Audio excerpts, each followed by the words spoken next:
Like, subscribe and share fanfiction audiobook channel for more girlfriend for me brother.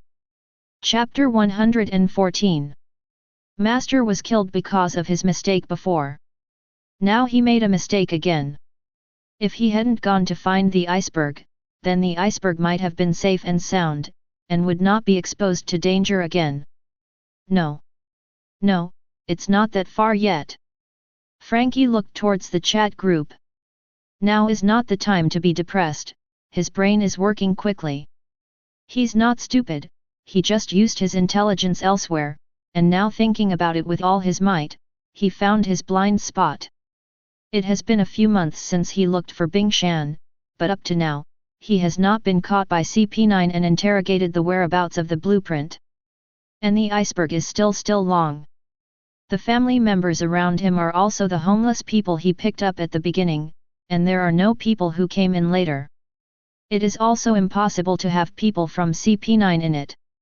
In other words, CP9 may have discovered that he is Fram, but he is not sure who owns the blueprint, so he dare not do it easily. Now as long as he doesn't hand over the blueprints, neither he nor Bing Shan will be safe. And according to Qiao Lin, Spondam has always been afraid that it will become the ending that Master would rather die than speak again, so he has never dared to act rashly. That being the case, until Spondam loses patience, nothing will happen between him and Iceberg. But all of this is based on the fact that Spondam is a qualified hunter.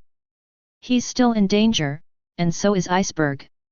It is not impossible for the other party to threaten the other party with the iceberg or his life to hand over the blueprint.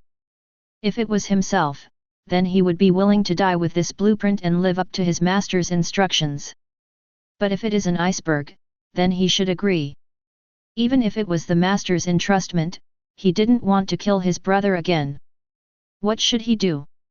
Should I take this blueprint and leave the city of water forever? In this way, as long as he doesn't show up for a day, Bing Shan can be safe for a day.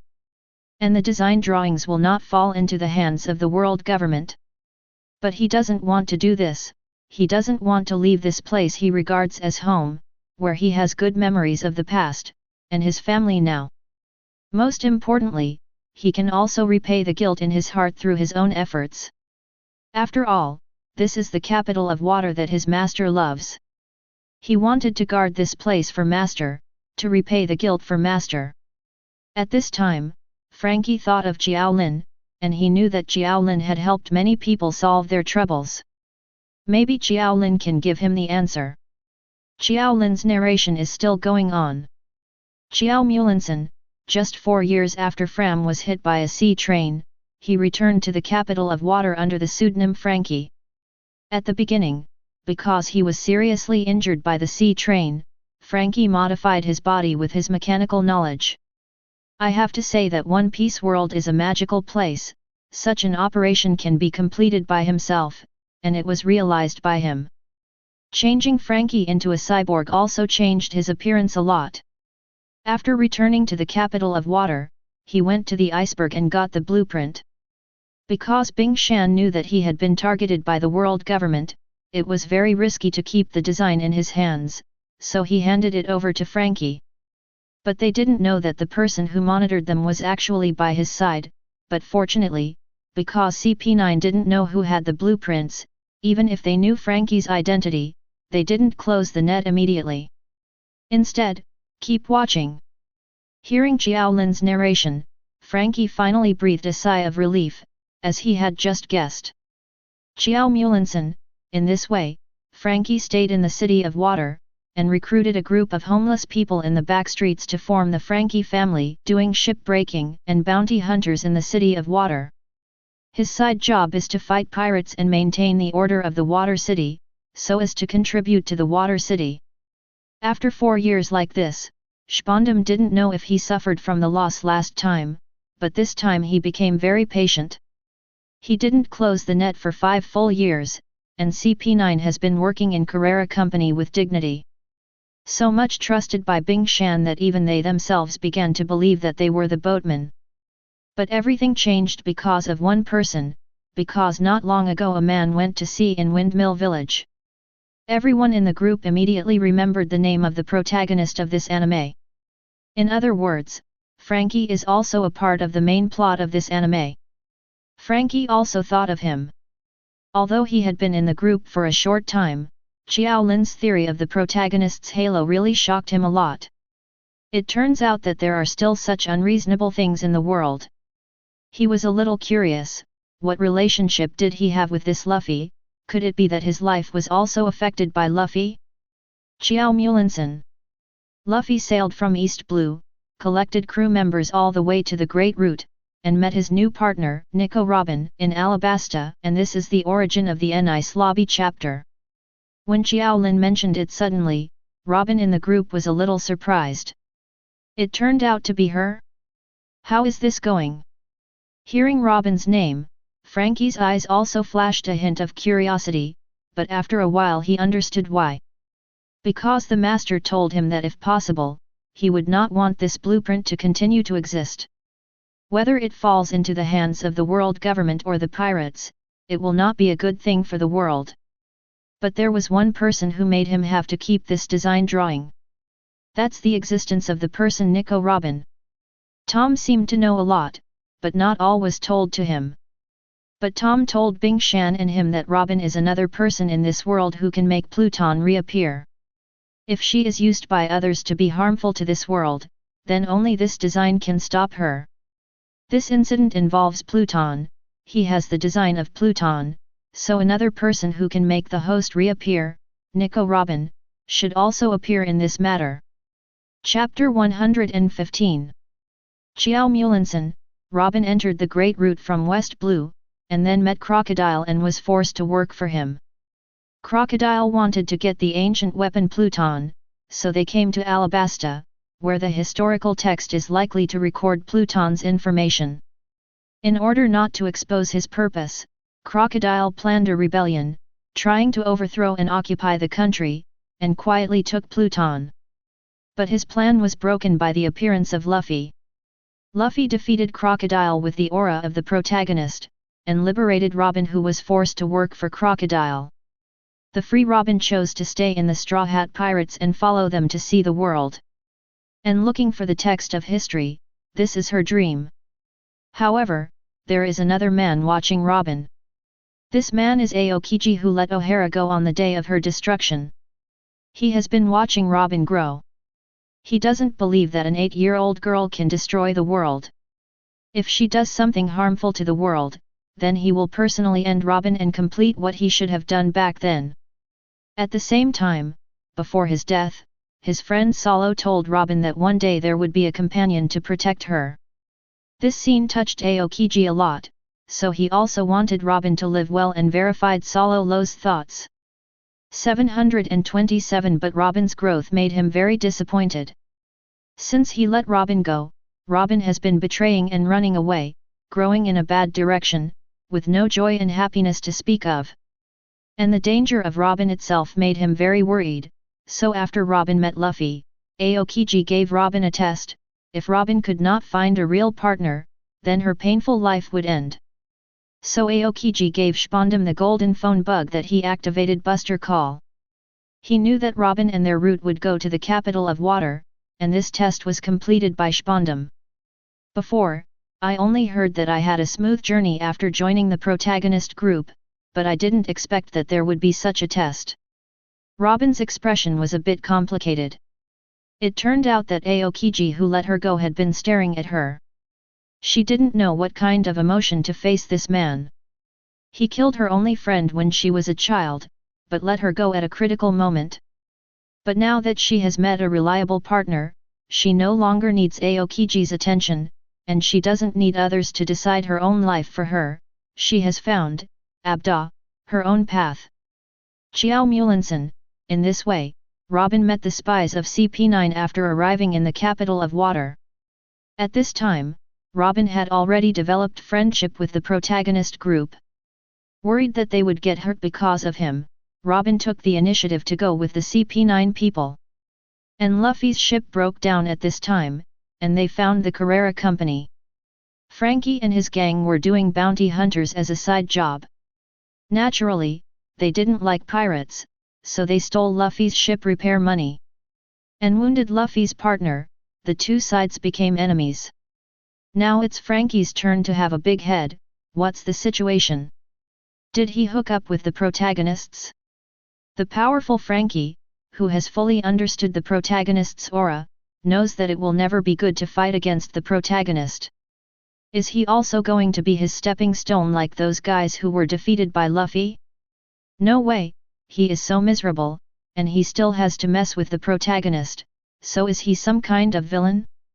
Is there such a bad villain? Frankie kept complaining in his heart, his face turned green. The troubles of CP9 have not been resolved here, and the protagonist group has been messed with over there. This is trying to kill him. Qiao Lin, Frankie, who robbed Luffy's money at this time, took the money to buy the branches of the treasure tree atom. He didn't know that the action against Bing Shan and him had already started. Not only that, CP9 also took action at the same time. Frankie has a headache while holding his forehead. Can it be worse? Wait, CP9 action, why? Gundam warriors, why did they suddenly start moving? Why else? Qiao Lin smiled. Qiao Lin, do you still remember what I said just now that CP9 caught Robin? Spondam has always been afraid of making mistakes and repeating the same mistakes, so they dare not act rashly. But the appearance of Robin broke this situation. Both Robin and Frankie are the keys of Pluton. As long as there is one, you can get Pluton. Now the design in Frankie's hand is not as important as before, so Spondam started. Sure enough, when Qiao Lin mentioned Robin, Frankie thought about it and understood the reason. Wouldn't that be the worst possible situation now? How can he play when both parties are offended? Qiao Lin, Spondam started from Iceberg first, and tried to take the blueprint from Iceberg first, but failed, because the blueprint had already been given to Frankie by him, and Iceberg tried to bring this secret to the grave. But CP9 already knew Frankie's identity, and after searching all over the place but not finding the blueprint, CP9 set the target on Frankie. And the iceberg that lost its value was set on fire and tried to burn to death in the company, and because of the special identity of the iceberg, they couldn't do it at will, so they put the blame on the Straw Hat Pirates, but fortunately, the iceberg was finally rescued by the protagonist group. But at this time, Frankie, who still doesn't know what happened, was found by CP9. In order to prevent Frankie's family from being hurt by CP9, he agreed to go with CP9. So he and Robin were sent by CP9 to the Shanghai train and escorted to N-Ice Lobby, which is the headquarters of CP9. 1. Still haven't escaped? Frankie thought bitterly, but thankfully, only he and Nico Robin were taken away. Neither Iceberg nor the Frankie family are dead. This is already a blessing in misfortune. After hearing his ending, after being bitter, Frankie felt unexpectedly relieved. It is finally over. The matter surrounding this blueprint is finally over. If it was him, he would definitely destroy the blueprint after confirming that Bing Shan and Frankie's family were completely safe, and would not let it fall into the hands of the world government. After all, this is what Master insisted on with his life, and he will not let Master's death be in vain. But this Nico Robin is a trouble.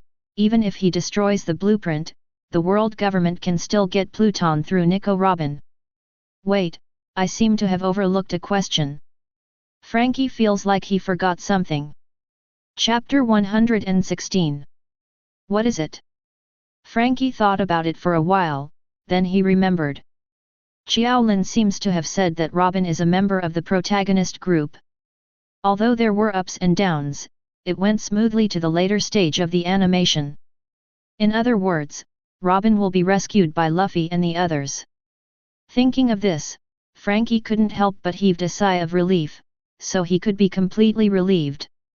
Everyone was safe and sound, and he was the only one who died. Maybe this ending is not too bad. Are you relieved? Are you willing? Frankie asked himself. Not at all. He still has too many regrets to finish. Will Frankie's family survive in the City of Water without him? They were all homeless people before, and he gave them shelter. he said very worriedly. Is there any revenge for the master? After thoroughly understanding that everything is a conspiracy and calculation, and knowing that the master was tortured by Spondum to extract a confession before his death, how could he remain calm?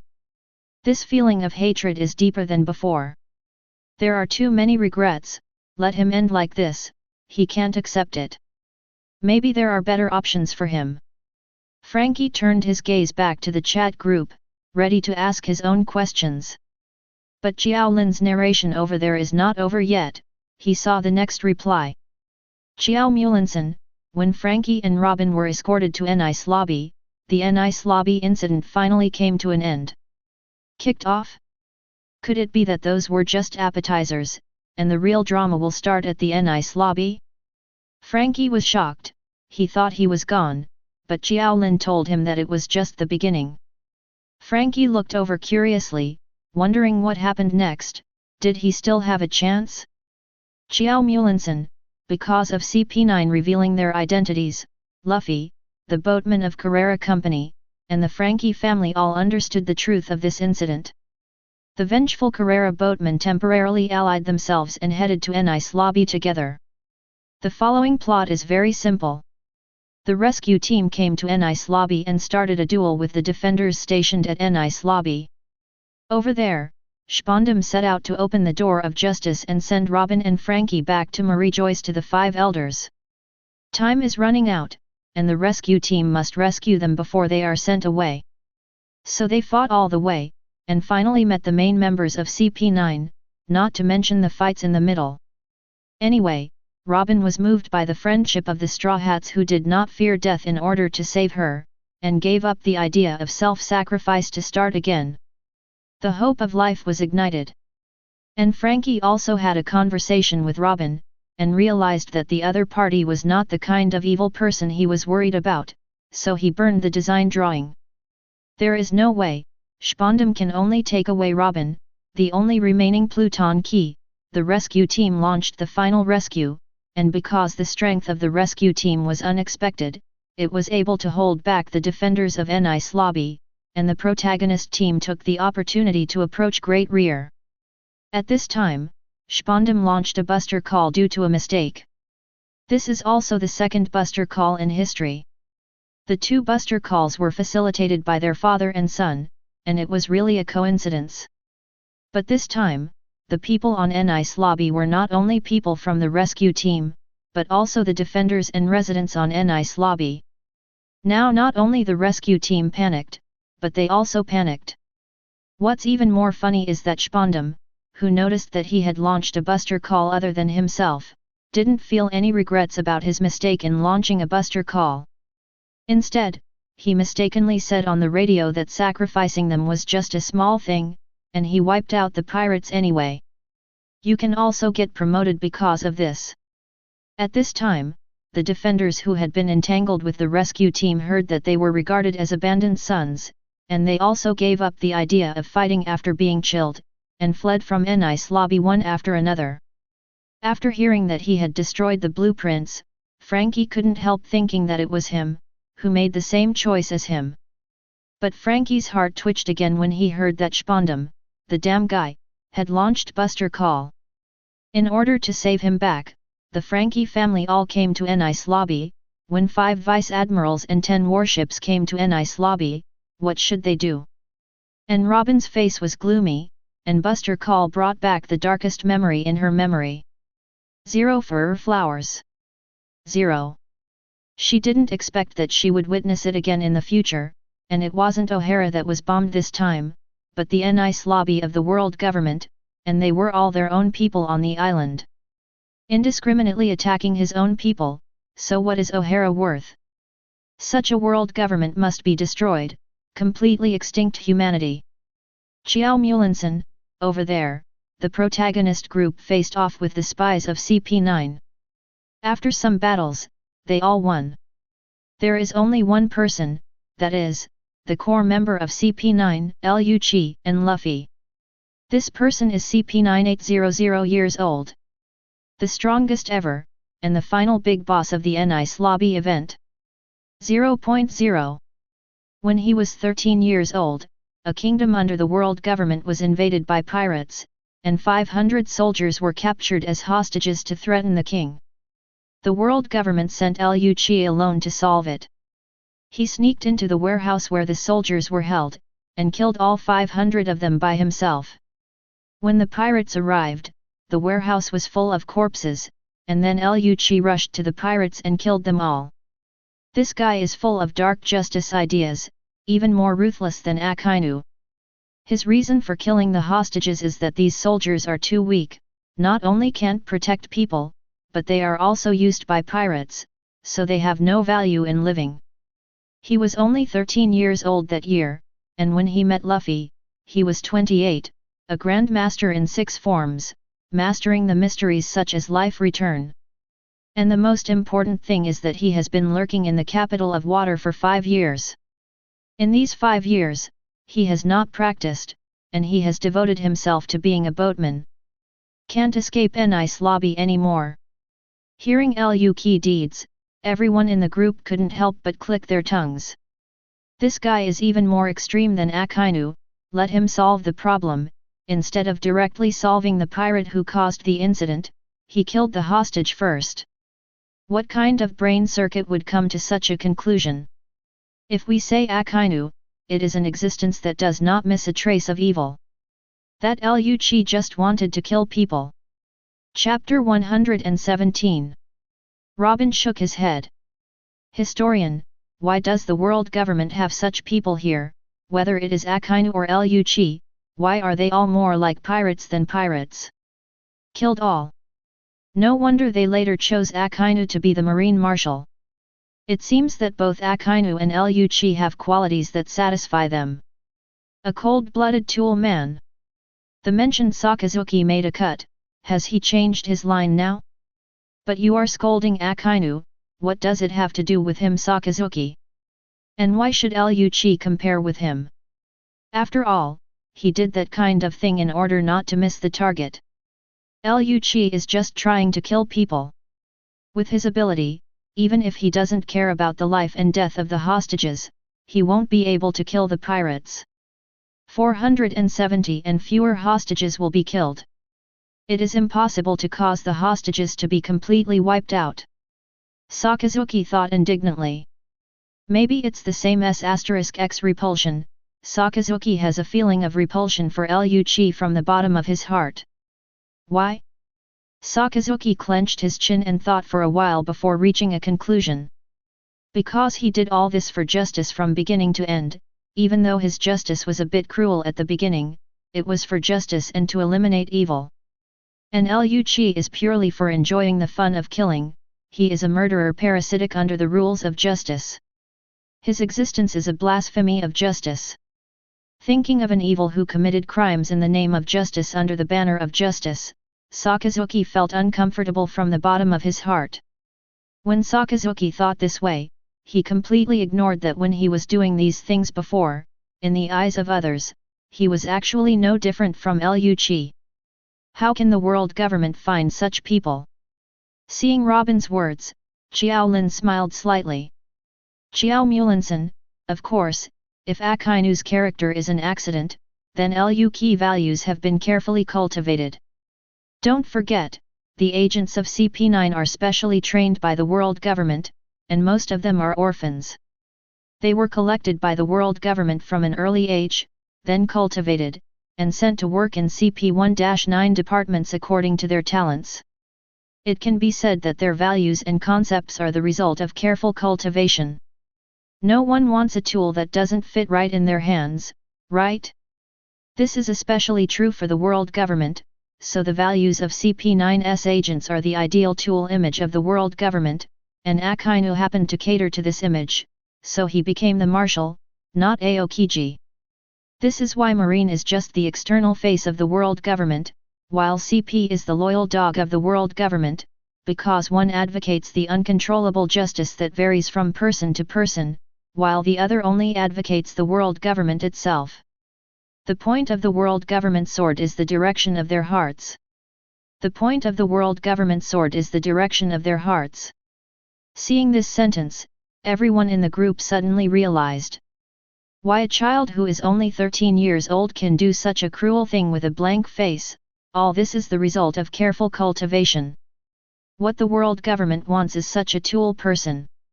But this is too cruel for these children. He was brainwashed into a tool since he was a child, and he tried hard to become a useful tool, but his cognition was distorted from the very beginning. Thinking of this, Robin's dislike for Liu Qi is much less. This is just another poor guy. Although he is also very hateful, if she was brainwashed like this since she was a child, she might be the same. Not much better than Liu Qi. Only Akainu is unforgivable. Robin thought bitterly. Historian, sure enough, only Akainu was a naturally cold-blooded animal. Dragon Tolong, poor these children. Drago couldn't help but sighed. During this time, he was busy with education. On the one hand, he cultivated the backbone of the Revolutionary Army, and on the other hand, he strengthened ideological education. He deeply realized how profound the influence of thought is on a person. The members of the previous Revolutionary Army were very vague about the purpose of the revolution and what they would do in the future. There are only relatively weak concepts such as freedom and equality.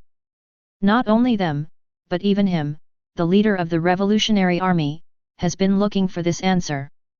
It was not until Qiao Lin gave him these books and some suggestions that he understood the meaning and goal of the revolution, and re-established the route and policy of the revolution. Now the members of the Revolutionary Army have a clear understanding of the revolution, as well as direction and belief. Firm belief will be the cornerstone of their revolution. And dialectical thinking will guide their way forward.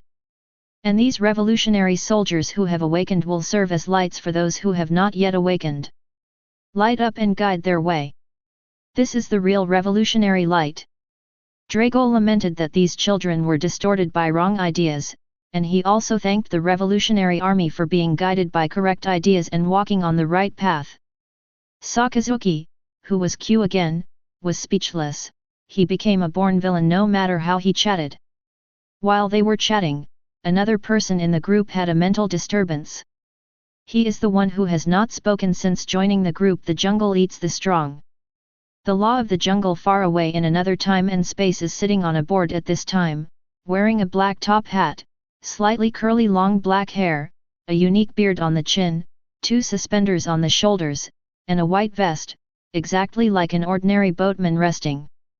The most interesting thing is that 5.0 has a pigeon on his shoulder, and the neck of the pigeon is very anthropomorphic. This person is the protagonist of the topic that everyone in the group is talking about. Rob Lucci. He accepted the invitation at the same time as Frankie, and entered the chat group at the same time. Out of the basic quality of a spy, Liu Qi did not make any changes immediately after discovering the abnormality, but began to observe and collect information. After checking that everything around him was fine, he turned his attention to this strange thing called the chat group. Then he discovered the private chat that Roger sent him, and then discovered the secret of this chat group. Through the review of historical information, Liu Qi knew that the members of this group were all different people from different time and space. Chapter 118. And they are basically people from the world he lives in. There is the dead Roger, as well as C-Piece number 1 enemy Darag, and the former celestial dragons Doflamingo, and even Marine Admiral Akainu is here. And the history of the time and space they are in has been changed because of this chat group. And the instigator of all this is the only person in the group who is not from their world, Qiao Lin. It turned out that the world he lived in turned out to be an anime from the world where Qiao Lin lived. Equals G, Q_%. Hearing this news for the first time, even the well-informed Liu Qi couldn't help but lose his mind, but soon he regained his sobriety. Anime or not, there's nothing wrong with the fact that he's real. Immediately afterwards, Liu Qi saw Qiao Lin as an outsider in the group, and had another almost omniscient perspective to analyze the world and people they lived in. This analysis is about the questioners like Roger and Darag, and also about his camp world government. 01. To be honest, Qiao Lin's analysis of the world government did not arouse his enthusiasm. In his opinion, these are all necessary sacrifices. If the world government can use this system to gather the unstable factors in the world on the Great Root and then eliminate them, and make the whole world reach a kind of balance and stabilize the speed, Liu Qi is quite satisfied, and for a person like him, there will be a steady stream of criminals for him to solve. He doesn't care about power or status, what he wants is to be able to kill legally. And with world government he can do that. So he didn't pay much attention to Qiao Lin's analysis, instead he collected information from everyone in the group. And the purpose of collecting information is not for meritorious service, he doesn't care about power status, this is just work or preparation for work. Roger changed his original idea of turning himself in and searched for pure gold to continue his life and decided to change his life. This dead person doesn't need to be too concerned, anyway, it won't affect his current world. Duo Late received the basic revolutionary theory uploaded by Qiao Lin, and Liu Qi secretly downloaded these books. After reading it, I was surprised. I am afraid that the world government in that world is annoying. Robin contacted the Revolutionary Army and is probably already in the Revolutionary Army now. Robin is another target of Pluton's plan. Her information is very important. The other party has been living in West Blue before, and later entered the Great Airline and joined the Baroque Work Society. Doflamingo is behind the world government because of these activities. Toys, interesting, no wonder there is so little information on Dressrosa, the people who were originally sent have become toys. Hehe, for Emperor's Kaido is nothing more than that, it turns out that this is how he survived. What surprised him the most was Akainu. He didn't expect this guy, a Marine Admiral, to be so aggrieved in the group, but what made him more concerned was that his words seemed to reveal his dissatisfaction with the world government. And Liu Qi could see from Akainu's subsequent speech that this guy seemed to be influenced by Qiao Lin's words, as if he wanted to reverse it, and seemed to be planning something. You, a Marine Admiral, were instigated so easily. Reminiscent of Akainu's obsession with justice, it is hard to guarantee that this guy will not do anything because of this, and the energy of this chat group is too huge, it is indeed easy to make people inflated. Liu Qi noted the weakness of Akainu's possible defection, this guy is a potential second or fifth. And Liu Qi also realized that justice is a double-edged sword, maybe this will be the fuse for Marine to become uncontrollable. And the anime protagonist who may be the biggest trouble for the world government, Monkey D. Luffy. After secretly memorizing the information in the group, Liu Qi was about to distinguish and pick out useful things, which might be useful in future tasks. At this time, the Gundam warrior who joined the group at the same time as him spoke in the group. And his first sentence shocked Liu Qi, and he could see that this person was another possible target of his mission. Frankie. It just so happens that this person is asking about his future, so he should take a look too. Maybe he could give himself information about it. Liu Qi didn't intend to reveal his identity, he, like Akainu and the other quiet person in the group, definitely belonged to the unpopular kind in the group. Akainu killed Roger's son, so he is naturally a public enemy in the group, and the other person probably has a grudge against them, otherwise it would be impossible to keep a low profile. And he is a member of the world government camp, and he is not on the same line as those of the Revolutionary Army. If exposed, he would be expelled, and he didn't want to leave this chat group so early. At this moment, he has deeply realized the value of this chat group, that is, it is a natural source of information. It brings together all important information about his world, past, present, and future. If you can grasp this information, then it is not a bad thing to promote him. So when Frankie is listening to his future, Liu Qi is also watching, maybe this mission can end today. With Qiao Lin's detailed description back to the source. Liu Qi also learned the reason for his mission. Everything was provoked by his good-for-nothing boss, Spondum. Task. He then learns that Tom gave the blueprints to Iceberg before being sent to the N-Ice lobby. Liu Qi's eyes were fixed, it was indeed in his hands, but where is the matter? He has been lurking beside Bing Shan for more than a year, and there is no news about the blueprint. Did Bing Shan give the blueprints to Frankie? Frankie is the Fram back then. Khalifa's guess is not wrong. A few days ago, a guy who claimed to be Fram went to meet Bing Shan, but Fram was already dead, so they were not sure about the real identity of this person, so no action was taken. Unexpectedly, Bing Shan handed over the design drawings to Frankie at that time. Then there's no point in staying here any longer, they have to catch that Frankie. Liu Qi didn't rush to call other members of CP9 to act, because Qiao Lin hadn't finished speaking, and he was also curious, what is the ending of the Nice Lobby incident? He remembered the main character of this anime, and they snatched Robin to make a feud with the main character Luffy, according to Qiao Lin's main character Halo theory. They are destined to be defeated by the protagonist and become stepping stones. Will he do the same?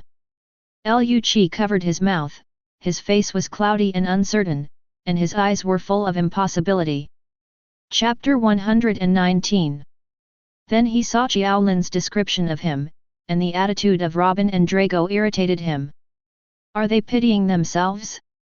Being trained as a tool man by the world government since childhood? Pitiful? He had never felt that way. Only the weak are pitiable. And he is strong. His hometown is the best memory for him, where he obtained the capital to become a strong person, and all CP9 members obtained the capital to become a strong person there. This is definitely not a painful place. If there is no hometown, there will be no him now. And he will be the same as those powerless weaklings, who can only be beaten and killed. Instead of being like now, those weak guys can only fear and tremble when facing themselves. Liu Qi looked at his hand and shook it, it was a feeling of strength. He is not weak, nor can he be weak. These people have no idea what hometown means to them. That was the land of rebirth from the ashes, and people like them are still being cultivated there now, changing their destiny. As for what's wrong with being a tool of the world government, in this world where the jungle preys on the jungle, the most important thing is to be able to survive on your own strength. Liu Qi had a gloomy face, watching the conversations in the chat group with anger accumulated in his eyes, but his expression soon returned to calm. What is he doing? How to get angry with a group of people from different worlds? Not necessary at all, what matters is the information. After he figured it out, he looked to the chat group, waiting for Qiao Lin's next reply. Qiao Mulinson, let's continue to talk about the Nice Lobby incident. Luffy faced Luffy and was unable to win for a while, and the opponent's strong strength knocked Luffy to the ground many times, but with the resistance and strength brought by Rubber Fruit the Wool has never been defeated. But the good news is that Luffy's partners defeated the other agents of CP9 one by one, and rescued Robin and Frankie before the door of justice opened to pick Robin away, and knocked down Spondum, and then they waded across the broken bridge. End the fight with Luffy. At the same time, Buster Call's warship has also arrived at Nice Lobby. Since they came to Vice Admiral this time, they are not as ruthless as Akainu, so before destroying Nice Lobby, they let the officials and sailors who were stranded in Nice Lobby board the ship first, leaving only members of the rescue team who attacked Nice Lobby facing the gun emplacements on the warship. When all defenders had been recovered, Tien warships launched an indiscriminate bombardment of Nice Lobby. Hearing this, Frankie's eyes widened. He was rescued? But his surprise didn't last long, and the news of the warship shelling Nice Lobby made his heart sink. Frankie's family is still up there to save him. Is that how he died? Frankie couldn't believe it, he couldn't accept this ending, he would rather die himself than them. But the warship is right in front of them, the rescue team has no backyard, and Luffy can't take care of himself at this time, what should they do? Frankie stared at the chat group closely, expecting and fearing. Qiao Mulinson, fortunately, because they turned against the giant guard who was deceived by Marine, they blocked the shelling for the rescue team, and the chaos on Luffy's side gave them a chance to escape. They finally escaped from Nice Lobby by sea train. On the other side of the battlefield, Luffy finally defeated Luffy one-on-one several times, and then reunited with his companions. Just when they were surrounded by marine, their pirate ship was born and the ship spirit rushed here alone. Take them out of the siege. Ended the Nice Lobby event.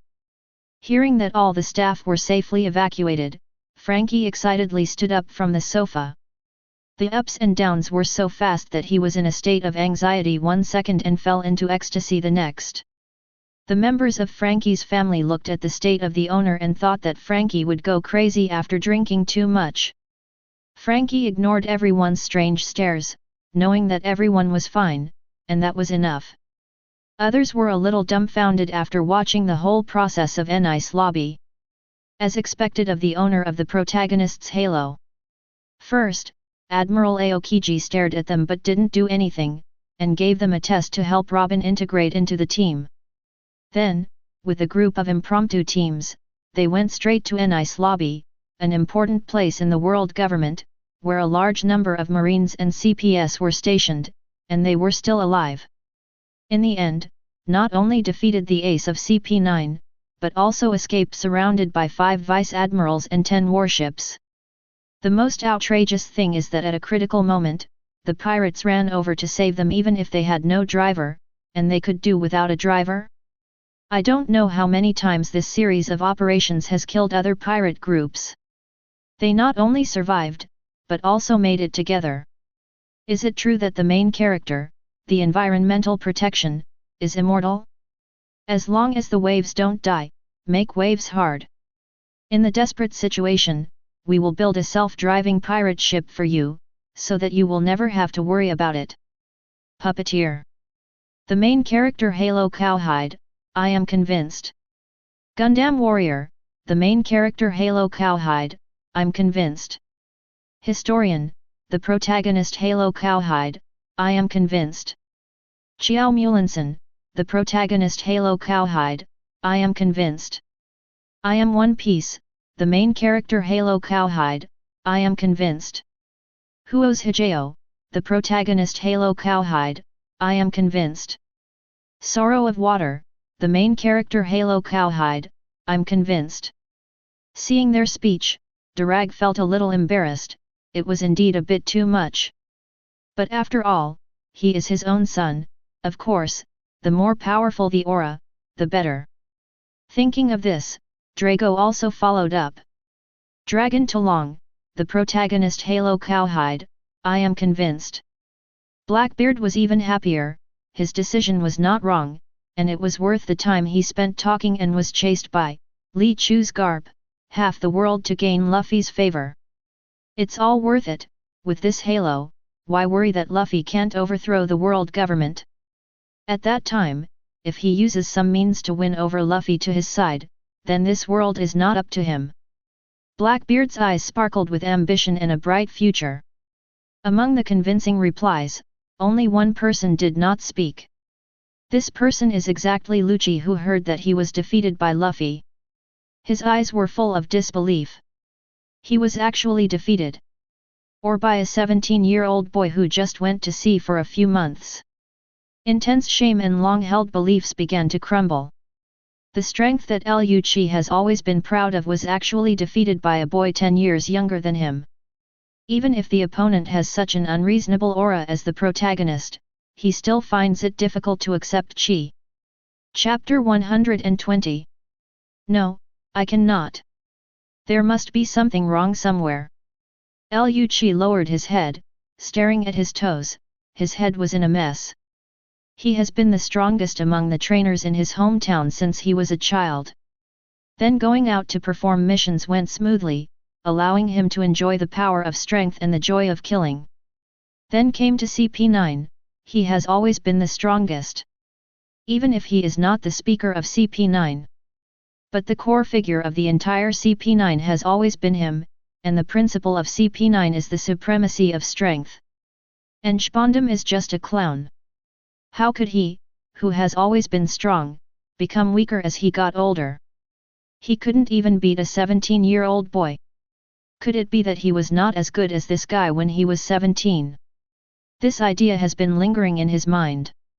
There must be something wrong somewhere?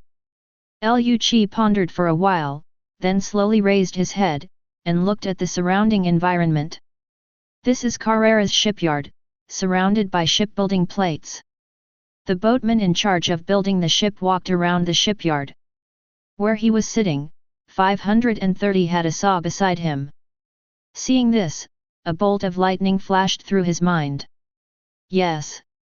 It's not that the opponent is too strong, but that he has become weaker.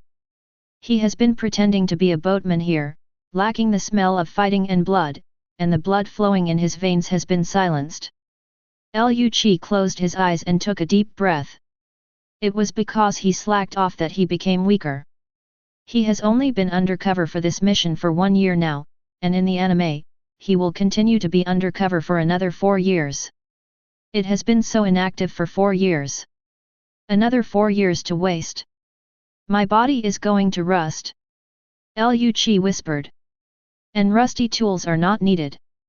Liu Qi looked at the chat group, and he no longer doubted what Qiao Lin said about his future. He now wants to know what will happen to him if he fails. Will die. Although he has always adhered to the belief that the weak are prey to the strong, and the weak are not worthy of living. But when I think of the weak, the one who is defeated, the one who failed to perform the task is himself. Liu Qi's tenacious heart was inevitably shaken. It turned out that he was not as cold as he imagined, and it turned out that he would also fail. When death comes, even if he becomes weak, he wants to live. Liu Qi tried to type in the input box, he wanted to ask what happened next. But Frankie had already figured out that he was asking his own question one step further. Gundam Warrior, what happened after that? Seeing Frankie's question, Qiao Lin replied. Qiao Mulinson, later, Luffy and his group returned to the water capital on the Mary and joined other members of the rescue team. This time the rescue operation was a big success, everyone was very happy, and then held a grand banquet.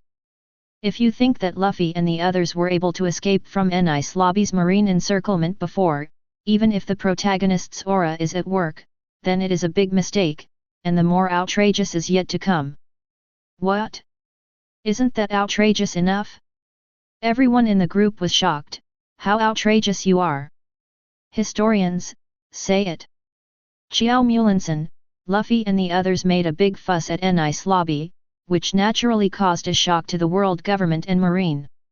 This incident was spread by the newspapers and caused a sensation all over the world. Naturally, the marine and world government couldn't hold back their faces. Luffy and others were wanted and raised the reward. But the most interesting thing happened. The first marine to come to the water city was none other than Luffy's grandfather, Marine Vice Admiral Garp. Garp didn't directly arrest Luffy when he came to the water capital, but had a kind meeting with grandparents and grandchildren, and brought Luffy's little fanboy to visit him, ending the family fun. After that, Garp left. But he is Marine Vice Admiral, how can he let this pirate who recently made a fuss about Enice Lobby? So Garp gives Luffy a deadline, after which he will catch him.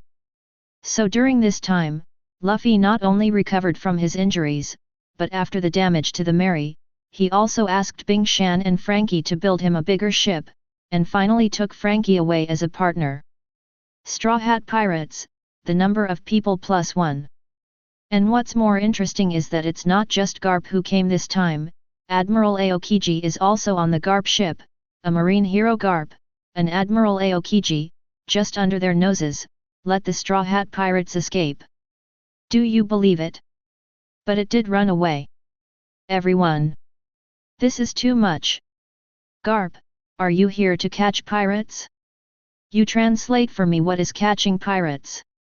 You translate for me. We seriously suspect you're here to escort Luffy. Worried that his grandson would be caught by other marines during the injury period, he rushed to the scene as soon as possible, and sent him away safely after his grandson recovered. Otherwise, how could Luffy still be able to have a banquet after such a big incident? He can still recover from his injuries, he still has time to rebuild the boat, and he can still bring another partner on board. If you really have a backstage, you can do whatever you want. After seeing what Qiao Lin said, Doflamingo typed a few words slowly. Puppeteer, too much. He understood how he was overthrown by this guy. Could it be any more outrageous? Marine is opened by your family? I can go as much as I want, and after I leave, Marine will send someone to visit me when I am sick, and I will send a special trip to see off the guests after I recover. This treatment, you say you are not Celestial Dragon's private visit to the sea to be a pirate, to a wave of One Piece? I am One Piece, too much. Historians, excessive. Huo's Hijao, excessive. Water Sorrow, too much. Lurker, excessive. Dragon Talong, it's really a bit too much. Looking at Durag's discovery that he got cheap and behaved. Everyone, contempt.jpg. But that being said, Drago, Sakazuki, Blackbeard and Robin were all laughing. Why? Because Luffy is on their side, although working hard is not as good as standing in line. If you stand on the right team, you can win if you lie down. And Frankie didn't seem to have recovered from the impact of Qiao Lin's words. What's the situation? He joined the Straw Hat Pirates? Wait, let me take it easy. Frankie folded his hands over his mouth and fell into deep thought. Chapter 121. Well, his little brother is after Luffy's mates and robbed them of their shipbuilding money. Then spend the money. Not only that, but also beat up Luffy's partner. The two sides took revenge. After that, Luffy beat up the Frankie family again, deepening the feud again. Then CP9 came on the scene and took Robin and him to Judiciary Island, forcing the Frankie family and the Luffy group to temporarily form an alliance. Then we made a big fuss together at Nice Lobby, and went back safely together. Then he also built a new boat for Luffy, not only gave the boat, but also gave himself to others. So. Frankie hit his left palm with his right fist and suddenly realized. This wave of Nice Lobby events not only helped Robin integrate into the Straw Hat Pirates, but also eliminated the contradiction of riding the Straw Hat Pirates. It also strengthened the friendship between the two parties. One of the 4 irons in life is to carry a gun together. Together they make a big fuss about Nice Lobby, that's comrades in arms. It was only natural for him to join the Straw Hat Pirates. It was he who wrongly blamed CP9. It turned out that they were helping him join the protagonist group. Which way or more? It seems everything is in Aokiji's calculations. This man is a bit strong. I thought that I was tricked by Spondum and got into trouble with the protagonist group, so I was doomed. But he didn't expect that in another village, he would join the protagonist group. According to the PG nature of the protagonist's halo, wouldn't he skyrocket to 90,000 miles after that, so there is no need to worry at all. This wave is not a disaster, but an opportunity. It not only solves the troubles hidden in the design drawings in one fell swoop, but also gains the aura of the protagonist. After reviewing the plot, he understood that he would not be able to leave, as the two core characters in the Nice Lobby world. It is not good for Bing Shan and Frankie's family that he stays in the water capital, and it is the best choice to go with Luffy. Sure enough, Luffy is the protagonist, and everything about him has been designed. One Piece? It's so emotionally complicated. Frankie sighed softly. He understands everything, and basically understands that everything about himself has been arranged, waiting for Luffy's arrival, just like Robin and Lurker in the group. It's a bit uncomfortable to feel like I've been carefully prepared a big gift bag waiting for someone to unwrap it. In particular, Master's tragedy seemed to be carefully designed, which made him feel a little complicated. But this is the best choice again. Compared with him, another person in the group, Doflamingo, was imprisoned in Impel Down. All previous efforts were in vain. With this wonderful mood, Frankie looked at the chat group. He felt as if he was facing two choices. One is to follow the script, wait for Luffy to come over to end all this, and then board Luffy's boat and follow the protagonist's halo. And the other, to be himself, to be his own master, to decide his own destiny. Undoubtedly, the first is the already clear, simple, and easy way. The second is full of uncertainty and danger. Frankie fell into deep thought. Should he wait for his fate like a salted fish, or should he say to the author of this anime, FK the script, my life is my decision? Frankie suddenly asked Qiao Lin. Gundam Warrior, who are the Straw Hat Pirates? What are their roles? Qiao Mulinson, Luffy went out to sea alone, without even a decent boat, first met the swordsman Zoro, and then met the navigator Nami. Then Usopp the shooter, Sanji the cook, Chopper the doctor and Robin who translated the historical text, Frankie the boatman, Brook the musician, and Jinbei the helmsman. Sure enough. Seeing Qiao Lin's answer, Frankie confirmed his previous guess. Luffy went out to sea as if he was picking up a gift bag carefully arranged by the author. Swordsman, navigator, archer, cook, doctor, translator, boatman, musician, helmsman. Each of these seems to have been deliberately arranged. If he guessed right, each of them has outstanding talents in these areas. Just look at Robin, the only person in the world who can understand the text of history. What's more, Robin happened to be accepted by Luffy as a crew member, and everything was deliberately arranged. 0. He remembered what Qiao Lin said before, even if Luffy can't do it, the author will arrange someone who can do it for him. Suddenly Frankie felt that his life and even the world were very boring. Everything is like an unreal dream. Follow the script carefully arranged by others. In particular, he could not forgive his beloved Master Tom for writing to death like this. But thinking about it, maybe his parents abandoned him and met the Master is also a deliberate arrangement? Frankie covered his head, not daring to think about it anymore. He was afraid that if he continued to think about it, he would collapse. At this time, he heard the worried voices of Kiwi and Mose beside him. Brother, what's the matter with you? Are you feeling unwell? Do you need to see a doctor? Hearing their anxious and concerned voices, Frankie's restless mood calmed down. I'm fine, just thinking about something. Frankie shook his head. Whether it is a script or not, his life is arranged or not. But everything he's been through, his moods, his emotions are real. And they, the Frankies, the fact that they are family doesn't change. He didn't want to follow the script and be a mindless puppet. I also don't want all this not to end smoothly and have a happy ending because of my own recklessness. What to do? Frankie bit his fingers and thought. His eyes inadvertently swept across the meeting in the chat group, and he had an idea. By the way, you can ask Qiao Lin for advice. Qiao Lin helped Roger, Durag, and Robin change their lives. Lead them on a new path.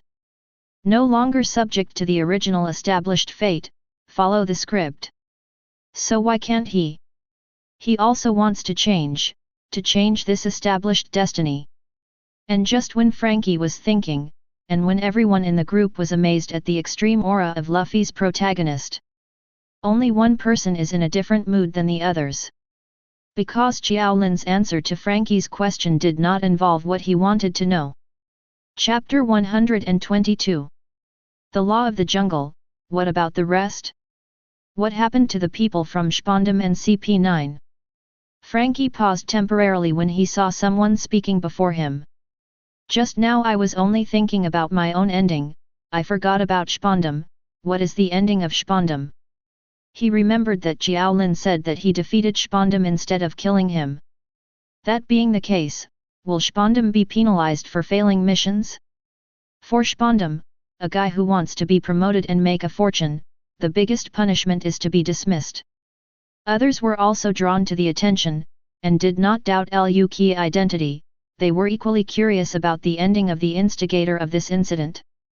Qiao Lin saw the speech of the weak and the strong, but the amount of information was too little, and there was no information that revealed the identity of the other party. Could it be that he has grudges with the people from Spondum and CP9, and that's why he cares so much? Qiao Mulinson, of course it's smooth sailing for the protagonist group, but it's not so good for everyone in Spondum and CP9. Their Pluton resurrection plan failed, and someone must take the blame for the failure, and Spondum, as the chief of CP9, should be responsible for this matter. Moreover, his random development on the NICE lobby has disturbed the morale of the army, and may even cause mutiny, which is a very serious mistake. But Spondum is not a responsible person, nor is he a good boss, and he doesn't want to affect his future because of this small mistake. Therefore, he asked his father Spandane for help, and blamed the failure of this incident on everyone in CP9, and Spandane has a higher status in the world government, so he would naturally not refuse his son's request, so if there is no accident, all members of CP9 will be held accountable for this incident. And because of the seriousness of this matter, the entire NICE lobby is gone, so the blame must be huge. The members of CP9 know a lot of secrets of the world government, and it would be a hidden danger to be alive and useless, so it is very likely that they will all die. Anyway, they are just tools. If the phoenix is broken, just replace it. Boom! Liu Qi slammed his fist at the wooden board beside him, smashing it into pieces. The pigeon on his shoulder didn't expect the master's sudden attack, so it jumped into the air in fright, and hopped around in front of him a few times. After not finding the enemy, it landed on Liu Qi's shoulder again, shaking his head and looking at Liu Qi.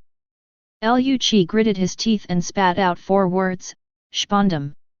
He himself is not as skilled as others, and if he is defeated by others, he can accept the punishment of mission failure. But let him take the blame for Spondum, no. And Spondum blamed them all for all the faults, and he got rid of it, which annoyed him even more. Usually he looked down on this trash boss, but he didn't expect to be stabbed in the back by this trash at this time. It seems that we have to find an opportunity to make this guy disappear, so as not to be really harmed by this guy.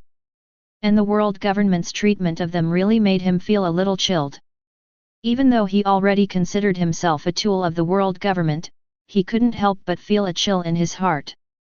He still remembers when they were young, they trained hard in their hometown in order to become stronger and be able to play for the world government one day. They stood out from the crowd and joined the core and mysterious CP9 and CP, feeling proud of themselves from the bottom of their hearts. Don't ask the reason for the task, do it wholeheartedly, without hesitation. That's what it ended up being. Thinking of asking his father Spandine after failing the Spondum mission easily threw the mistake on them. Liu Qi began to shake his previous thoughts, maybe it was a mistake for them not to care about status and power. Spondum guys can easily let their loyal people die with power. And their best efforts can only end up as things that are discarded at any time. That power. Status. A gleam flashed in Liu Qi's eyes. Perhaps only by catching these would they not be used as discarded children by these wastes. What they want is too simple, and simple people can't live in the world government. Qiao Mulinson, at this moment, Liu Qi is in the worst situation. The battle with Luffy exhausted all his strength, and he was seriously injured. After being knocked down by Luffy, he lost consciousness. Thinking that after fighting with all my strength, I was finally thrown out by Spondum. 0. But fortunately, the rest of CP9 still have room, because the others did not fight as fiercely as Liu Qi and Luffy, and their injuries were not so serious, and they ended the battle early. After Luffy and the others successfully escaped, part of my strength has been recovered. When faced with the pursuit of the world government, they rescued Liu Qi who was in a coma, and led him to escape the pursuit of the marine killing forces. Hearing that he was rescued by other members of CP9, Liu Qi was startled. The relationship between the members of CP9 is not as good as that between the crew of those pirates. Because of the espionage education they received since childhood, they have to abandon unnecessary feelings and become cold-blooded items. A spy is the kind of existence that can sacrifice his companions for missions at critical moments. Naturally, they will not cultivate any comrade in arms or friendship. Moreover, the members of their CP9 are also ordinary in the process of getting along with each other, except for the mission, there is no intersection, and because his strength is much higher than them, He has always maintained a cold attitude. Liu Qi never expected that when he was most helpless, he would be 4.8 and they rescued him. He covered his eyes with one hand, and said in a low voice. It's so ugly, Liu Qi, I didn't expect you to have this day. When he took his hand away again, there was obviously something more in his eyes, and he suddenly turned his head to look in one direction. A man with a long nose suddenly appeared over there. Jumping on the eaves and elevated structures of the shipyard, they quickly passed by. The other party seemed to have noticed Liu Qi's gaze, and the two gazes intersected. But Liu Qi made a mistake again, and the man didn't think much about disappearing in mid-air. He didn't notice that Liu Qi, who had always been indifferent, had a slight curvature at the corner of his mouth. And Qiao Lin's next reply has already been displayed in the chat group. Chapter 123. Qiao Mulinson, the defection of CP9's spies is not good news for the world government, and it's a collective defection. The entire CP9 has only one seedling left, Spondum. In order not to let these CP9 who know too many secrets reveal their secrets, Spondum also sent Marine to hunt them down in order to make these people guilty. At this time, everyone in CP9 had just experienced a big battle, and they were basically scarred. Among them, Liu Qi, who was the strongest, was still seriously injured and unconscious. They had no choice but to take Liu Qi to a doctor for treatment, so after escaping Marine's pursuit, they came to a small town and found a doctor here. But another problem appeared in front of them: they had no money. From the beginning of the battle to being chased after the mission failed, the transition was too fast for them to have time to clean up their entanglements, and it was only when they recovered that they realized that they were penniless. At this time, Liu Qi was seriously injured and unconscious. If he was not rescued, his life would be in danger. In order to raise money for 01 to save him, they were dubbed the CP9 Zoo and started a life of performing arts and working on the streets of this small town. Historian, CP9 Zoo. Qiao Mulinson, haha, you don't know, the members of CP9 are all related to animals. Liu Qi eats cat fruit and leopard form, which is equivalent to a leopard, while Keiku eats giraffe fruit behind, Jabra is wolf fruit, Blueno's hair makes him look like a cow. And Otonashi Fakura's name brings Fakura, although Khalifa eats bubble fruit, but his ability will make her look like a sheep. By the way, Spondum, as the chief, eats elephant fruit with another sword, and can turn into a real elephant when he uses it. As expected, it is indeed a zoo. It sounds very interesting. Robin nodded. Historian, since they are all hunted down by the world government, it should be easy for them to get money with their strength. How can they be entertainers? Whether it's Liu Qi past or the incidents related to CP9, in their impression, this group of people are guys who will do whatever it takes to achieve their goals. Full of blood and killing. Without the legal banner of world government, they would all be a group of cold-blooded murderers. Now that the signboard of world government is not in the way, it stands to reason that they should expose their bloodthirsty nature. Robin really couldn't equate them with the group of people who worked as performers to raise medical expenses. Feeling out of place. Qiao Mulinson, of course it's easy to get money with their strength, but although CP9's methods are cruel and bloodthirsty, I have to say that they all operate under illegal rules. Although they have a dark concept of justice, still stick to justice. It's just that this kind of justice is somewhat different from our normal people's concept of justice. It is also true that they defected from the world government in time and did not lose their bottom line, and did not become pirates to attack civilians. On the contrary, when the town was attacked by pirates, they rescued the people in this town and defeated the pirates, but they also exposed their tracks and were chased by the smelly marine. Fortunately, they had healed their injuries at this time, and left the town amidst the cheers of the people. After hearing what happened to CP9 after Nice Lobby, their emotions were really complicated. Especially Frankie and Robin. In the Nice Lobby event, they crushed them as soon as they came out and took them all out with almost no effort. Let them go to an ice lobby with dead resolve. Then it caused a huge obstacle to the rescue team's rescue, and they barely rescued them with almost all their strength. It was only with the help of Luffy's protagonist Halo that they successfully evacuated. But they didn't expect that they, who were once so strong, would encounter such a situation after that. He was seriously injured, betrayed by his boss, hunted down by Marine, and worked as a performer to raise medical expenses. No matter how miserable it sounds. Even Robin and Frankie, who didn't like them before, couldn't help but sympathize with them. And when they heard that they faced such a predicament in time but still adhered to the bottom line of justice, they were moved. Maybe these CP9s aren't as evil as they seem. It's just that the way is different. Historian, sure enough, they are different from that cold-blooded BD Akainu. I hope they can escape the pursuit of the world government. Here it comes again. Sakazuki is speechless. Why does Robin beat around the bush every time to make trouble for him, making it seem like he killed her whole family? Wait, he does seem to be on.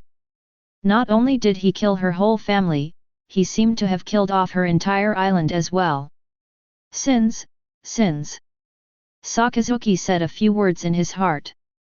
Forget it, anyway, you are scolding Akainu, so what does it have to do with him, Sakazuki? Drago also refreshed his impression of CP9. Their revolutionary army and CP are old enemies, and the ones who have been chasing them are CP people. I didn't expect such a principled guy as 183 to exist in this group. It seems that even in the decayed world government, there are still good people in it. It's a pity that these people are their enemies. Drago couldn't help but think of the place called Hometown by CP9. Countless homeless orphans were collected and sent there by the world government, starting their life as tool people. They are all good kids, but unfortunately they were brainwashed and used. He vowed to overthrow the world government and change all that.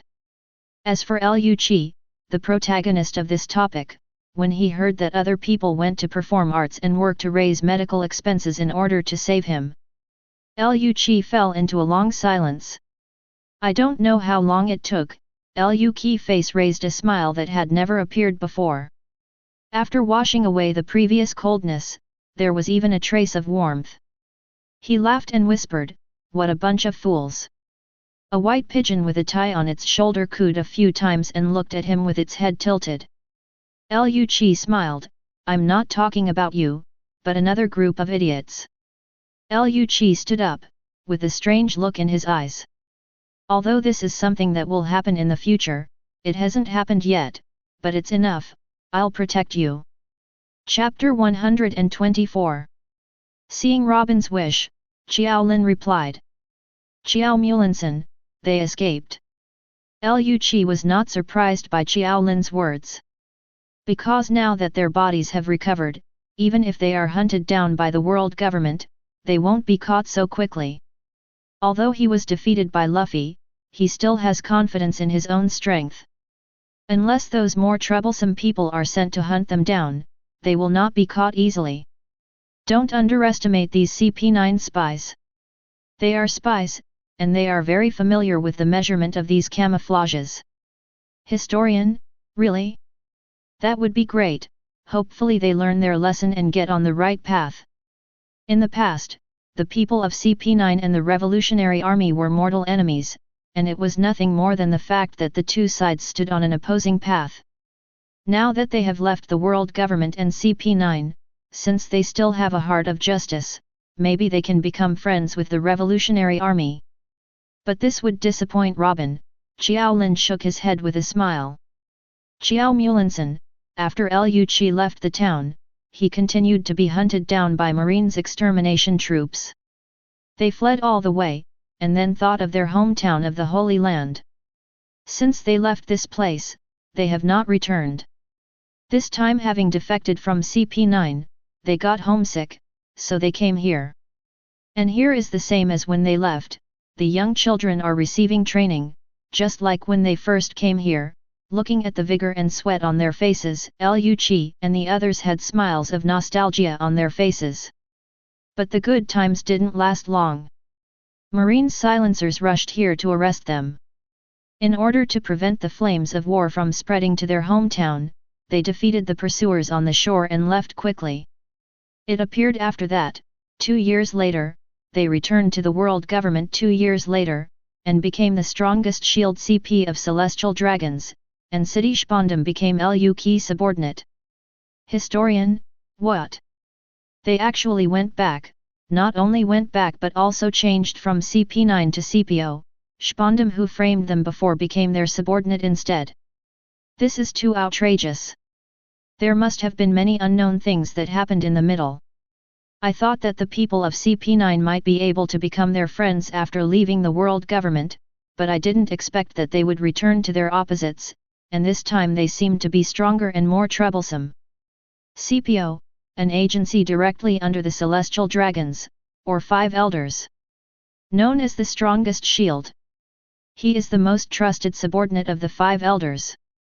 It seems that Luq not only cleared the blame, but also regained the trust of the Five Elders. Too bad. Robin shook his head. But why? Not only Robin and the others looked puzzled, but even Luq himself was very puzzled. What's going on here?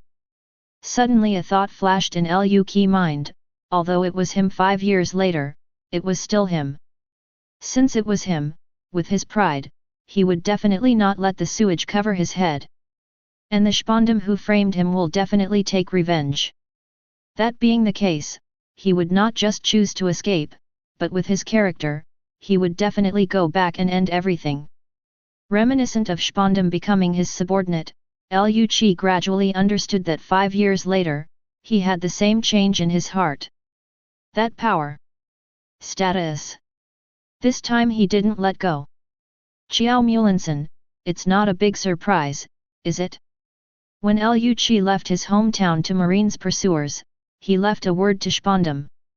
He will definitely go back, so it's not a surprise that he returned to the world government 2 years later.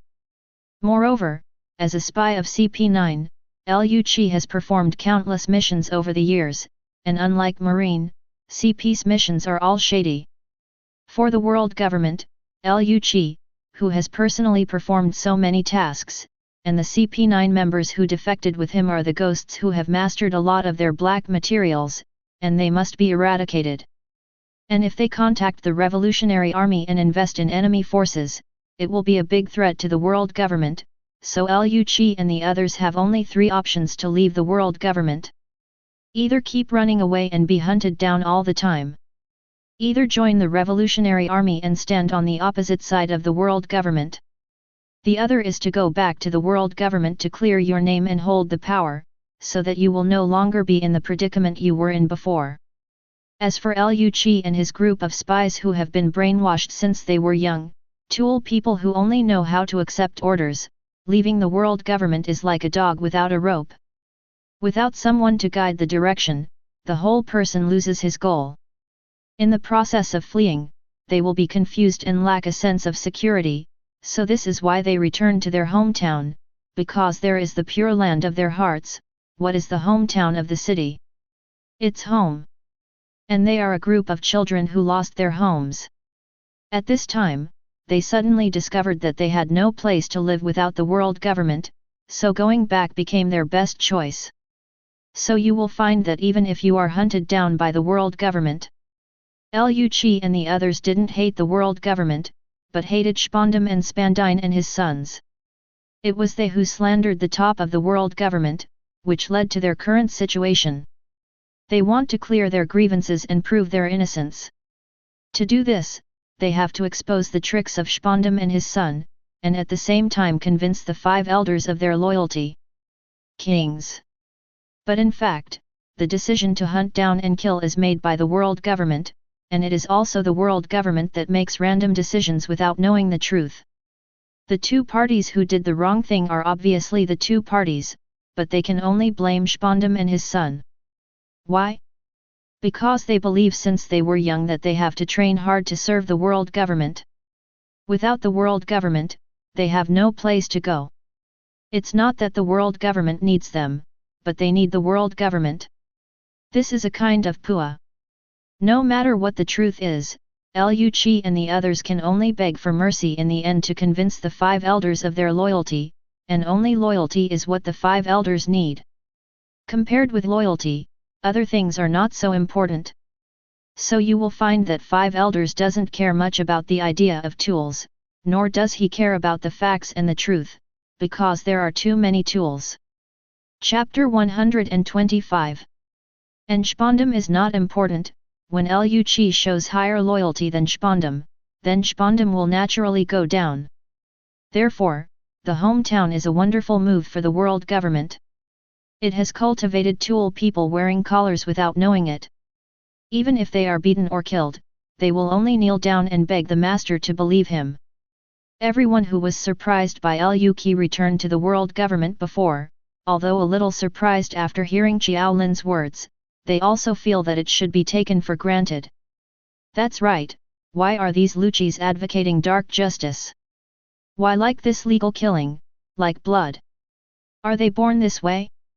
Of course not, because the world government deliberately cultivated them like this.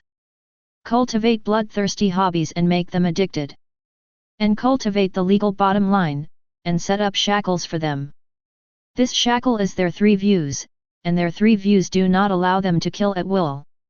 So if you want to kill legally, you can only do so under the only legal institution, the world government. From the very beginning, they had only one choice, to stay in the world government. And the world government cultivates their concept of justice, and it doesn't really want them to be justice. Because Marine has demonstrated that justice is a double-edged sword, it is impossible for the world government to let its other arm become uncontrollable again. Their so-called justice is a deliberate trap set by the world government. You can't kill people at will, but you can kill whoever the world government lets you kill, because it's legal and just. And at this time, they who are addicted to killing will naturally no longer control the impulse in their hearts, and kill as much as they want. This is like putting an apple on a donkey's head, where the apple is placed, the donkey will go there. Everyone suddenly realized. Justice is the apple, put one on Marine's side, and another one on CP's side. Both are apples, but they taste different. Using these 2 stars to control their actions, they think they are moving towards their own values and bottom line, but everything is under the manipulation of the world government. Thoughts are a powerful force, Durag thought. He suddenly felt that what Qiao Lin said was, Abka, somewhat similar to what he said before.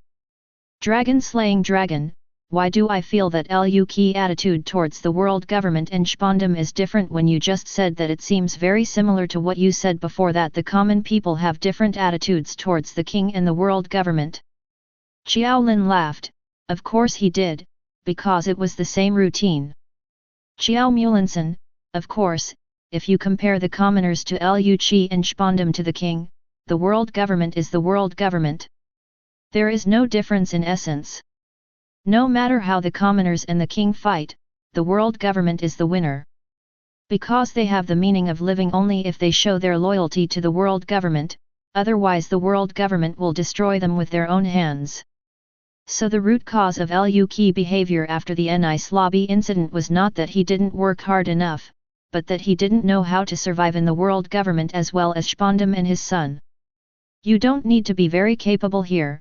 You just need to be good at showing loyalty and catering to the 5 elders' intentions.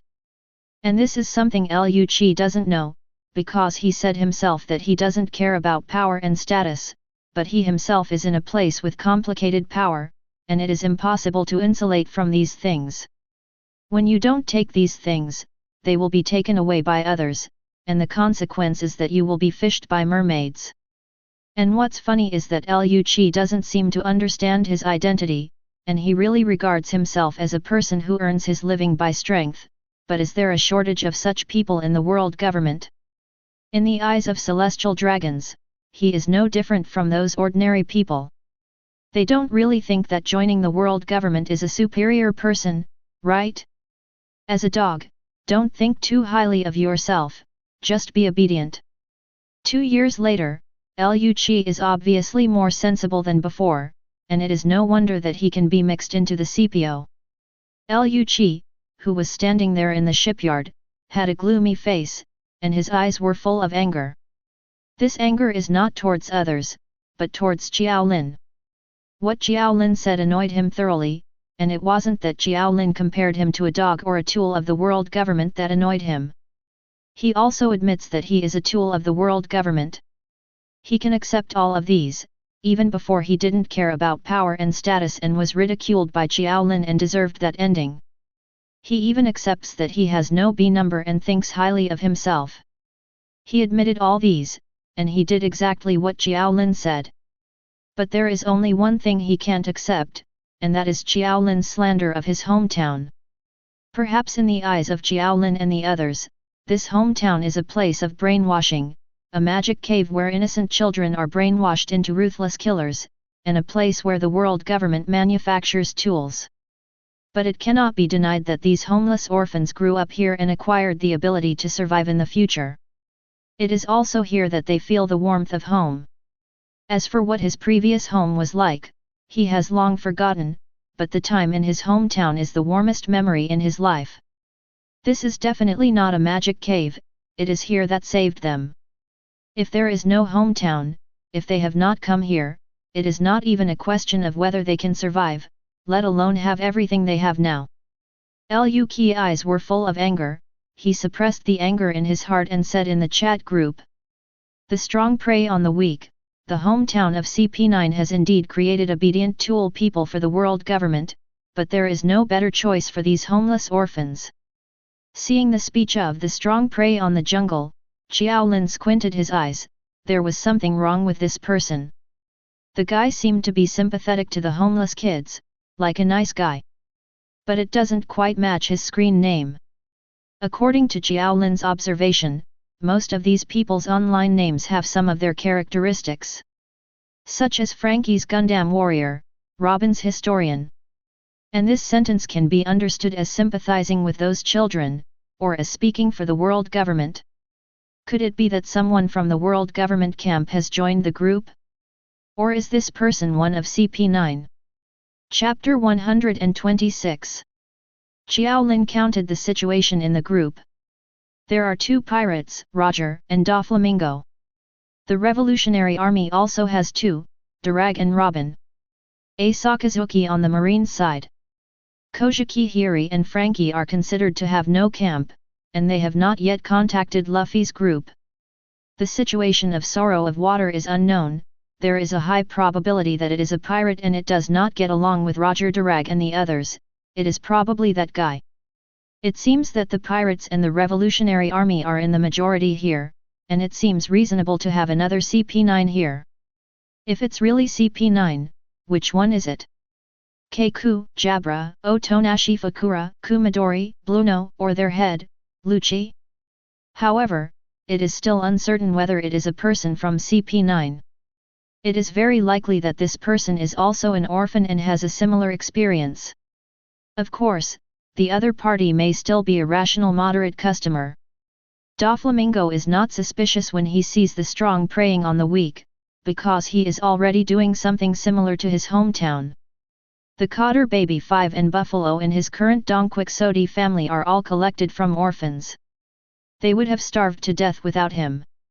So he was actually dissatisfied with CP9's defection, just as he was dissatisfied with Luo's defection. There has never been a free lunch in this world. Since he has accepted his kindness, it is worthwhile to sacrifice his life for him.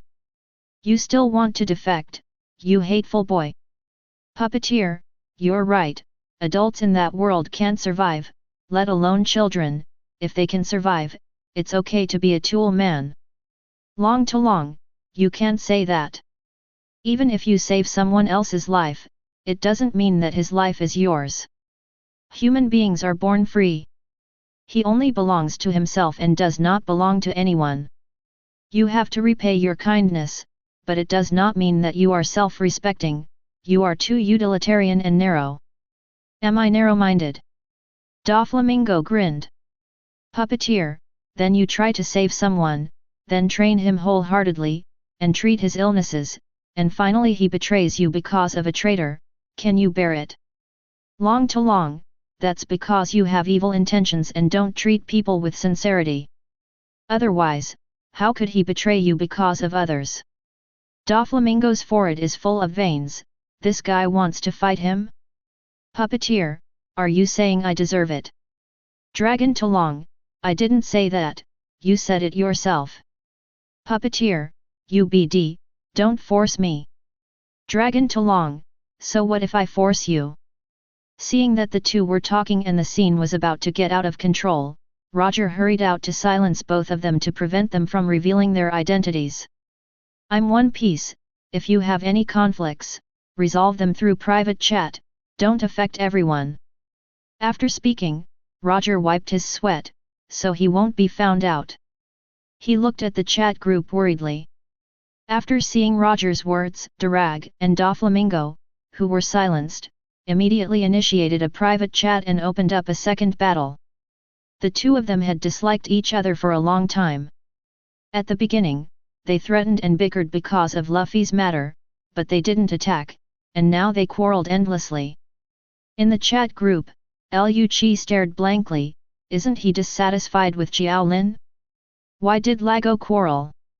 For a moment, his anger was diverted by the two quarreling. Only then did Liu Qi realize that this chat group seems to be a bit powerful. Not only can people from different time and space come together to chat, it can also easily arouse people's anger. He already lost count of how many times he got angry today. The same was true for these two people, and they quarreled as they talked.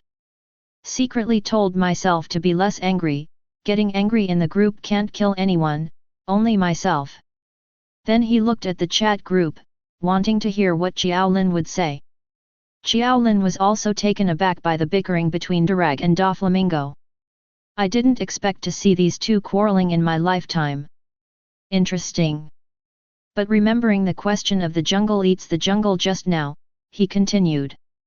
Qiao Mulinson, although the world government collects orphans and sends them to their hometowns to train them as tool people, giving them life security and space to grow up, it is indeed a timely help for these homeless orphans.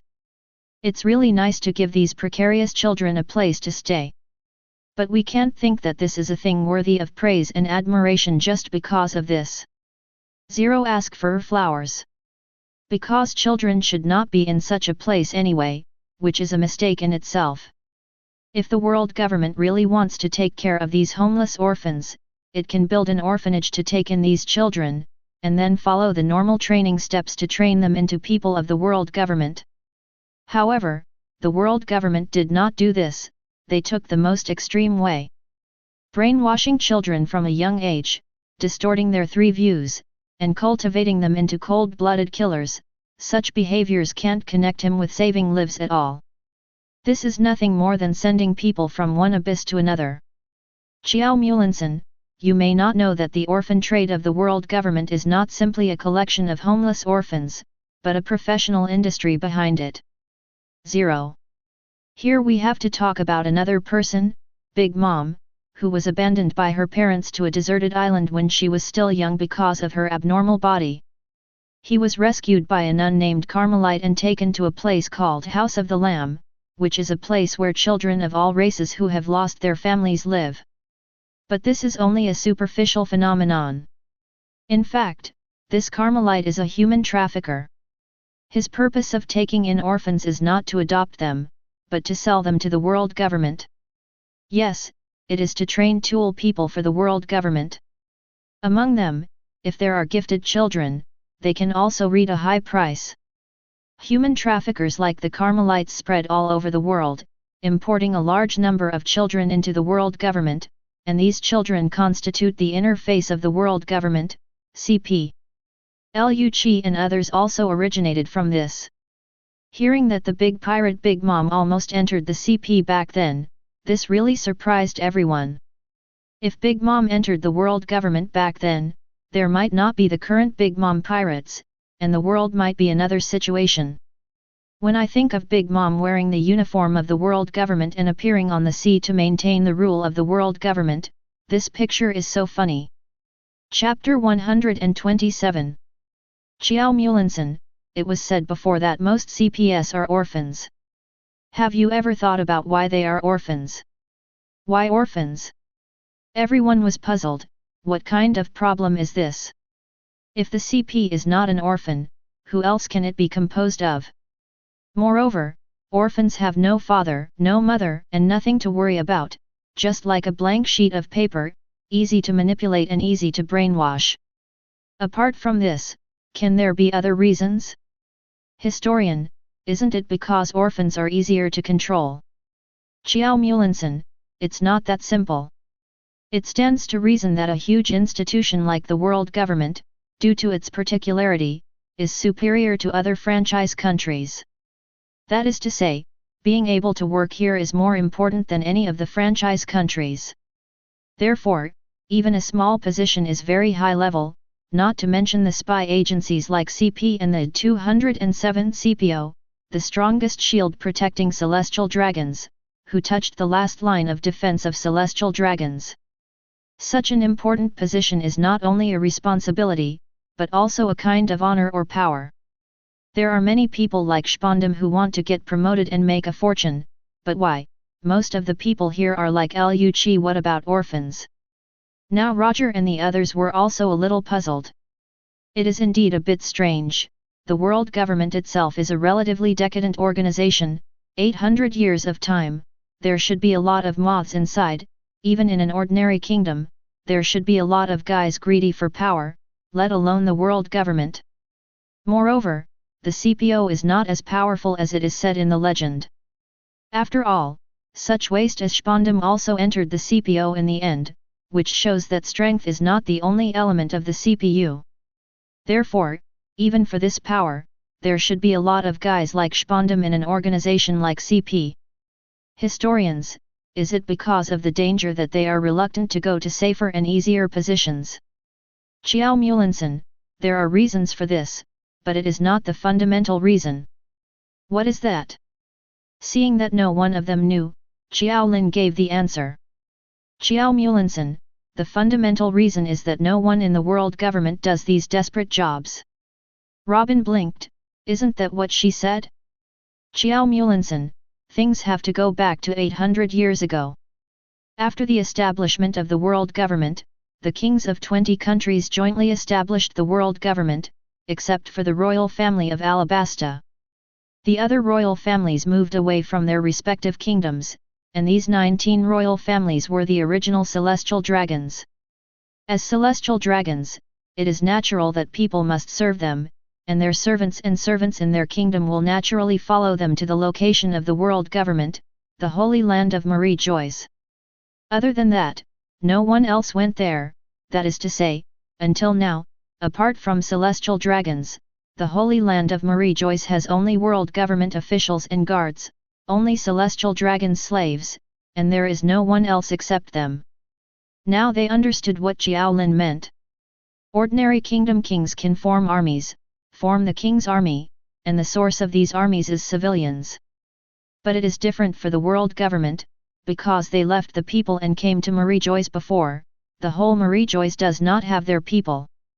This naturally lacks enough soldiers. What to do if there is a shortage of soldiers? We can only recruit. But which people to recruit? This has become a problem. All the kingdoms they were in before had new kings, and the people in the other joining countries were all loyal to their kings. Recruiting people from other countries to be loyal to oneself, how can you rest assured, especially the guards who protect their personal safety, if they have other thoughts? Wouldn't it be a one-pot job?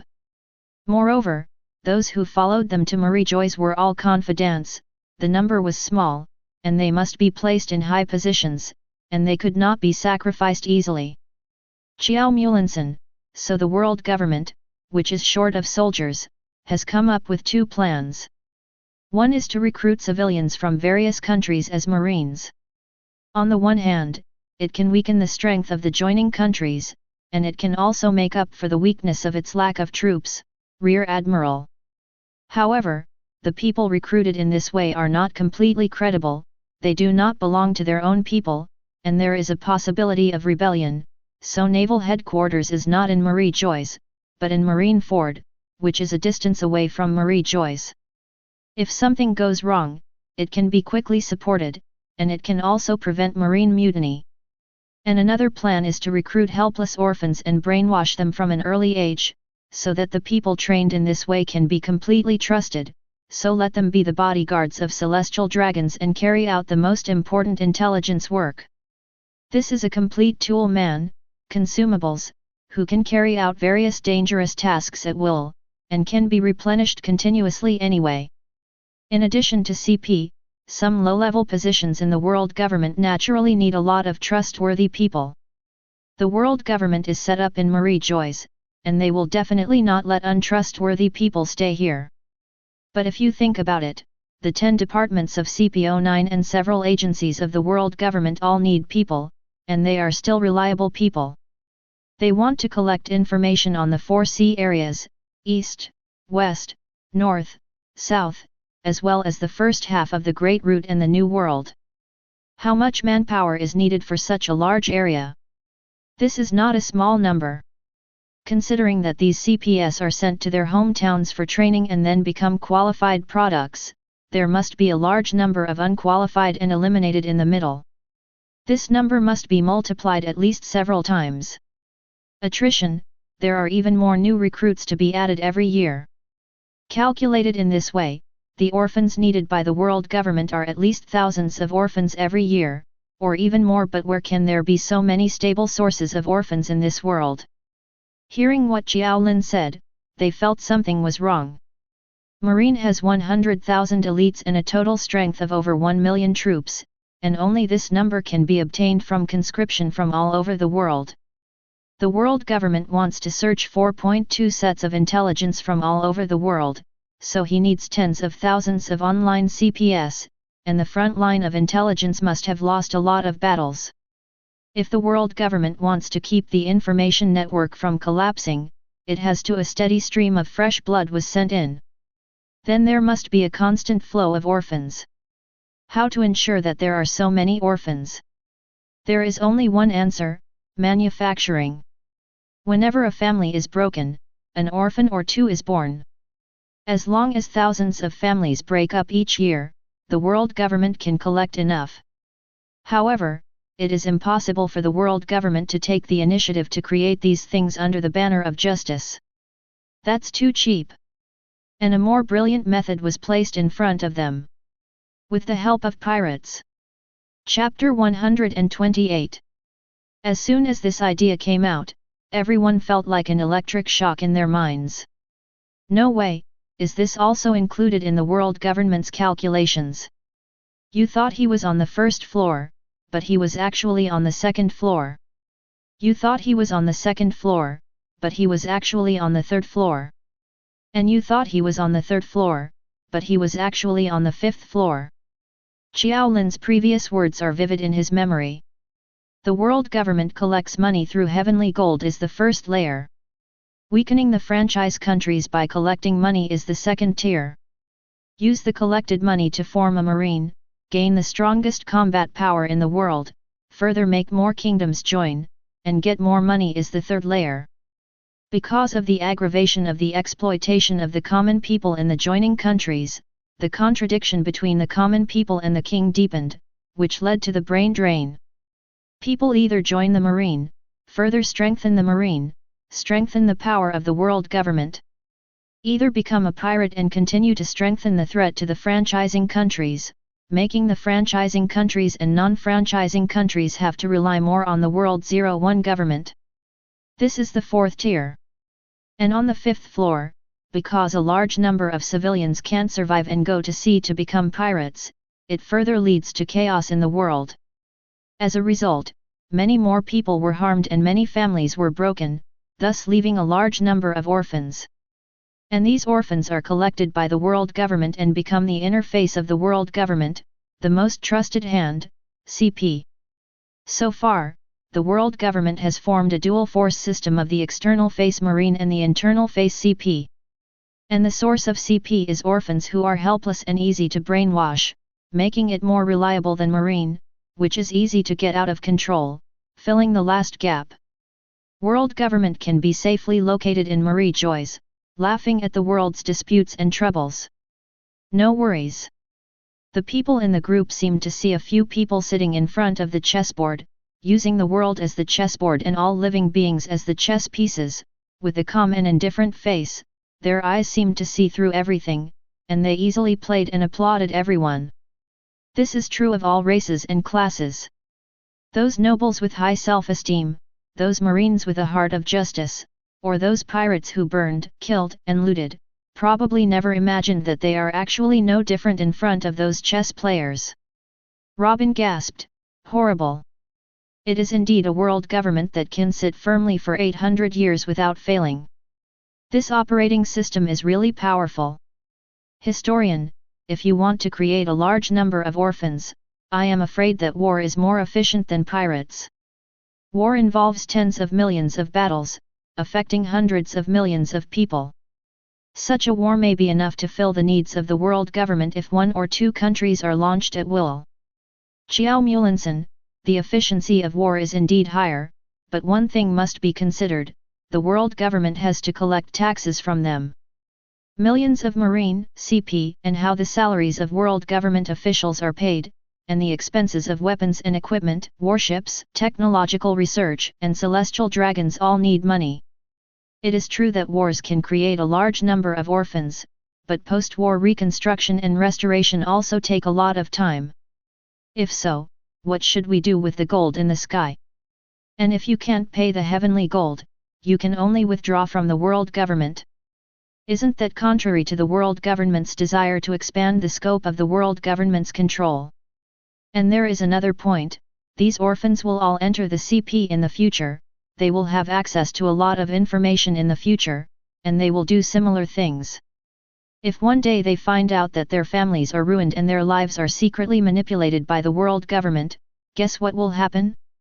They are so close to celestial dragons, I am afraid that celestial dragons can hardly use them with confidence. Compared to these, it is much easier to use pirates. There is a master in hatred. If you have any hatred, go to the pirate who ruined your family, but it has nothing to do with our world government. Look, is this related to the relationship between the commoners and the king? Is the hatred between them exactly the same? If it is not clear that the pirates are the relationship between the world government's intentional support of pirates, who can blame the world government for this hatred? Historian, so it is. No wonder you have to rely on pirates. The world government just stretched out both hands, and naturally these dirty things cannot be done by marine. Even launching the buster call is flaunting the name of justice, or this group of justice madmen will betray you in minutes. Then only the other hand is left with CP. Although these guys have also been brainwashed and do dirty things that cannot be explained clearly, they are still outsiders after all, and they cannot compare with their own retainers. Some things still can't be done by CP. Using CP to create orphans, and then training orphans to become CPS, any fool can see that the world government is behind the scenes. If the CP catches fire, it's much worse than the marine mutiny. Unless 5 elders has cerebral palsy, it is absolutely impossible to feel such a thing about Shabby. But looking back, there is really something about world government. Qiao Lin, that's why I would like to call world government the ultimate white ticket, and I would call it the strongest in the white ticket session. Qiao Lin, the gold in the sky is offered by others, the marine is conscripted from other countries, and the CP is picked up from other countries. Spend other people's money, use other people's people, and then become the ruler of the world by yourself. The key point is 100. He still rules but does not rule. He just holds a gun in one hand and a bag in the other, and doesn't care about other things. It doesn't matter whether they live well or badly, as long as they hand over the money obediently. Do not pay? Pirates, Marine, and CP, you choose one. I'm just asking if you've ever seen such a vain guy. Historian, bold enough, I have never seen such brazenness. I am One Piece, shameless enough, I have never seen such a brazen person. Lurker, shameless enough, I've never seen such a brazen person. Huo's Hijao, shameless enough, I have never seen such a brazen person. Water's Sorrow, shameless enough, I've never seen such a brazen person. Gundam warrior, shameless enough, I've never seen such a brazen person. Not only the people in the group were surprised, but even Qiao Lin himself was convinced by the operation of the world government. When I first saw the group of world government, they didn't have a single person under their command. They didn't do anything and collected money all over the world. Qiao Lin just wants to say that this operation is really fake. This also proves that big fists are the last word. Chapter 129. So in Qiao Lin's view, world government is not so much a government as a gangster masquerading as a government. Marine and CP are the thugs of this group of gangsters, and the member countries and non-member countries are the objects of protection fees. Moreover, the world government's disguise was so good that everyone was deceived by the banner of justice they flaunted, and even fooled their own thugs into the ditch. Qiao Mulinson, so that's why I said that it should not be called just because the hometown gave these homeless orphans the basis for survival and the space to grow. Because these kids shouldn't be here. And all these tragedies are manipulated by the world government behind the scenes. Let the family be ruined, and then adopt them and brainwash them into tool people. If these CPS who have been brainwashed by their hometown are grateful to their hometown and the world government, it is tantamount to expressing gratitude for killing their father and enemy. This is so stupid and so funny. Qiao Lin wasn't sure whether the person on the other side of the chat group was a Lizong or a member of CP9, so he was waiting for the other party's answer. Maybe he could reveal a flaw. Liu Qi is completely unaware of Qiao Lin's suspicion now, and he is not in the mood to think about it now. Because Qiao Lin's words had already stirred up a huge wave in his heart. Orphans like them are actually deliberately created by the world government. It was the world government that ruined their family. After their family was ruined, they were collected by the world government and trained as tool people. Everything is a scam, in order to let the world government firmly control the world. If what Qiao Lin said is true, then these people really are a tragic joke. Ha, he, haha. Liu Qi lowered his head and let out a deep laugh, and then the laughter grew louder. As if he had heard something that made him burst out laughing, Liu Qi bent over holding his belly, and finally raised his head and smiled at Tian Chong. Ha ha ha ha. The laughter here was too loud, which attracted the attention of other people in the shipyard. They looked over one after another, not understanding why the usually indifferent foreman changed his usual calmness and made such a belly laugh. Liu Qi's sudden change caught Bao Li's attention. He is a shipbuilder of Carrera Company, and like Liu Qi, he is also a foreman of Carrera Company. The relationship between the two is good. Seeing Liu Qi's sudden laughter, Bao Li pulled the sunglasses on his eyes to his forehead, and walked to Liu Qi's side with a cigarette in his mouth.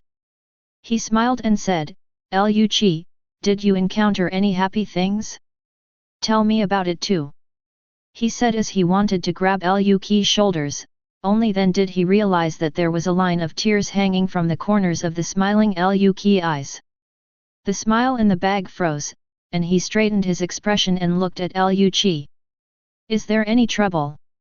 Liu Qi shook his head, waved his hands, and the pigeon on his shoulder opened his mouth and said, It's okay, I suddenly thought of a joke, it was a little funny, I couldn't hold it back for a while. It paused, it's so funny. Liu Qi shook his head, turned around and walked towards the shipyard. Bao Li looked at Liu Qi, and when Liu Qi turned to leave, he noticed Liu Qi's eyes. Although he was smiling, there was unconcealable sadness in his eyes. Besides, he also saw something else in Liu Qi's eyes. That thing is very hot, like anger, like hatred, more like wanting to destroy something. What he didn't see was that after turning around, the sadness in Liu Qi's eyes had all disappeared.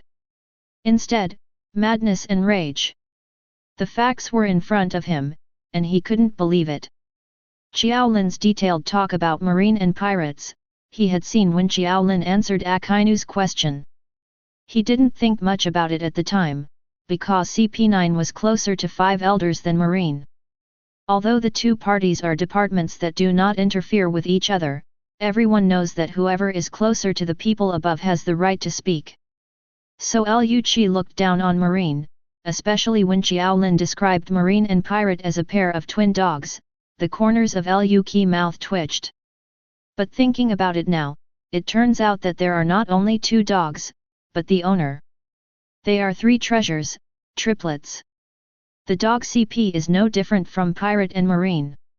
Apart from being more trusted by the owner, the story of CP is even more pitiful and ridiculous. Pirates not only make pirates more powerful, but also provide CP with a lot of blood. The three of them are not only hostile to each other, but also interdependent. Rabbits are dead and dogs are cooked, and birds are hidden. At this time, Liu Qi really understood the meaning of this sentence. How much I loved my hometown before, but now I hate it. Their CP is arranged clearly. Obviously they are ready to be tool people, and they are very grateful to their hometown for their cultivation. But I didn't expect that the truth of the fact that I knew one day was so funny. Asterisk tool man. Laughed, sure enough, it's just like the name. Trees were felled, cut into blocks, and made into handles. Iron ore was mined, smelted into iron body, and then made into axe blades and pickaxes. Where to get it, where it is made into tools and sent to get more tools. It's really ridiculous. Liu Qi pressed the top hat on his head, and the brim of the hat covered his eyes and blocked his sight. The anger, of Zhao's, just now disappeared instantly. At this moment, Liu Qi's thoughts still changed drastically. In the chat group. The law of the jungle, thank you for your answer, I understand. Liu Qi remembered the rules in the group, and seemed to give Qiao Lin a corresponding reward after asking Qiao Lin a question.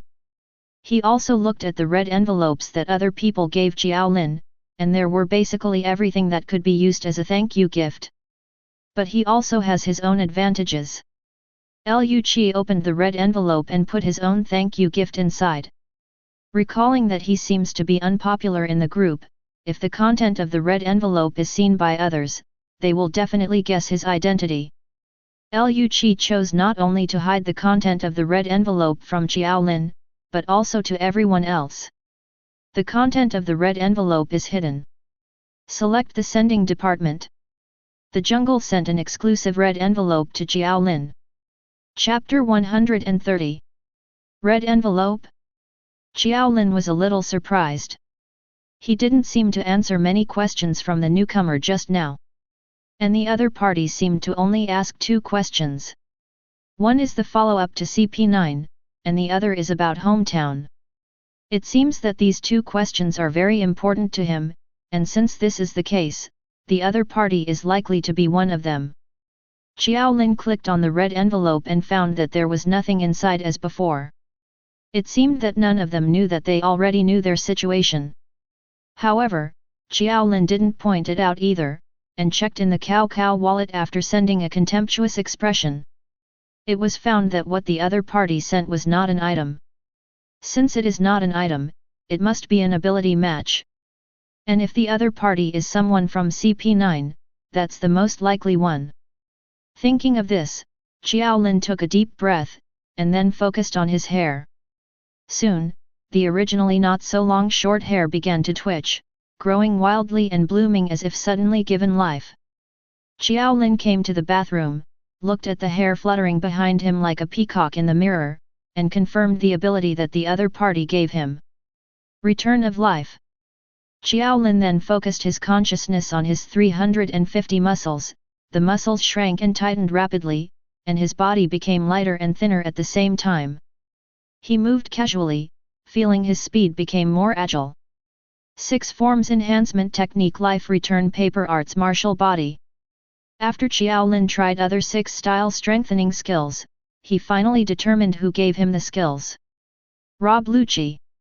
Only people in CP will focus on practicing the 6 styles, develop these strengthening skills, and comprehend these profound skills. And like the average marine can only do 3 or 4 moves. It is not a matter of one day and one night to fully grasp it, let alone in-depth research. Only CP candidates who have practiced the 6 forms of asceticism in the world government's devil training since childhood will focus on practicing these physical skills. It seems that what he just said really touched Luffy's deepest thoughts, otherwise he would not be grateful to him. Qiao Lin recalled what he had just said to Luffy, with a weird smile on his lips. He seemed to have ripped off world government's underpants just now.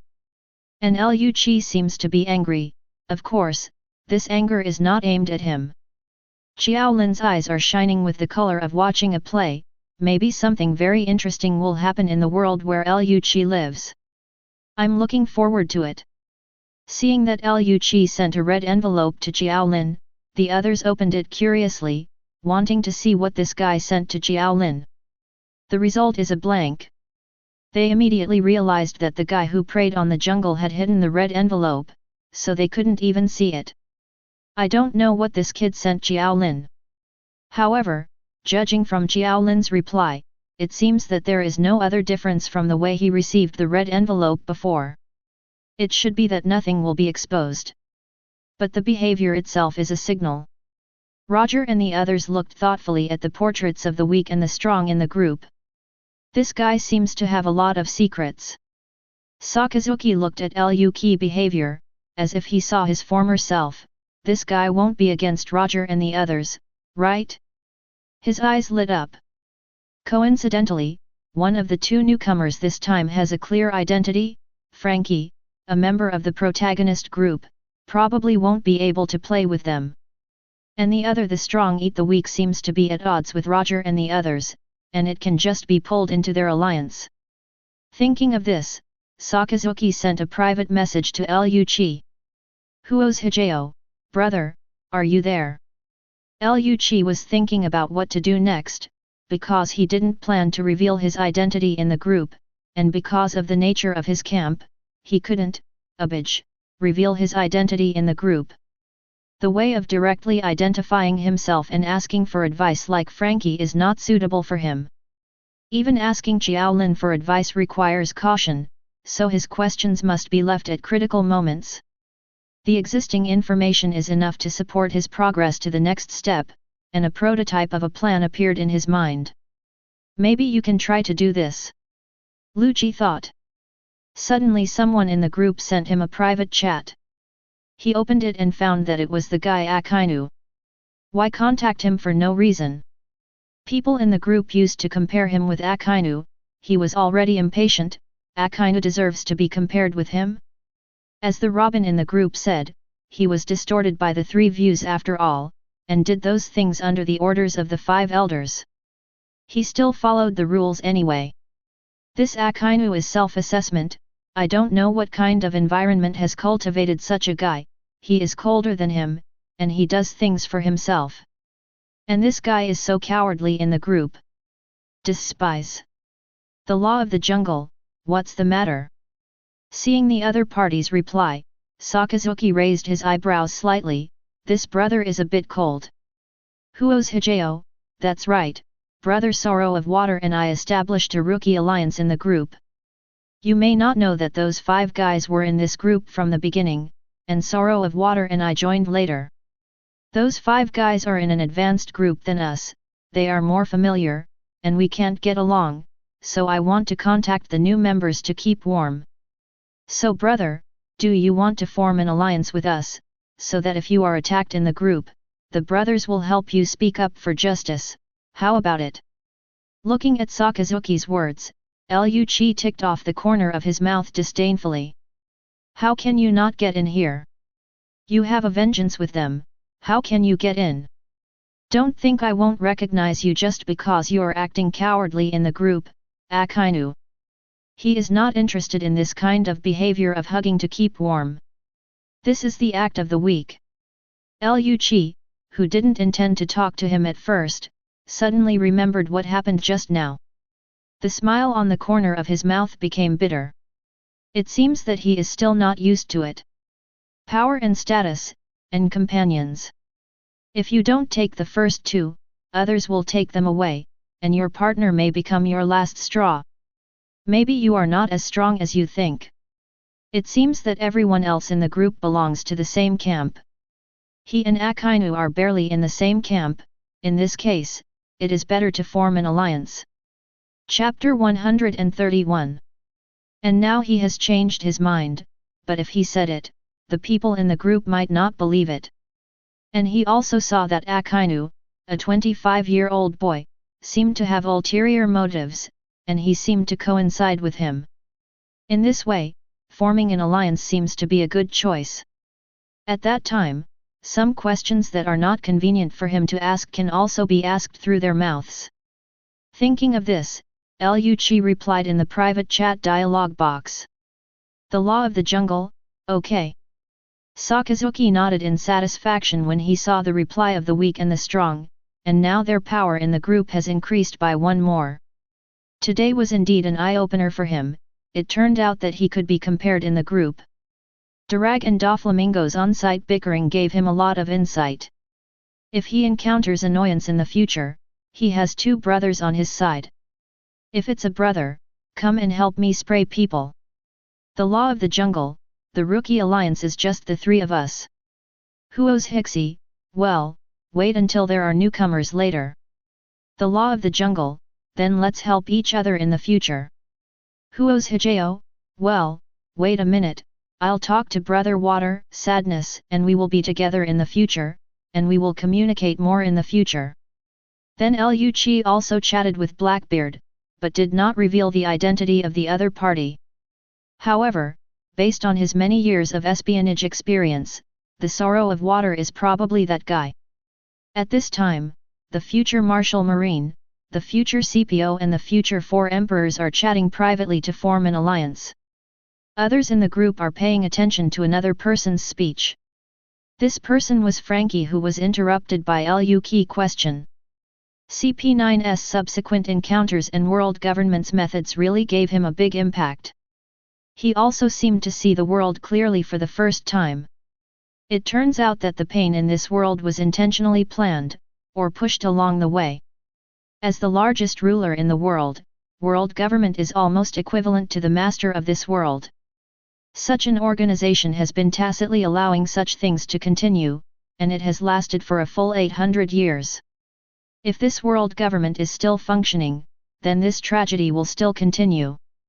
It's not that they can't see the cries and wailing of civilians being plundered and killed by pirates, but the wailing seems to be within their expectations.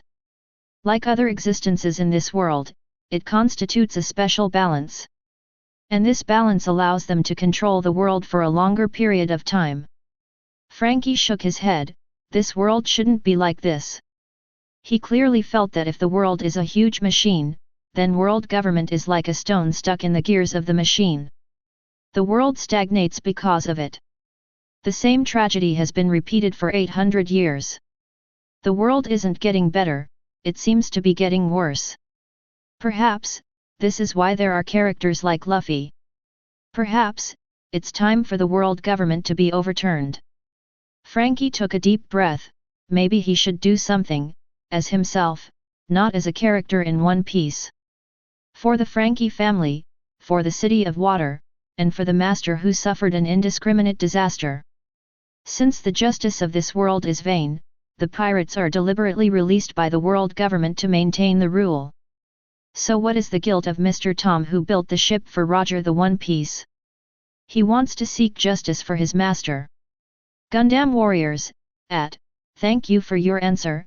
I am very interested in the anime One Piece, and I will follow it. I heard that a group of friends in the group are writing fan. I also have this idea, so I would like to ask for advice. If I take Frankie as the protagonist, after he touches the iceberg and gets the Pluton blueprint from the iceberg. Frankie suddenly got the memory about the future as inspiration to write a fan story. Please tell me, how can this story develop? Mensin, online help, please. Seeing Frankie's question, everyone in the group was speechless. You are really a fast learner. Directly imitate Durag's method to ask questions. But this is also good. Compared to the original way of asking questions, this way of asking questions is much more logical. They looked at this thoughtfully. Maybe they can also be whole. 0 asking for flowers. Qiao Lin, who had just finished testing the newly acquired ability, laughed out loud at Frankie's words. Something, this Frankie. Since you all put so much effort into disguising, then I won't expose it. He also wanted to see how Frankie would change because of him. Qiao Lin pinched his chin and thought about Frankie's situation. According to what Frankie himself said, he is now in a situation where he has just seen the iceberg and just obtained the design of Pluton. At this time, his identity should have aroused the suspicion of CP9, but because CP9 was afraid of repeating the same mistakes, he did not act rashly. The main target is still on the number 1 suspect in the blueprint, Bing Shan. 0. So Frankie, who returned to the water capital, was not listed as a monitoring target by CP9. Then there should be only 2 choices before Frankie. One is to do nothing and wait for Luffy's arrival, then join the protagonist group and go directly to the pinnacle of life. And another. Qiao Mulinson, I have 2 ideas here, you can refer to them. Seeing Qiao Lin's reply, Frankie's heart was lifted, and he stared at the chat group without blinking. Gundam Warrior, please tell me. Qiao Mulinson, the first idea is to follow the ship with the traditional pirates and humanities. Now that Frankie has obtained the memory of the future, he must understand that he will meet the protagonist Luffy in the future, and you will naturally know the strength of the protagonist's aura. Frankie, who has the memory of the future, can go to sea with Luffy. With his help to avoid disadvantages, Luffy's voyage will be smoother. Maybe he can help Luffy become the One Piece and overthrow the world government. Frankie himself has thought about this answer, but it will be a few years before Luffy goes to sea. Could it be that he has been doing nothing these few years and waiting? And what makes him feel a little uncomfortable is that this is no different from the plot of the original book. He is still a marionette, and he doesn't want to be like this.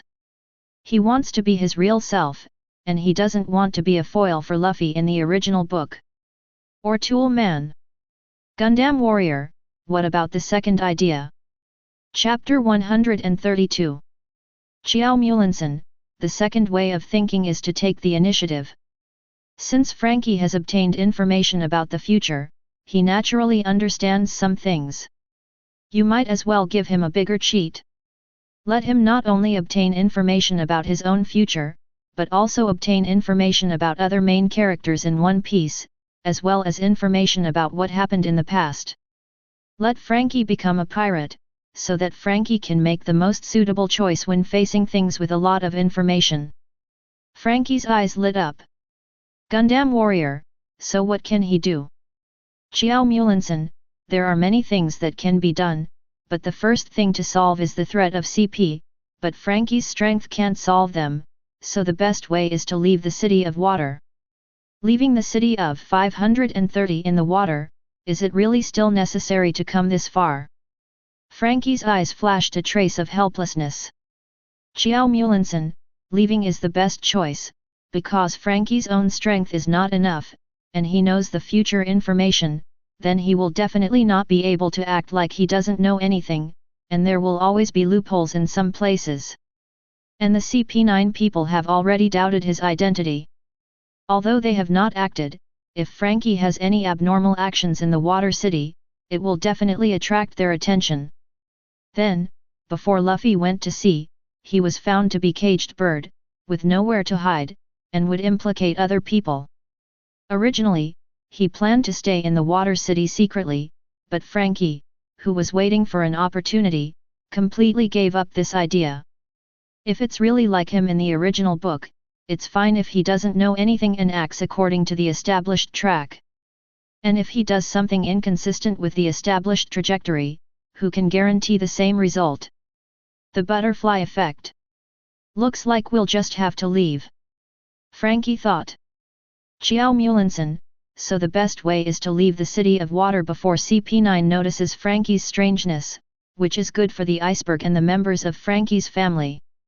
The next action of Frankie who left the Water City depends on his character design, that is, what he wants to do, and knowing what he wants to do, we can choose the corresponding event for him. What does he want to do? Frankie frowned. Of course he wanted to avenge his master, if he could, he wanted to overthrow this world government, overthrow this false justice, and let these murderers use justice to slaughter innocent people. The devil loses its protective umbrella and is punished accordingly. Gundam warriors, what if Franky wants to overthrow the world government and avenge Master? Sure enough. Qiao Lin smiled, and he guessed that Franky would do this. Franky does not have many ideals. One is to protect the city of water. This is because of his guilt towards his master, so he wants to protect the city he loved so much for the dead master. One is that he can't let go of Franky's family. He lost his master and was far away from his senior brother. He finally found a new family, and he also wants to protect them well. The other is revenge. Tom was designed to die by CP, and CP received the order of 5 elders. The instigator of the whole thing is the world government. If revenge is to be overthrown, the world government must be overthrown. Killing Spondum can only solve part of the hatred, but the real enemy is actually the 5 elders who gave orders behind.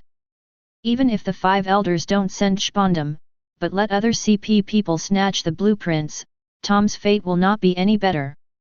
Since you want to overthrow the world government, the national calendar. Everyone in the group couldn't help grinning when they saw Franky's thoughts. Robin, Roger, and Sakazuki praised it one after another. Enderag and Doflamingo are still chatting with Sibi privately at this time. Qiao Mulinson, to overthrow the world government with Franky's own strength is absolutely impossible, unless you give him a cheat, let him punch Admiral, kick CPO, and be invincible in the world. But he can't even beat Lucci, let alone them, so if he wants to overthrow the world government, he has to start with what Franky is best at. What he is best at. Franky rubbed his chin and thought about it. He is a shipwright. Could it be that he is a shipbuilder? A sudden idea came to Franky's mind. Pluton. Qiao Mulinson, that's right, I'm talking about the ancient weapon Pluton. Of course, Franky has the design of Pluton in his hand, and he himself is a boat builder, so he has basically gathered all the necessary elements, what bicycle is needed, and he can directly build it. Pluton took a shot at Marie Joyce and took their lair to 0. As soon as Qiao Lin said this, everyone in the group was startled. So direct? But when they thought about it carefully, it wasn't impossible. Since the celestial dragons relied on ancient weapon Uranus as the biggest killer to control this world, then the ancient weapon Pluton, which is as famous as it, naturally also has a good lethality. It is not impossible for Pluton, who is said to be able to destroy an island with one shot, to take out Marie Joyce on the red line with one shot. But is it really that easy? What if 2 ancient weapons launch at the same time and die together? Qiao Mulinson, but of course this is a joke. If it is actually going to happen, this trick can only be used in a sneak attack, and they don't know what their Uranus is or where it is. If Marie Joyce is blown up easily, what if there are surviving fish and the net is broken? This is also a trouble, so this can only be the last resort, but if you have Pluton in your hand, then you have to wrestle with the world government capitalized.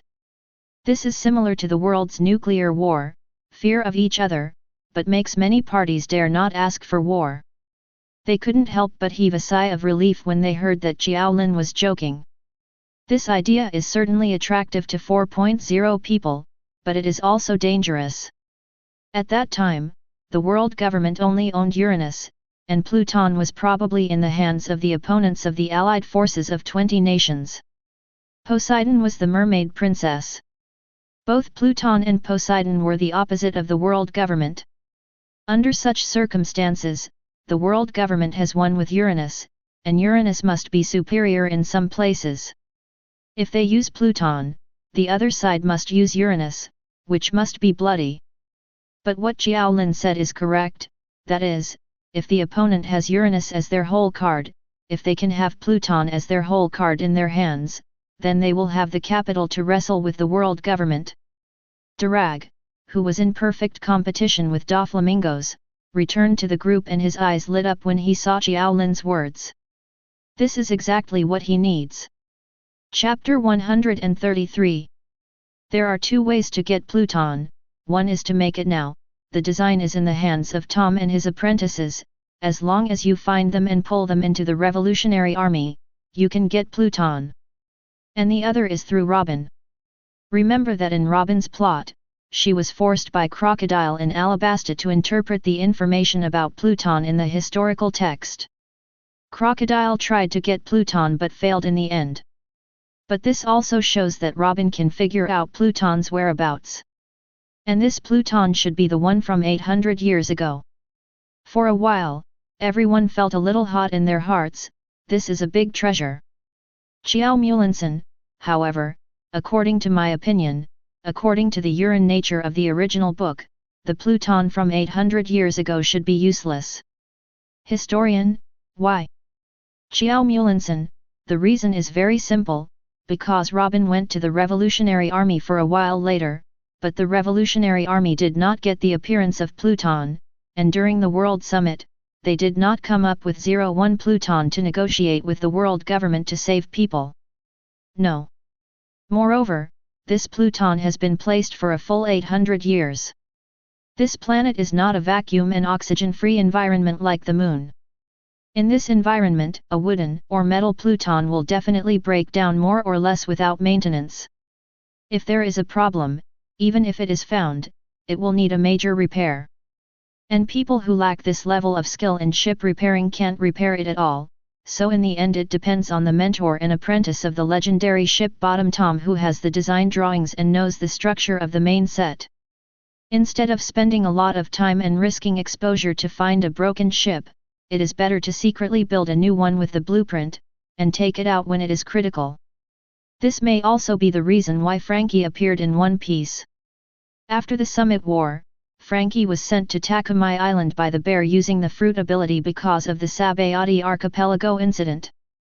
And this island is the hometown of the Hot Man, the legendary scientist who is 500 years ahead of today's technology and 500 years beyond human wisdom, Vegapunk. He also left a laboratory here, and Frankie came here to study for 2 years relying on the materials left by Vegapunk. And if there is no accident, the so-called Vegapunk's knowledge of 500 years ahead of today's technology is likely to have inherited lunar technology, that is, the lunar people came to the planet Pirate World because of the exhaustion of lunar resources. And settled down here. Pluton is no accident that they made. Frankie inheriting the knowledge of Vegapunk is equivalent to inheriting the knowledge of the Moon, which is equivalent to possessing the knowledge of making Pluton. And Frankie, who has seen the blueprints, inherited lunar technology, and is the shipbuilder of the protagonist group, may transform Luffy's ship into a new generation of Pluton. This may also be one of Luffy's final trump cards to overthrow the world government. I am One Piece. Historian. The joy of fire. Water sorrow. The law of the jungle. One word stirred up waves. The people in the group were stunned. Originally thought that Frankie was just a lucky guy who caught up with the protagonist group. He is the shipwright who is in charge of repairing ships in the small group of Luffy. A very ordinary supporting role. But I didn't expect that this guy turned out to be a hidden boss. It turns out that the author of the original author arranged for this guy to guard the blueprints of Pluton not at random. This guy is not only a caretaker, but a maker as well. They suddenly remembered that Frankie had burned the blueprints in the original book. But with Frankie's love of weapons and machinery, and the boat-building skills he inherited from Tom. Out of the boatman's interest and instinct, this guy must have studied the design drawings many times since the day he took over the design drawings. On the surface, although the design drawings were burned, the original works still remained in his mind. Wait until Frankie really masters the Moon technology, which is enough to make Pluton. If he wills, his master will appear. This guy is no ordinary guy, and with him, it's not out of the question to even stealthily kill all the celestial dragons. If it wasn't for the chat group, Durag would have directly offered an olive branch to Frankie and invited him to join the Revolutionary Army. And Robin, Doflamingo, Sakazuki, and others have this idea. Frankie, who was the focus of everyone's attention, was a little dazed at this time. I thought I was just a shipbuilder arranged by the author for Luffy, but I didn't expect that I would have such a big role. After being dazed, Frankie was surprised, looking at his hands. Once he used these hands to create the Frankie battleship, and because of these ships, he killed his master. And now he can actually use these hands to create Pluton to avenge the master's death. The hands that haven't made a boat for too long began to tremble, not nervous but excited and excited. Since everything started with this ship, let it end with this ship. However, 940 knows from Qiao Lin's words that he doesn't seem to have the ability to make Pluton now. He also needs to go to a place called Organ Island to master lunar technology. The laboratory left behind by the legendary Vegapunk. Frankie's eyes were full of fire, he knew where he was going. Organ Island. Qiao Lin's words followed suit. Qiao Mulinson, so Frankie can consider going to the Organ Island to train for a few years to improve his ability, so that he has the strength to challenge the world government before making troubles. But this is just the beginning, because it is not easy to overthrow the world government. If Frankie just wants to vent his anger, he can build Pluton and go to Marie Joyce to shoot it. But it is very likely that it will take a long time, because building such an ancient weapon requires a lot of resources, and after Frankie is built, Luffy may have overthrown the world government. If Frankie does not want to miss this revenge drama, he must find allies, and obviously, he can choose not many allies, except for Luffy who is a pirate. Only the Revolutionary Army is left. Chapter 134. If you choose Luffy, then it is the first idea, but there is no highlight in this way, so I suggest you choose the second one, contact the Revolutionary Army, and form an alliance with the Revolutionary Army.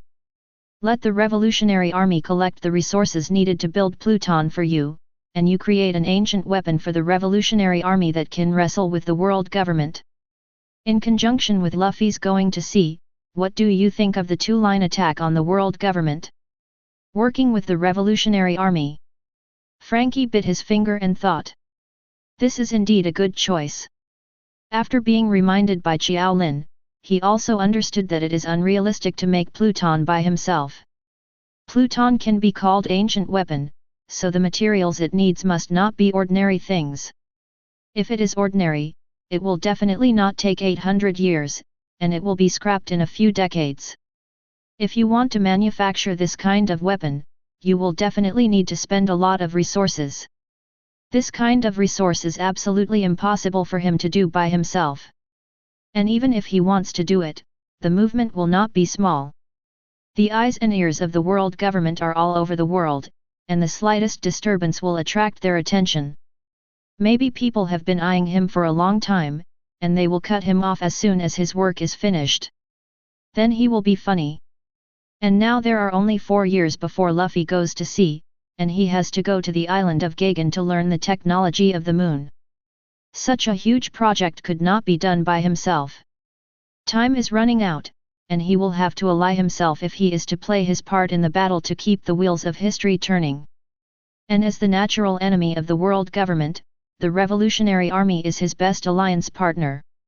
And as Qiao Lin said, overthrowing the world government is not the goal, but making the world a better place is the goal.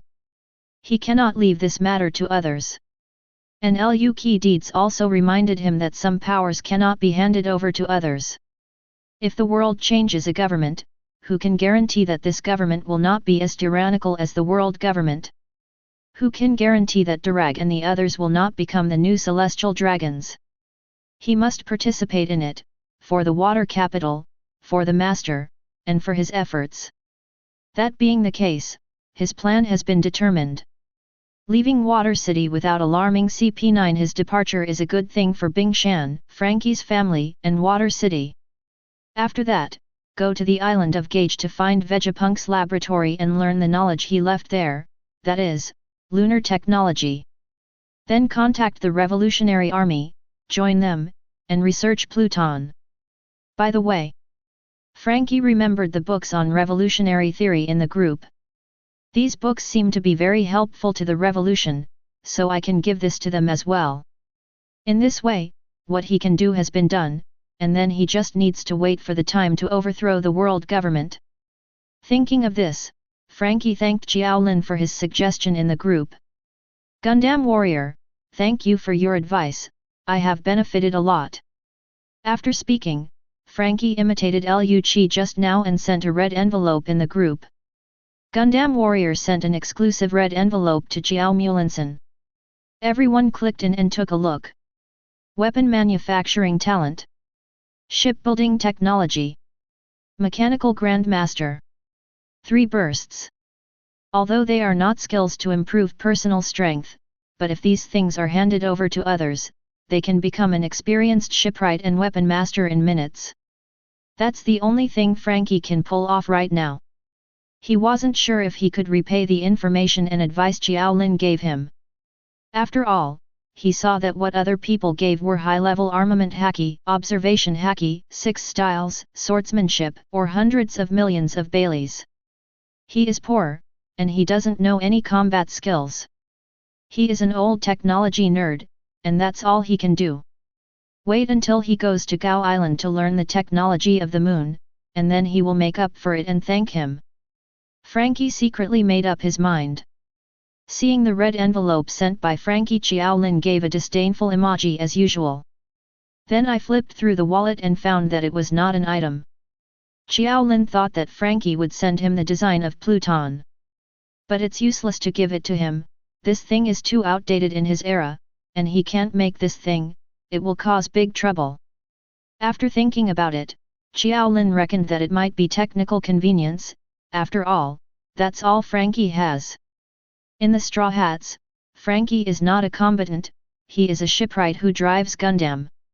One's own combat power is basically equivalent to hitting people with a stick of iron, and the battle depends entirely on technology.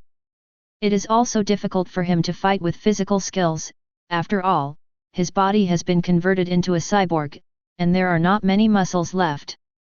Practice a hairy gymnastics. Qiao Lin took the mouse and clicked on an academic website, opened a mechanical paper and read it.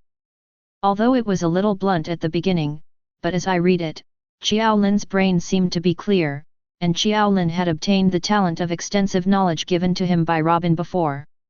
Faster. Reading a few more books of these techniques seems to be engraved in his mind, and it is not the kind of dead memory that has been turned into his own knowledge. After reading more than a dozen similar highly professional papers, Qiao Lin stopped. After testing the skills given to him by Frankie, Qiao Lin nodded in satisfaction. He is clear about Frankie's talents in science and technology, Nyakian's skills. In the world he lives in, these abilities are more powerful than those who fight and kill. Qiao Lin is thinking about whether to conduct research across majors and publish a few papers for fun. But after thinking about it, forget it, troublesome. He is not short of money now, and there is no need to do those troublesome things. If he has the time, he might as well change a house to make his life more comfortable. After thinking about it, Qiao Lin checked the houses near the school to see if there were any suitable ones. After Darag saw Qiao Lin back out, he privately chatted with Roger to ask him to temporarily block Huan Lin. Roger knew that after hearing what he just said, Drago must have lost his mind about Frankie, a young man who can make Pluton. So decisively blocked Qiao Lin. Dragon Talong, at Gundam Warrior, can we have a chat? Chapter 135. Seeing the words of the dragon slaying the dragon, Frankie's face was happy, which was exactly what he wanted. He knew that the dragon-slaying group of friends was Drago, but it was Drago from another time and space. Even if Drago doesn't look for him, he will take the initiative to find Drago to find out about the situation of the Revolutionary Army. It's not bad to get in early. Gundam Warrior, okay. From Qiao Lin's suggestion and Frankie's attitude, Darag could see that this guy chose the second path, that is, to form an alliance with the Revolutionary Army. Then this is another direction, but unlike Doflamingo, this time Frankie can help him in this world. Because the design of Pluton is in the hands of Frankie, and there is no lack of scientific and technological talents in their revolutionary army. For example, Lindbergh, the commander of the Southern Army of the Revolutionary Army, is a talent in science and technology. If you get the blueprint of Pluton, give it to Lindbergh for research to see if it can be researched. If they can develop Pluton earlier, they can also obtain the capital to wrestle with the world government earlier. Dragon Tolong, can you send me a copy of Pluton's design, and ask you to mention it, if I can do it? Others looked at it eagerly. This is the blueprint of the legendary ancient weapon Pluton. 403. It wouldn't be so easy for Drago to get it. Seeing Durag's words, Frankie thought about it. In fact, there is no problem in giving Drago a copy of Pluton's design. Anyway, he has made up his mind to form an alliance with Drago in his world.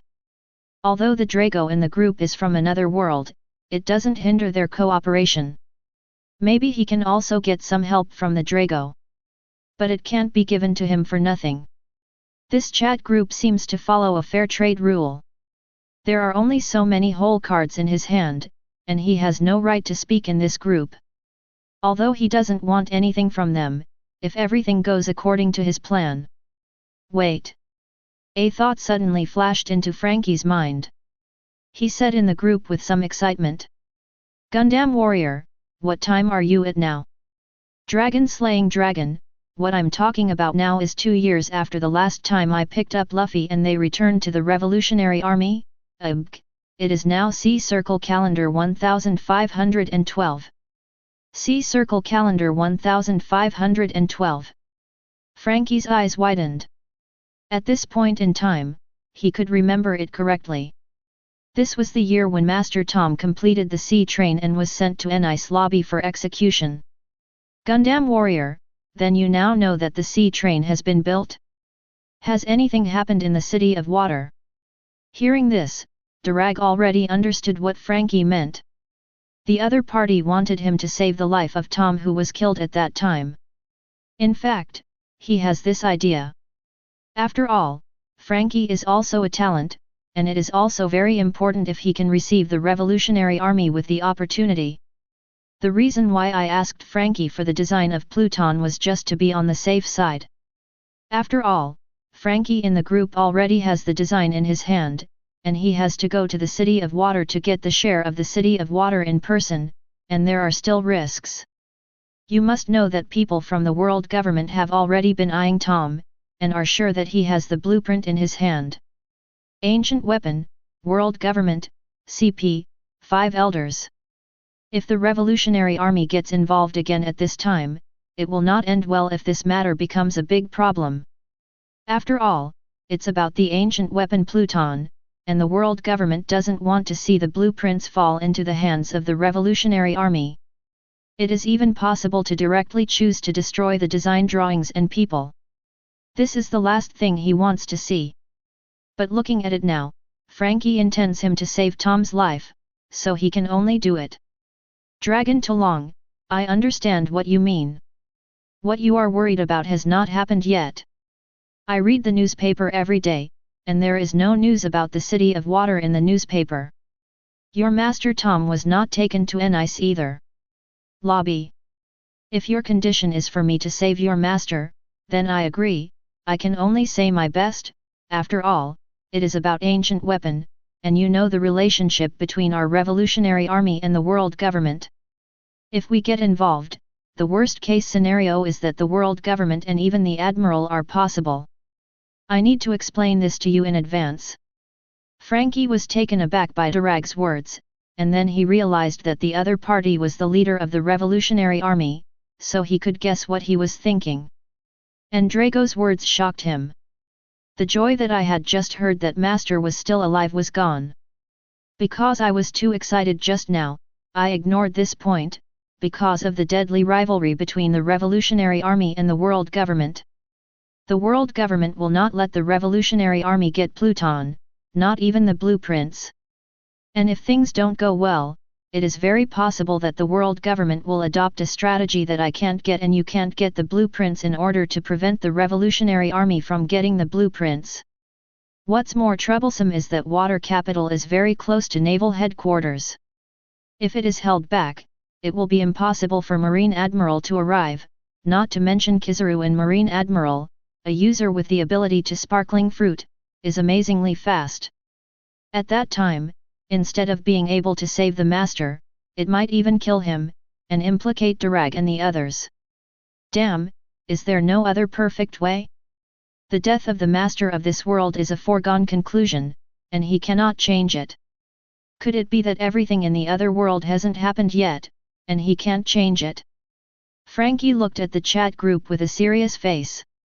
Long to long, however, what I just said is the worst situation. If it goes well, I can take away the three of you master and apprentice without a sound. Naturally, the situation I just mentioned will not happen at that time. And maybe Spondam hasn't found out that the blueprints are in Tom's hands, I just need to get there ahead of time and take you away. Frankie thought for a moment before making a decision. Even if there is only a glimmer of hope, he still wants Master to live in another time and space, which is the regret of his life. He can't make up for this time and space, he can only make up for it in another time and space. Gundam Warrior, then please, no matter if it succeeds or not, I will give Pluton to you after the love. Chapter 136. With Frankie's words, Durag is already satisfied. If he can rescue Tom and take them away, Frankie's blueprint is naturally dispensable, and taking them away is the biggest gain. And if it is not rescued, then with Frankie's guarantee, he will not miss the opportunity. As the leader of the Revolutionary Army, he always had to think about some things. Of course, it would be the best if they could be rescued. The three masters and apprentices of Tom are all legendary shipwrights, and they are very precious talents for the Revolutionary Army. After agreeing with Frankie, Durag gave Frankie some possible ways to contact the Revolutionary Army. After all, the time and space where Frankie is located is in the future, and Durag does not know whether the Revolutionary Army will change the contact information and address at that time. Frankie, take note, and look forward to Durag rescued his master. Roger witnessed their conversation from the side, feeling deeply moved. I am one piece, please, Durag, if you can save them, I owe you a personal favor.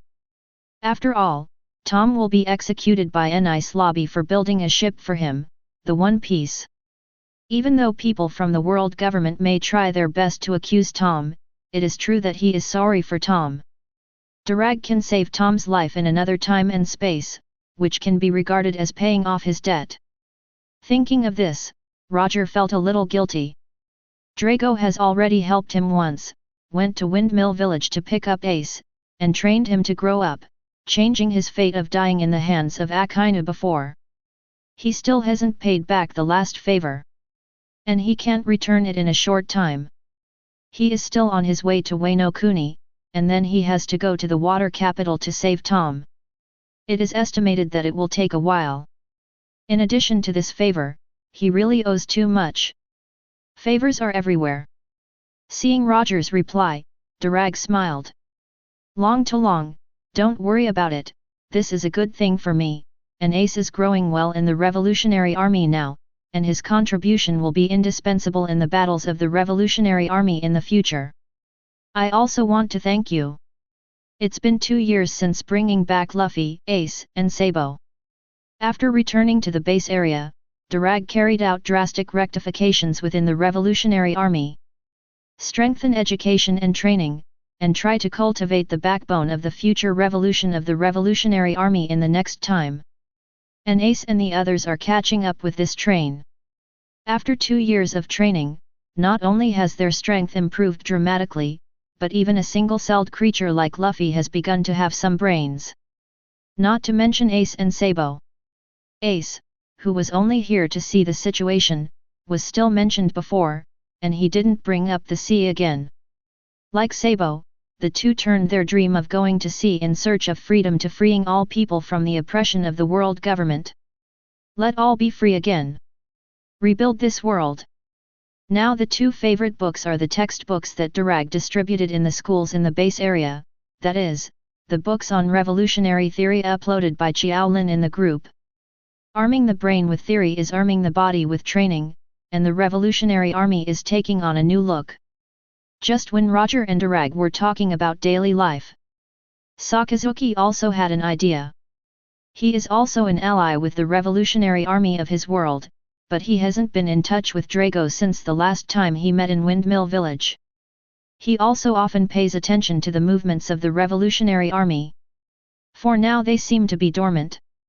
It is estimated that the strategy adopted is the same as the one in the group. Obscene development. Pluton is important, and it's critical to their success. He planned to contact Durag later and tell him the information. Get Frankie and Tom mentor before the world government action. The time he is now is a little earlier than Drago, but it is a little earlier than Drago in the group, so don't worry. Robin also has the same idea as him. As for the others, Doflamingo has not yet contacted Durag, and the timeline is too late, so he can only give up this idea temporarily. Kojiki Hiri can't manage these.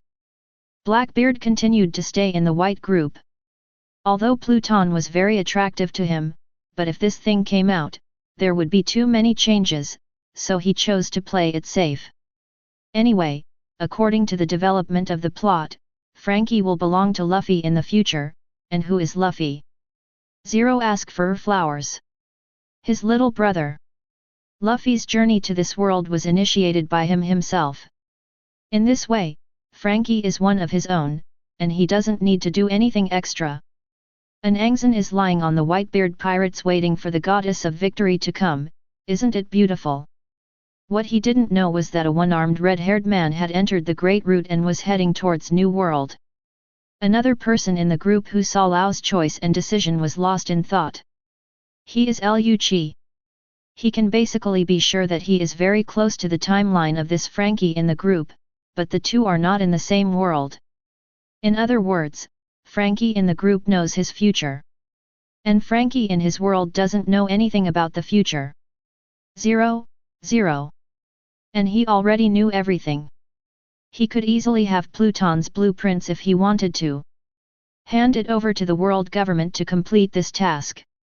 This can avoid the next 4 years of undercover missions. Let yourself waste force, and immerse yourself in this false peace lord. This directly led to 4 years later, his strength growth stagnated, or even regressed, and then he was defeated by a 17-year-old boy who had just gone to see Luffy. There is not much time left for him, and he must change. It can't be like the original book, and it will still be that weak chicken 4 years later. This time in the chat group, he not only obtained information about the future, but also learned about the strength of the world's top powerhouses. It can be seen from the content of the red envelope sent by Roger and the others to Qiao Lin. Advanced Armament Haki. Advanced Observation Haki. Conqueror's Haki. He doesn't know these things now, but he still thinks highly of himself, and he is proud of himself. It's ridiculous looking back now. He must seize the time to become stronger, which is enough to support his next actions. If it was before, Liu Qi would have used the iceberg to blackmail Frankie to take Pluton's design without saying a word. But now he doesn't want to do that. The purpose has changed, and the naturalness of the plan has changed. Chapter 137. East Blue, a certain remote island. On the coast, a ship is docked on the side, and people are constantly delivering supplies to it. On the shore, a group of people are saying goodbye. Master, won't you take us on this mission? Sabo looked at Drago expectantly and said. Like Sabo, Ace and Luffy watched Drago expectantly. They have been here for more than 2 years, and these 2 years of non-stop practice have brought them great growth. Compared with 2 years ago, they are taller, and their muscles are much stronger than before, and they are full of energy. Especially when they were in the kingdom of Goa before, because they often mixed in the environment of bandits, pirates, and gangsters, the unruly and ruffian aura they had on their bodies disappeared. Bring some more sunny temperament of 390. They have been huddled in this place for the past 2 years, and they are in a panic. Every time they watch the soldiers of the Revolutionary Army accept orders and go to sea to do missions, they are envious. This time, Drago actually went to sea to carry out the mission in person, and they naturally wanted to follow to see the charm of this sea. No. Drago shook his head. This task is very important, and it even concerns the future of the Revolutionary Army. It's not a child's play. Wait until next time. Next time, I will take you to see the work of the Revolutionary Army. Next time again, every time I say next time, I don't know how many times. Luffy muttered beside him. Haha, definitely next time. Drago said with a smile, after I leave, don't forget to train and study, especially Luffy, you want to learn from Ace and Sabo, read more books, those things are as important as strength. Got it, got it. Luffy replied without sincerity. Drago smiled dumbly, looked at Ace and Sabo, then I will leave this kid to you, and I will be back as soon as possible. Yet. Ace and Sabo nodded. Drago looked back at the base, although it was as barren and blown by wind and sand as it was 2 years ago. But the power contained in it is no longer comparable to what it was 2 years ago. He looked down at the 3 boys and the energetic Revolutionary Army soldiers beside him. He saw the hope of revolution. Drago turned and walked towards the boat, his emerald green windbreaker fluttering in the wind, followed by Bartholomew Kuma, but the current bear did not become that Shishibukai. This time I went to the water capital, which is relatively close to the naval headquarters. Drago only brought a few people with me, and the boat he used was also an ordinary sailboat. It's a bad thing if there are too many people in action this time. There is a bear, and with his ability, he can send them away even in a critical moment. Don't worry too much, as long as Tom doesn't leave the group on their way to the water capital. This time, Pluton's design drawings and Tom's mentor and apprentice are 3, and he is bound to win. Then, under the watchful eyes of Luffy, Ace, and Sabo, the sailboat carrying Drago sailed away from the coast. At the same time, Frankie from another time and space also withdrew from the chat group. Looking at the members of Frankie's family who had drunk 3 rounds before him, he took a deep breath and made a major decision. Frankie clapped his hands and shouted, "Quiet! Everyone be quiet!" Frankie's sudden shout caught their attention. They stopped drinking and reveling, and turned to look at Fran at the same time. Seeing that they were all quiet, Frankie said slowly, "I have an important announcement to make." Everyone looked at each other and saw that the boss was unexpectedly serious, which did not match his temperament. "Boss, if you have something to say, why are you so serious? Is it because the family has no money? Let's catch some pirates tomorrow. Is the coke that the boss likes gone? Let's buy some more boxes." A group of people chirped and talked. "I've decided to leave this house," Frankie said with a serious face. As soon as these words came out, the whole room became quiet and silent, as if there were no waves on the calm water. But soon a burst of laughter erupted in the room. "Haha, the boss is drunk and talking nonsense again. Let me just say, I just dismantled a few ships a few days ago, and my family happens to have money, so it's impossible to be short of money. Boss wants to run away from home, it's impossible, absolutely impossible." Just when everyone thought Frankie was joking. The Cube sisters beside Frankie did not have the same disbelief as they did at this time, but were shocked. They looked at Frankie in disbelief. They are by Frankie's side tonight, and Frankie's various weird behaviors are seen by them. At first they thought Frankie was drunk, so he behaved a little strangely. But they soon discovered that it was not that simple. The patriarch kept frowning, his expression was serious for a while, sad for a while, and angry for a while, and his expression kept changing, just when they thought the patriarch was schizophrenic or troubled by something. Frankie suddenly said that he was going to run away from home. Could it be that the head of the family is struggling with this matter tonight? This is too outrageous, right? Our Frankie family is gathered together because of someone, and now the family is mainly leaving. The Frankie family is missing Frankie. What is the Frankie family called? This family is gone. The key thing is that this happened so suddenly, they were not prepared for it at all. Could it be that some serious trouble happened and the patriarch had to leave? Why did you leave? Kiwi asked. Is there any big trouble? With all of us here, we 3.4 can figure out a solution together, brother, don't leave us. Mose also said, pulling Frankie's wrist. The behavior of the Square sisters silenced the Frankie family. This turned out to be true, not a joke. Suddenly, there was another commotion in the house. Boss, are you joking? Are you really leaving? Why exactly? Did we do something wrong? Boss, you want to leave? Who the hell? Who forced the eldest brother to leave? We copied the guy and f'd him. Seeing everyone's outraged expressions, Frankie smiled with relief, and shook his head. Chapter 138. I'm going to a place to do one thing now, it's dangerous. What's the matter? Brother, we'll go with you. That's right, our lives were saved by eldest brother. No matter whether it's going up the mountain of swords or going down into the sea of fire, we will always be with eldest brother and never be separated. After Frankie's words stopped, they became restless and more determined that Frankie was in trouble. Frankie shook his head, this matter is much more troublesome than you imagined, and the fewer people there are, the better. If you join me, it will hurt me instead. Kiwi asked worriedly, how dangerous is it? Could it be that Big Brother wants to go to sea and become a pirate? Frankie, it's much more dangerous than this, so don't worry about it, the less you know, the better for both of you and me. Listen to me, after I leave, the Frankie family must change their name. If you still want to recognize me as the Big Brother, then take good care of this water city for me. This is my hometown. Continue to work at the ship-breaking yard. This is a good business. Bounty hunters can also do their jobs, but be careful, I'm not here, and you must not mess with those enemy areas that you can't afford.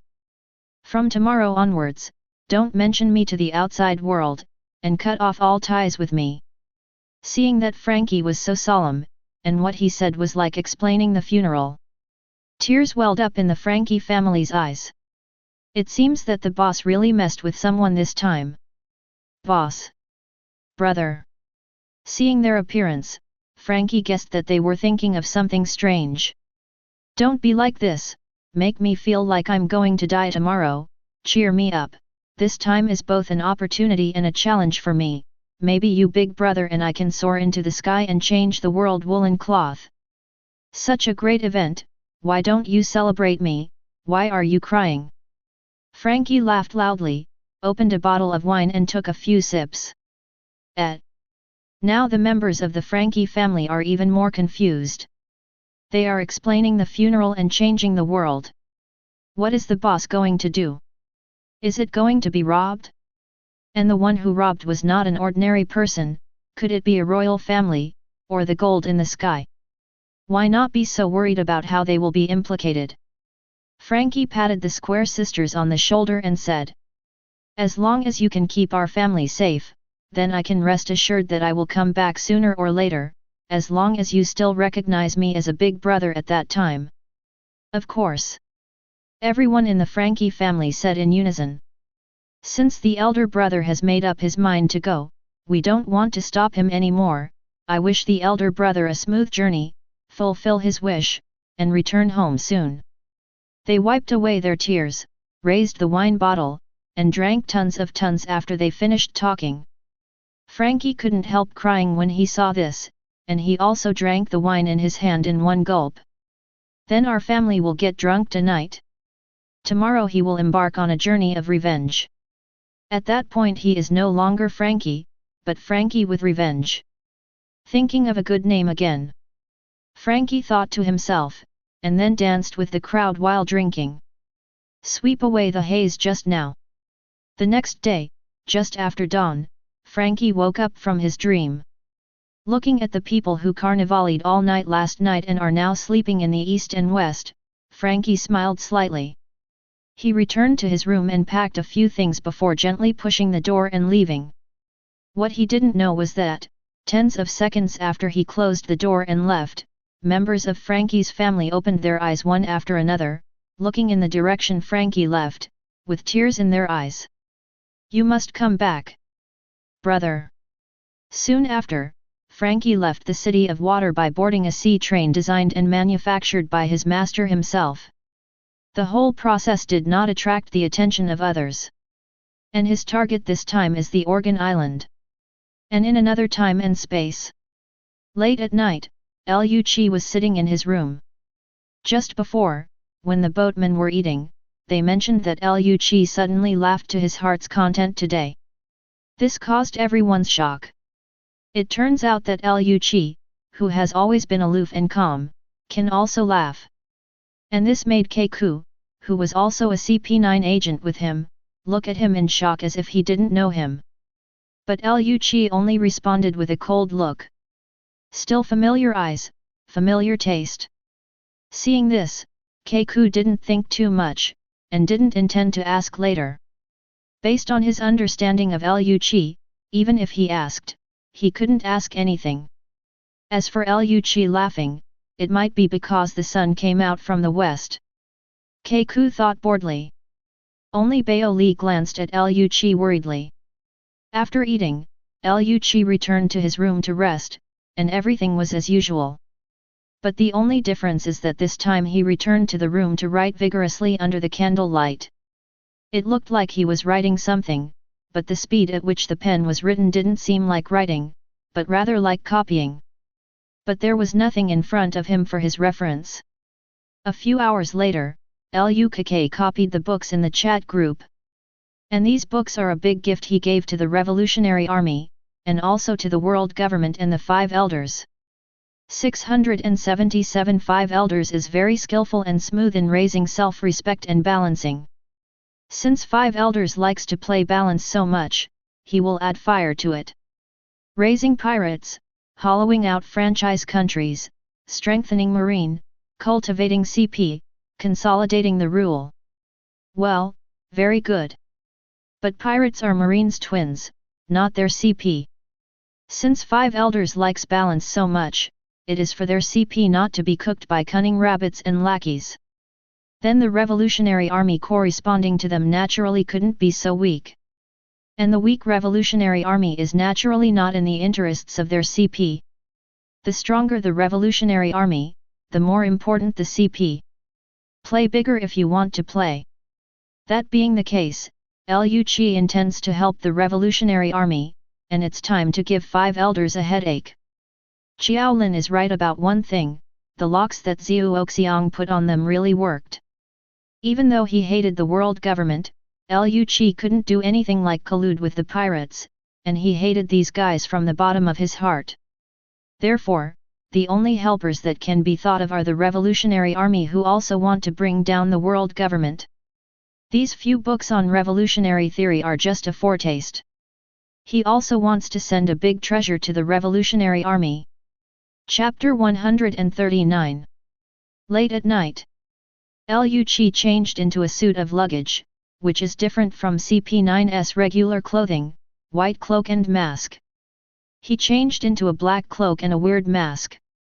At night when everyone was sleeping soundly, Liu Qi disappeared into his room. The City of Water in the middle of the night is very quiet, except for the sound of the sea breeze, and the sound of waves beating against walls and rocks.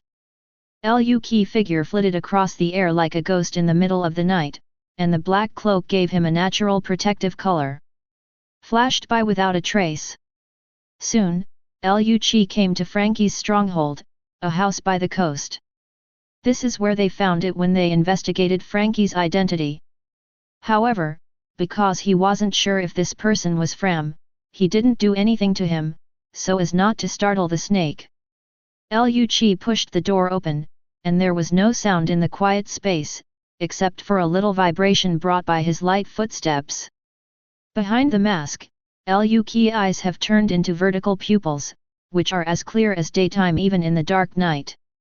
After scanning the hall on the first floor, he came to the bedroom on the second floor.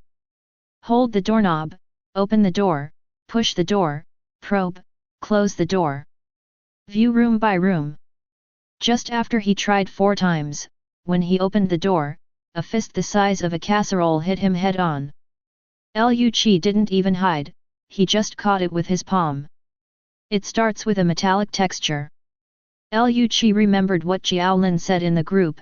After Tom was sent to Nice lobby, Frankie tried to block the sea train to Nice lobby with his own flesh and blood. Then he was almost disabled by the collision, and finally relied on his own craftsmanship to transform his tattered body with some broken copper and iron, and became a cyborg. It's him, that's right. A gleam flashed in Liu Qi's eyes. Frankie was sleeping in the room, he just returned to the capital of water, he can't sleep at night, there are too many thoughts in his mind, and he just took over the Pluton design left by his master before his death from his senior brother Bing Shan, which made him I have a heavy burden on my heart. In the evening, after delving into the blueprint as usual, he returned to his room to rest.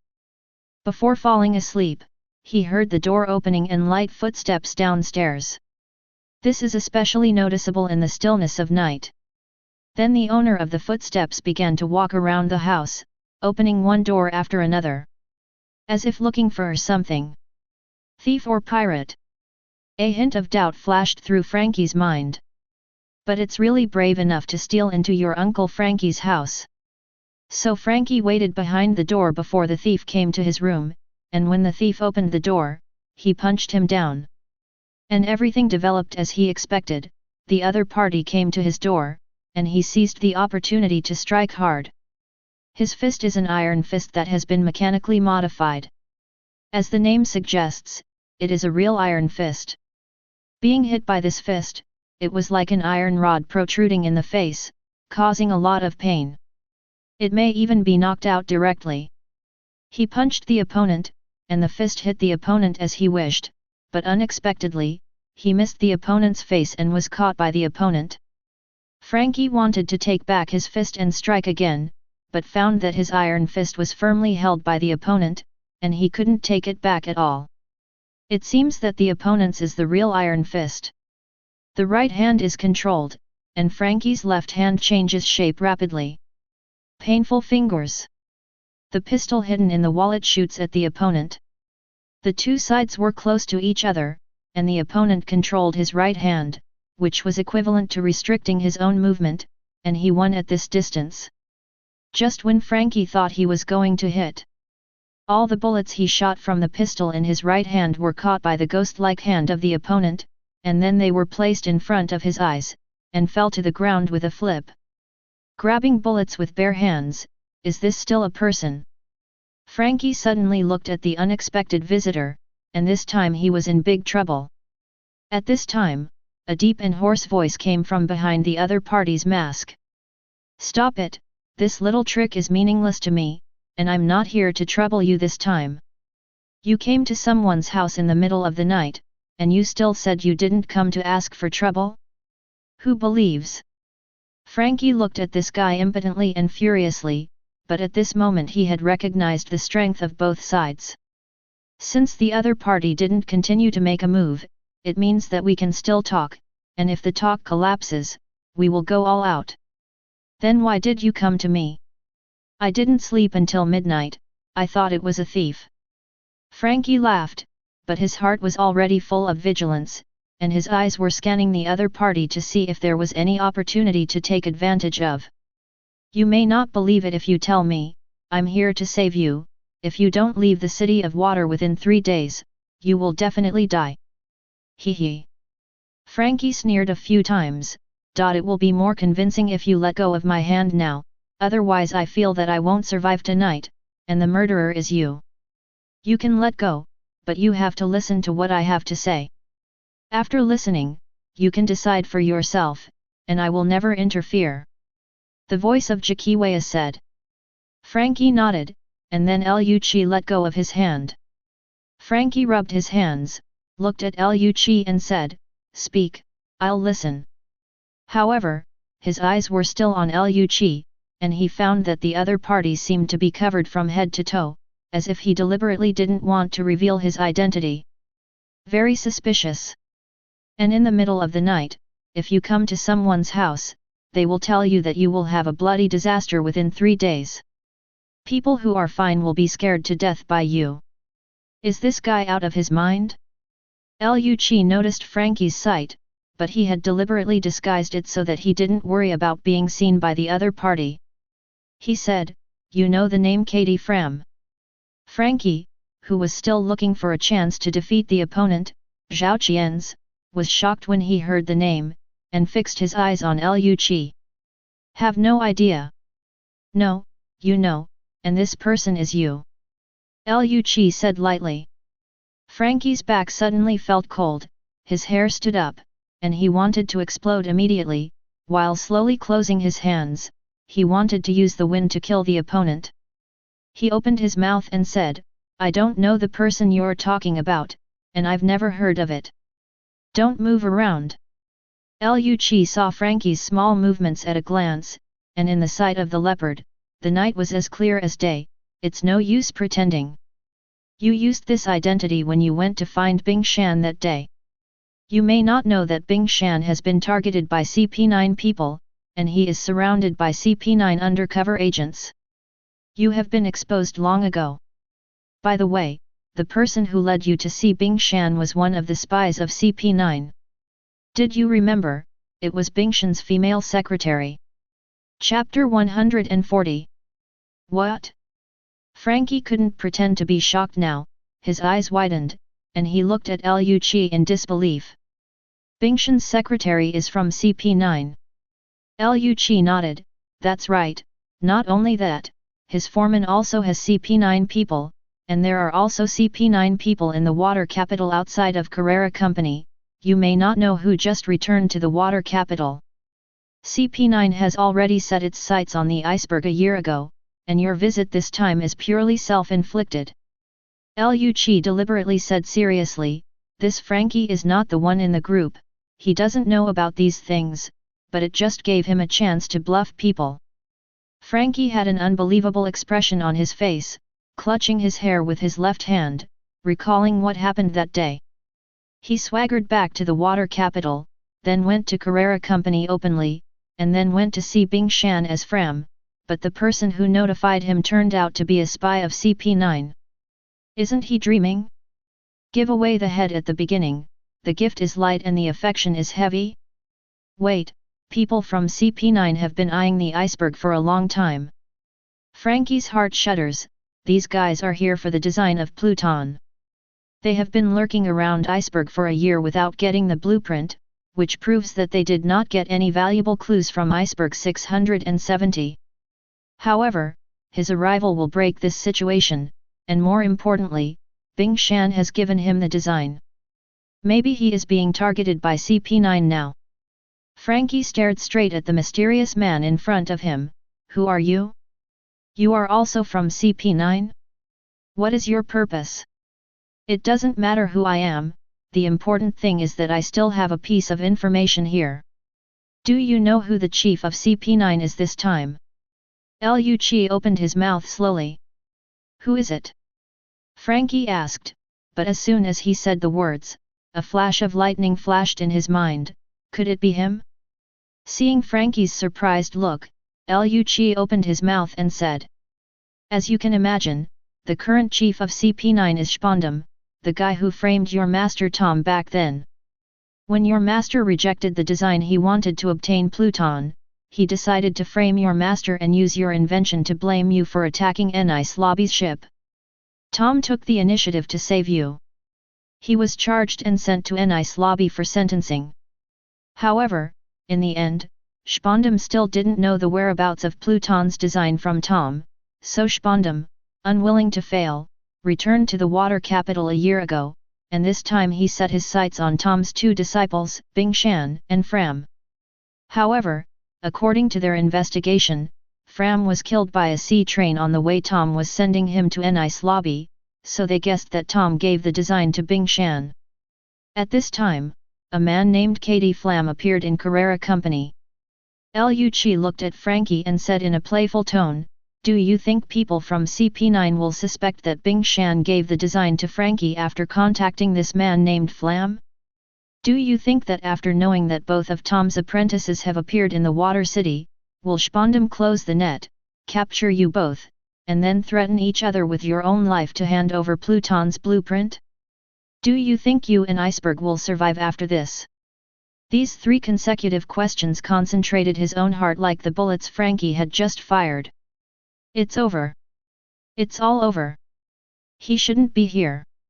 Frankie suddenly looked at the mysterious man in front of him. You are from CP9, so you are here to catch it. Where is the iceberg? Is he still safe? Liu Qi shook his finger and said, You're wrong, I'm not from CP9, and I'm not here to catch you. I made it clear from the beginning, I'm here, Abba, to save your life. As for Bing Shan, as long as you are not caught, then he is always safe, and he is still the head of Water City, and he is still doing business with the world government. If there is no conclusive evidence, even Spondum cannot touch him easily. So as long as you disappear in the water capital, it will be good for everyone. Hearing this, Frankie calmed down temporarily from his rushing heart just now. You didn't come to tell me this, did you? What's your purpose? My purpose is very simple.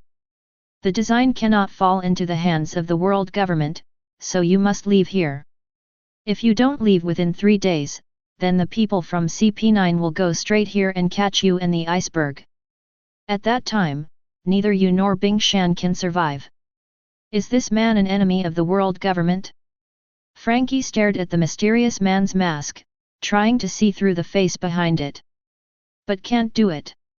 Although the guy in front of him has been persuading him to leave the water capital, saying that the design drawings cannot fall into the hands of the world government. But it may also be a conspiracy to deceive him. If he agrees, the other party will be able to confirm that the design is in his hands. He no longer knew who to trust. Frankie shook his head and said, I don't know what you're talking about. I'm Fram, yes, but I've never heard of the blueprint you mentioned, and Master didn't give us this kind of thing back then. Even if you killed, I have no use either.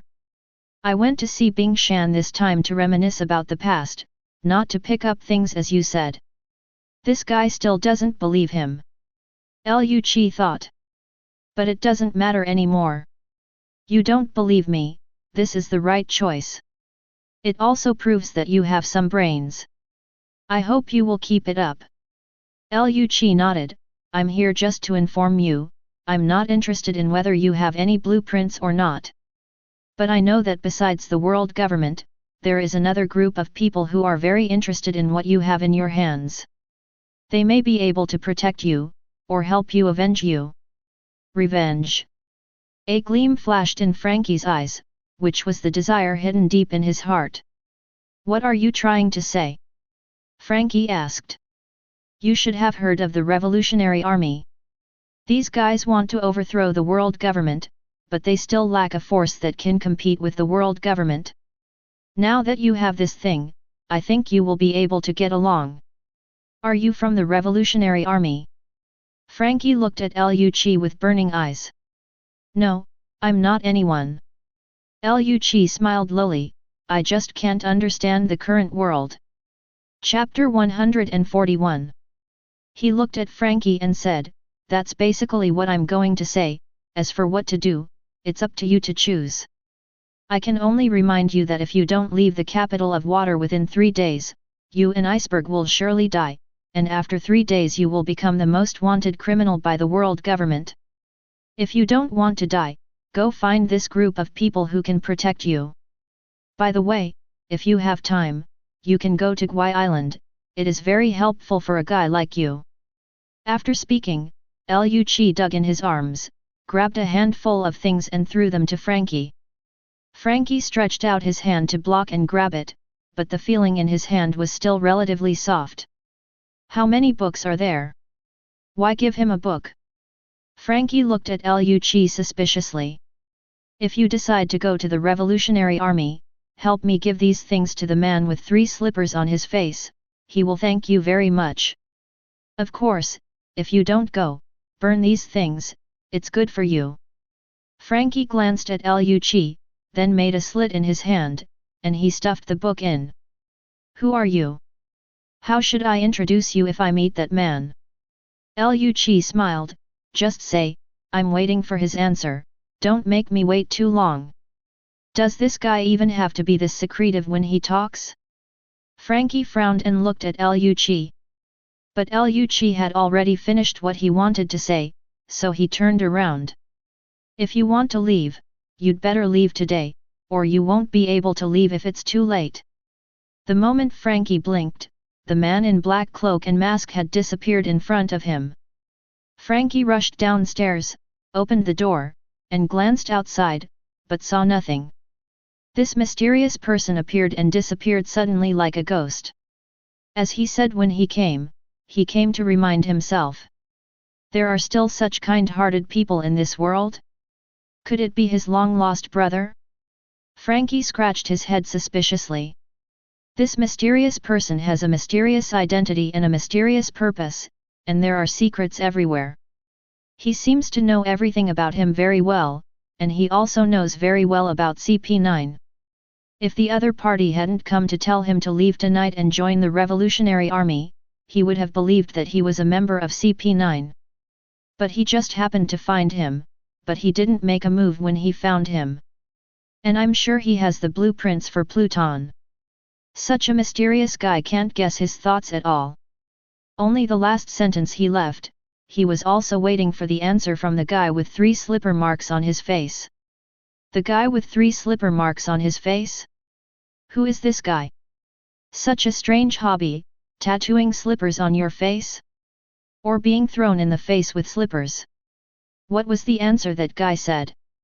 There is so much information tonight, Frankie feels like his head is going to explode. Takes time to digest. Frankie grumbled. But no matter what, he had to leave. Although the other party did not show hostility, the news that he will be wanted by the world government 3 days later should not be false. If he doesn't run away now, it will be very difficult to leave. Once it falls into Spondam's hands, it's all over, let alone revenge. But when it came to revenge, a strange look flashed in Frankie's eyes, that man was right, and now only the Revolutionary Army can help him. Frankie packed his bags and left the base area, and came to the C train station to wait for the train. While waiting for the bus, Frankie remembered what the mysterious man gave him. It seems to be a few books. He was a little curious about what it was that he would bring to the Revolutionary Army on purpose. Perhaps after reading these few books, one will understand the true intentions of this mysterious man. Frankie opened the storage compartment on his arm, took out a book from it, looked around and found no one around, then read it on the bench. A few minutes later, a smile appeared on the corner of his mouth. Now he can be sure that that guy is definitely not an enemy, let alone someone from world government. It is absolutely impossible for people from the world government to let him bring these things to the Revolutionary Army. 0 fur flowers. The value of these things doesn't have to be as small as Pluton brings. It can even be said that the world government would rather the Revolutionary Army get the blueprints than they get these things. Once this kind of thinking spreads, it can be said that this sea will really be turned upside down.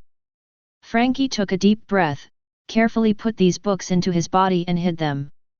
He looked around for a while, but didn't find anyone staring at him. Carrying 2 kinds of heavy materials on his body, Frankie feels pressured, either of which can directly make him be hunted down to death by Marine Admiral.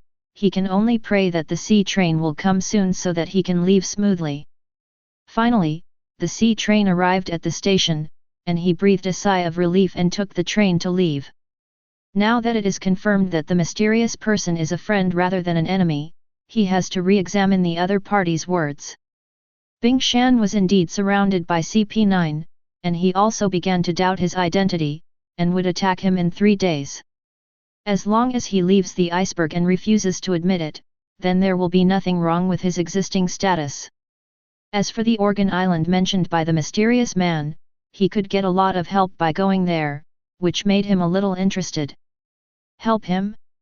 What could it be? Trick Island. A guess flashed through Frankie's mind.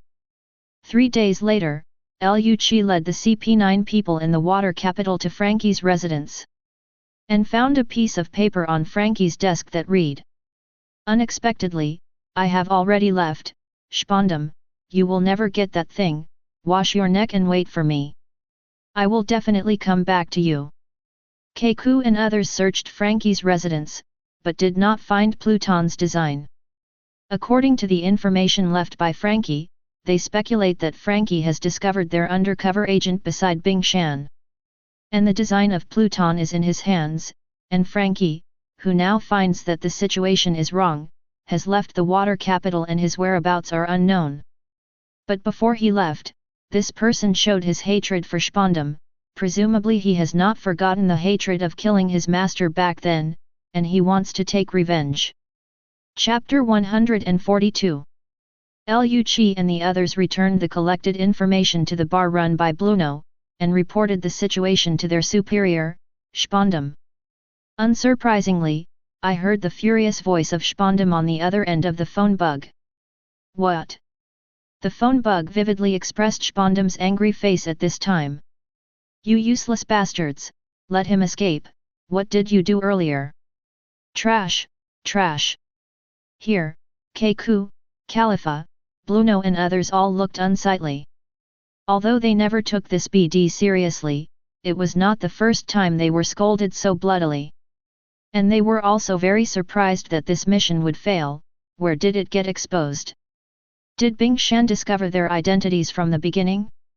After Frank 873 Lan Chi went to find him, he immediately handed over the design drawings to him and told him to leave immediately. But it's too late to say anything now, the iceberg has lost its value, and it's meaningless to stay there any longer. The top priority is to find Frankie and get back the blueprints. Compared with their gloomy faces, Liu Qi gloomy was not because of anger, but because he sank when he heard Spondum's voice. Hearing the sound of Spondum spraying dung, two cold lights flashed in Liu Qi's eyes. "Spondum, I will keep you alive for a few more days. Where is that Frankie guy now? Find him!" Spondum yelled. "According to our investigation, Frankie left Water City by sea train 3 days ago, and disappeared after getting off the train, leaving no clues now," Khalifa said. "Damn it!" There was a slap on the table from the phone bug. "Trash, trash." Spondum looked at the phone bug angrily, and sure enough, Pluton's design was passed on to his 2 apprentices by the old guy Tom. And according to the reports of these wastes, it was the iceberg that they had been staring at for a year. Not long ago, Bing Shan, who sensed something was wrong, handed over the blueprints to Fram. Unexpectedly, that guy was still alive after being hit by a sea train. Before Khalifa reported to him that there was a guy named Fram in Carrera Company, but his appearance and body were completely different from the previous guy named Flam. Out of caution, Spondum didn't take any action, but he didn't expect that it was this hesitation that made the duck he got fly away. How can this make him not angry? However, it is impossible for him to be responsible for this mistake. It is all the fault of these trash. If they can confirm that Frankie is Fram earlier, this year's effort will not be in vain. Now the people have run away, the design drawings have been lost, and his dream of being able to get promoted and make a fortune has also been shattered. Come back to me, now go and find that guy named Frankie, and he must not let him escape again. Spondum growled on the phone. Then he hung up the phone bug. Here Khalifa looked at Keiku and the others with a phone bug and shrugged helplessly. "Tell us to go back," Khalifa said. "Then let's go." Keiku sighed, although he felt that the life in Carrera was good, but it was not a real life after all.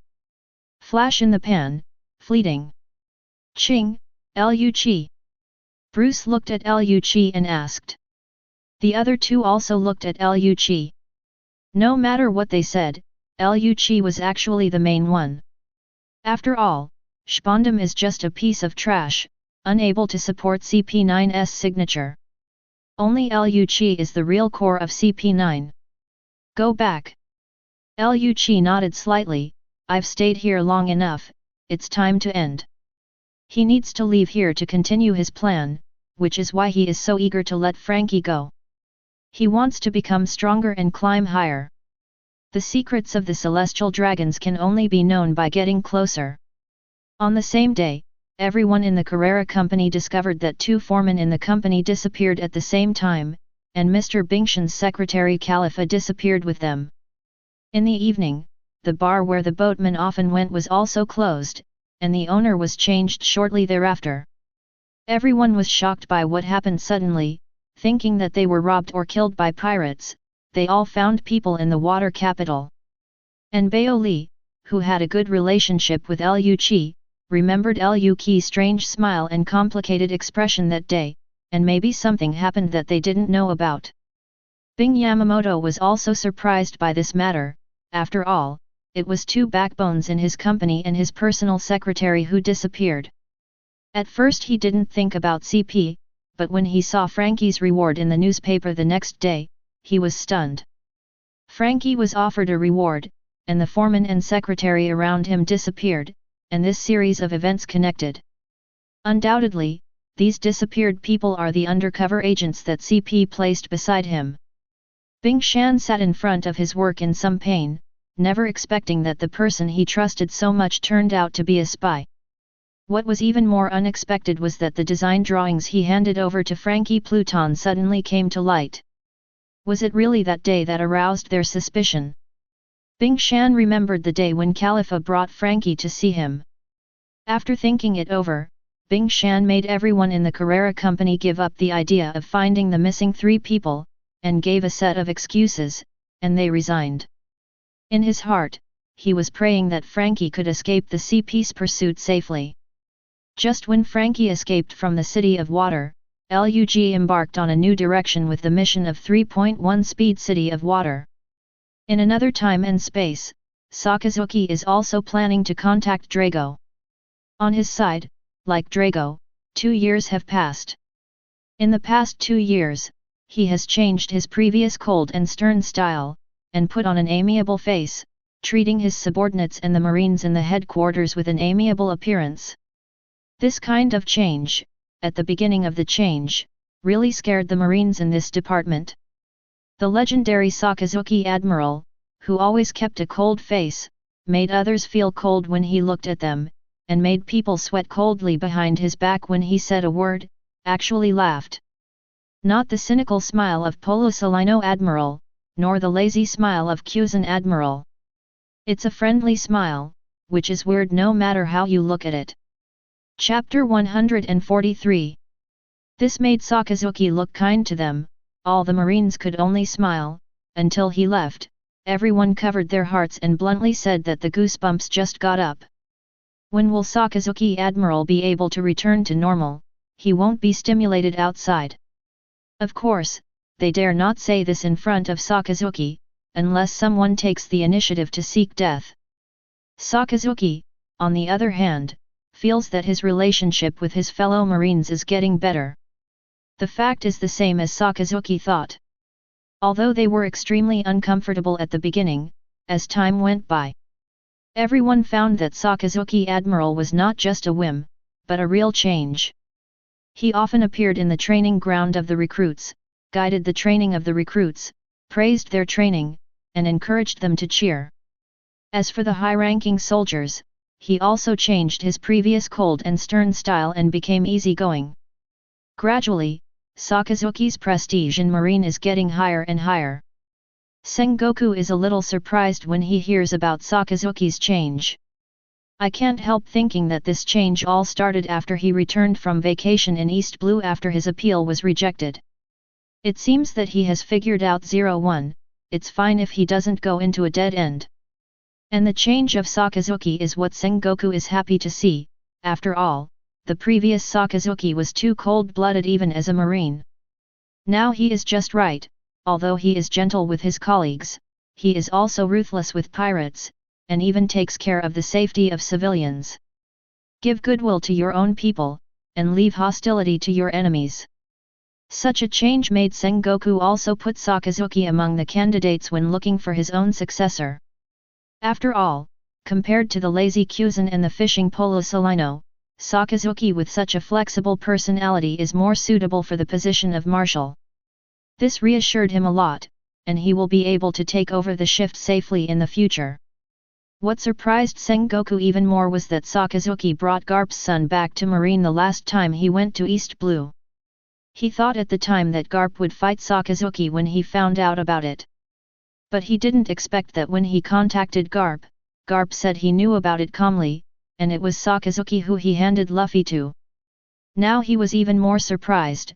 Garp took the initiative to hand over his grandson to Sakazuki. He knew very well whose son Garp's grandson was, and if this kid fell into Sakazuki's hands, it would be the end of it. However, the changes that happened to Sakazuki later made Sengoku dispel this concern.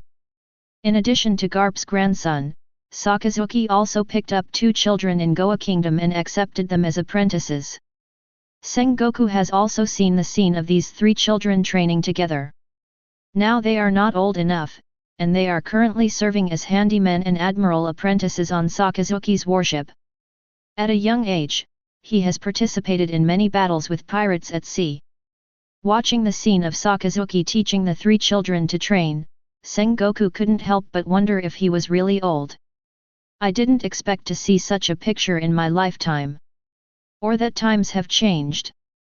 Sengoku picked up a donut from the plate, put it in his mouth and took a bite, then took a cup of steaming tea and sipped it. Like an old man having afternoon tea with him, he breathed a sigh of relief. Ah, if only life were like this.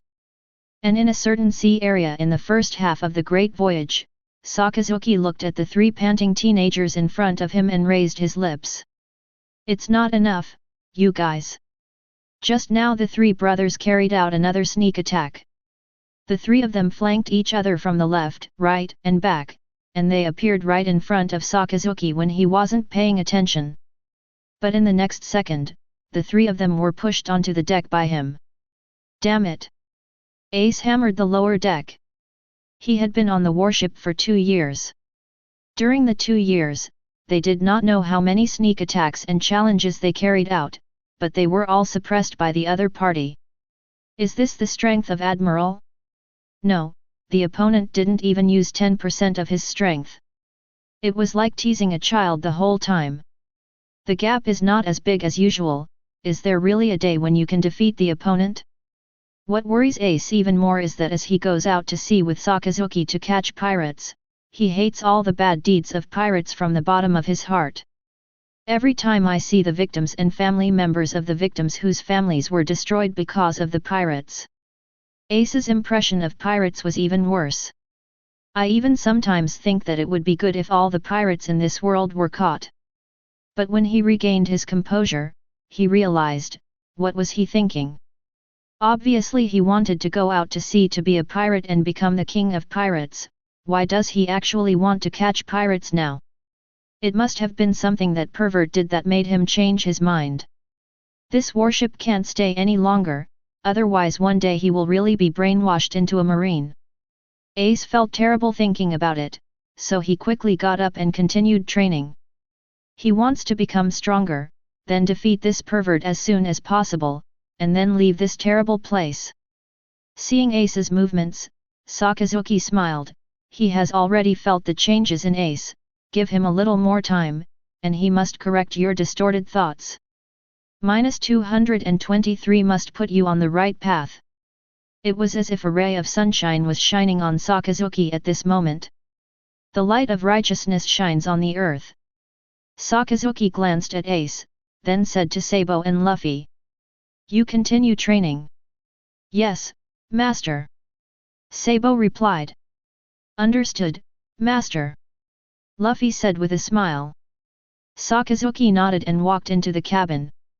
Behind the scenes, Sabo sees Ace's expression all in his eyes. Like Ace, he also stayed here for 2 years. Compared with Ace's impulsiveness, he is more rational, so after going through many things, he has already become a marine. Not repulsed. Because the pirates in this world really disappointed him a bit, burning, killing, looting and doing all sorts of crimes. If nobles are bullies on land, then pirates are villains at sea. It is not as free and beautiful as he imagined. Compared with them, marine is more beneficial to this world. So he has made up his mind that even if he can't beat Sakazuki in his life, it's not bad to be a marine. It's just that Ace probably won't give in like this. Sabo shook his head and smiled wryly, looking at Ace who was practicing hard. Chapter 144.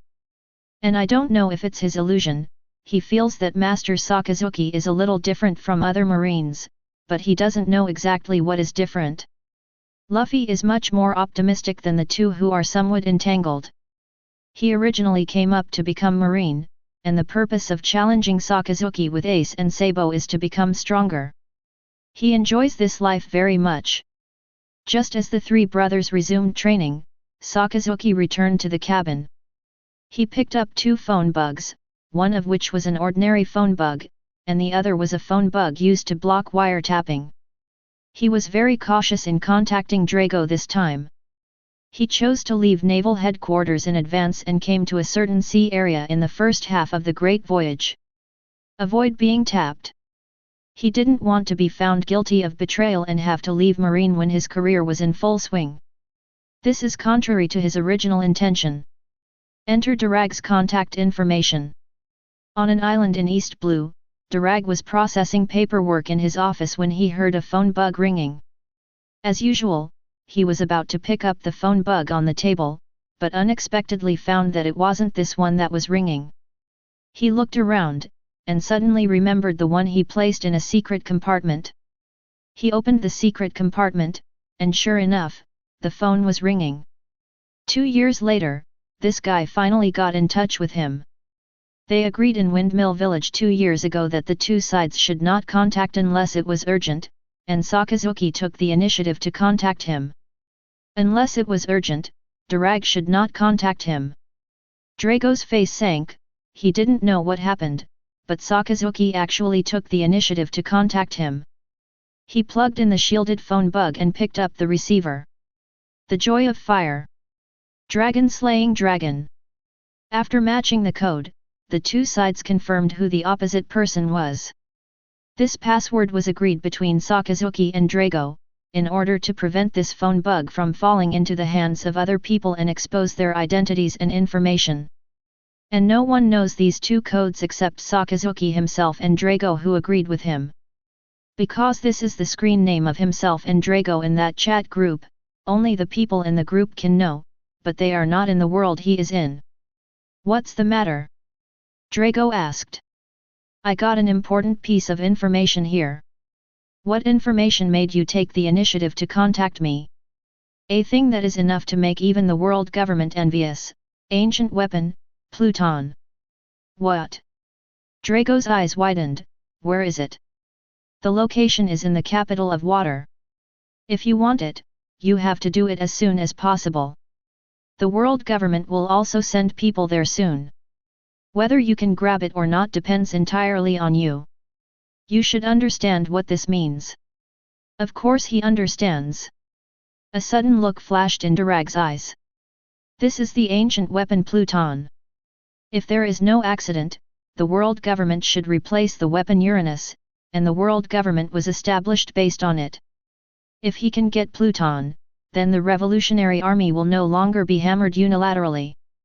The 2 ancient weapons deter each other, and there will be more things they can do when the time comes.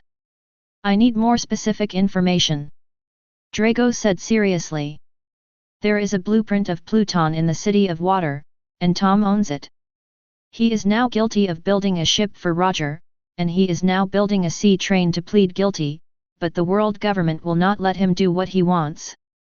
What you need to do is take him and his 2 disciples before the world government. Remember, one of his disciples is a guy named Fram. This guy is the key to your Pluton. In addition, there is another piece of information that there is a laboratory left by Vegapunk on the Organ Island, which contains lunar technology, which is the key to making Pluton. You can ask Fram to go there for further training after joining the Revolutionary Army. The rest is up to you to do. Don't let me down. Understood. Drago nodded. That's it.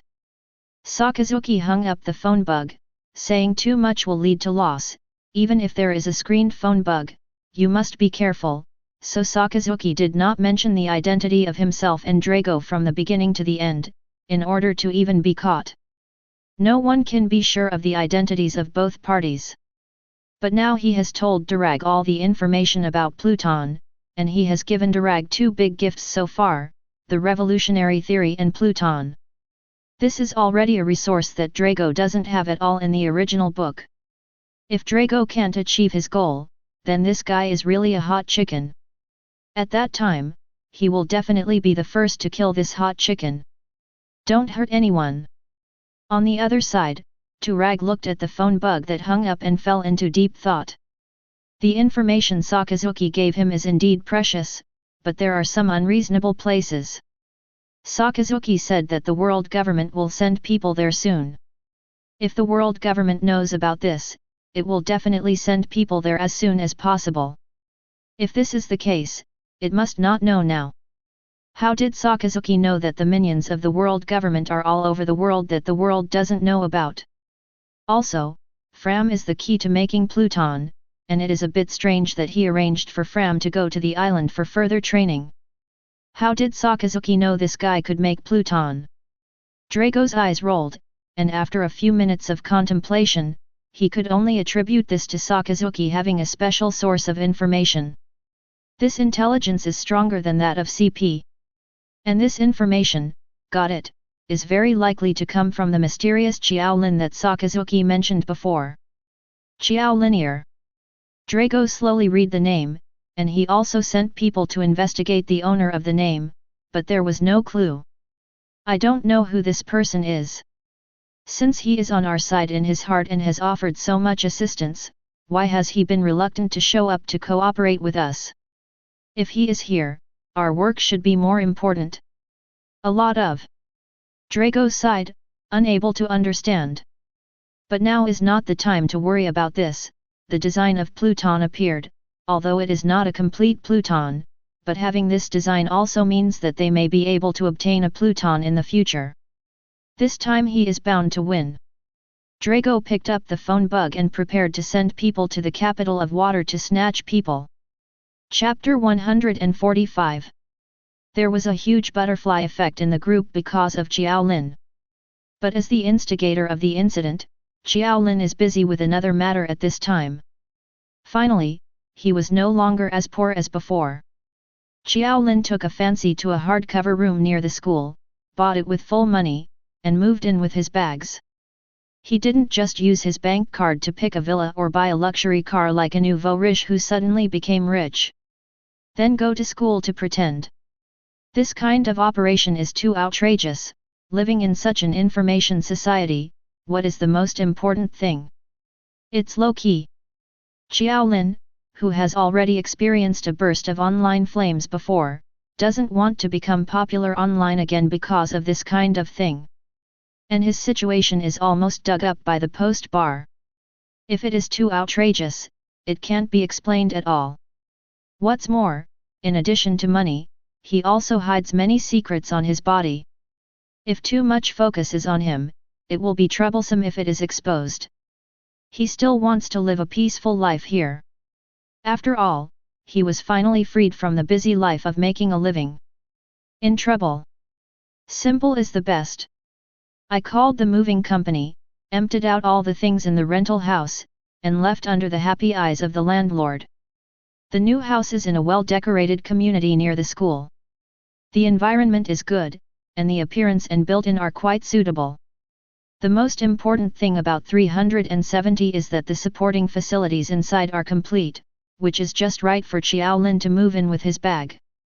In addition to the local residents, there are many students living together in this community, so it doesn't seem strange for Qiao Lin to walk here. Qiao Lin also saw many students from Qinghua University coming and going here, but they didn't seem to recognize Qiao Lin. The internet goes viral quickly, and it goes off quickly too. There is so much information that it is almost impossible to remember anything. It's been a while since the video of Qiao Lin basically, except for the people in this class who still remember it, other people basically don't necessarily know who he is when they walk on the road. This also saved him a lot of effort to deal with it. After asking the people from the moving company to move everything up there, Qiao Lin started tidying up the room. Because of his tremendous improvement in physical strength, this tiring work didn't take him much effort. After tidying things up, Yilin made himself a cup of black tea and sat on the balcony breathing the fresh air outside the window. And outside is the East Gate entrance of Qingluo University, and people on the basketball court can be seen playing basketball. Qiao Lin took a sip, feeling a little comfortable. Born as an orphan, abbot, his biggest dream in this life is to have his own house, and then live a normal life of going to and from work. I originally thought that I would have to struggle for most of my life after college and take a loan to achieve my goal, but I didn't expect to achieve it while I was still in college. And there are hundreds of millions of funds in his hand waiting to be spent by himself. Sometimes Qiao Lin really thinks all this is unrealistic. Become a netizen with someone from another world. Qiao Lin smiled, it's really a bit magical. Putting down the teacup, Qiao Lin took out his mobile phone and looked at the chat group, not knowing what these people were doing now. At the same time, in another world, Doflamingo looked at the invitation card in his hand and was lost in thought, and soon the corner of his mouth hooked up, revealing a smug smile. His chance has come. This invitation was sent by someone from Big Mom, inviting him to attend Big Mom's birthday party. And he's struggling lately with how to make pudding work for him. Last time Qiao Lin told him two solutions, one is to solve the tool, and the other is to solve the memory. Doflamingo naturally chose to solve the memory. But the person who solves the memory is in the hands of the ant, and it is the daughter of the ant, Pudding. Now the solution is found, but how to do it is stuck. Wanting to snatch someone from Big Mom is basically the same as courting death, not to mention Big Mom's own pervert strength, even her 4 generals are not easy to mess with. So Doflamingo has been thinking about how to get Pudding. As the intermediary joker of the underground world, Doflamingo's first solution was naturally to trade. If he has money, he can do things easily. He will pay enough to borrow Pudding from the ant for a while, and return it to her when he runs out. But this plan can easily expose his turning the people of Dressrosa into toys, and if he is threatened by Big Mom, then he will be out of luck. This guy is notoriously greedy, if he falls into her hands, he will peel off his skin even if he doesn't die. His decades of family business may be wasted. Soon Doflamingo ruled out this plan, and he couldn't let the ant think of what he was going to do with Pudding, so the reason must be something else. Just when Doflamingo was thinking about how to get Pudding, Buffalo quietly gave him a message that Baby 5 was proposed again. Doflamingo felt a headache when he heard the news. Baby 5 and Buffalo are the family cotters he cultivated since childhood, and they are loyal. The only problem is that Baby 5 lacks love. Abandoned by her parents since she was a child, she really wants to be needed, so as long as someone tells her that she needs her, she must blushingly agree. Knowing the weakness of Baby 5, many guys who are not afraid of death approach her on purpose and ask her to borrow money to propose marriage. She never refuses. He had no choice but to send Buffalo to keep an eye on her so as not to be fooled. But what makes Doflamingo dumbfounded is that this Buffalo, who looks at Baby 5, keeps his own money and often borrows money from Baby 5. But they are all a family, and Doflamingo doesn't care that much. Doflamingo said helplessly, "Take a chance and catch Baby 5 and throw him into the sea to feed the fighting fish while Baby 5 is not paying attention."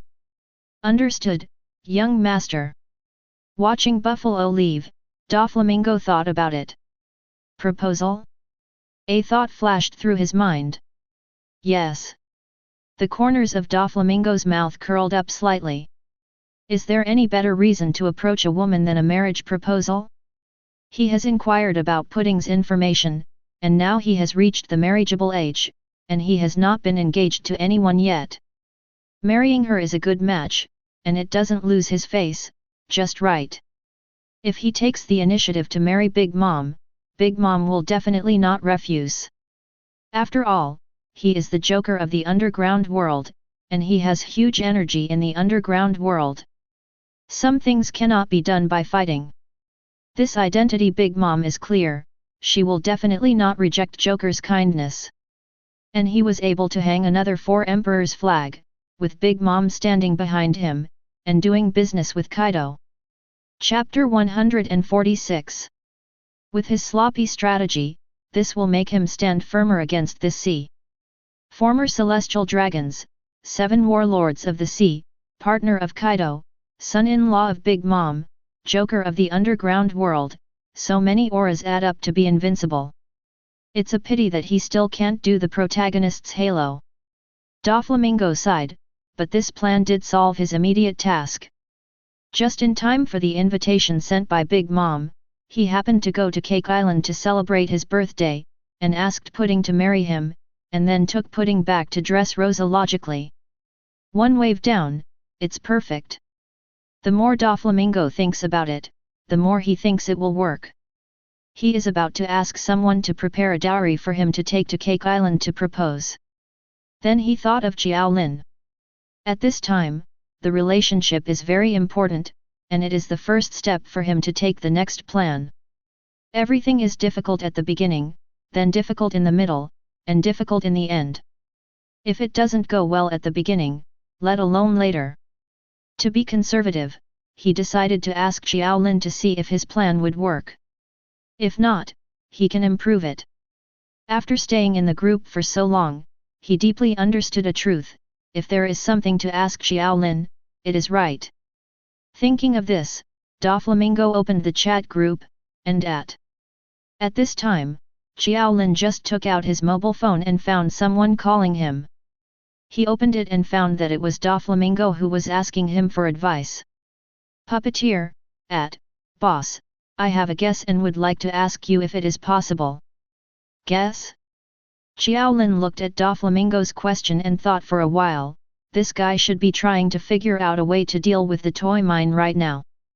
I remember he wanted to use Pudding to solve the trouble of toy memory, but this Pudding is not easy to get, it is the daughter of the ant. I don't know what Doflamingo is thinking. Britain. Qiao Lin smiled and replied in the group. Qiao Mulinson, tell me, I'm listening. Seeing Qiao Lin's reply, Doflamingo's eyes lit up, and he quickly posted his plan in the group. Puppeteer, it's like this: last time you said that Doflamingo can rely on Big Mom's daughter Pudding to solve the toy problem. But for Doflamingo, it's not easy to ask her to help, so I have a guess here. Can you use the method of marriage to let Doflamingo propose to marry Pudding, so that Pudding can be taken away without any doubts, without any worries? Doflamingo wanted to marry Pudding. Qiao Lin and almost laughed out loud. You have a good idea, Sanji is going to report the well. What's more, you are in your 30s and almost 40, and you still go to harm other people's teenage girls. Qiao Lin deliberately replied in the chat group. Qiao Mulinson, ask this, are you also writing fan fiction? Doflamingo's face froze when he heard the words, and he replied quickly. Puppeteer, haha, yes, I heard that you are all writing, so I want to try it too. Qiao Mulinson, then I don't think your idea is right. Doflamingo's expression froze. Puppeteer, why? Qiao Mulinson, the reason is very simple, Big Mom will not agree to Doflamingo's request. Why not agree? Doflamingo has question marks all over his face. Could it be that he, a former celestial dragons, king of Dressrosa, 7 warlords of the sea, and Joker of the underground world, is not worthy of a daughter of her Big Mom? What he proposed to marry was not Smoothie, one of the 4 generals, but just a Pudding. As far as he knows, apart from possessing memory fruits, Pudding has no other special abilities, not even the ability to fight. Why is Big Mom so picky? Is there a better choice than him? Is this daughter not married? Puppeteer, I wonder why? Is Doflamingo not good enough for her? Everyone in the group also cast curious eyes. I didn't expect to see someone seeking marriage proposal advice online in the group, and this person was Doflamingo. The key point: Qiao Lin also said that this guy would be rejected by his mother-in-law Big Mom, and his mood soared after watching 8 trigrams. Everyone picked up the small benches and started eating melons. Qiao Mulinson, in my opinion, it is definitely unworthy. Doflamingo is more than 20 years older than Pudding, married to a bad boy, and when he is in his 30s, Doflamingo will be old. It's not about letting people become widows at a young age. 0. Ask for flowers. Of course, this is just my opinion. For Big Mom, this matter is not so simple. Doflamingo feels a little strange about Qiao Lin's concept of marriage. Isn't it normal for Qiao Lin to be in his 20s? But what he cares about is not this, but the last sentence, which is not so simple. Puppeteer, I would like to hear more about it. Qiao Lin said in the group with a suppressed smile. Qiao Mulinson, because if Doflamingo wants to marry the Big Mom pirates, he can only marry Big Mom himself. Otherwise, Big Mom will not agree. 0. As soon as this remark came out, Doflamingo, who was still arguing about why he was not worthy of Pudding, almost put on a show, and the red sunglasses on the bridge of his nose almost fell off. What the hell? Not only Doflamingo was shocked and exploded, but the melons in the hands of everyone eating melons in the group exploded. It was so explosive that they even almost fell off the bench. Doflamingo married to Big Mom? They had images of Doflamingo standing with Big Mom in their wedding gowns. Delete it quickly, there is a sense of picture. Everyone shivered in unison. The picture is so beautiful that I dare not think about it, dare not look at it. That scene also appeared in Doflamingo's own mind, and goosebumps all over his body.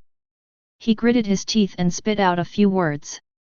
I just want to be your son-in-law, but I didn't expect you to want to be my wife. Why didn't he realize that Big Mom was actually greedy for his body? Doflamingo endured the chill and replied in the group. Puppeteer, is what you said true? Why? It was really hard for him to accept that Big Mom, who had been married 43 times, had 43 husbands, 46 sons, and 39 daughters, and was in her 60s, was beating him idea. He is now hesitating whether to go to Big Mom's birthday party. He can't beat him, he won't be RD. Chapter 147. Originally, I was happy today, but now I feel sick except for the cold. Doflamingo completely forgot what he thought just now. He and Pudding are only more than 20 years old, and he and Big Mom are also more than 20 years old. He felt that Pudding could accept himself, who was more than 20 years older than her, but he himself could not accept Big Mom, who was more than 20 years older than him. Sure enough, people's emotions don't make sense. When Doflamingo was chilling, everyone in the group laughed heartily. I am One Piece, ha ha ha. Dragon Slayer, ha ha ha. The joy of fire, ha ha ha. The sorrow of water, ha ha ha. Historian, ha ha ha. Lurker, ha ha ha. Gundam Warrior, ha ha ha. The Law of the Jungle, 080, ha ha ha. Doflamingo looked at this group of guys who are not afraid of excitement, and it was the first time that everyone in the chat group burst into laughter. Even the sadness of the water and the jungle who have been diving all the time jumped out. I am afraid that this dark history will be laughed at by them for a long time. Coveted by Big Mom, something, Doflamingo, you are so handsome. Qiao Lin couldn't help laughing when he saw their reply. Qiao Mulinson, of course it's true, you know everything you know, and forget it if you don't know it. If you really want to care about it, it has to start from Big Mom's childhood. Seeing Qiao Lin talking about Big Mom's past, everyone put away their appetites. They also wanted to see what kind of evidence this rumored big pirate, Big Mom, one of the 4 emperors, had. Qiao Mulinson, as we said before, Big Mom was abandoned by his parents when he was a child because of his abnormal body, and was picked up by human traffickers, Carmelite nuns, and brought back to the House of Lambs. At this time, Big Mom did not expect that this gentle woman who had always been kind and kind-hearted turned out to be a human trafficker. Instead, he regarded this place as his home and Carmelite as her mother-like existence. She also spent the best childhood here, playing and living with the children of the lamb house every day. And as I said before, Carmelite is a human trafficker who collects orphans for the world government. The orphans she collects are all children of different races, so you should have guessed why Big Mom's site is called the world. Because her best childhood was spent with children of different races, Big Mom wanted to reproduce this scene when she grew up. So wantonly collected people of different races, kept marrying people of different races, and kept having children, so we have the current Big Mom pirates, all of which are for the original dream of letting people of different races live in harmony. Does that sound like a little girl's dream fairytale? Everyone was shocked when they heard about Big Mom's past. Are you sure you are talking about Big Mom, not a little girl named Mary? They couldn't imagine that that woman who was like a mountain of meat, that big pirate with a bounty of 4.388 billion Baileys, was actually so innocent in her heart? And she has been having children for so many years to realize her dream? Everyone feels that their three views are collapsing, which is too inspiring. Doflamingo only felt egg pain when he saw it. What does this have to do with Big Mom seeing him? He is just an ordinary human being, not those weird things. He has seen all the children of Big Mom, and there are all kinds of crooked melons and cracked dates. Why are you staring at him? He is just a normal person. Man! A thought flashed through Doflamingo's mind. No way! He said in disbelief. Qiao Lin, although it sounds like a fairy tale, it is actually a dark fairy tale. Fairy tale seems to be beautiful, and she wants to build a country where different races live together, but unfortunately, her ability and character cannot make her wish. She is cruel and human by nature, and in some places she is like a child, not a qualified ruler. So under her immature thinking, this fairy tale is only reflected on the surface of the world, but there is endless darkness inside. All people living in Wangwo have to surrender their lifespan to Big Mom on a regular basis, which is tax payment. And these lifespans will be turned into homies by Big Mom with soul fruits, so that all lifeless things in the world will have life and thinking. This makes it more fairytale-like, and also more terrifying. And Big Mom suffered from cravings and self-willedness, which made her often carry out destructive actions against the nations, just like a monster in a fairy tale appeared. In this way, everyone lives in panic, including Big Mom's children. But all of them make one person very happy, that is Big Mom herself. Maybe she wanted to establish the world to let people of different races play together like she did when she was a child. But in fact, all of this is to please herself, and Big Mom is just like when she was a child, playing wantonly in this paradise that belongs to her, and everyone else is just a toy. A faint chill spread in the hearts of everyone in the group. What kind of fairy tale is this? This is simply a ghost story. When they think about it, they can feel the despair of the people who live there. But I have to say that Doflamingo and Big Mom are really a good match. Both like to treat others as toys, and both love to play with toys. They are a perfect match. Long to long, Doflamingo should just marry Big Mom. Forget it, they are like-minded, they both like to play with toys. No wonder Big Mom will fall in love with Doflamingo. It really is a predestined fate. I'm One Piece, haha, it's very interesting. Historian, well, good luck to you. Doflamingo looked at their 2.4 Schadenfreude speech and became angry. It seemed that Sibi had no results last time, and this Durag was getting more and more arrogant. Wait for him to finish asking questions and then fight again. There are also Roger and Robin, don't let me catch you, he will return them all by then. Doflamingo thought silently in his heart. Seeing everyone in the group maliciously match up Doflamingo and Big Mom, Qiao Lin couldn't help laughing out loud. Qiao Lin, Doflamingo can really think about it. She is a rich woman who owns a large piece of land in New World. If she can please this rich woman, she might be able to fight for the world government for her, so that Doflamingo doesn't have to fight on her own. Wouldn't it be great? Moreover, he gave away all these children for nothing, and he grew up all of a sudden. Chapter 148. Seeing Qiao Lin's words, Doflamingo thought about the feasibility of this plan, but after a few seconds, he felt a chill in his heart. Damn, he was thinking about something just now. Doflamingo held his forehead and said nothing. Dragon Talong, Top 1. I am One Piece, 2nd. Historian, 2nd. Huo's Hijao, 2nd. Water Sorrow, 2nd. Gundam Warrior, 2nd. Lurker, 2nd. The Law of the Jungle, 2nd. The veins on Doflamingo's forehead popped out. These guys. But he didn't dare to lose his temper with Qiao Lin, he had to rely on Qiao Lin for advice. Puppeteer, well, forget it, I'm afraid readers won't accept it when I write it out. I'm still curious, why does Big Mom take a fancy to Doflamingo? Doflamingo glanced at his reflection in the side window.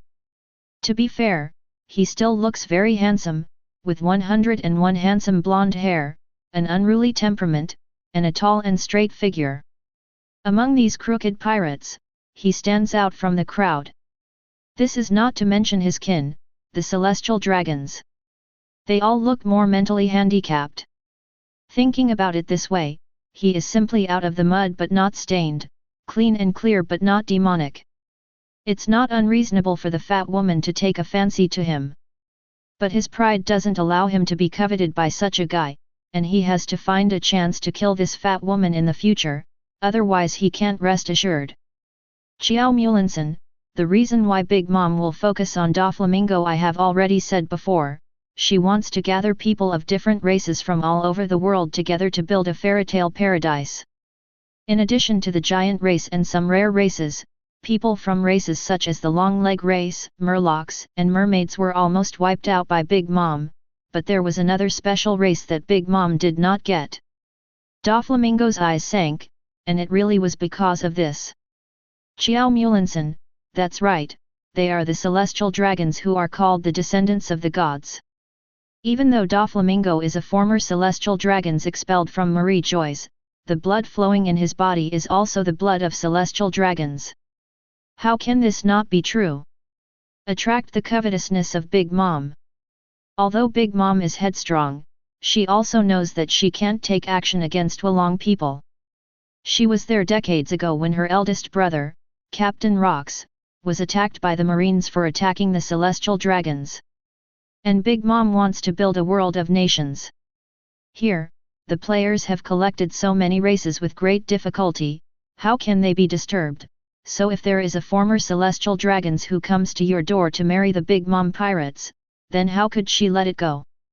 One thing that must be remembered is that although the Big Mom pirate group is a pirate group that is bound by blood, the real bond is Big Mom herself. She is like the only queen bee in the hive, except that she does not need to be in the hive. The second one. And the blood of celestial dragons is equivalent to the blood of gods in this world, and the meaning of giving birth to this child is extraordinary. If the descendants of celestial dragons are to be born, it can only be born by her, which is why Big Mom has been giving birth to children for so many years. Therefore, as long as Doflamingo expresses a little idea of marriage to Big Mom, the idea suppressed by Big Mom due to various concerns will quickly take root and sprout, so it is not an easy matter for Doflamingo to end safely. Maybe if the marriage fails, one of the four emperors will be angered. Proposing and then rejecting others are two different things from being proposed and then rejecting others. The former is playing tricks on people, while the latter still has room for choice. If Doflamingo took the initiative to ask for a marriage and refused decisively after finding out that Big Mom wanted to marry him, then Big Mom would definitely feel humiliated. To humiliate a four emperors, plus Big Mom itself has coveted Doflamingo, then tie Doflamingo to the bed. If Doflamingo can't escape, then wait to get married. After listening to Qiao Lin's words, Doflamingo's back was wet with cold sweat. A feeling of fear lingered in his heart. Fortunately, he asked Qiao Lin before he acted. Otherwise, when he went to Cake Island and brought up the marriage with Big Mom, he would only be caught by her when he got to her place. When the time comes, she will be what she says, and he will be powerless to refute. Never mention this. If he mentioned it, he would be finished. Don't mention this plan. Doflamingo directly left the marriage plan behind, which is too scary. But how to get pudding without this method? Marriage is not good, so it is even more impossible to push directly. The whole group of them can't beat the Big Mom pirates except for Big Mom himself, let alone there is another Big Mom there. Was his plan coming to an end before it even started? It's not long before Luffy goes out to sea, and the thunder on his side is about to explode. What to do? Could it be that he took the risk to kill Luffy, but not to mention the aura of the other party's protagonist? He couldn't stand the revenge alone. The Revolutionary Army, Marine 680, and 4 emperors go together. This is no different from courting death. Doflamingo suddenly looked at the chat group. He could only ask Qiao Lin. He must have a solution with an omniscient perspective. Puppeteer, if the marriage fails, can Doflamingo get pudding through other means? Qiao Lin smiled slightly. Of course there is such a way. Qiao Mulinson, yes, but there are risks. Doflamingo's eyes lit up when he heard the words, and he hurriedly asked as if grabbing a life-saving straw. Puppeteer, what method? Qiao Mulinson, sugar. Granulated sugar. Everyone remembered the person Qiao Lin mentioned before, that is, the person who helped Doflamingo turn the people of Dressrosa and the spies who sneaked into Dressrosa into toys. The cause of all, the root of all evil. Doflamingo was more familiar with Granist's ability than they were, and immediately understood what Qiao Lin meant. Sugar's ability can turn a person into a toy, and at the same time erase the impression that this person left in everyone's memory in this world, completely disappearing from this world. If he brought Sugar to Big Mom's birthday party, and let Sugar touch Pudding to turn her into a toy and take her away from Wanguo, then no one would know about Pudding. Chapter 149. Because they had long since lost her memory. This is indeed a good way. He also considered using granulated sugar before, but it was too risky. Although the ability of granulated sugar is bug, the side effects are also obvious. First of all, after eating tonka fruit, Granist's body stopped growing, and kept the state when he ate it, like a child. This directly caused her to stay in that state regardless of her mental age or physical age. Almost without any fighting ability, and the spirit is as fragile as a child, if something happens, the worst situation will appear. Once Sugar loses consciousness, all toys will return to their original state. And all the memories about the toys will be restored. Then all his efforts are in vain, which is why he does not want to adopt this strategy. Do you really want to bring Sugar to Big Mom's birthday party? Doflamingo was hesitant. It was a desperate fight. Puppeteer, but isn't the risk too great? You know the situation of Granus, isn't it unreasonable? Qiao Mulinson, of course the risk is high, but it's much better than going to the Big Mom pirates to rob people directly, or you can try to let Doflamingo join Big Mom, so maybe people will take the initiative to solve the trouble of the toy with Doflamingo. Good. Hearing about marrying again, Doflamingo's face froze. Indeed, compared to these two options, taking Sugar is already the best choice, at least there is no need to have a head-on conflict. They definitely can't beat them head-on, they can only use tricks. And he has no better choice. If he wants to start the future plan, then this first step must be successful, otherwise everything will have to be restarted. The result will be worse. Puppeteer, then if Sugar is used, what points should be paid attention to? After all, it is robbing people from Big Mom, one of the 4 emperors, so it must be reasonable. Qiao Mulinson, if you use granulated sugar, you only need to pay attention to 3 points. The ability of granulated sugar cannot be discovered by others. The process of granulated sugar turning pudding into a toy cannot be seen by others. Then, granulated sugar cannot lose consciousness. As long as you pay attention to these 3 points, this task is quite easy for Doflamingo. After all, Sa Tang looks like a little girl in her teens, who would be wary of her. Seeing Qiao Lin's words, Doflamingo smiled wryly. What you said was simple. The first two can still be achieved, and the third is completely uncontrollable. How could he control it? If he could control it, he wouldn't arrange for the cotters in the family to protect Granu 24 hours a day. Puppeteer, what should I do specifically? Qiao Mulinson, these 3 points can be discussed separately. First of all, the ability of sugar cannot be discovered, which Doflamingo has done well. Except for the cotters of the Dongquixote family, basically no one knows the ability of sugar, and there are only those who have been turned into toys by sugar, so don't worry too much about it. The key is that you only need to arrange her identity when you take Granus to Wangguo, so that she will not be suspicious. After all, Doflamingo brought a little girl to the banquet. If this girl is not his daughter, it is indeed a bit strange. It can be arranged as the sister of a certain cotter. Doflamingo nodded upon hearing that. This point really needs to be considered. He had already made up his mind, and he happened to let Monet and Granus go together.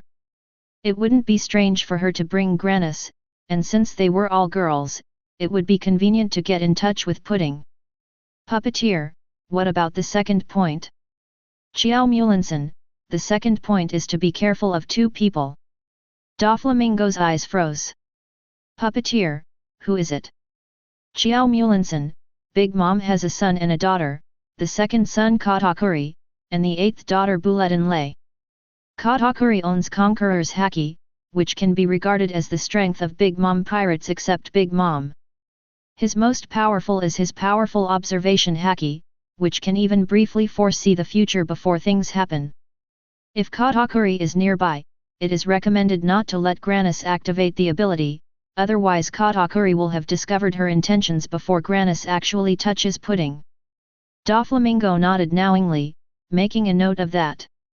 He also knows this Katakuri, they are the first few children of Big Mom, 7 years older than him, very strong, far surpassing him in strength.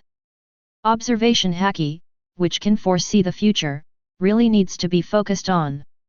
Qiao Mulinson, in addition to Katakuri, there is also Buletin Lei.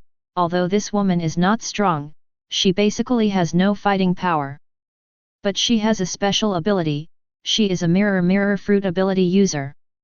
She can freely pass through the mirror and enter the space inside the mirror, which connects all the mirrors in the world, which means that if she wants, she can go to any place in the world through the mirror. And she has a special hobby, that is peeping. She likes to steal others in the mirror. Therefore, it is best not to appear in any place with a mirror when Suzuki is acting, otherwise you will not know whether Bree is watching what happened here behind this mirror. Everyone couldn't help being amazed. Big Mom really got a lot of amazing fruits here. Big Mom himself has a soul fruit, and its pervert level is already terrifying. And her children are all capable. Memory fruit can modify memory, which is definitely a taboo among taboos. And mirror fruit can go through the mirror to any place in the world. If the Big Mom pirates want to launch a sneak attack on a certain force, it is simply impossible to guard against. Taking anyone out can cause a huge sensation, not to mention other fruit abilities. No wonder no one wants to easily deal with a 4 Emperors regiment. This accumulation, if there is not enough intelligence, will always overturn somewhere.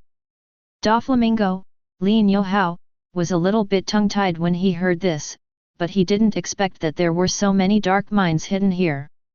If they acted rashly, maybe they were lucky enough to snatch someone, and maybe at some point, Big Mom and his whole family appeared on the boat where they escaped. Absolutely bloody collapse. Qiao Mulinson, in addition, it should be noted that Big Mom himself made homies with soul fruits. These homies were originally just ordinary dead things, but after being given life by the soul fruit, they came back to life. They are the eyes and ears of Big Mom in all countries, so they also need a place for their village. But they are easier to deal with, just kill them directly.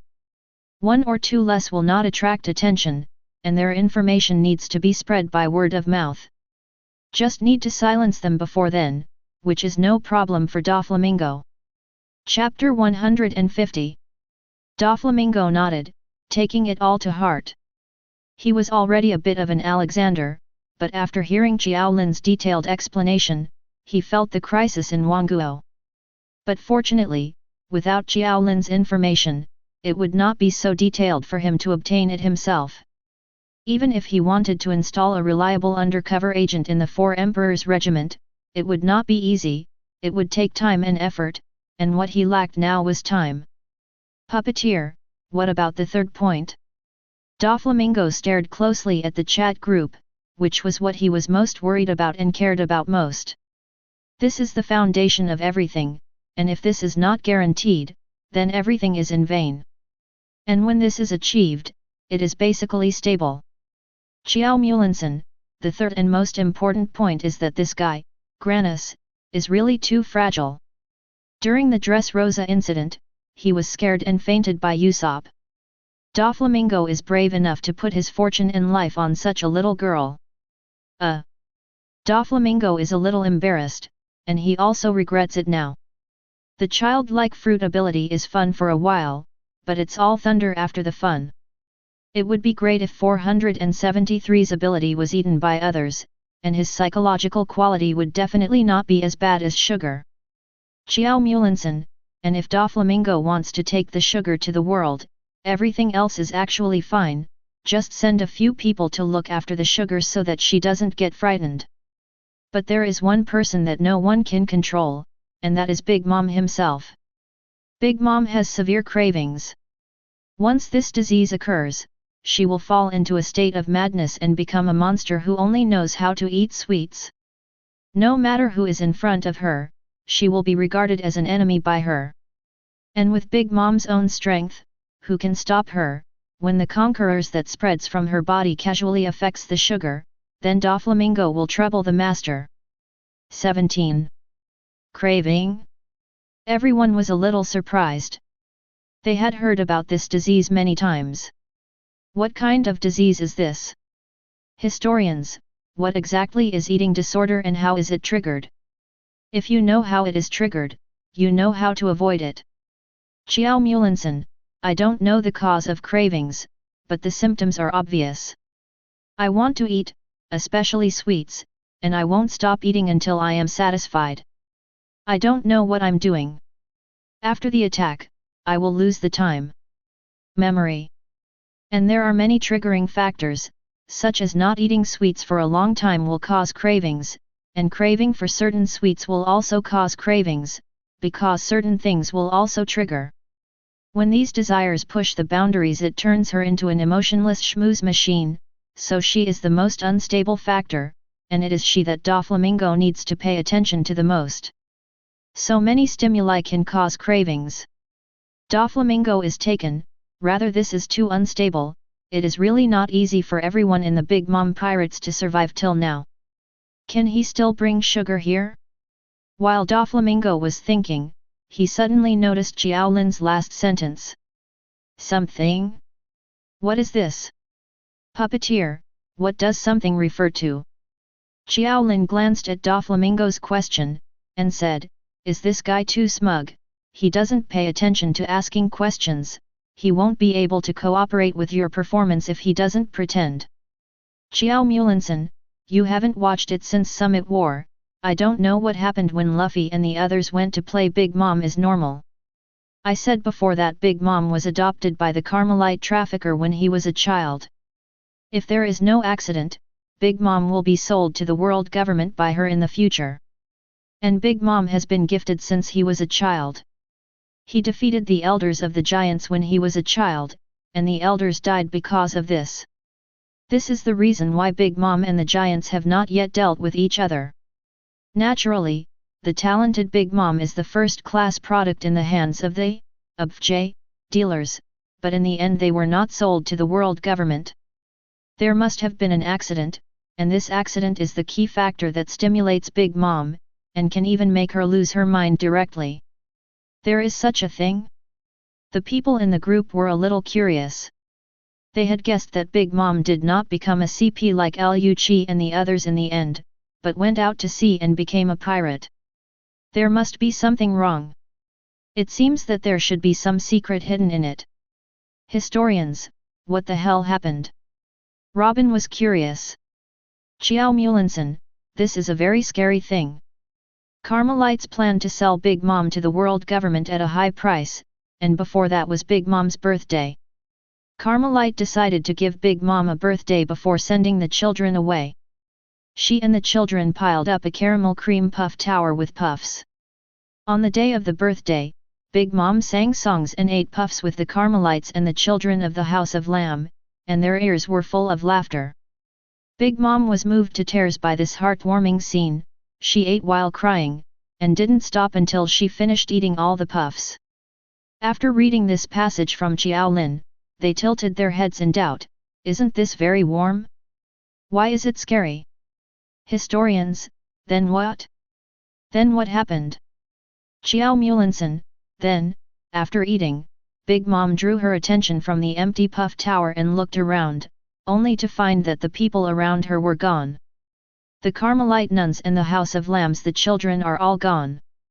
Big Mom searched for a long time, but couldn't find them after calling for a long time.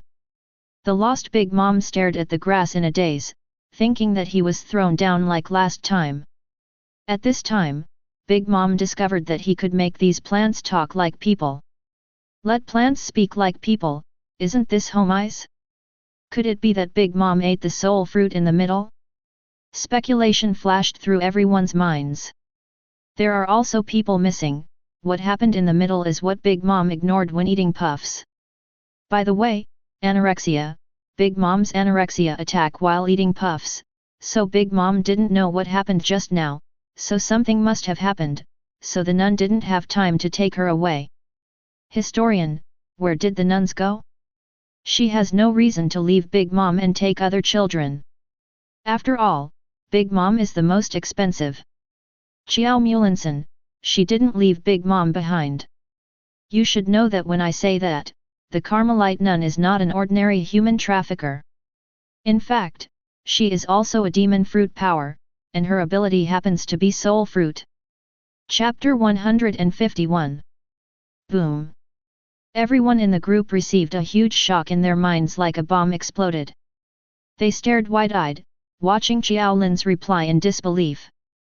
The Carmelite nun is a soul fruit capable user. After Big Mom's birthday party, the children of the Carmelites and the House of the Lamb all disappeared. Then, Big Mom became the new owner of the soul fruit. Does this mean that Big Mom ate the nun and the children of the House of Lambs during the onset of cravings? Everyone had a chill from the soles of their feet to the top of their heads, and goosebumps stood up. They now understood why Qiao Lin said it was a horror story. Even though they are well informed and have seen countless fights and desperate fights, they have never seen such a chilling thing. One child ate others as puffs for his birthday. Eat human. Some people are really eating people alive, and it's not the cannibals who drink blood. It was hard for them to imagine. At the time of the incident, the people around Big Mom were devoured by her in fear. This craving disorder, this Big Mom is really scary. Now they understand what Qiao Lin said, what kind of fear the residents of Wangguo live in. A queen who gets sick and cannibalizes people at any time is worthy of the monster in the fairy tale told by Qiao Lin. This monster really can eat people. Doflamingo shuddered even more. He must not fall into the hands of Big Mom. Being snatched by her to get married is not the worst thing, but the scariest thing is being eaten by someone next to her pillow while sleeping. The key is that he still can't resist. FK. Now Doflamingo is even more thankful that he did not make a rash marriage move before. This is not a marriage, this is simply a sheep entering the tiger's mouth. The kind that will really be eaten. Now they also understood why Big Mom did not enter CP. The human traffickers were all eaten by her and even got a hairy CP.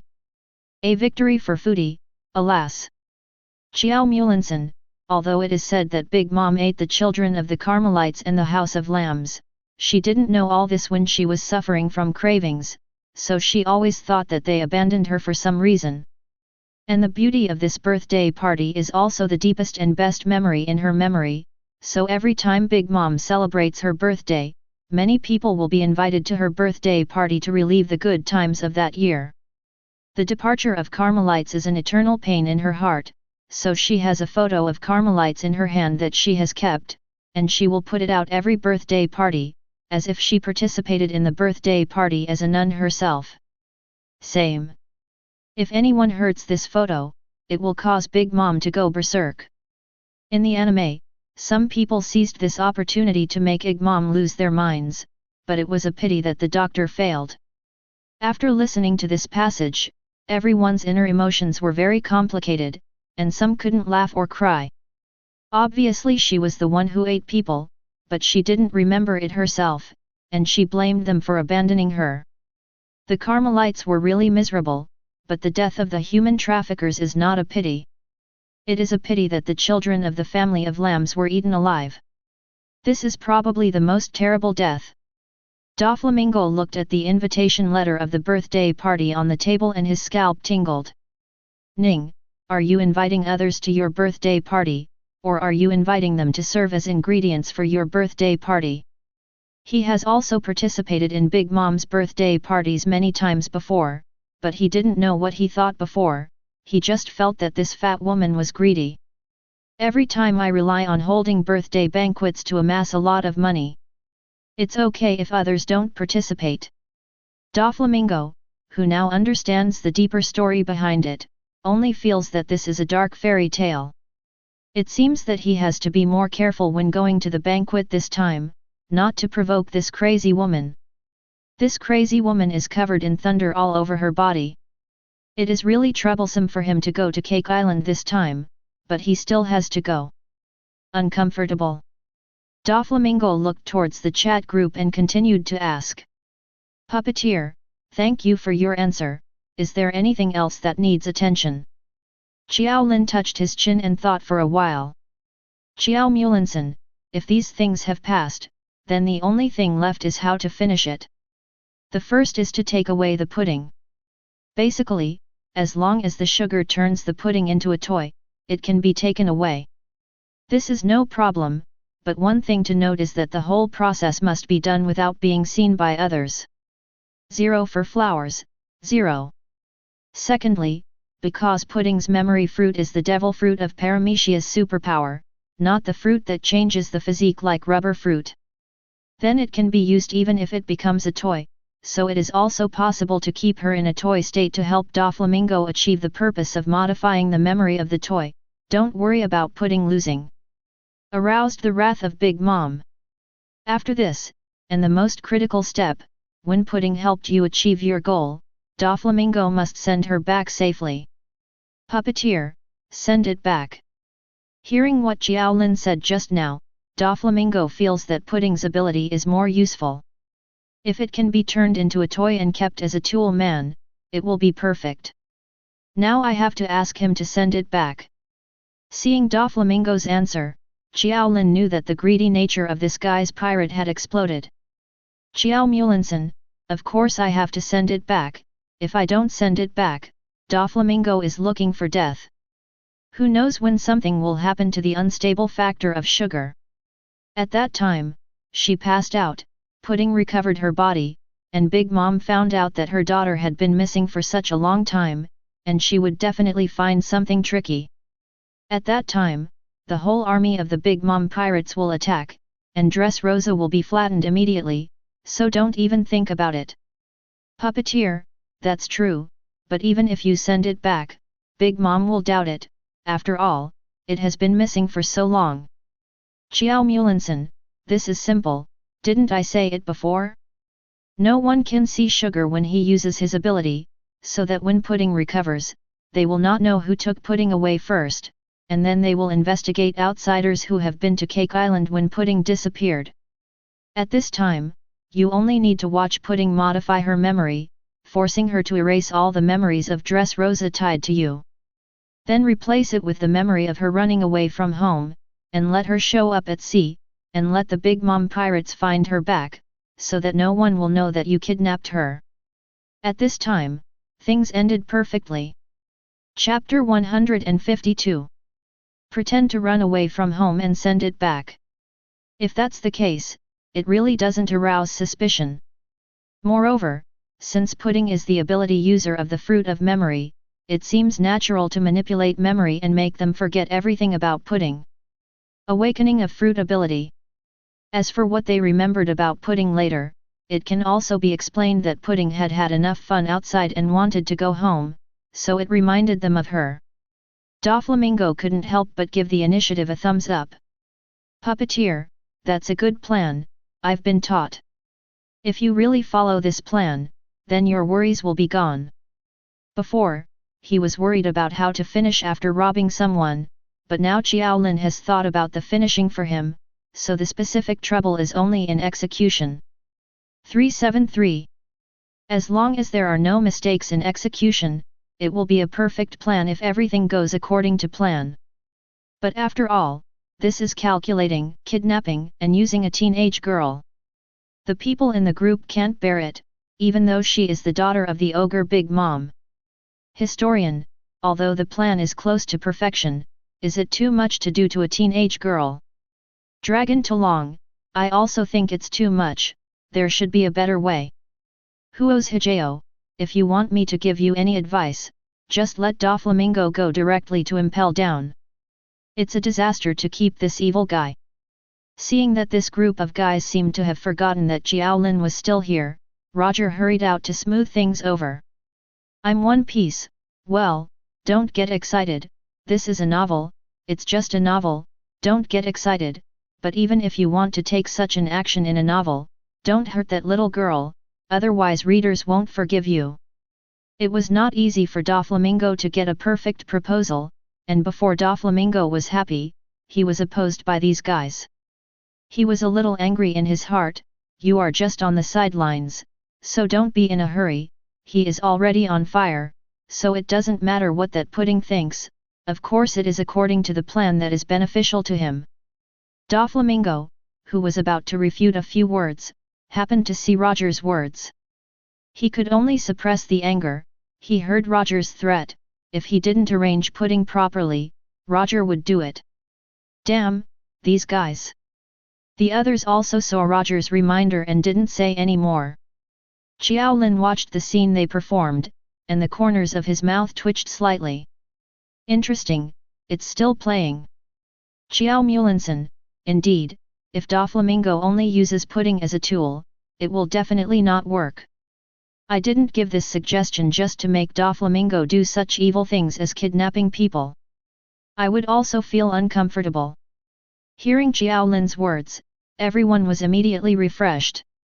They really felt a little uncomfortable when they heard that Qiao Lin helped Doflamingo plan to kidnap pudding just now.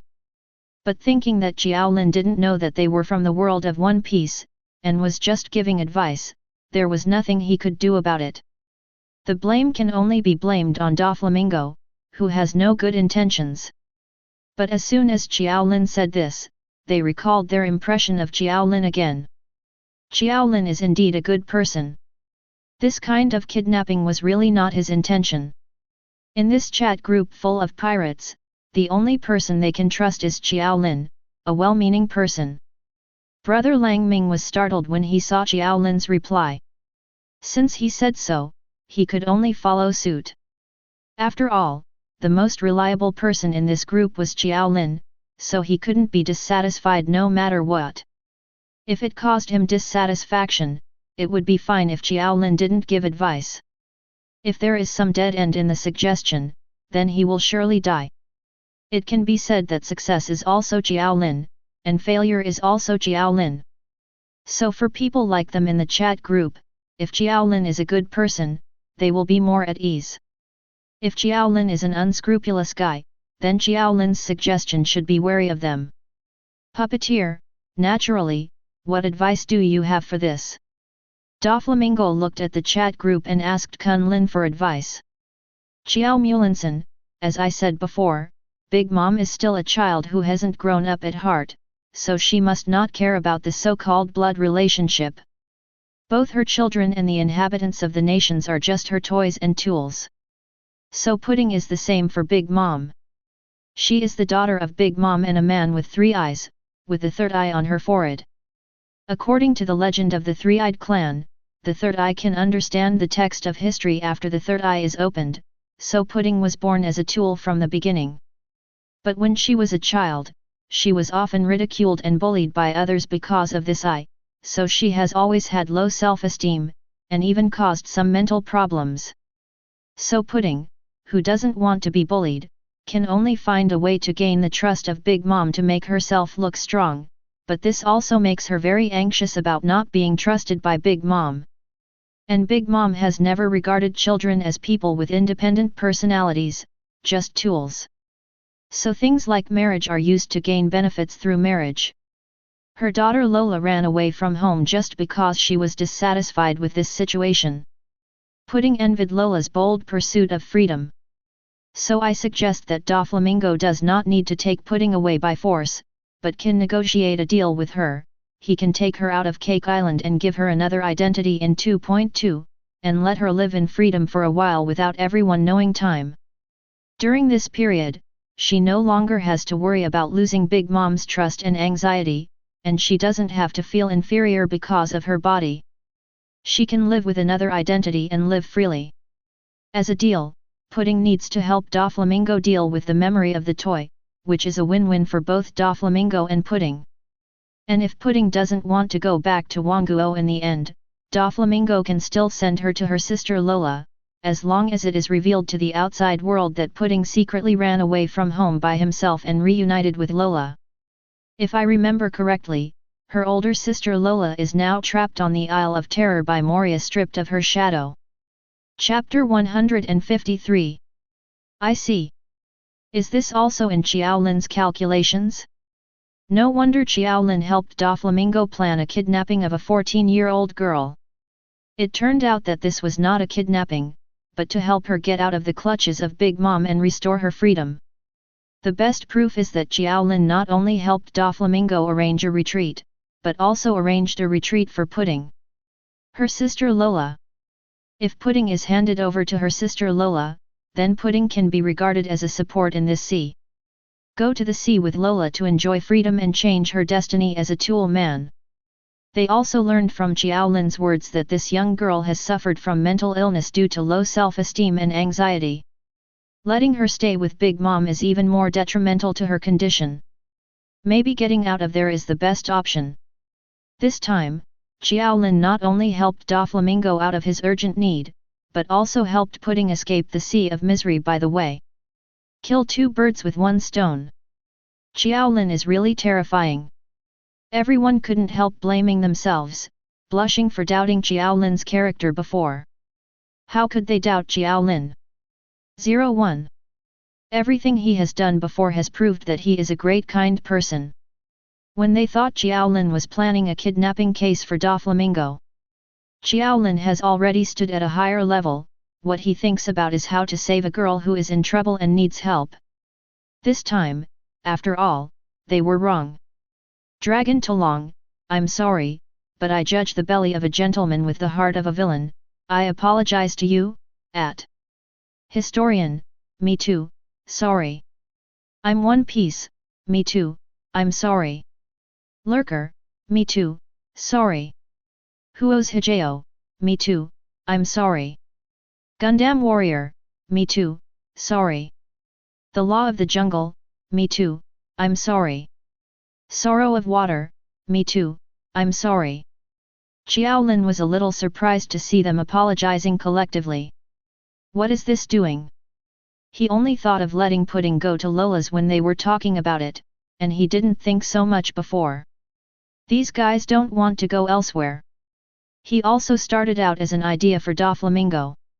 Afterwards, I thought that Pudding was pitiful enough, and I couldn't bear to think that she was kidnapped by Doflamingo, so as compensation, I wanted Doflamingo to arrange for Pudding to go to Dressrosa for a vacation. After all, according to the time, Pudding is only 14 years old now. According to his world, he is only a junior high school student, which is a bit too much. Seeing how they blamed themselves and apologized, Qiao Lin touched his nose, as if he had been misunderstood. And you look like this, are you really not worried about being seen by me? Qiao Lin is a little helpless. Qiao Mulinson, there's no need to do this, you're talking about a novel. After being told by Qiao Lin, everyone realized that they seemed too excited. Fortunately, Qiao Lin didn't seem to have any doubts. They couldn't help but breathe a sigh of relief. I'm One Piece, that's right, it's a novel, haha. Everyone looked at Roger's reply and the corners of their mouths twitched. If you can't speak, don't say it. This is even more suspicious. Doflamingo nodded knowingly, and Qiao Lin perfected the plan for him again. He was worried that Pudding was out of control in Dressrosa. After all, the owner of the memory fruit is Pudding himself, and he will be hard to guard against if she does something secretly. It would be much better if the two sides could reach a deal. In this way, he doesn't have to worry that Pudding will secretly do some dangerous things disobediently. At that time, he can still send her to meet her sister Lola as a bait, so that she can finish modifying the memory of the toy for him in Dressrosa with peace of mind. And he has another whole card in his hand. The elder sister Lola, who has a good relationship with Pudding, is now in the hands of Moria. With this card, his chances of getting a deal with Pudding are higher. Sure enough, Qiao Lin is awesome. It was a huge help to him without saying a word. There is nothing wrong with this wave of licking. If it is not really awesome, who would like to be a licking dog? Thank you for your suggestion, I understand DUI's matter, I will seriously consider it, and I will not let you down. With that, Doflamingo got up and went to his treasure room in the castle. Inside are the treasures he harvested at sea over the years, as well as the harvest he traded in the underground world. The real wealth is invincible. He came to the side of a hill made of golden coins, and opened a red envelope in the chat group. The puppeteer sent an exclusive red envelope to Qiao Mulinson. And in the next second, Xiao Jinshan in front of Doflamingo disappeared. Doflamingo looked at Jin Shan, who had disappeared, and smiled slightly. This is my thank you gift. I'm afraid there are not many guys in the group who can give this money. He had long been annoyed by the group of guys who were mocking him in the group. But it didn't show up. Thanks to 877 for Qiao Lin this time, he specially stuffed a huge red envelope. Just slap them in the face with money. The unspoken meaning is, you ask so many things in the group, and you can't even come up with a decent thank you gift, so feel free to BB me, and I will tell you who is the rich man in the group, and the one who has no money. Shut up, all of them. Puppeteer, a small thank you, not a respect, at all members, smiley face. Full of irony. The members of the group opened Doflamingo's red envelopes one after another to have a look. 100,000,000,000 Bailey. 10 billion Baileys. Damn. This guy is too arrogant. Durag, who didn't deal with Doflamingo at all, saw the money in his queue, and immediately understood what the other party meant. Who is Ning mocking? How rich is it? Hehe, tomorrow I will take someone to Dressrosa to serve your home. Wait. This guy hasn't captured Dressrosa yet, seems to be still on the Great Route. That's not long before Dressrosa is captured. The corners of Durag's mouth curled into a twitch. Xiaomian, who are you talking to? If you can succeed this time, I will take your last name. Meanwhile, everyone else has received Doflamingo's at. Chapter 154. People like Robin, Hiri, and Frankie clicked their tongues inwardly. This Doflamingo really deserves to be a middleman in the underground world. Earning the price difference is truly profitable. One shot is 10 billion, which is completely inhumane. In contrast, their thank you gifts are much thinner. And Roger smiled, as One Piece, he had never seen any treasure. Blackbeard looked at the string of numbers with envy, his eyes sparkling with longing. He told himself in his heart that he could get more than that in the future. Then he put on a silly smile again. Liu Qi looked indifferent, he didn't have any desire for these things, but he remembered that he could use money as a reward for Qiao Lin. In the end, Sakazuki looked at Doflamingo's operation with a look of displeasure in his eyes. This guy is a little too much, showing off in the group with the stolen money. And so much more. Nasty pirate. In his heart, he was thinking about how to get rid of the Doflamingo of his world. Now that he knew the crimes this guy would commit in the future, and the Doflamingo of his world was not like the one in the group who wanted to whitewash himself. That's pure villainy. In order to prevent this guy from continuing to do evil and hurt more people, and to show justice and save the people of Dressrosa Doflamingo, he will get rid of it. Let you know the end of the forced comparison. After seeing the red envelope, Qiao Lin posted a disdainful emoji in the group as usual, and then left the group chat after seeing no one asked. Then he directly opened the intercepted text message. Unsurprisingly, he saw the red envelope sent to him by Doflamingo. Chinguo Bank, transfer QMB 650,000,000, equivalent to 10 billion Baileys, from your account ending in XXXX. Qiao Lin counted the digits, 650 million. Doflamingo deserves to be the only man in the group who has achieved business all over the world. Money is more. One shot is 650 million, which is equivalent to 10 billion Bailey, which can buy the heads of 4 emperors. It seems that Doflamingo is very satisfied with his answer. This money plus the red envelope they sent to Qiao Lin before, the total has exceeded 800 million. This is in Qiao Lin's world.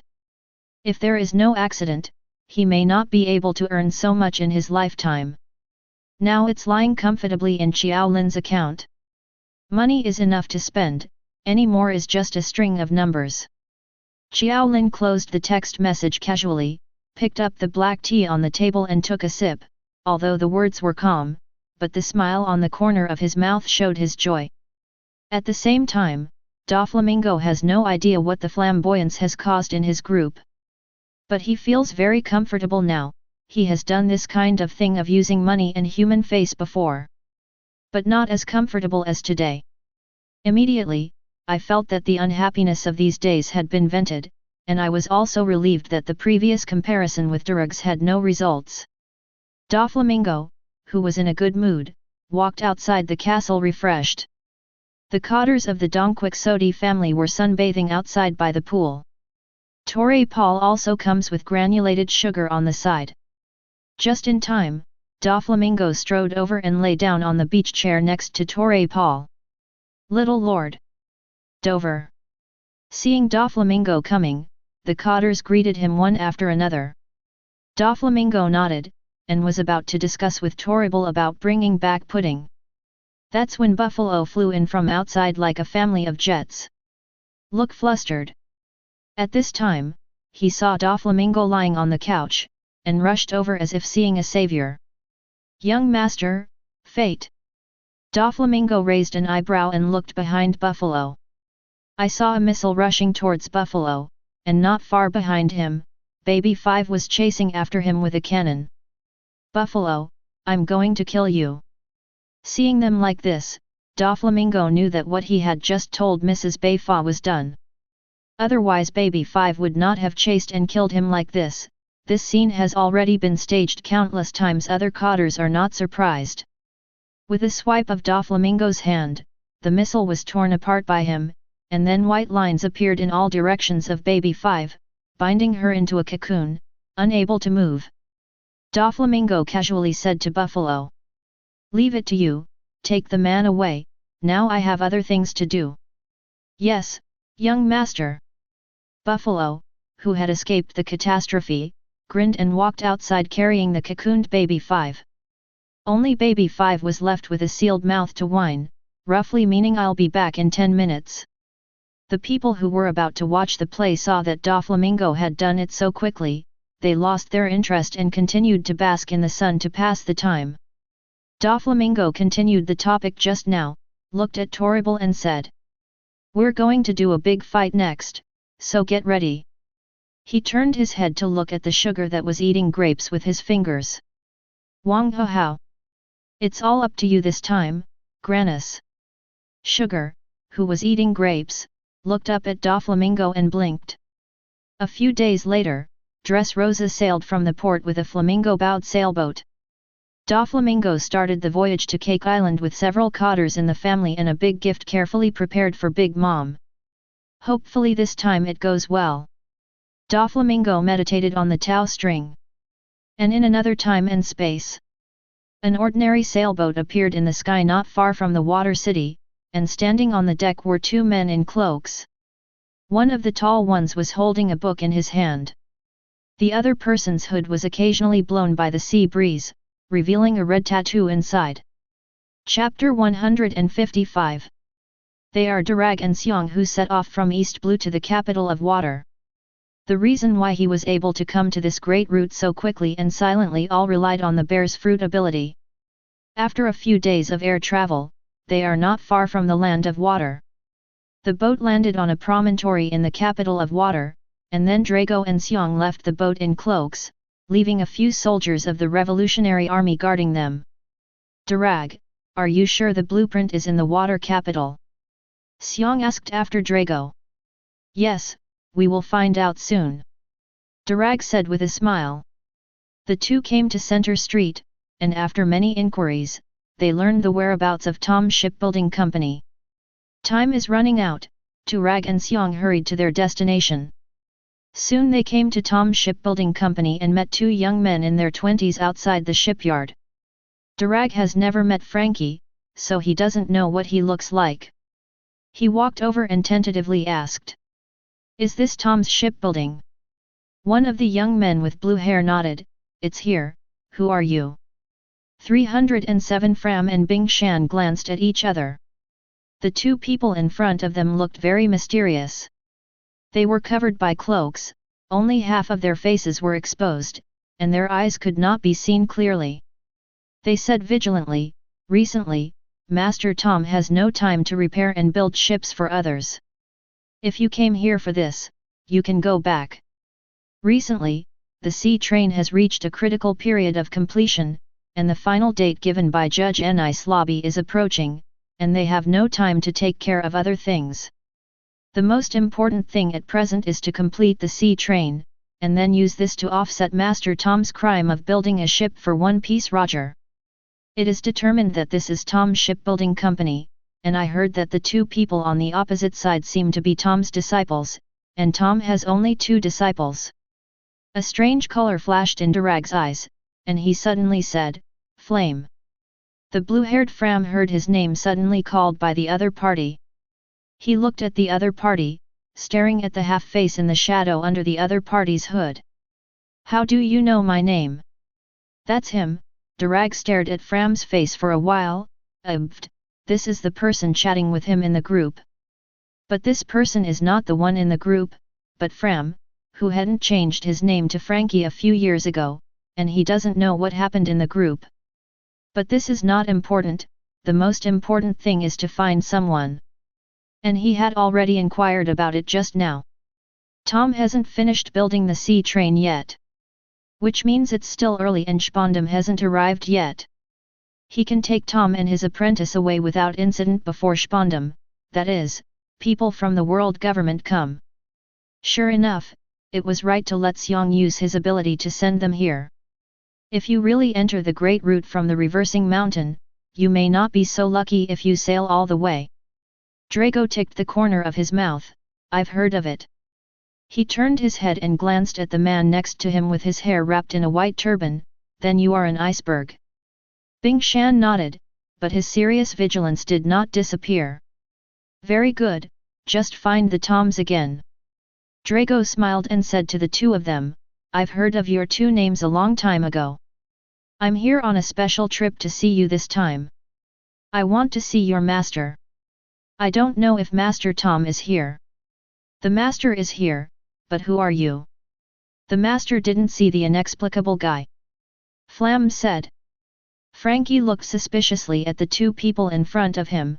"They haven't revealed their identities yet, it's too suspicious." "Don't worry, we have no malicious intentions." Drago smiled and shook his head, "If you don't believe me, you can send a message to Tom for us, saying that we are Roger's friends." I heard that Master Tom has committed a serious crime because of Roger. I am here to express my apology on behalf of Roger. If there is anything I can do, we will definitely help. Roger. Fram and Bing Shan suddenly looked at Drago. Is that guy's friend? They met Roger more than 10 years ago, and together with their master, they built the Oro Jackson for Roger. But Master was also convicted of a felony because of this, and had to rely on building a sea train to clear himself of the crime. 14 years have passed. To tell the truth, they are very dissatisfied with Roger. If it is not for him to build the ship, the master will not bear the crime. But Roger is dead, and it's no use blaming a dead man. Now two people who claim to be Roger's friends appear and say they want to apologize for Roger, but they are skeptical. It's too late for your apologies. 14 years have passed. However, the two remembered that the deadline for the sea train was approaching, and they were probably worried that they would not be able to complete the project smoothly, so they wanted to help save people. Fram and Bing Shan looked at each other, and decided to temporarily put aside their dissatisfaction and pass on a message for them first. See you later. Frankie hurried in to report, and soon after, a murloc with horns on his head came out of the sea, looking very kind, with a smile on his mouth. After he saw Drago and the others, he greeted them with a smile and said, "Are you Roger's friends? I miss you so much. It has been more than 10 or 20 years since I built ships for Roger. I don't know why you came to see me this time. It's not convenient to talk about it here, let's find a quiet place and talk about it in detail." Drago said. Okay. Tom nodded. A few minutes later, they gathered in Tom's shipbuilding company, and Qiao served them tea and retreated, leaving Tom, the three masters and his apprentices sitting at the table with Durag and the others. Can you say it? Tom said, taking a sip of his hot tea. Drago took off the hood on his head, and showed his whole face in front of Tom, his master, and his apprentice, with a smile on his face.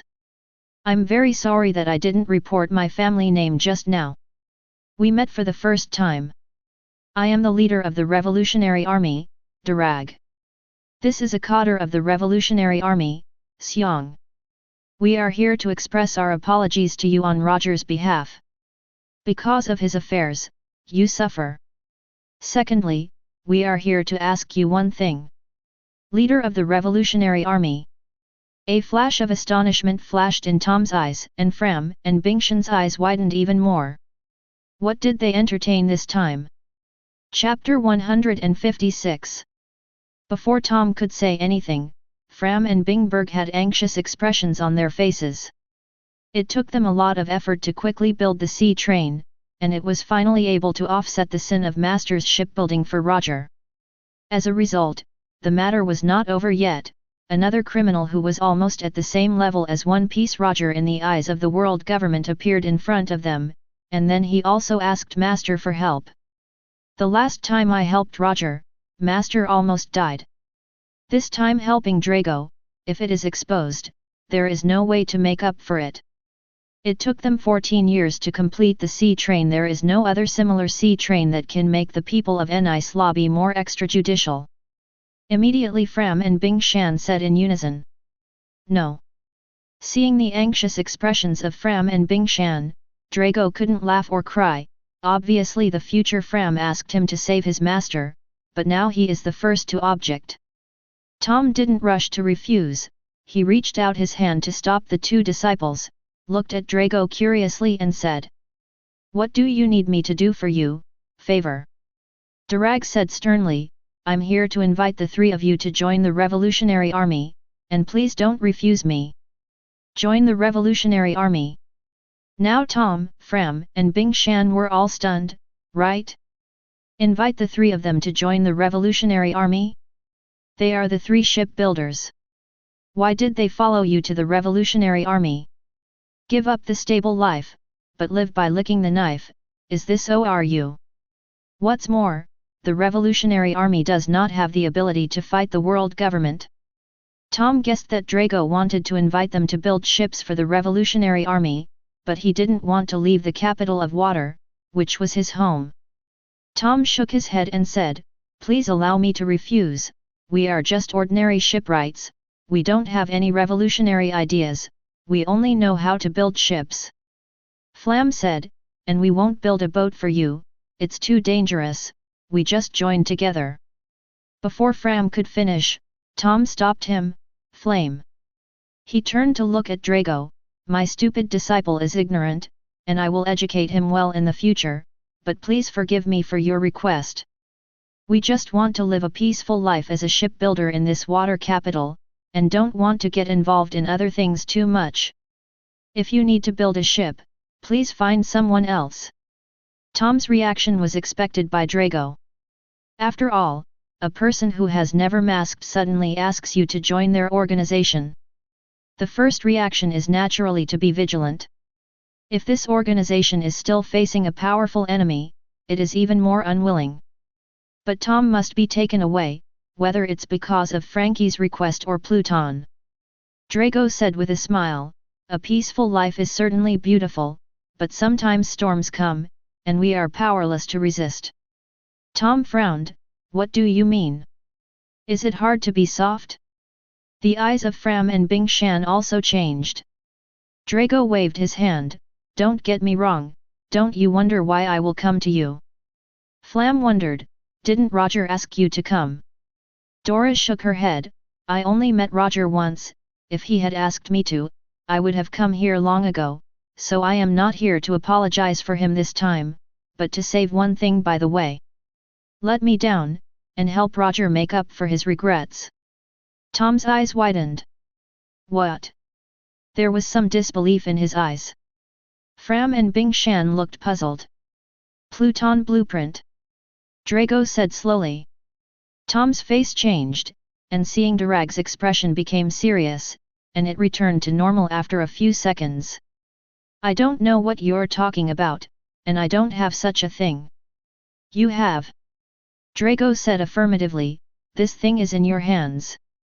"Wait, what are you talking about?" "Pluton," Fram asked. "Pluton is one of the 3 ancient weapons in this world. According to legend, there are 3 powerful weapons in this world, Uranus, Poseidon, and Pluton, each of which has great power. According to the rumors, Pluton is a powerful warship that can even wipe out an island with a single shot." Durag explained. "Zero ask for flowers. And now the design of this Pluton is in the hands of your master, I am here not only for you this time, but also for this design." "Master, is this true?" Fram's eyes widened, and Bing Shan also looked at Tom. "I didn't expect Master to have such a thing in his hand, which can sink the boat of the small island with one shot, is it so powerful?" Seeing Durag's determined eyes, Tom seemed very convinced that the blueprint was in his hands. He was a little surprised. "I'll say it again, I don't have the blueprint of the Pluton you mentioned, and I haven't heard of it. You are looking for the wrong person. If you came here for this, please go back." 1. Tom stood up, ready to see off the guests. Drago was not in a hurry either, he said. "Don't you want to know why I know the blueprint is in your hands?" Tom paused, but didn't speak. Durag continued. "Because the people who know that the blueprint is in your hands are not only our revolutionary army, but the world government that is hostile to us is also looking for the blueprint of Pluton, and I believe it will find you soon. They will not be as gentle as us, they will use any means to achieve their goals, so we are here to get the blueprints and save you this time." Hearing this, Tom's face sank. He didn't expect that he had unknowingly participated in the competition between the 2 forces. But he won't hand over the blueprints to either of them. Whether it is the Revolutionary Army or the world government. The only purpose left of this blueprint is to be able to build another one to counter it when the real Pluton is born and becomes a hazard to the world. Keep Pluton from wreaking havoc on the world. Instead of letting it become a weapon in the hands of the world government or the Revolutionary Army to attack the enemy. He is well aware of the power of Pluton. If it is involved in the war, it will not be a good thing for the world and people. So whether it is the Revolutionary Army or the world government, he will not hand it over. This blueprint is an insurance policy, not a weapon. Chapter 157.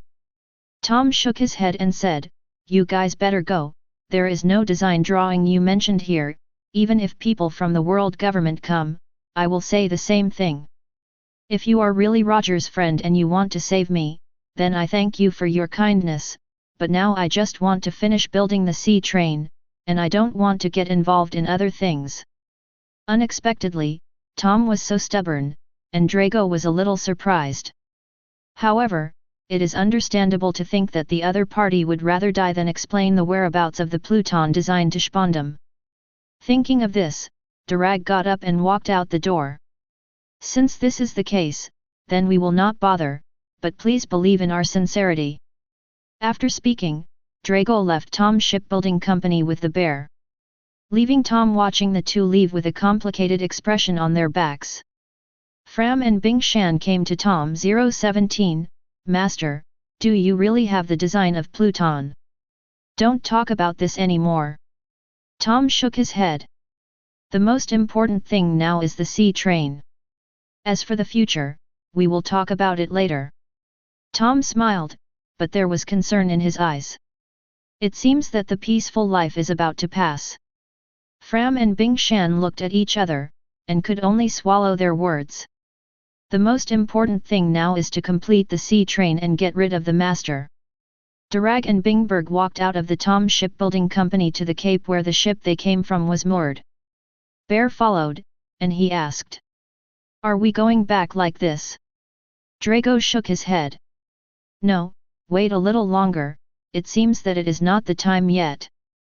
Originally, Durag intends to explain his interests to Tom to impress him, so that they can take the initiative to join the Revolutionary Army.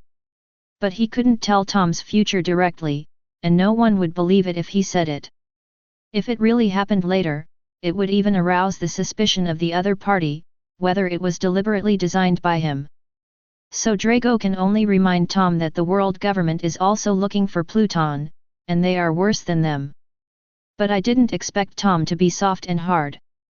Knowing that the world government is also looking for design drawings and not agreeing to go with them, it seems that they still don't know the true face of the world government. Durag was worried that if he continued talking, the relationship between the two parties would become stagnant, and it would be contrary to his original intention at that time, so he could only leave temporarily. The plan to take Tom and his disciples away before the people from the world government came will not work. It seems that it can only be the same as the time when Luffy, Ace, and Sabo were taken away. Waiting for everything to proceed as in the original book. They take them away at critical moments. Before that, they can't intervene, otherwise it will be troublesome if there is any accident. We can only deploy people to watch in the City of Water, and when the plot starts, they will start. Sometimes it doesn't make sense to say that you don't make sense. Only when things are put in front of them and let them experience it for themselves, will they understand. The pair then disappeared outside Tom's shipbuilding. Bing Shan, who followed behind and observed from a distance, couldn't help but heave a sigh of relief after seeing the two leave. In the outside world, the image of the Revolutionary Army is always not good, and the image of the leader of the Revolutionary Army is even worse. Under the deliberate publicity of the world government. What the most evil man in the world? Criminals who destroyed the kingdom. An evil organization that has caused the destruction of countless people's countries and families. They were a little worried when they learned that the person who came was Durag, the leader of the Revolutionary Army. But I was relieved when I heard that it was Roger's friend who came to repay the favor. After hearing the real intention of the other party, and still can't reach an agreement, when the scene falls into a stalemate. The iceberg is ready to fight. Although it is very likely that they were killed, nothing happened. Drago and the others actually left after being rejected. The Revolutionary Army. Bing Shan's eyes flashed with deep thought. It seems that this group of people is not as rumored. Then Bing Shan hurriedly informed Tom and Fram that Durag and the others had left. What happened today seemed like an episode in their peaceful lives. Soon the three of them threw themselves into the busy sea train again. It's just that the words left by Drago, world government is also looking for Pluton, and will come back to find them soon, always hang over their hearts like a haze. Can't shake it off. Drago, who returned to the ship, was not idle. After arranging someone to watch, he went to the group to report the current progress. He chatted with Roger privately and asked him to temporarily block Qiao Lin before at Frankie. Dragon Tolong, I have already arrived in the capital of water, and met your master Tom, brother Bingshan, and you Fram who has not changed your name. The three of them are now doing the final work of the sea train. Very soon almost finished. After Frankie saw what Drago said, his face was filled with joy. Doesn't this mean that nothing has happened yet, and the master of that world is saved? Gundam warrior, then please take them away quickly, before the people from the world government come, I will trouble you. Durag smiled helplessly. Long to long, it's not that I don't want to, it's because your master is too stubborn. I have already said that people from the world government will come to him soon, but he still refuses to go with me and insists on completing the sea train. Ken handed me Pluton, and I had to leave for a while. I'm afraid he hasn't realized that the people of the world government will use the means to achieve their ends, and even if he completes the sea train, it won't help. Frankie was a little anxious. Then what should I do? If it doesn't work, you can take them away by force. Long to long, if you take it away by force, I'm afraid it will be a feud, and your master's wish is to use sea trains to connect the 1.6 of the water with other islands, improve the economy of the water capital, and make people's lives richer. I'm afraid he won't leave the water capital until this wish is fulfilled. Frankie was taken aback when he heard this, and then nodded. Yes, they have been fighting for this for 14 years, how could they give up just because a stranger said a word, not to mention that it is Master's lifelong dream to complete the sea train. He noticed that Drago just said to give up temporarily, and his eyes turned. Gundam warrior, what do you decide to do? Long to long, wait and see what happens, follow the plot, wait for your master to complete the sea train, wait for Spondum to frame you, wait for you to fall into despair, I will take action, otherwise, the three of you, the master and the apprentice, will probably not give up staying in the water. All. Chapter 158. Don't worry, I will definitely protect your safety. Now I need more detailed information. When will Spondum come? When will Nice Lobby's ship come? And when Tom will be sent to Nice Lobby? This is the only way. Frankie thought, he knows the character of the master and his love for the City of Water. If you want him to leave the City of Water, it will only make him unable to stay in the City of Water. Frankie smiled helplessly. He didn't expect that he would help others to plot against his master. Gundam warriors, Spondum is in. Under the supervision of Durag, the last line of the sea train was completed in a few weeks as scheduled. Nice Lobby's boat will be delivered to the water capital in 3 days. And on this day, a group of people came from Tom's shipbuilding company. Drago, who was watching from a distance, spotted their costumes at a glance, and they were people from the world government. He stared at the long-haired, red-nosed man in a coat who was walking in the front. Is this guy the Spondum that is often talked about in the group? The corner of Dora 01Ge's mouth hooked up, and the good show was finally about to be staged. Tom shipbuilding CO. Tom and Iceberg were hammering away on a half-built ship. Then a voice came from behind. Hello, is that Mr. Tom, naval technician? I'm looking for you. Tom, who heard the voice, looked back, and for a moment, his expression froze, and he recognized the outfits of this group of people. It is the people of world government. The man continued, I want to be with you. Before he finished speaking, a shell hit him and knocked him to the ground. The CP-5S following Spondum hurriedly helped Spondum up. And a boat with exaggerated cannons docked on the shore, and a half-fruited man wearing only underwear got off it. Raise your right foot with both hands to form a 30-degree angle with the ground, and make a posture of crossing the top of the swastika. I'm so sorry, it looks like my salute hit someone. Listen up everyone, the Super Frankie fight number 35 is back, and I've defeated the Sea Kings. And the back of the boat happened to be pulling a huge Sea Kings. Seeing Fram, Bing Shan said in his heart that he would suffer, the idiot hadn't realized the situation yet. Due to the arrival of Drago before, they have realized that people from the world government will find them soon. The person who just came is obviously from the world government, and the other party is obviously not a good person. Fram, the fool, even gave the opponent a salute. Bing Shan directly grabbed Fram and cursed. Tom deliberately didn't want to answer Spondam's words, and got together with his two disciples. Spondam, who was knocked down by a salute, was furious in his heart, but he didn't worry about it because he came here for business today. He cleared his throat and said loudly to them. Please wait a moment, I hope you can apologize to me and listen to me.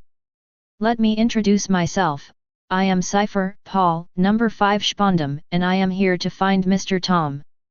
Hearing the name CP5, Tom, and Bing Shan felt tense, and it really came, and Fram also realized the status quo and stopped arguing with Bing Shan.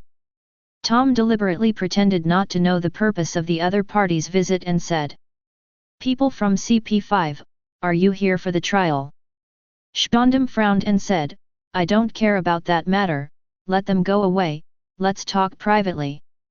Tom sent Bing Shan and Fram away with his eyes, and Spondam asked the CP5 people to wait and asked Tom.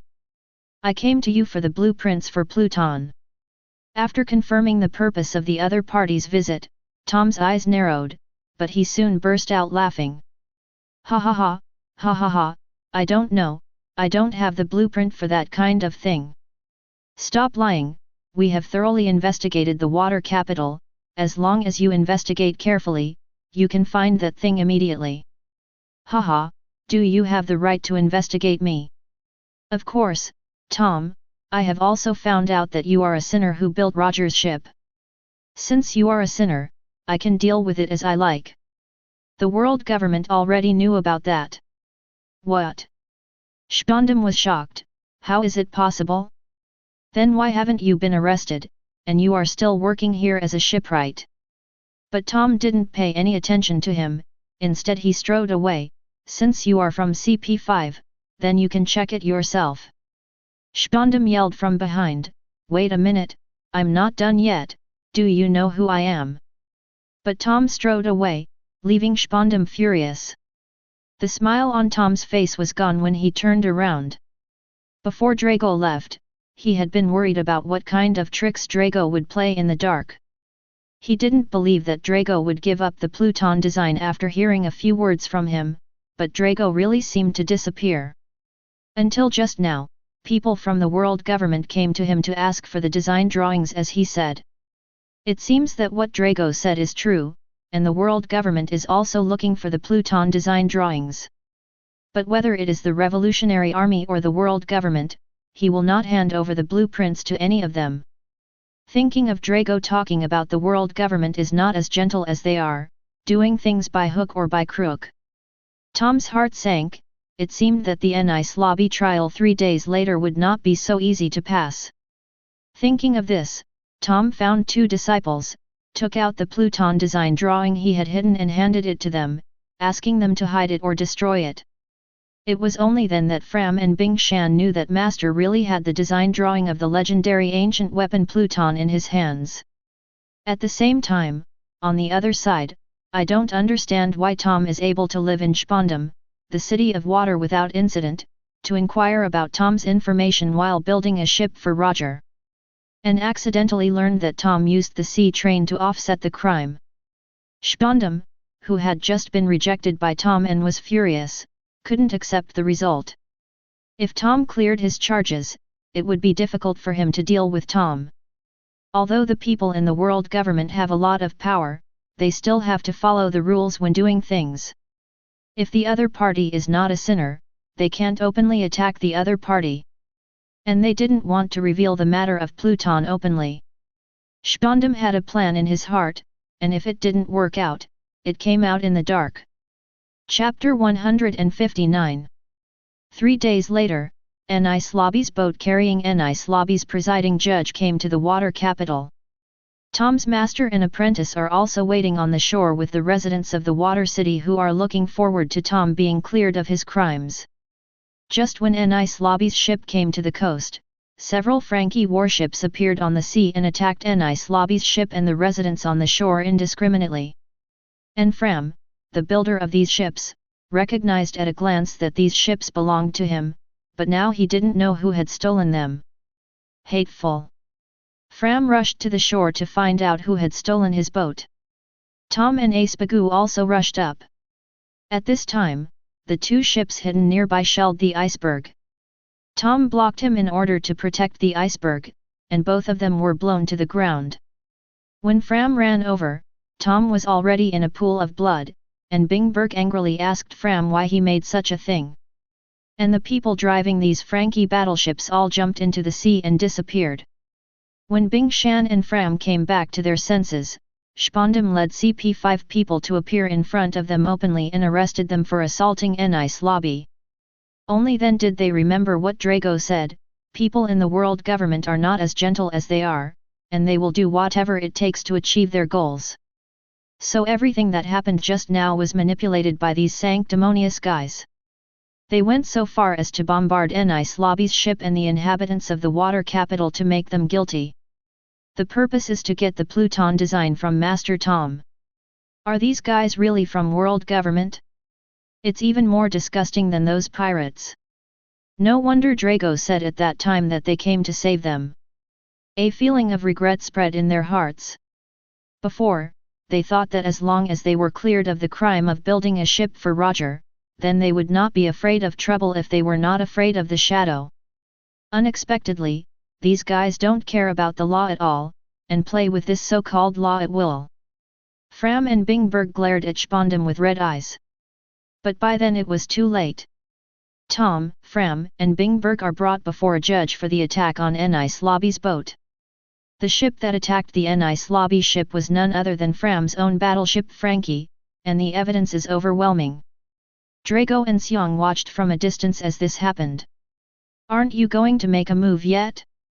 They seem to have run out of options. Xiong pushed the sunglasses and said. Drago shook his head, it's not the time yet. He was waiting for Fram and the others to truly despair. He had tried his best to express his kindness before and gave them a chance, but because they had room to spare or had hope for the kindness of the world government in their hearts, they did not directly accept Durag's kindness. Instead, hope for the kindness of the world government.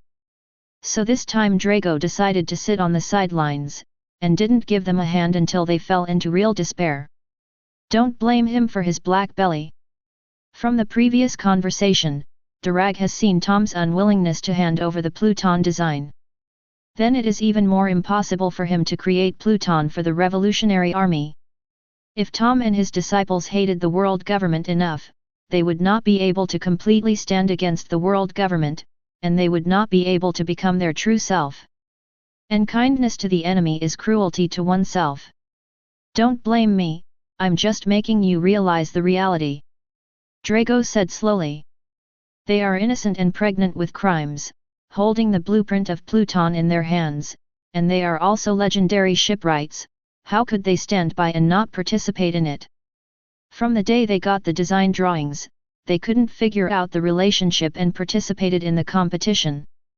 Tom naively thought that he had the Pluton design in his hand, as long as he didn't recognize others, he would have nothing to do with him.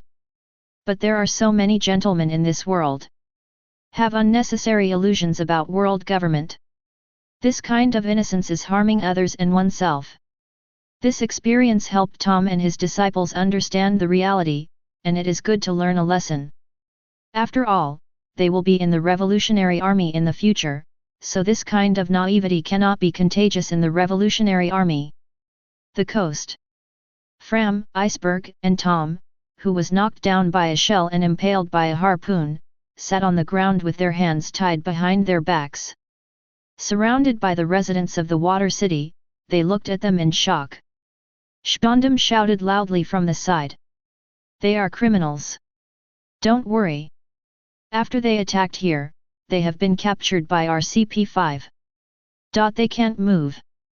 People looked at Tom and his apprentice in astonishment, unable to understand why the three of them would attack the Nice lobby ship at this juncture. If they waited quietly for a trial, their crimes would be erased. Why? Is it because they are partners of Roger, the One Piece? The onlookers looked at them incomprehensibly and kept discussing and talking about their guesses. On the other hand, the presiding judge who came to try Tom this time also landed safely after the attack. Spondam went to greet him.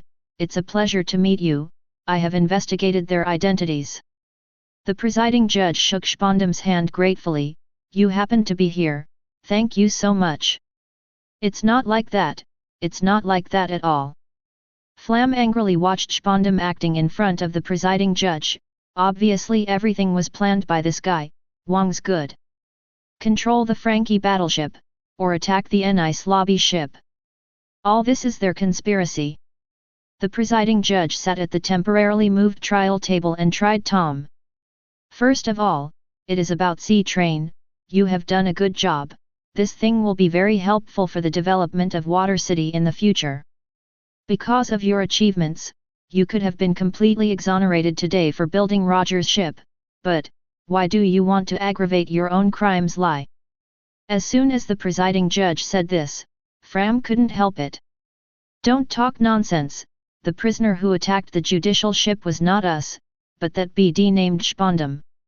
As soon as Fram finished speaking, not only the presiding judge was speechless.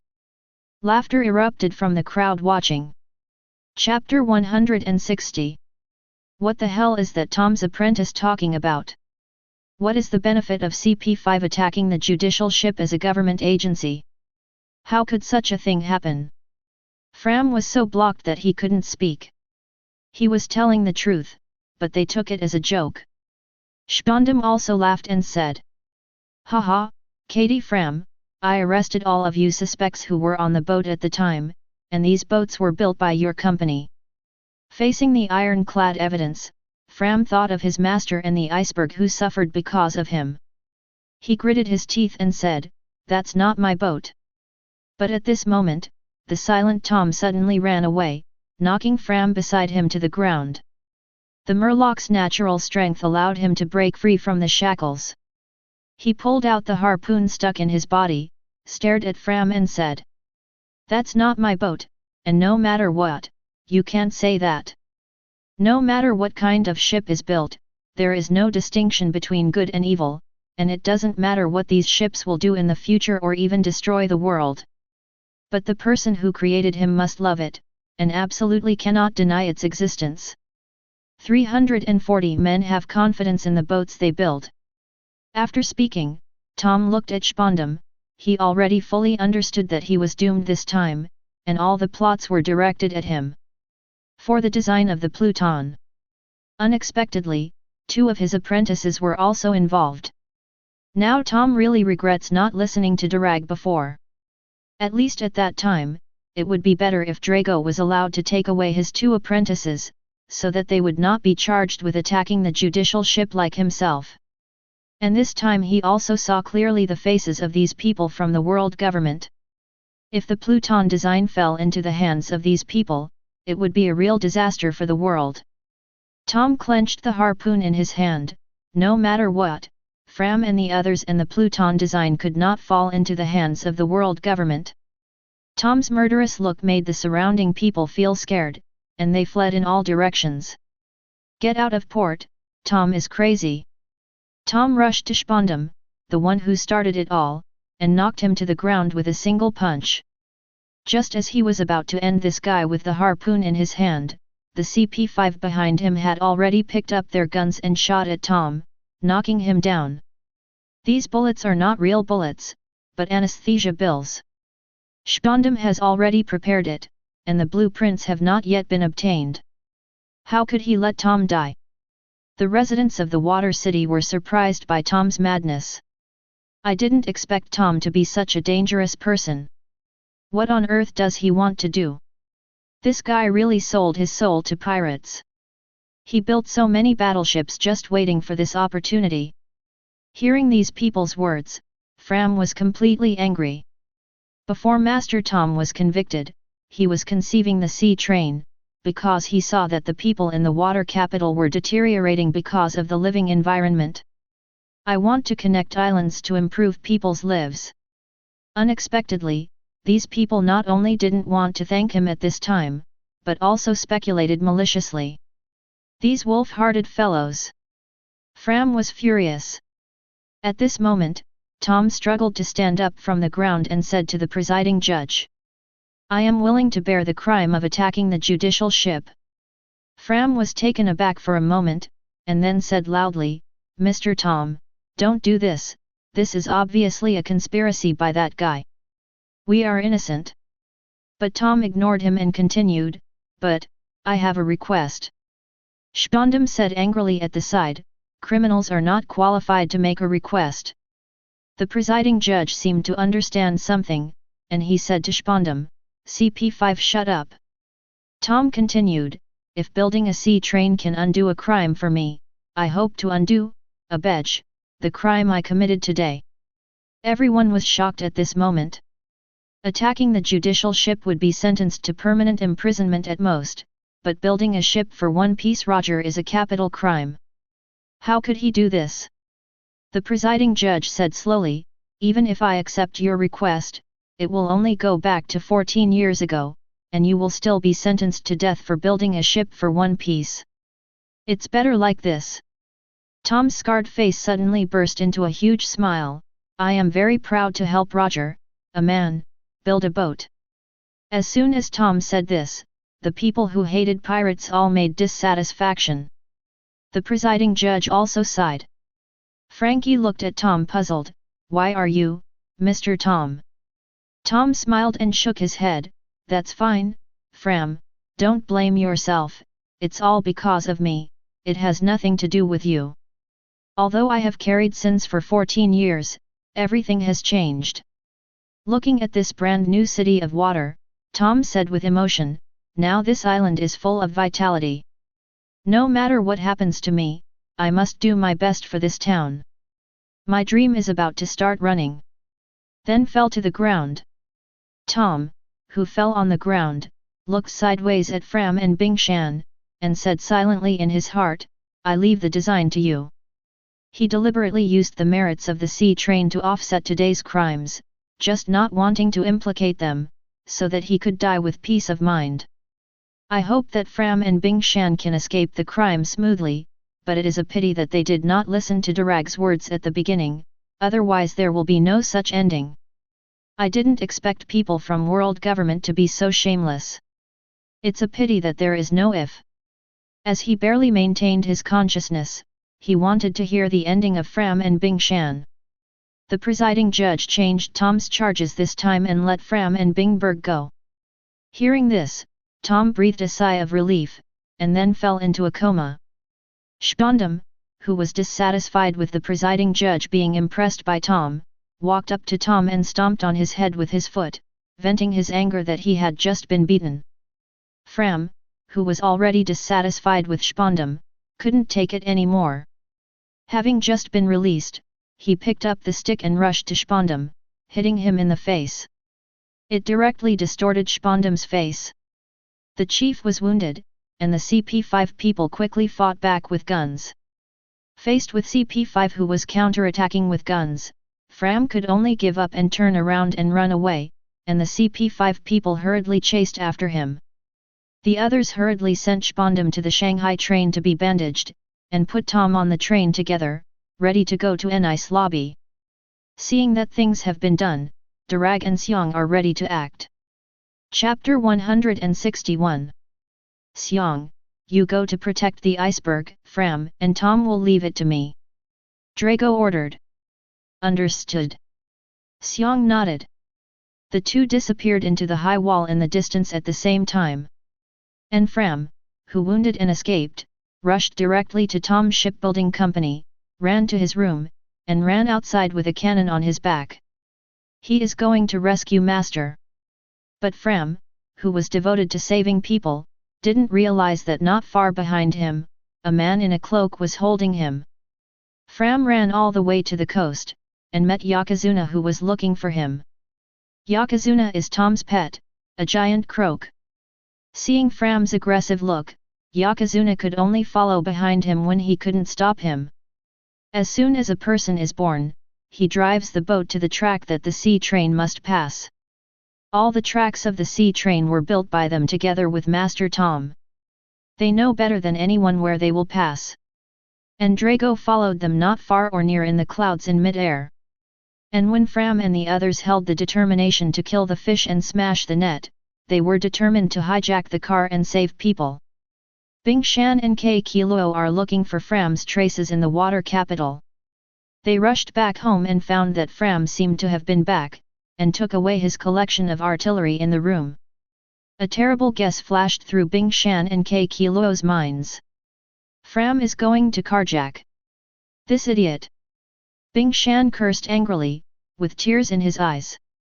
Fram didn't understand Mr. Tom's meaning at all. He sacrificed himself to keep them. Fram, an idiot, actually wants to hijack a car, which is simply going to die.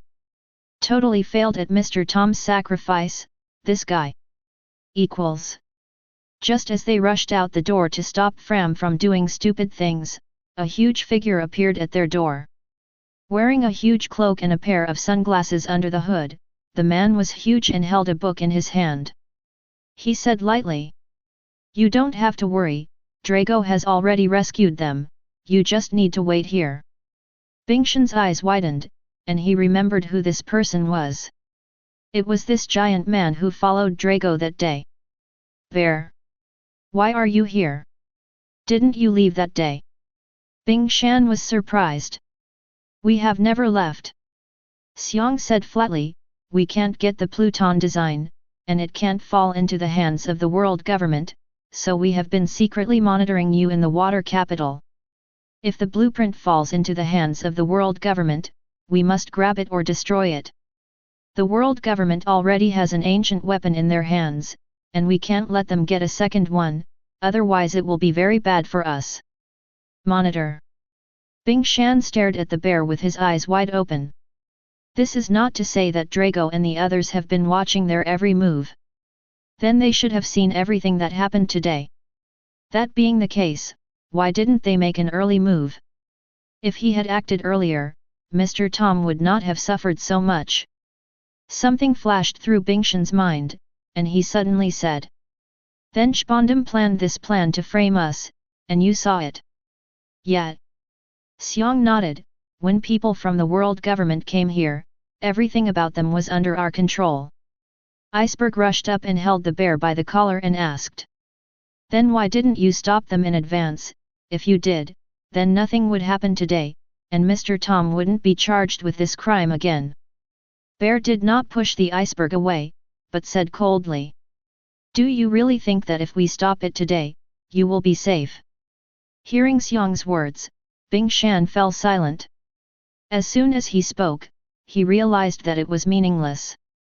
He was just venting. He let go of the hand that was holding Xiong's collar. "Shpondam has made up his mind to get the blueprints from Mr. Tom. That being the case, no matter what happens today, I will not give up until I reach my goal. He must have many dirty tricks waiting for them. Darag and the others can save them for a while but not for the rest of their lives." Xiong continued, "Get ready, it's time for us to leave. Zero ask for flowers." Iceberg looked up at the bear, "Where are you going?" "Xiong, Revolutionary Army, do you think we saved you? Can you stay in the water capital safely?" The reason why he didn't make a move just now was because there were too many people. If we have hands in hand, there are too many people, and once our identities are exposed, things will not be as simple as they are now. It's about Pluton's blueprints and the Revolutionary Army. Marine Admiral will come at that time, and it will not be so easy to escape. Hurry up, we're running out of time." After hearing Xiong's words, the grudge in Bing Shan's heart suddenly disappeared. If the Revolutionary Army rescued them in front of everyone, then once people find out that they are the Revolutionary Army, then like Darag, they don't want King Kong to fall into the hands of the world government. 0. People from the world government will never let Pluton fall into the hands of the revolutionary army. Then there will be a huge battle, even a war. At that time, even the entire water capital may be destroyed because of this. This result is what they do not want to see. Although the attitude of the people in the Water City towards Mr. Tom made him very dissatisfied, they cannot represent all the residents of the Water City. At last Mr. Tom hoped that the town would prosper. Thinking of this, Bing Shan breathed a sigh of relief. After all, it was their fault. If Durag had promised to leave with them before, there wouldn't be so many things. It's all their fault that they've gotten to this point now. It is they who miscalculated the bottom line of the world government. Now that people can still put themselves in their shoes at the end, it is already affectionate and righteous, and it would be unwise to demand more. Where is Mr. Durag now? Bing Shan asked. He should be on the sea train now. If it goes well, we can leave here before the pursuers arrive after saving the person, so prepare quickly, we don't have much time to waste. Bing Shan nodded, ran into the house, took a hidden blueprint in a corner of the house, and then left here with Kilo and the others to the revolutionary warship docked at the Cape. Chapter 162. And in the sea not far from the water, Fram and Yokozuna rode to the track of the sea train. Fram jumped onto the track, took the cannon off his back, turned his head and said to Yokozuna next to him. You stay there, don't come over.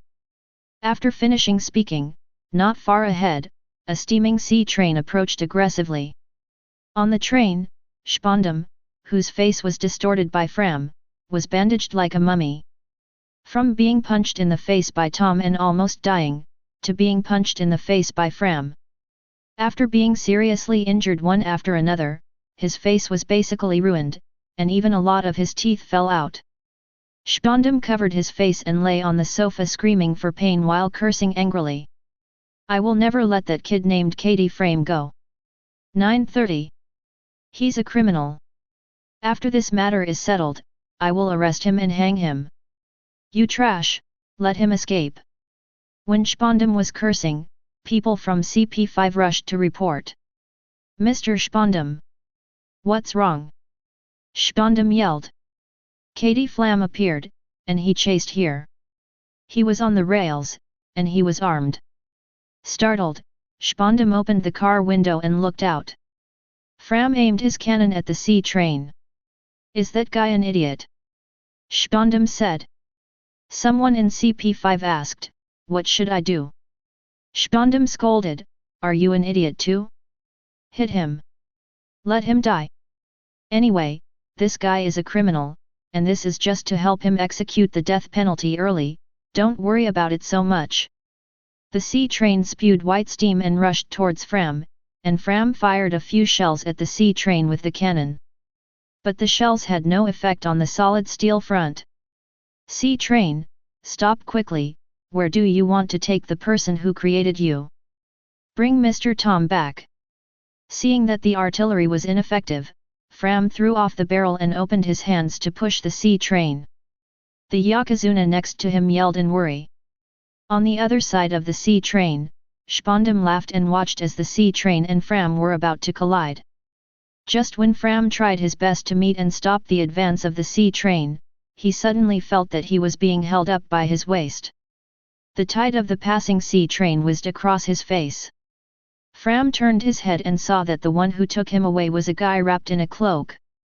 Through the hood blown up by the wind, Fram saw the familiar 3 red tattoos. How could it be him? The thought flashed in Fram's mind, but soon the matter of Mr. Tom being taken away filled his mind.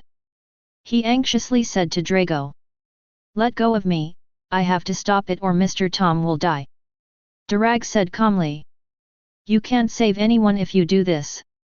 I will save people. Just watch quietly.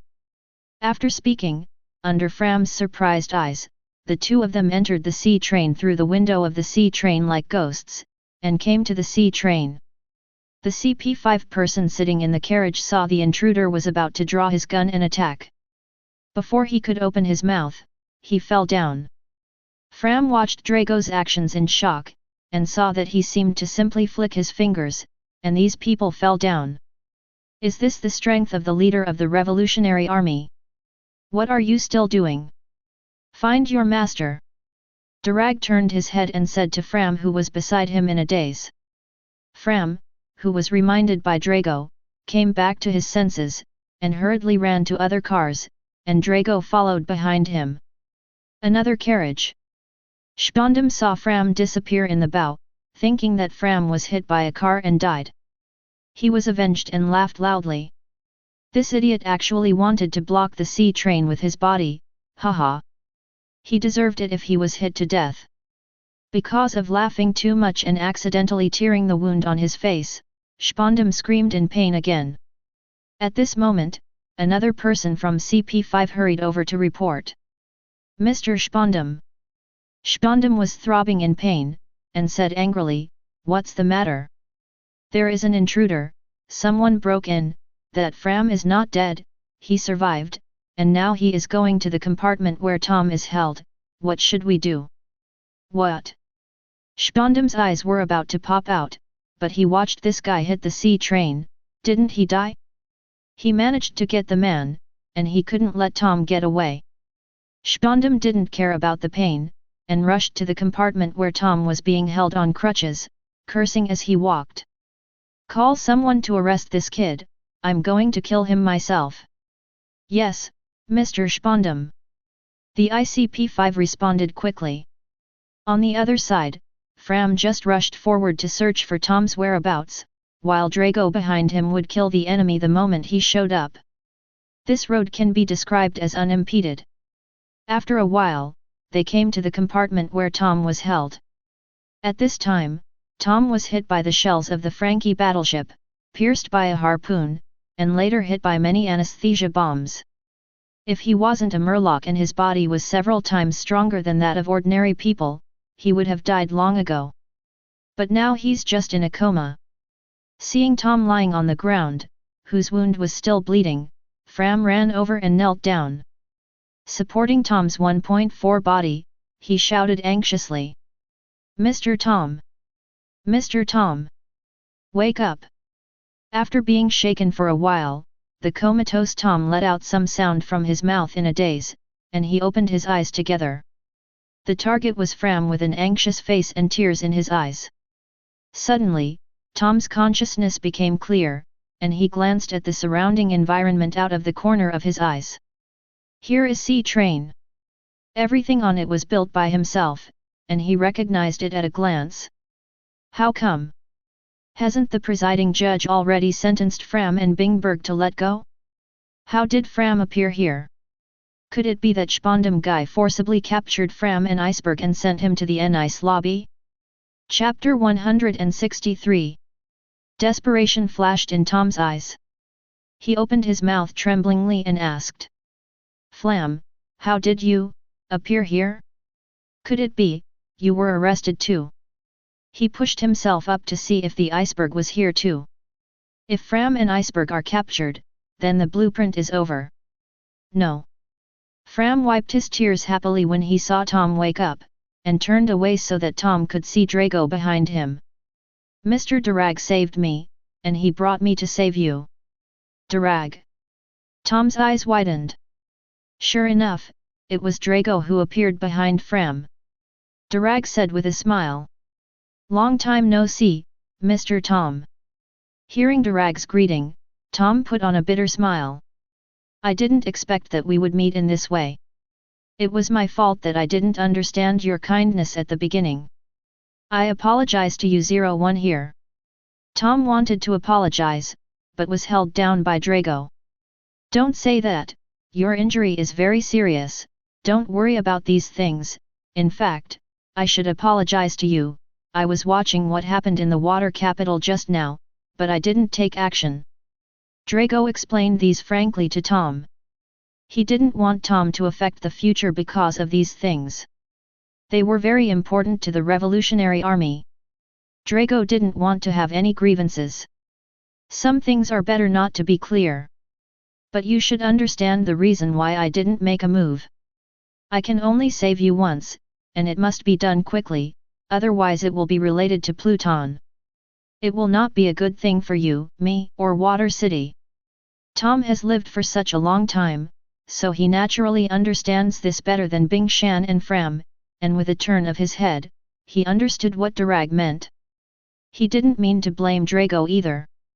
To be honest, it was good that the other party could save him at this time. If the Revolutionary Army has been monitoring them, they must know that he has handed over the blueprints to Bing Shan, and he is no longer important.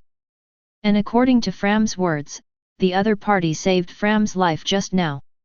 They already owed Drago too much, and this debt of favor was too great. Compared with the unscrupulous methods of the world government, the Revolutionary Army is really too gentlemen. If you don't know who is good and who is bad, those people are too ignorant of good and evil. I understand, you don't need to say more. Tom smiled. Where is my other disciple Bing Shan? Where is he? I have already asked the bear to pick him up. We have to hurry up and go back to meet up. The 5 elders will definitely not let us go. If we want to escape, we must hurry up. Drago said. Tom nodded, and Fram took Tom's hand to support him, ready to take him away. At this moment, there was a commotion at the entrance of the carriage.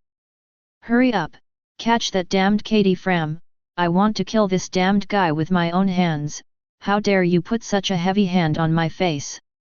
A group of people in black uniforms quickly poured into the car, and then a guy with crutches and bandages on his face, who looked like a mummy, walked out of the crowd and stood in front. He looked at Fram, who was supporting Tom, and smiled fiercely. I didn't expect you, an idiot, to break in without being hit by a car. I just want to kill you with my own hands, otherwise it's hard to understand my heart. After speaking, he turned his gaze to the guy next to Fram. With his back facing him, his whole body was wrapped in a dark green cloak, and it was impossible to tell who it was. It seems that he and Fram came to save Tom. But it doesn't matter who it is, to dare to hijack a car, this is already a felony. Catch them all, except for that Murloc, everyone else will die. Spondum shouted. Yes. Everyone in CP5 pointed their guns at Durag. Raise your hands, don't resist, or you'll be shot. Just as they approached Fram and the others, the man in the dark green cloak turned around and stretched out his right hand towards them. Drago's action alarmed CP5, and there was a burst of shooting at Drago. When Spondum was about to scold them for not hurting the target, a gust of wind blew back their bullets, and at the same time raised the hood of the mysterious man in the cape. The moment he saw the face clearly, Spondum's eyes seemed to pop out, and his jaw collapsed. If he's not mistaken, that guy is the leader of the Revolutionary Army, Durag. At this moment, all the bullets that were blown back were fired in the direction they came from, and Spondum fell down. Spondum trembled uncontrollably. You are the leader of the Revolutionary Army. Durag. Being recognized, Drago didn't deny it, and took off the hood directly. He looked at Spondum and said, "It seems you know me." Seeing the whole picture of Drago clearly, Spondum complained endlessly. How could I meet this man? The Revolutionary Army is the mortal enemy of their CP. As the leader of the Revolutionary Army, they basically all remember the photos of Durag. Never forget anything. Big trouble this time. Not only can't get Pluton, but it seems that Drago came here in person for the design of Pluton. If the 5 elders find out that not only did he not get the 513 blueprints, but that the Revolutionary Army got the blueprints for Pluton, then he is doomed. He must make amends. Spondum immediately shouted loudly, "Quick, give me all, kill him, he is the leader of the Revolutionary Army, as long as you kill him, 5 elders will be rewarded." Seeing that they were still hesitant, Spondum yelled, "If you let them snatch the blueprints away, none of you will survive." Hearing this, the faces of everyone in CP5 became serious, and they rushed towards Durag, and the narrow carriage was suddenly crowded by the crowd. And Spondum took the opportunity to slip away to the back of the car. He still has a chance to make amends and report the news that the Revolutionary Army snatched the blueprints to the 5 elders in time. If the backup comes in time, they can even take down the leader of the Revolutionary Army in one fell swoop.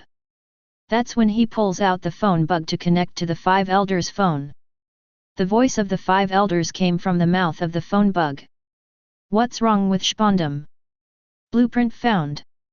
My lords, I have found the blueprints and I am on my way to Nice lobby, but now I am attacked by people from the Revolutionary Army. It is. Before Spondum finished speaking, a hand was already strangling his throat, and he turned his head and looked behind him beautifully. Chapter 164. I saw that the CP5 who rushed up to stop Drago just now had been wiped out and fell to the ground.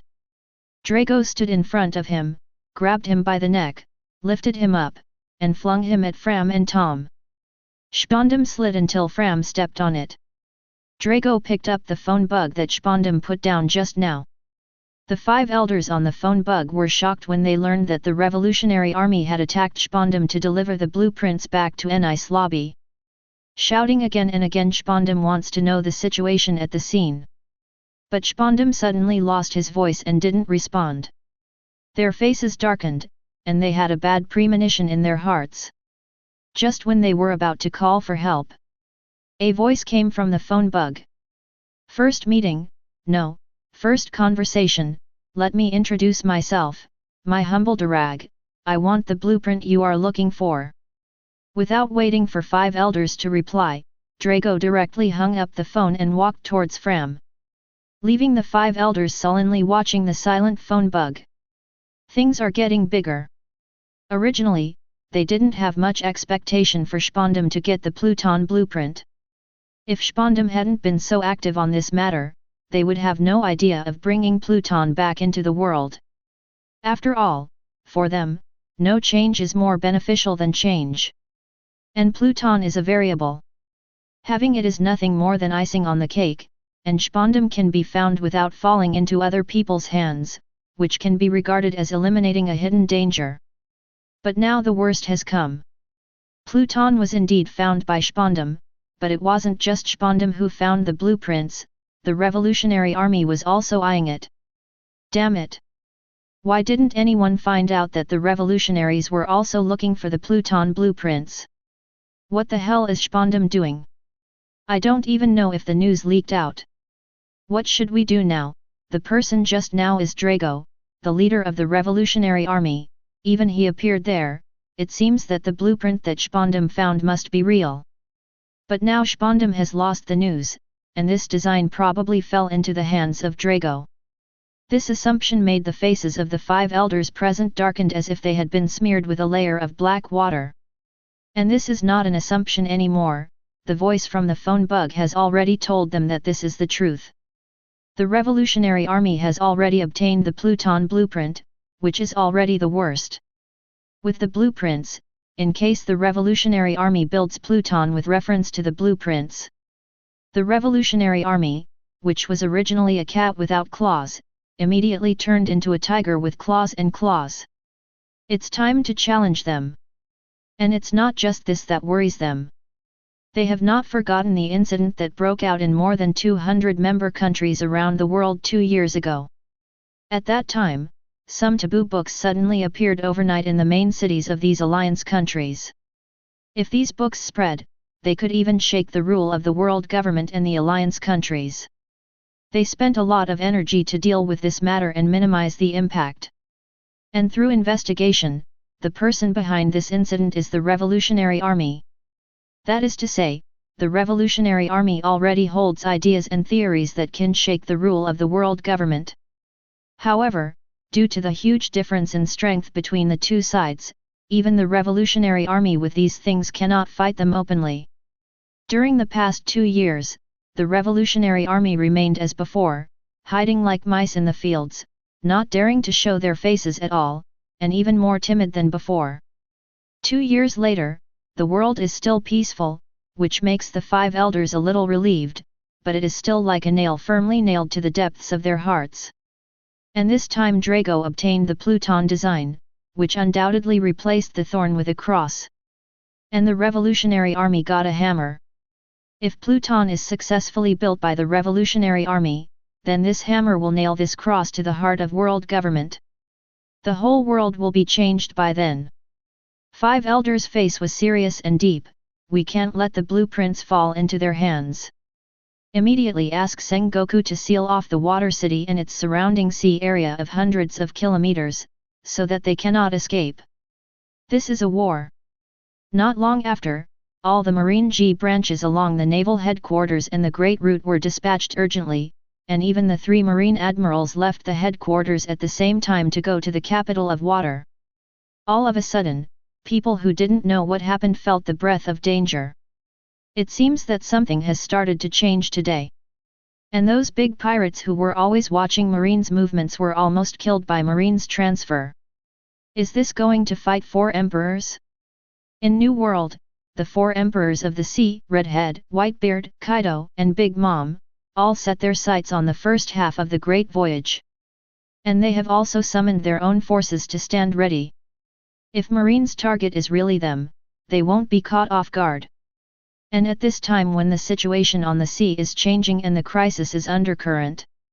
After hanging up the phone, Drago turned and walked towards Spondam, who was lying on the ground, and Tom and Fram in front of him. Tom and Fram looked at the previous bravado, relying on conspiracy and tricks to count them, forcing Tom to plead guilty and then sent to Spondam in an ice lobby. Their eyes were full of anger. And Spondam, who was caught in the middle by the 3, Liu Haozhao, looked up at the tall Tom, and then turned his head to look behind him. It was Drago who just picked him up and threw him over, and easily killed all the CP5 agents. You know, he is the one with the least fighting power in the entire CP5, and if everyone else is killed by Drago, then he is directly Uyui. Seeing the approaching Drago, Spondam trembled, not caring that his already injured face was already numb with pain when his face was slid over just now. Spondam hurriedly begged for mercy. Don't kill me, don't kill me, I'll tell you whatever you want to know, just ask me to spare my life. I know a lot of CP secrets, I can tell you all of them, as long as you ask, I will answer, don't kill me. Seeing Durag's expressionless face, Spondam quickly turned his head and begged Tom for mercy. Chapter 165. I didn't order everything that happened before, it was the 5 elders, they wanted the Pluton blueprints, so they sent me, they asked me to frame you, so that I could take you back. I'm forced to, and I don't want to, but I have to obey the 5 elders' orders, please forgive me, I'm really innocent. Spondam burst into tears. With the wound on his face and the bandages, it was more like that. But Tom and Fram in front of them saw the ugly face of Spondam when they framed them. How could they be fooled by him like this? They ignored Spondam, but looked at Durag, who now has the final say here. Drago saw their eyes and understood what they meant. He will be handed over to you, and you can deal with it, but hurry up, he has just contacted the world government, and soon, the pursuers over there will come, don't let him delay the time. Hearing what Drago said, Fram was furious, this guy is really. New and old grudges are in front of them. They framed their master and apprentice before, but now they want to cut off their retreat. Fram helped Tom to the seat and leaned over 980 to pick up a pistol. Seeing Fram's actions, Spondam was frightened and begged for mercy loudly, but seeing the murderous look in Fram's eyes, he staggered back and fled, and then several shots were fired. Several blood flowers exploded on Spondam's back, his body trembled, and he fell to the ground. Watching Fram kill Spondam with his own hands, a look of satisfaction flashed in Drago's eyes. Fram killed the people of the world government, and there is no room for peace with the world government. Now he has only one way to survive, joining the Revolutionary Army. Drago said, let's leave quickly, we won't be able to leave if we don't. He had already revealed his identity in front of the 5 elders just now, and if he guessed right, the Admiral Vice Admirals from Naval Headquarters are already on their way to the water capital. It is not impossible that even the sea area around here is blocked. Fram, who took revenge with his own hands, finally vented his anger. Hearing what Drago said, he quickly helped Tom, who was about to close his eyes. He looked at Drago and asked, "Then how do we go?" "I beg." Now they are on the sea train, the next stop is an ice lobby, they don't have a boat, and they are alone at sea. Drago smiled, "You don't have to worry about that." He stretched out his right hand, "Pay attention." Then the three of them turned into a cloud of wind and disappeared on the sea train. Fram looked at the wind on his body in surprise, as if an invisible hand pushed him forward. The travel speed is even several times faster than the previous sea train.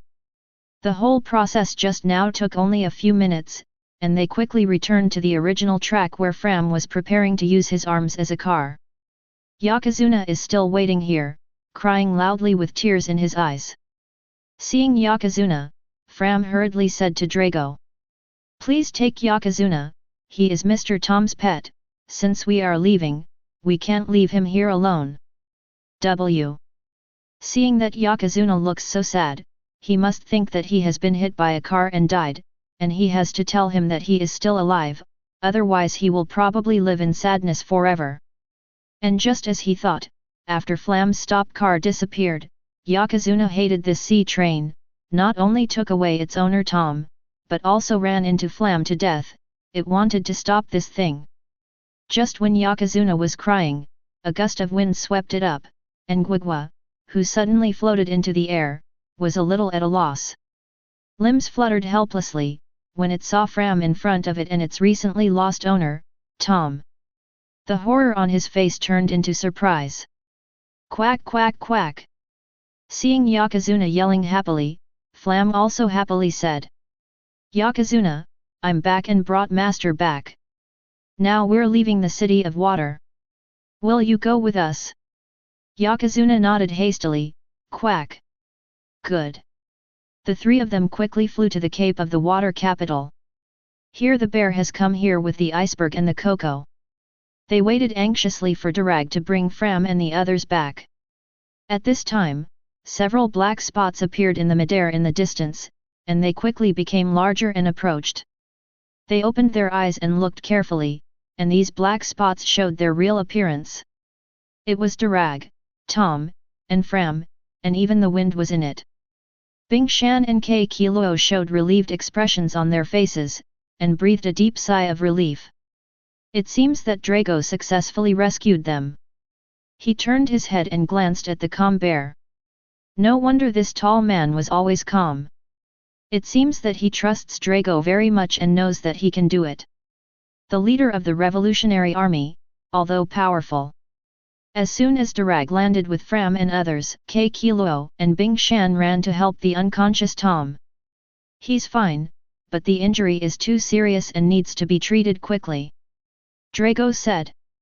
Bing Shan nodded, and after confirming that Master was in good health, Bing Shan yelled at Fram, "Why are you so impulsive?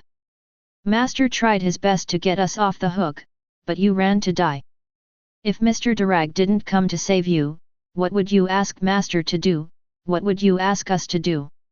As he spoke, tears flowed from Bing Shan's eyes.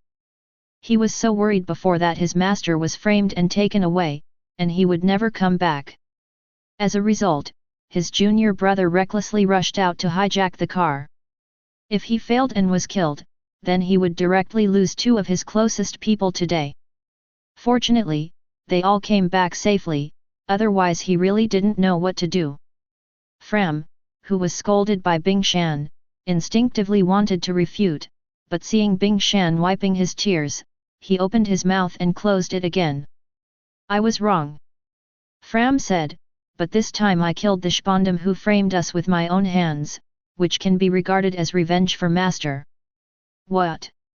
Bing Shan looked at Fram in surprise. "Carjacking? Murder? This time the matter is probably not in the eyes of ordinary people." He turned his head to look at Drago, who nodded and said, "We have to leave now. The world government should have sent someone here. If nothing else happened, it was Marine Admiral, and all three of them came." Chapter 166. If we don't want the capital of water to be affected, we have to leave quickly. Hearing this, Bing Shan hurriedly moved the unconscious Tom to the boat with Fram. Then, in their puzzled eyes, the bear patted the boat, and then they and the boat disappeared on the sea surface of the cape in an instant. Not long after they left, a golden light appeared above the water capital. In the confused eyes of the residents of the water city, the entire water city is sealed off by the marine. What surprised them even more was that the number of marines who came this time was not only large. And the legendary Marine 3 Admiral, Kizaru, Akainu, and Aokiji all appeared in the port of the water capital. Not only that, but a large number of vice admirals and rear admirals came here one after another. What the hell is going on here? The arrival of Marine, the most frightening thing is the pirates who come here to repair the ship. As a famous gathering place for shipyards and shipwrights, the capital of water is the place where pirates on this line must stay. Not just to record pointers, but also to give their pirate ship a service so they can move on to the next leg, the journey. Because here is basically the end of the first half of the Great Route, and the next section is the more sinister New World. While waiting for the ship to be repaired, these pirates are happily enjoying the strange natural landscape here. A city living on the sea is naturally interesting. Just at this happy time, a thunderbolt fell from the blue sky. Marine Admiral came here, and 3 of them came here, and the entire water capital was blocked by Marine. Are they here to catch us? These pirates had ugly looks on their faces, pointing at themselves in disbelief and asking. This is too outrageous. After the late Marines sealed off the water capital, they carried out a blanket search, but did not find any members of the Revolutionary Army in the water capital, so they could only take away the pirates on the island. Sengoku reported the information on the water city to 5 elders, which annoyed the gloomy 5 elders even more. People are missing. And they also just received the news from the CPO that the sea train has been stopped by them. There were no members of the Revolutionary Army on it, and Spondam and its CP5 were wiped out. Spondam himself died on the spot. According to the surviving CP5, the 2 people who hijacked the car were the leader of the Revolutionary Army, Darag, and Tom's disciple, Fu Banmu. And the design of Pluton is in Tom's hands. 5 elders who learned of this information quickly ordered Sengoku to ask Marine to thoroughly investigate Tom and his disciples. And immediately issued a reward for them all over the world. In an instant, Marines in various branches around the world received 2 arrest warrants. At the same time, news also came from various branches of the Marine that blocked hundreds of miles around. The target ship was not found, but many pirates were captured. And Marine who went to Tom's shipbuilding company found nothing. Not only Tom and Fram were not here, but even the other people in Tom's shipbuilding company disappeared. When the Marines took Tom and Fram and the additional bounty orders for Iceberg, Kokoro, and his pet Yokozuna to hunt them down in the water capital, the residents of the water city finally understood why Marine's large-scale operation came about. It is for Tom and his disciples. But there is one thing they don't understand, why a mere Tom recruited Marine 3 Admiral. He just attacked the judicial ship and built a ship for one piece. How could it provoke Marine to go to such lengths? The truth is unknown to all but a few, and the 5 elders deliberately kept Pluton's affairs a secret. If outsiders know that the Revolutionary Army holds the Pluton design, so people's hearts are floating, this world is not easy to control. But no matter what, under Marine's blockade of the water capital and its surrounding waters, under this kind of offensive, the Revolutionary Army they were looking for did not have a trace. It seems to have disappeared out of thin air. It has been going on for several days and still nothing. The 5 elders had to believe this fact. Drago snatched the blueprints under their noses and disappeared. 0. And in the unknown future, they may appear in Marie Joyce in a Pluton. The Revolutionary Army has finally grown into an enemy they must take seriously. The Revolutionary Army must be wiped out. Soon the Marines and CPS scattered all over the world launched a vigorous operation to arrest the Revolutionary Army. The intensity is so great that it far exceeds that of 2 years ago. At this time, the big pirates who had been watching world government and marine operations realized that the waves this time were not aimed at them, but the Revolutionary Army. It seems that the Revolutionary Army must have done something that worried Five Elders, otherwise Five Elders, who has always been as stable as an old dog, would not be so flustered. For a while, the careerists at sea were guessing in their hearts what happened. While people were panicking on the Great Voyage, Tom and Fram, who were the focus, were heading to the base of the East Blue Revolutionary Army with the power of the bear. Drago's ability, as well as Xiong's ability, made them a little speechless. No wonder the Revolutionary Army was able to survive the pursuit of the world government, and there was something. They also learned from Durag that the water capital was later blocked by marine, and even the nearby sea area was blocked in a short period of time. Now they were completely convinced. Without Durag and the others, even if Fram could save Tom, they would not be able to escape. Feeling the power of the world government for the first time made them feel pressured. And now Flam killed Spondam with his own hands, completely standing on the opposite side of the world government. They had only one way to surrender to the Revolutionary Army. Tom received a simple bandage after boarding the boat, and relied on the bear's ability to eject all the backlog of injuries, and he returned to normal in a short time. Seeing this, Fram and Bing Shan were taken aback for a while, but Master recovered, which was the best news for them. After his body returned to normal, Tom also approached Durag and chatted with him about the design. Chapter 167. The main reason why he did not agree to hand over the design drawings to Drago before was because he did not want this terrifying weapon to be involved in the struggle between the Revolutionary Army and the world government. Whether this kind of terrorist weapon that easily destroys a small island falls into the hands of the Revolutionary Army or the world government, it is not a good thing for this world. Now he is willing to join the Revolutionary Army, because he owes Drago a few lives, and he will do his best to help Drago, whether it is building a ship or repairing him. But the blueprint involving Pluton still made him hesitate. He had to make sure that Durag and the others wouldn't do anything evil with it. It will not frantically lead the world to destruction. This design drawing is like a magic box, no one knows what will be opened. Just as there is no distinction between good and evil on a ship, only 503 depends on what the person who drives it uses it for. The same goes for Pluton. His life is not a pity, but if more people have to be sacrificed for this, then he would rather die than agree. That's why he would rather die than give the blueprints to Spondam. Tom looked at Drago and said, "What do the revolutionaries want Pluton for?" After hearing Tom's words and seeing the other party's serious expression, Durag realized that this was not a simple question, but an investigation. This determines whether the other party is willing to help them create Pluton. After thinking for a while, Durag slowly opened his mouth and said, "Pluton gives us the strength to fight world government." Tom heard the words and thought it was true. Durag continued. The Revolutionary Army has been making revolutions around the world for many years, but they have been hiding, and they dare not confront the world government head-on, because they lack sufficient strength. In terms of numbers, we are naturally incomparable. They have a huge number of marines, even if we take the route of elite soldiers, they are not enough to fight against them.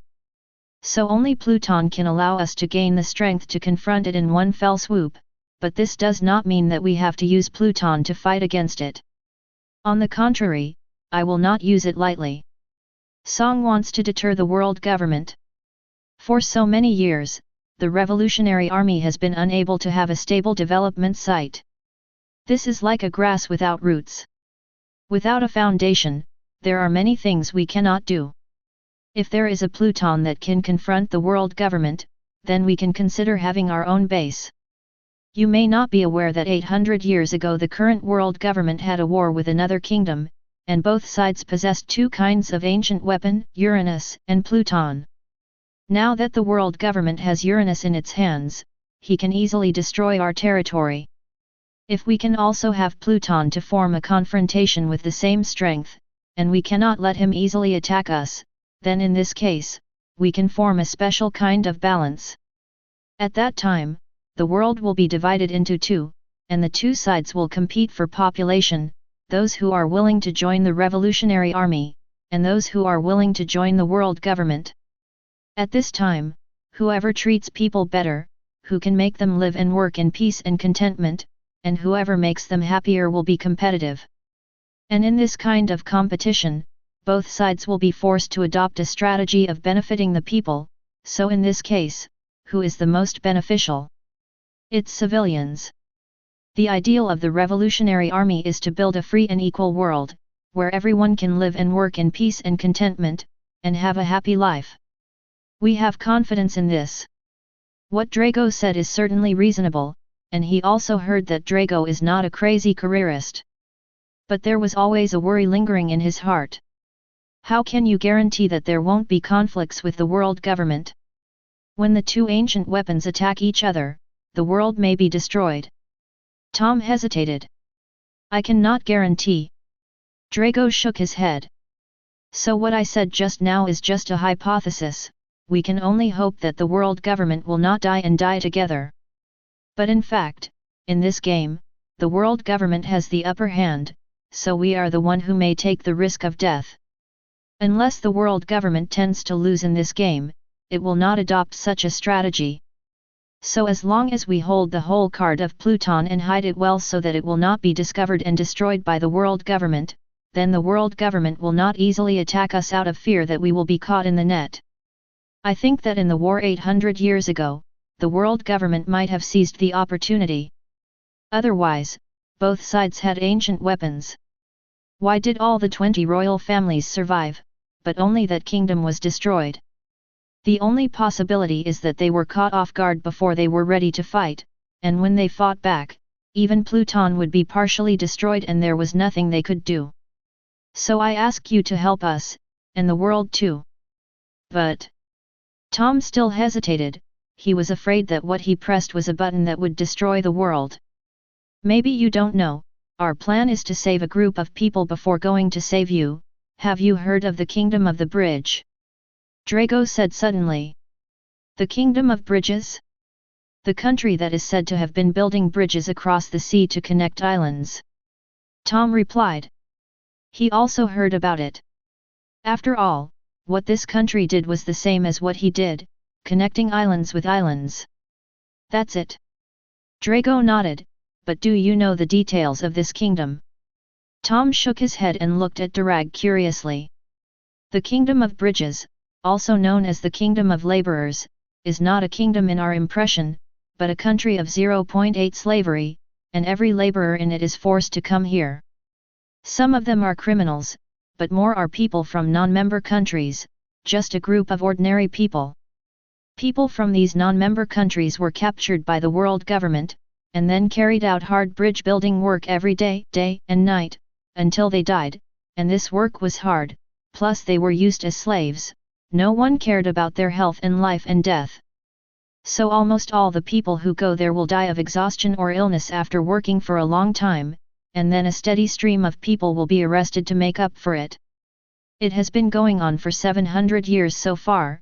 You can imagine how many people died in 700 years. If the world government continues like this, then this tragedy will continue without end. Chapter 168. Hearing the situation of the Kingdom of the Bridge, Tom was taken aback, and then an angry expression appeared on his face. Tom empathizes with what happened to them. He is also a criminal, and he is also connecting islands for the world government. But the difference is that he took the initiative to do it for the water capital, and he still has a certain degree of freedom. But these people were all forced to come here, and they were treated as slaves and consumables. Ordinary people should not be treated like this, even if they are people from non-affiliated countries. Suddenly realizing something, Tom looked at Durag. Drago said, in order to save you, we temporarily gave up to liberate them, and because this incident is too big, we will face fierce revenge from the world government in the future, and we will not be able to carry out this rescue operation in a short time. Tom held his forehead, which means that people who could have been rescued during this period of time are likely to die, and many will die. But now, in order to save a few of them, these people continue to be tortured. And why Durag save them, Tom, is also very clear, for the sake of Pluton, otherwise who is more worthy of being saved, a few lives or tens of thousands of lives? You don't have to pay too much attention to it. Even if we save them, after this group of people are rescued, the world government will still send another group of people to continue building bridges. There is no end to it. Compared with this endless repetition of saving lives, with Pluton, everything can be ended. At that time, people in non-member countries can be sheltered by us, and such tragedies will be much, much less. So I would like to ask you to help us to end the world that is arbitrary by the world government. In addition to the member countries, the people of those non-member countries are also human beings. Just as you want to help the people of the Water City out of embarrassment, I also want to help them end their lives oppressed by pirates and the world government. There are countless places in this world that are worse than the worst times in the Water City. This is what I have traveled. The world has seen it with their own eyes for more than 10 years. Not only that, but also those who are oppressed by the world government, kings and nobles in the alliance countries. This world does not need these guys, people, born equal, does not need these nobles to stand on top and treat other people as slaves. Please help us. Durag looked at Tom sincerely and said. Maybe I'm too narrow-minded. Tom thought. He just wants to guard the town of the water capital, let him regain his vitality, become rich, and keep the world as it is. But I didn't expect that there are many places that are more difficult than the capital of water. Now they are waiting for help, and life is worse than death. There is no good or bad ship. Although Pluton may destroy the world, but for these people whose lives are already in danger, Pluton can be said to be their life-saving straw. Now Drago, the revolutionary army, wants to change the world and save them. And he can help now, but he doesn't help, which is tantamount to dying. Just like Durag, they gave up saving tens of thousands of people in the kingdom of laborers, and came to save a few of them.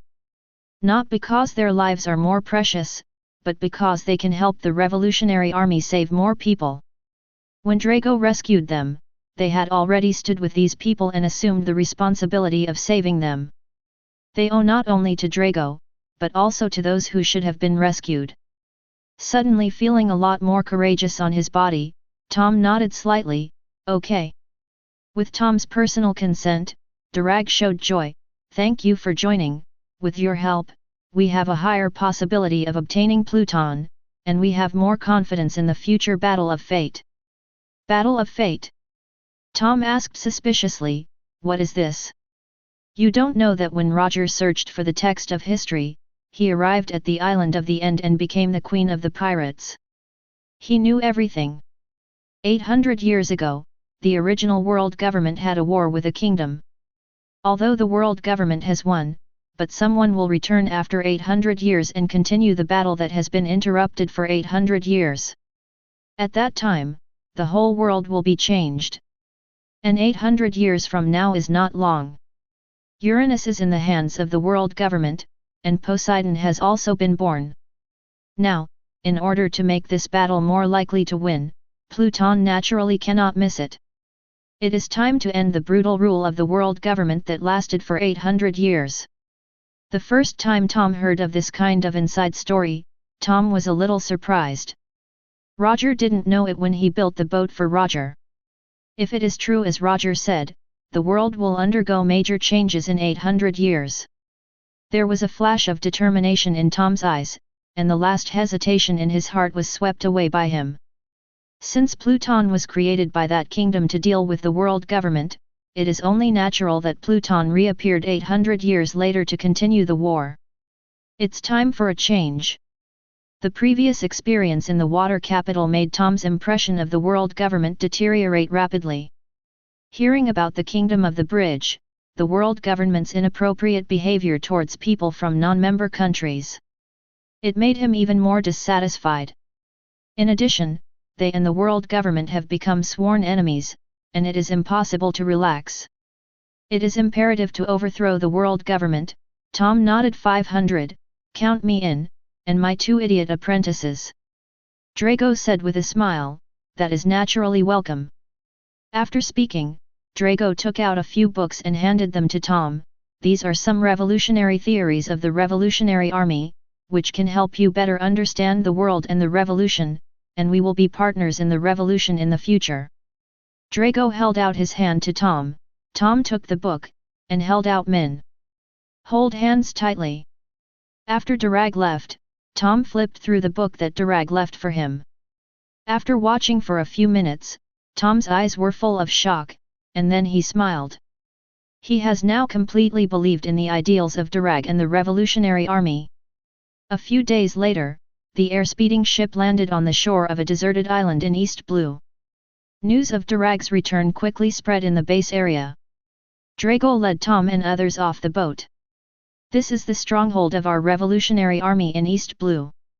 Next, we will lie dormant here for a while, and wait for the situation to pass before taking the next step. You can also adapt for a while. Durag said to Tom, Fram, and Bing Shan. Tom nodded, and suddenly saw 3 teenagers running over happily. Chapter 169. Fram wondered, can such a young child be a revolutionary soldier? He saw that Luffy was only 10 years old at most, which is too young. Hearing Fram's puzzlement, Durag smiled. If he didn't change the future, this kid would be your captain in the future. Drago touched Luffy's head and said, this is my son, Luffy. Hello, my name is Luffy. Luffy looked at Fram and smiled. It turned out that it was the son of Mr. Drago. After being saved by Drago, Fram, who had a good impression of Drago, nodded and said to Luffy in a friendly way. I'm Fram, and this is Mr. Tom, Bing Shan, Granny Kokoro, and Yokozuna. Fram introduced to Luffy one. Hello. Luffy also greeted with a smile, by the way, this is Ace, and Sabo, we are sworn brothers, and we will go to sea together in the future. Before Luffy finished speaking, he was punched on the head by Drago. Drago frowned, the kid was thinking about becoming a pirate again while he was away. He looked at Ace and Sabo, the 2 boys hurriedly stood away from Luffy to separate themselves from each other. Let's go. Durag looked at Tom and smiled. Luffy, Ace, Fram, and Bing Shan were in front, and they excitedly asked Fram what happened to Drago to find them this time. Hearing their curiosity, Fram and Bing Shan also talked about what happened in the water capital.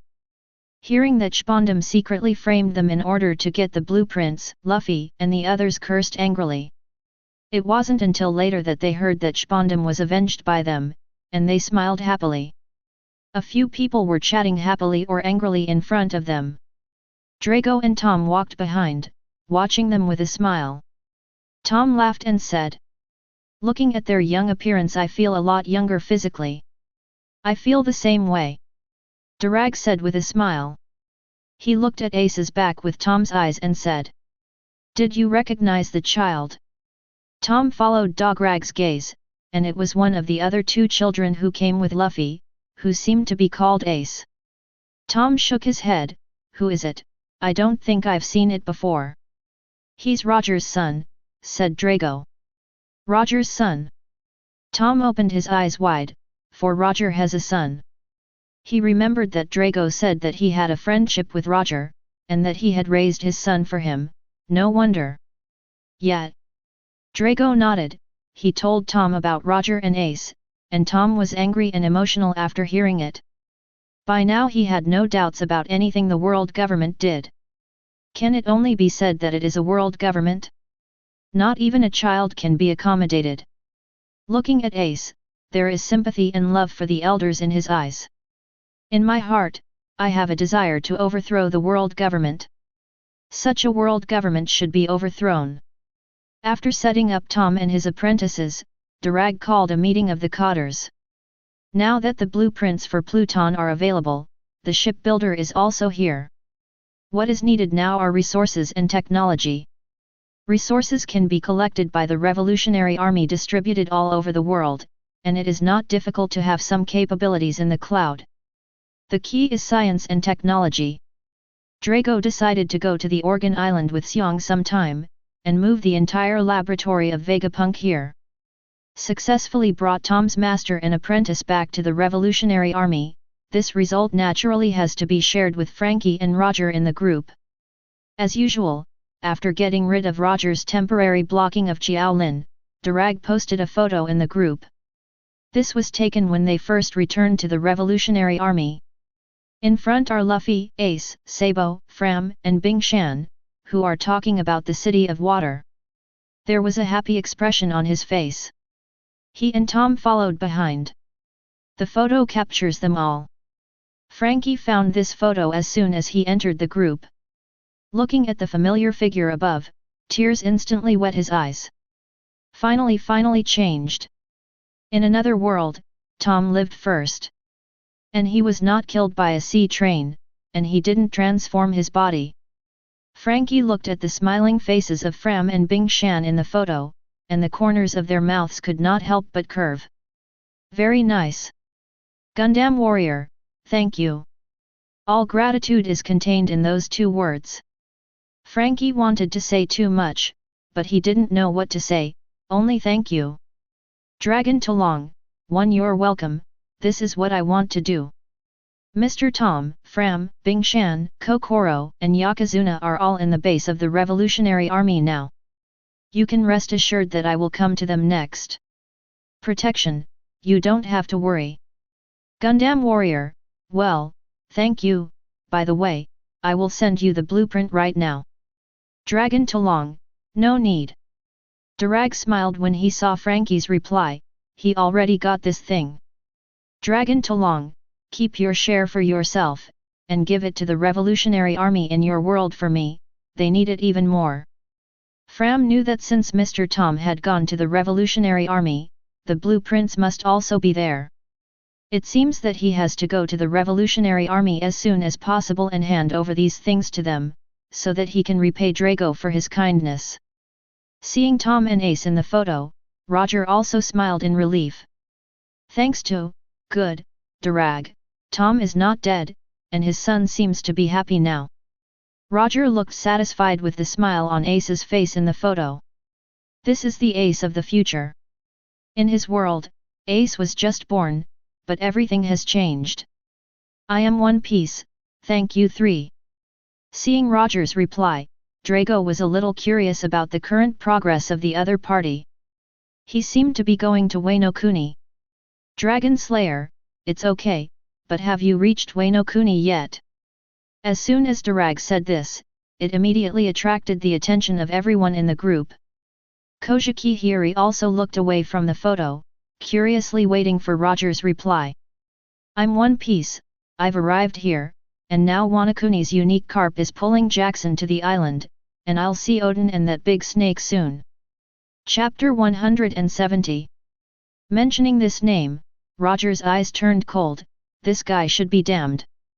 Dragon Talong, then I wish you success in rescuing Odin. By the way, you still remember the points that Qiao Lin said you need to pay attention to. I'm One Piece, I've always kept in mind how Odin fell into their plot, and I've always remembered that I won't let them succeed this time.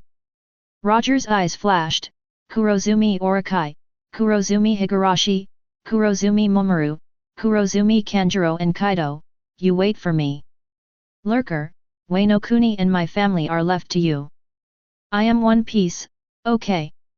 Historian, come on. Gundam Warrior, come on. Dragon Slayer, come on. Amidst the cheers from the group, several carp pulled Jackson to the coast. Just as Roger came here for the first time, looking at the familiar place, Roger was filled with emotions. He took the lead towards the side of the ship, turned his head to look at the Roger pirates behind him, and said loudly, "Set off!" Everyone shouted in unison, "Yes! This time they won't leave Odin alone." Wano Kuni is an island located in the New World. Due to its special geographical structure and the complicated surrounding sea area, if you want to successfully enter this island, unless you know how to enter, you will either have a shipwreck or be lucky enough to break in. And for most people it's the former. It is precisely because of this geographical condition that Wanakuni's generals have adopted the strategy of closing the door and closing the country hundreds of years ago, isolating Wano Kuni from the world, and even marine ships cannot enter. This time, Roger and the others went to the coast where they stopped when they sent Oden back to Wano Kuni, located in July. And Kojiki Oden is Kuri's daimyo. Roger has already clarified the purpose of this visit with Rayleigh and the others.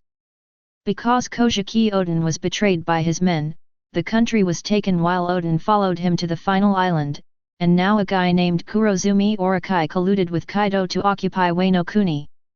And in the persecution of Kojiki Oden, they came this time to solve the trouble for Oden, and make up for the regret.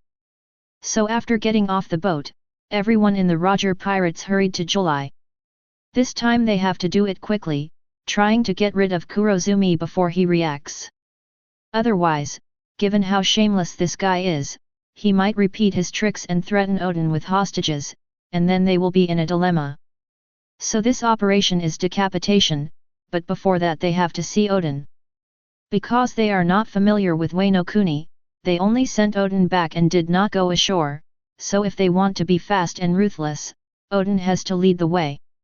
Roger and the others came to Date Port, which was the nearest town to where they went to the island.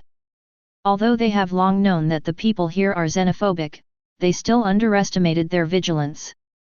They wanted to ask where Oden lived, but before they could ask, the residents disappeared without a trace. If it was people from July before, they might take the initiative to come up to ask about their intentions, and if they were pirates, they would drive them away. But now His Royal Highness Oden has become a fool. He goes to the Flower City to dance the fruit dance once a week. The ruler looks like this and they feel insecure. Moreover, Wano Kuni has become Kaido's territory, and people from Beast's pirates often haunt it. In the face of pirates, they can't avoid it. After discovering this situation, Roger and others could only change into traditional Wano Kuni costumes, so they learned about Oden's whereabouts and recent situation. That idiot Your Highness still insists on going to the City of Flowers to dance the fruit dance once a week. I don't know why didn't His Royal Highness Oden take Orakai and Kaido away? It really disappoints us. I didn't expect Master Sukiyaki to have such a son. Abed, what a disgrace to the Kojiki family. Knowing this situation, everyone in the Roger pirates turned pale, and even Rayleigh, who had always been cheerful, became gloomy. It seems that things are more serious than they thought. If they come a little later, Oden's prestige in Wano Kuni will be completely emptied, and then Orakai and Kaido can take over Wano Kuni logically, and everything is over. But it's okay now, they have come. And Roger, who had already heard about Oden's situation in the group, was even more angry. Hearing and seeing with one's own eyes and hearing with one's own ears are totally two different things. Roger felt that his anger was almost uncontrollable. Let's go. Roger shook his veiny hand and ran quickly towards Oden Castle. Everyone could feel that the captain was like a furnace that was about to explode, so they didn't make a sound, and hurriedly followed behind. They then disappeared in Date Port. Oden Castle, the monk's residence. When Kojiki was waiting for Oden to return from the Flower City with her son and daughter, she heard the noise outside the door. Thinking that it was Oden who came back, she hurriedly opened the door and walked out of the house. And what caught her eyes turned out to be a group of people who shouldn't be here at all. And the person headed by him is the captain of the Roger pirates, Roger. Yo, long time no see. Roger's eyes darkened when he looked at Kojiki whose clothes were patched, and then he forced a smile to greet him. Looks like Oden and the others are having a rough time. Why are you? Kojiki covered his mouth in surprise. Behind her, Momosuke and Kojiki Hiri stuck their heads out and looked at the crowd. Just when Roger and others arrived at Oden's home. Kojiki Oden was walking home with Kinemon, Reizo, and Kanjuro. They just came back from the fruit dance under the big Snake City Tower. Although Kinemon and the others couldn't understand why Oden would do this, but with years of trust, they still firmly believed that Oden had some difficulties. It should be some kind of deal reached with him after going to see Orakai, otherwise it would be impossible to do such a ridiculous thing. But since the Lord has decided to take back Wano Kuni in this way, their retainers can only trust him. Now the whole of Wano Kuni and even the people of July despise Lord Odin. If they don't believe him, then no one will. After Odin's performance, Kinemon and the others quickly handed the clothes to Odin to put on. The four of them walked towards July. Chapter 171. Odin looked at the three retainers who were full of worries, and felt a little bitter in his heart, but it was all worth it, as long as he endured for another 4 years. After 4 years, Orakai and Kaido will leave Wano Kuni when they are satisfied. Then everything can be restored and there will be no unnecessary sacrifices. This is the best way to end this. It doesn't matter what incomprehension and criticism he suffered. Odin patted Kinemon's shoulder with a smile on his face, and said in relief. Go, let's go home. Amidst the disdain, discussion, and ridicule of everyone on the road, the four of them left with their heads held high. When Odin and the others returned to Odin Castle, they accidentally saw Denjiro and Zaiju waiting outside the city gate. Seeing Odin's return, they rushed over excitedly. Odin was a little surprised. In the past, he was humiliated when he went to the flower capital, so the retainers were not very happy when this day came every week. There are smiles on their faces today. What happened? Odin asked curiously. What happened? You guys are so happy. Master Odin, there is a guest here today. Who do you think it is? Zaiju said happily. Is there a guest? Odin also smiled. Could it be Leopard Goro? He came to visit me. Because I often go to the capital of flowers to be humiliated, basically people in Wano Kuni don't like him and are ashamed of him. Except for the retainers, there are not many people who can treat him as a friend now. And Leopard Goro is one of Odin's rare friends. It was also he who often came to help Odin when life was tough. Otherwise, life for the Kojiki family would have been much harder. Zaiju wanted to speak, but was stopped by Denjiro, who said with a smile. You will know when you go back. Seeing how mysterious they were, Odin strode towards his home. The passers-by on the road saw Odin's appearance when he came back from outside the city, and they knew that he was ashamed to go to the flower city, and they all looked very unhappy. They also don't understand how the great hero who saved July before became the virtue he is today. Seeing their appearance, Zaiju and Denjiro, who were originally happy, changed their expressions, and they closed their mouths again when they wanted to say something. Like Odin and the others, they turned a blind eye and walked home. As soon as Odin entered the house, he heard the familiar hearty laughter. His eyes widened in disbelief. He strode towards the door of the house, opened the door and saw that the people sitting inside were the members of the Roger pirates who had bid farewell to him on the coast. And the person in the middle is the Captain Roger who was the first to disembark after they got the secret treasure. How? Why are you here? Odin said in disbelief. Roger pirates broke up a year ago, how could they get together again? Moreover, he also knew that Roger's body was no longer suitable for sailing, and according to the ship's doctor, he would not have a long time to live. Why is Chi appearing in Wano Kuni now? Wano Kuni has no news and is basically isolated from the outside world. Odin still doesn't know about One Piece's return to the sea. Odin's surprise made everyone laugh. Roger got up and walked to Odin, put his arm on his shoulder, and stopped him from sitting down. I'm back in the sea again. This time I came here to see you. What's wrong? Are you unhappy to see me? Odin. No. Odin shook his head, it's just that I can't believe it. I didn't expect that we would meet again one day. I'm so happy. The two hugged each other tightly. Odin wiped away tears. Everyone came to my house today. As the host, I naturally have to entertain everyone well. In order to celebrate our reunion, we will have a banquet today.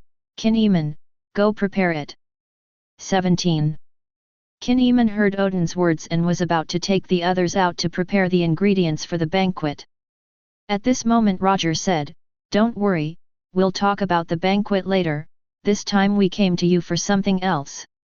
"What's the matter?" Odin asked hastily. "I've heard about your situation, and we're here to solve this trouble for you." Roger restrained his smile and said to Odin. Rayleigh followed suit. Roger headed here as soon as he got the pure gold to solve his physical troubles. "You should have asked us to help you with the drastic changes in Wano Kuni, otherwise it wouldn't be what it is now." Zero looking for flowers. "Yes, we are partners on the same boat, don't you believe us? Why don't you say it?"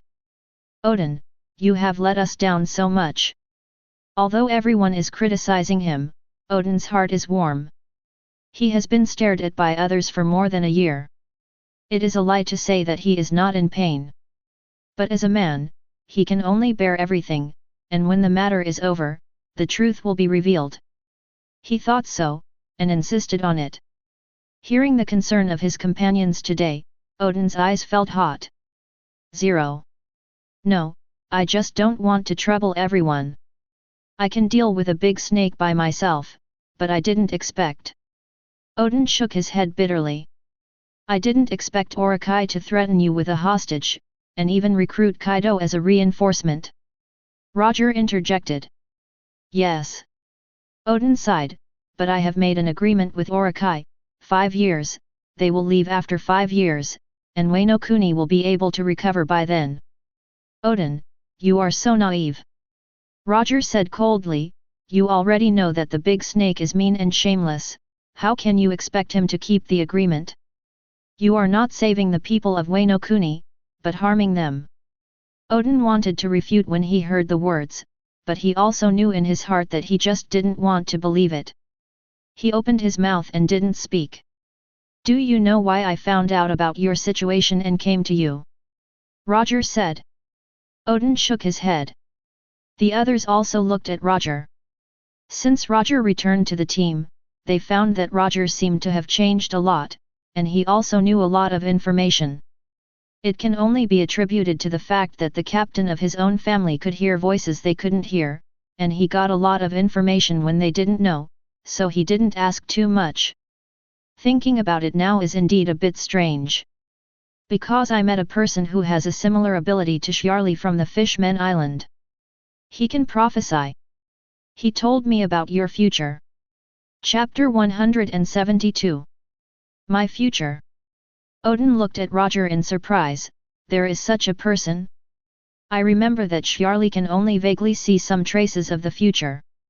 This person is more powerful than Qiao. That's natural. Roger nodded. Not only your future, but also the future of this world is in his hands. And Roger turned his head to look at Kojiki Hiri, who was kneeling beside Mrs. Shi, who was only 2 years old at this time, looking at the people who came to the house in a daze. At that time, the person who asked about Kojiki Odin in the chat group was her future from another world. If Odin knew that it was her daughter who asked Qiao Lin for advice, it would definitely surprise Odin. Then what happened in the future? Odin asked. He was a little nervous. If he failed, 773 then Wano Kuni was finished. He could not imagine such consequences. Roger sighed, and said with anger in his eyes. You are dead, Wano Kuni fell to Orokai and the Dominion. What? Immediately, everyone in the room exclaimed, and the members of the Red Sheath 9 heroes stood up in shock, looking at Roger in disbelief. Kojiki also looked at Odin with a worried look on his face. Only the 2 children watched the drastic change in the expressions of the adults in ignorance, and grabbed their mother's hand with some fear. What the hell happened? Odin didn't struggle with whether what Roger said was true or not. If it wasn't true, then Roger couldn't have personally led the disbanded Roger pirates to Wano Kuni. He must have known what was coming. The Red Sheath 9 heroes also looked at Roger nervously, wanting to know the answer. It all started with one person, Kurozumi Orokai. This guy is a member of the Kurozumi family who had launched a rebellion against the Kojiki family before. After the failure, the Kurozumi family was hunted down, and Kurozumi Orokai planted hatred for Wano Kuni in fear. So after he met other members of the Kurozumi family, Kurozumi Higurashi and Kurozumi Muin, and learned from them the reason why the Kurozumi family had a miserable life experience, he began to plan to seize the general position from the Kojiki family to avenge the Kojiki family and Wano Kuni, so he got mixed up with Shimatsuki Ieyasu, and was later recommended by you to your father Kojiki Tsukiyaki. And shortly after you sneaked onto Whitebeard's ship 6 years ago, Kurozumi Orokai teamed up with Kurozumi Higurashi to kill your father. And Kurozumi Higurashi also used the ability of clone fruit to become your father's appearance, and then appointed Orokai as the deputy general in his capacity, and then appointed Orokai as the regular general in your father's capacity. You said my father was killed by a big snake? Didn't he die of illness? Odin's eyes widened, the veins on his forehead popped out, and the blood vessels swelled. No. Roger shook his head, your father was actually poisoned. Having been confirmed, Odin punched the floor in a rage and roared, "Big snake!" It turned out that this was the case. He had always been puzzled, even if his father was dissatisfied with him sneaking out to sea in violation of orders, and refused to let him inherit the position of general, he would definitely not let Orokai succeed him. There are many more suitable people than him, why is it him? Everything is clear now. They teamed up to kill their father, and then used Devil Fruit's ability to pretend to be his identity and appoint Orokai as the general so that even if someone doubts, they dare not question the general's order. Can only assume that Odin let the Tsukiyaki-sama down. It is absolutely unexpected that the general who issued the appointment turned out to be a fake. Damn it! Odin said angrily. He was deceived by them for so long. If he had known that they killed his father together, he would avenge his father's death no matter what. There was no compromise. Roger continued. After Orokai seized the position of general, he was worried that you would retaliate against him when you came back, so he approached Kaido and formed an alliance with him 3 years ago. At this time we have completed the journey and ended the trip, you returned to Wano Kuni, and as the big snake thought, you killed the capital of flowers. But you failed to kill him with Kurozumi's barrier fruit ability, and then Kaido arrived to confront you, and you made a deal, right? Odin nodded, that's right. Speaking of which, Odin has completely believed Roger's prophecy, and basically told him what happened back to Wano Kuni. Only the person involved knows this matter, and Roger, who is not in Wano Kuni, has no other way to learn about it except from the person who can predict the future. After all, Wano Kuni is closed to news, outside news cannot get in, and inside news cannot get out. Everyone in the Red Sheath 9 heroes also looked at Odin in unison, as expected.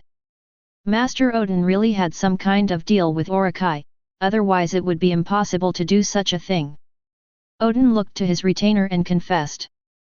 At that time, Orokai took hundreds of hostages in front of me, and proposed that as long as I performed a fruit dance to Kurozumi's house at the designated time every week, I would save 100 lives each time. And Orokai promised me 5 years, he will only be a general for 5 years, after 5 years he will leave Wano Kuni with Kaido. With Kaido and the ability user of the barrier fruit, I can't kill them for a while. In order to avoid too many casualties, I can only agree to their request. Hearing the inside story of the transaction, the Red Sheath 9 heroes burst into tears. Lord Odin is indeed the same Lord Odin, worthy of being the lord they follow. In order to prevent 0.4 of Wano Kuni's people from being killed, they are willing to suffer humiliation every week. I knew Lord Odin must have some reason to agree to Orokai to do such a thing. As expected of Lord Odin. No, I have to tell everyone about this. Master Odin is willing to be humiliated to save people, and he cannot be treated like this. That's right, the people in July actually still believe in Lord Odin in their hearts, and you shouldn't hide it from them. Seeing everyone's righteous indignation, Odin smiled helplessly, not letting other people know the content of the transaction is also part of the transaction. It should be that Orokai deliberately wants to take revenge on Kojiki's family and vent his hatred. You'd be wrong to think that, Odin. Roger said, shaking his head. Chapter 173. What? Odin looked at Roger puzzled. He's not just venting and taking revenge, but the 5 years you agreed on is also fake. His real intention is the country, he wants to take control of the country. For this reason you who have the highest reputation in the hearts of the people of Wano Kuni have to disappoint them.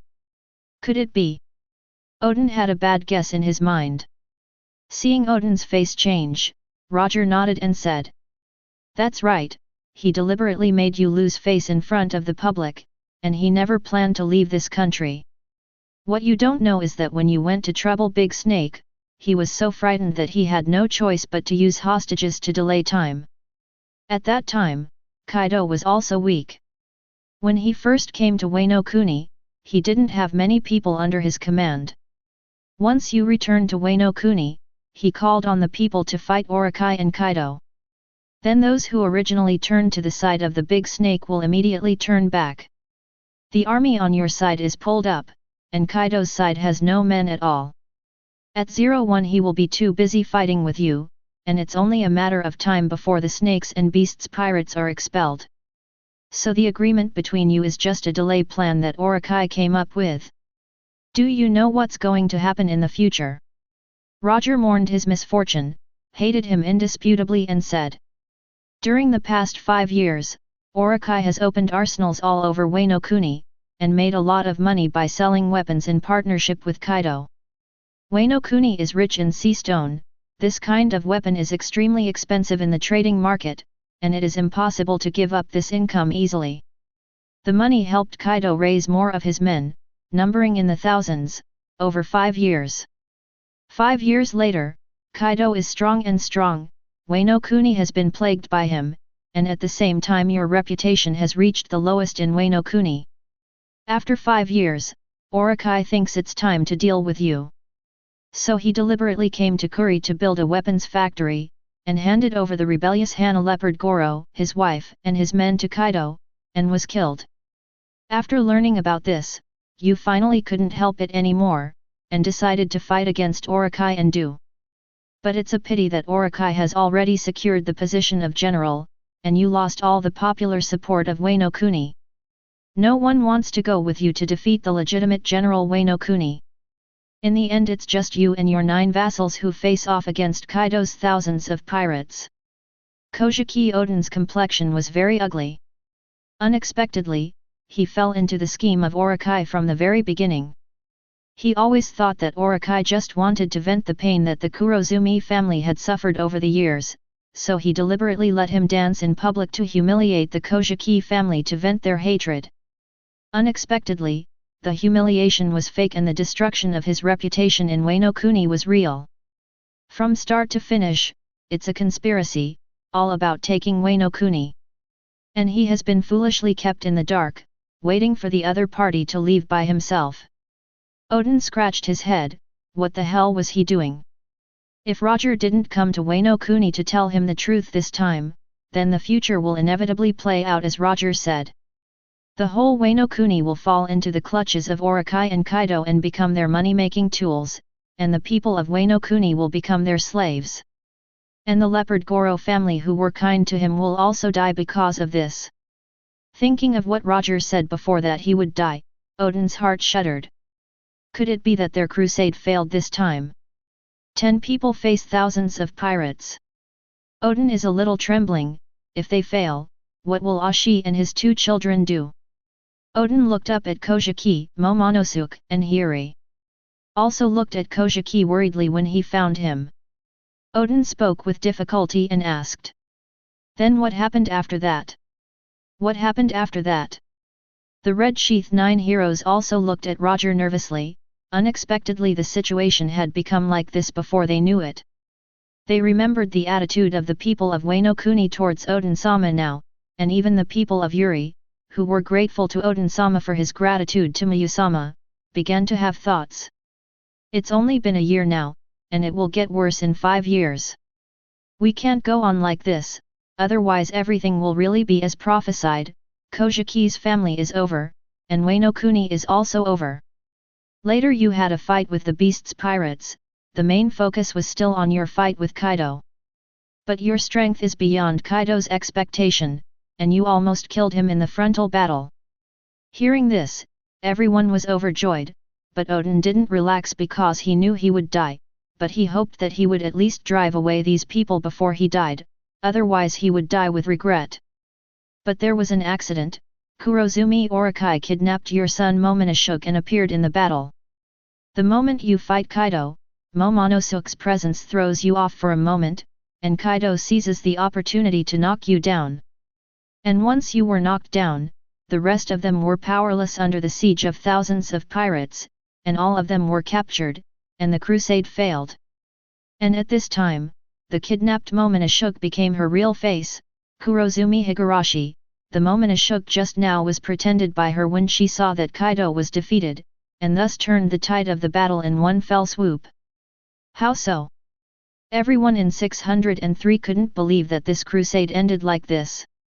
They were a little happy when they heard that Kaido was almost killed by Oden.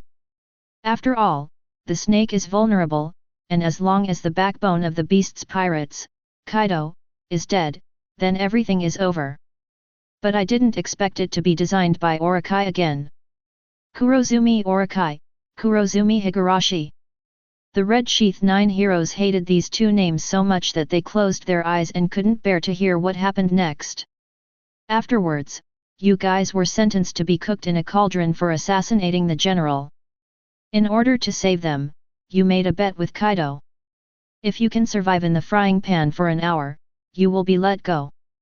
You are the first to jump into the frying pan and catch your retainers with planks to prevent them from being hurt by the frying pan, and bear the high temperature of the frying pan alone. The Red Sheath 9 heroes opened their closed eyes wide again, looking at Oden with tears streaming down their faces. This is the man they have followed and believed in all along.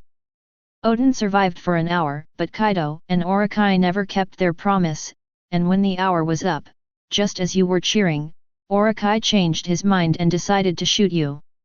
Oden tried his best to protect you from fleeing, and then died at the scene. Chapter 174. Bang bang bang. Hearing the ending, the Red Sheath 9 heroes thumped the ground angrily. They were really disgusted today.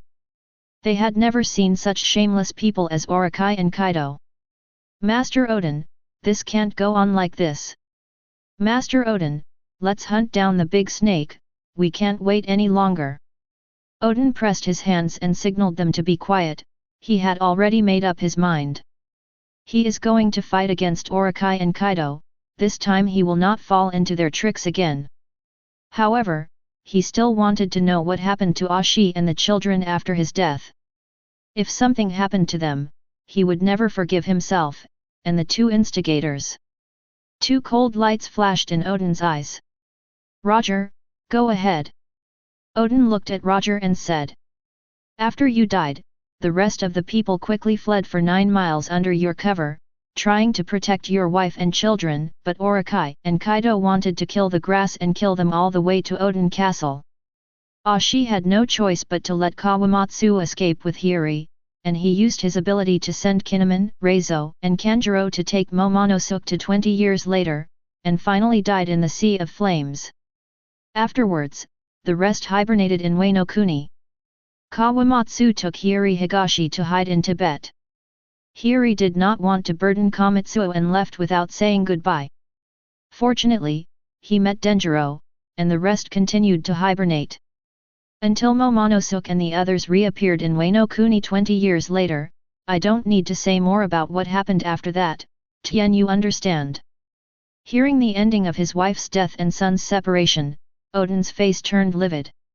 He never imagined that such a future would be caused by his negligence. But what Roger said reminded him 20 years later. You mean that person actually showed up? Oden asked in surprise. Yeah. Roger nodded, and they weren't entirely sure when they saw that prophecy. But he was completely sure after knowing that their world is an anime, and the protagonist will go to sea 20 years later. The prophecy is true. Finally got some good news, Oden's angry heart calmed down a little. Now that we know that everything is a conspiracy, we can't wait any longer, we must get rid of them, otherwise it will appear as prophesied, and it will be too late. Odin looked at Roger and they said earnestly, please help me this time, this is my lifelong request. Now that he has fallen into the conspiracy of Orokai, the people of Wano Kuni have changed for him, and Kaido has also added a lot of strength during this time. Although he has the self-confidence to defeat Kaido, but the conspiracy of the big snake has made him palpitate. He couldn't accept the consequences of failure. When he thought that Ashi would die because of this, and the two children lost their parents and hid in Tibet, he felt a dull pain in his heart. If Roger and them are there, he believes that nothing can stop them. Hearing Odin's request, everyone in the Roger pirates laughed. Odin, why are you being polite to us? Aren't we partners? Partners naturally help each other. Your business is our business, what do you think we came to Wano Kuni this time for? Isn't it Kaido? We've even fought rocks, are we still afraid of this brat? When the time comes, I will personally catch this guy, Big Snake, and deal with it for you. This guy is too disgusting. Is this also a human being? Hearing everyone's work, Odin showed a smile on his face, and seeing Roger's smile, he nodded. Fortunately, this group of partners was there. Seeing them, I remembered the days when they fought together at sea, and my angry heart suddenly calmed down. Odin suddenly felt that his eyes were moist, wiped his eyes, looked at everyone and said, since that's the case, let's go to the capital of flowers and kill Orokai without delay, and then fight Kaido and regain Wano Kuni. Good. I've wanted to do this for a long time. Master Odin, this is what we have always wanted to do, and we finally waited until today. Everyone in the Red Sheath 9 heroes looked excited when they heard Odin's words. They had just heard the prophesied future, and they had long been eager to eat the flesh of Orokai and Kaido. This time it was just as they wanted. Just when they rubbed shoulders and wanted to go to work, Roger suddenly said, before that, we have one more thing to do. Everyone looked at Roger suspiciously. Find out the traitor hiding among you. What? Roger's words fell like a thunderbolt, and Odin and the others widened their eyes. Is there a traitor among them? Odin said in disbelief. Hey, Roger, are you kidding me? It is impossible for my retainers to betray me, didn't you say that? In the end, they went to fight against Kaido with me, and when they failed in the end, they went to the frying pan together, how could they betray me? That's right, the traitor did follow you to attack Kaido. They even went through the torture of cooking together, which is why you didn't find out that he was a traitor until your death. Even Ashi didn't find out, and sent him 20 years later. And he and Momonosuke passed the information of Momonosuke to Kurozumi Orokai just after 20 years, forcing them to be chased and killed just after they traveled 20 years later. What? Everyone was shocked. Not only was there a traitor among them, but that traitor was also sent 20 years later with Momonosuke, and continued to leak, Zhao Li's, information about Momonosuke to Orokai. The Kojiki family is left with only Momonosuke, a single seedling, and there is a ghost among the 3 people around him. This is simply too serious. That's the truth, really. Roger looked away. At this point Rayleigh laughed and said, Hey, I've got him back. Then he threw the thing he was carrying in front of Odin. Odin and the others looked away. Who is this person in front of him, Kanjuro? And they turned their heads to look at the Kanjuro next to him, and Rayleigh threw out a punch, directly smashing him into water. Rayleigh laughed and said, I found this guy outside just now, and I drew a bird to send out, but I stopped him. How could it be you, Kanjuro? Odin asked in surprise. Chapter 175. Kinemon and the others also looked at him in disbelief. Didn't you draw very badly? Could it be that you drew that person just now? You draw so well, why hide it? Are you really a ghost?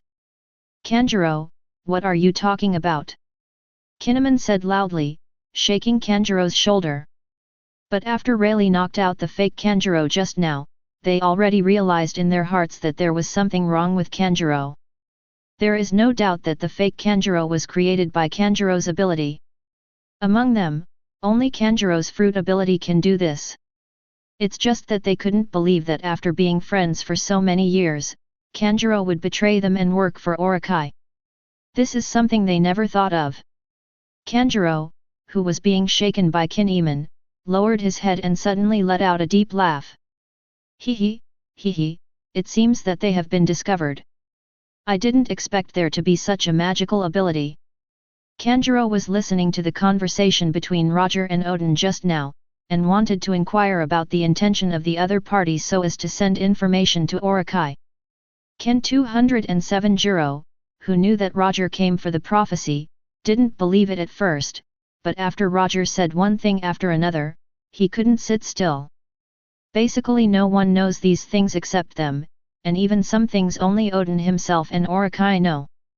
Roger, who is not at Wano Kuni, how did they know? Then he heard what Roger said about the future, and everything in it was almost the same as what Orokai planned. This already made him have to believe that this future is real. That being the case, Roger should probably know that he is a snake man. Thinking of this, Kanjuro took advantage of Roger and Odin's chat and found an opportunity to sneak out while they weren't paying attention. Others thought he was going to the bathroom and didn't pay much attention. Then he drew a clone to go back for him, and drew a bird to pass the news, while he decided to hide in the dark. If his undercover work is not exposed, then he will continue to act. Just as he was thinking about this wishful thinking, he suddenly found that the bird he sent out lost contact, and then a hand appeared on his shoulder. He, Abk, looked back, a blond man greeted him with a smile, and then carried him back to the house. But since he was exposed, he had nothing to pretend. He thinks that his performance is flawless and there is no way out. However, this guy Roger doesn't play his cards out of routine, he directly predicts the future. You are cheating, do you know that? Kanjuro laughed and said. That's right, I'm the undercover agent Orokai-sama sent among you, but I'm not a traitor. My name is Kurozumi Kanjuro. From the very beginning, I was sent by Orokai-sama to avenge the Kojiki family. He looked at Odin and said. I informed Orokai-sama the news of your departure from Wano Kuni, and that's why Orokai made a plan to kill Kojiki Sukiyaki and seize the position of general. I must thank you for the opportunity, otherwise Orokai-sama wouldn't be like this. The goal will be achieved soon. In addition, I sent the news that you returned to Wano Kuni. Before you went to the capital of flowers, Lord Orokai already knew that you would kill him, so he had already contacted Kaido to rescue him, and there were good hostages to force you to give up. Your every move is covered by my supervisors, but it's a pity that this group of people saw through it. As Kanjuro kept showing off his achievements, Odin's face became more and more gloomy, and Kinemon and the others even put their hands on the hilt of the knife and wanted to go forward and hack him to death. Odin now finally understands why nothing he's done since returning home has gone right. It turned out that there was an enemy around him, and he studied himself thoroughly and saw through his weakness. That's why he fell into the trap step by step, and finally the country was destroyed. If Kanjuro hadn't revealed this in front of him, he would really have found it hard to believe that Kanjuro had approached him on purpose, and he had been undercover for so many years without finding out. He looked at Kanjuro with disappointment and anger in his eyes. For the sake of our acquaintance for so many years, I don't want to do anything, you can kill yourself. Odin took a dagger and threw it to Kanjuro. Kanjuro looked at the dagger on the ground in front of him, and then at the people around him who were staring at him, knowing that he couldn't escape today. If it's just Kinemon and the others, it's okay, Roger and the others are stronger than Odin. A gleam flashed in Kanjuro's eyes. He picked up the dagger and stabbed it at the abdomen. At this time, Kanjuro quickly moved the brush on his waist with his other hand and drew casually. A black mist enveloped the entire house. Kanjuro looked in the direction of Mrs. Shi. He just looked helplessly at the crowd to make them think he had accepted his fate. actually looking at where those two kids from Odin are. Just now he had an idea and remembered that Roger said that when Kaido was fighting with Odin, Kurozumi Higurashi used his ability to become Momosuke to interfere with Odin, so he might as well give it a try, maybe he can get a chance. At that time, they might be able to hold one hostage and flee back to the Flower City, so as to threaten Odin not to act rashly. He knows that this time Odin will inevitably have a big battle with Orokai, and there will be Roger pirates involved, so even Kaido may not be able to stop it. If it fails, then Kurozumi's plan for revenge will be over. Thinking of this, Kanjuro rushed towards Mrs. Shi's position in the black mist. At this time, he heard the sound of the sword being unsheathed, and then his heart ached, and a long sword pierced through his heart and pierced through his back. When the black mist cleared, Odin stood in front of Kojiki, and Kanjuro was pierced by the long sword in Odin's hand as if hitting him. Odin pulled out the sword, wiped the blood on the sword with his fingers, and Kanjuro fell straight down, lifeless. He didn't even look at Kanjuro on the ground, turned his head to look at Kojiki, and said to Roger and the 8 heroes, "It's time to put this all to rest." The Red Sheath 8 heroes nodded heavily. Roger also nodded with a smile. Just now Kanjuro made a sudden move. Everyone present noticed it, but they didn't make a move. The traitor of the Kojiki family is better left to Odin himself. But this time, without the informant Kanjuro, he wants to see what tricks Kurozumi Orokai can play this time. Chapter 176.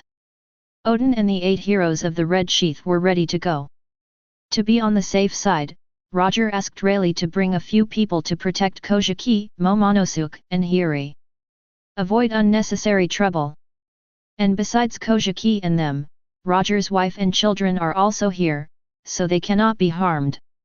If they fall into the opponent's strategy of besieging Wei and saving Zhao, not only Odin will be hindered, but also Roger and the others will not be able to fight wholeheartedly. They are well aware of Orokai and Kaido's shamelessness, and will not leave them any more chances.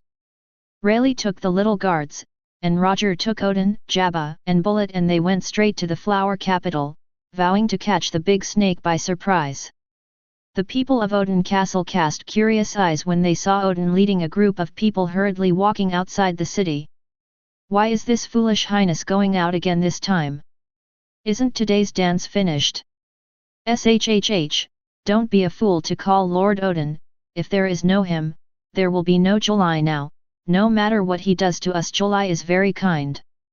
Humph, if he was still a man, he should kill the big snake instead of embarrassing himself every week like now. Now he might take someone to make a fool of himself. I don't think so.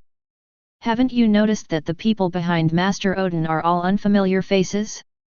And they are all armed with weapons. Maybe they are the helpers that Master Odin is looking for. This time, they are going to fight the big snake. Really? No, if Odin-sama wants to take back Wano Kuni and drive Orokai and Kaido out of Wano Kuni, how can I stand by and do nothing? I have to help. I've seen those pirates upset for a long time.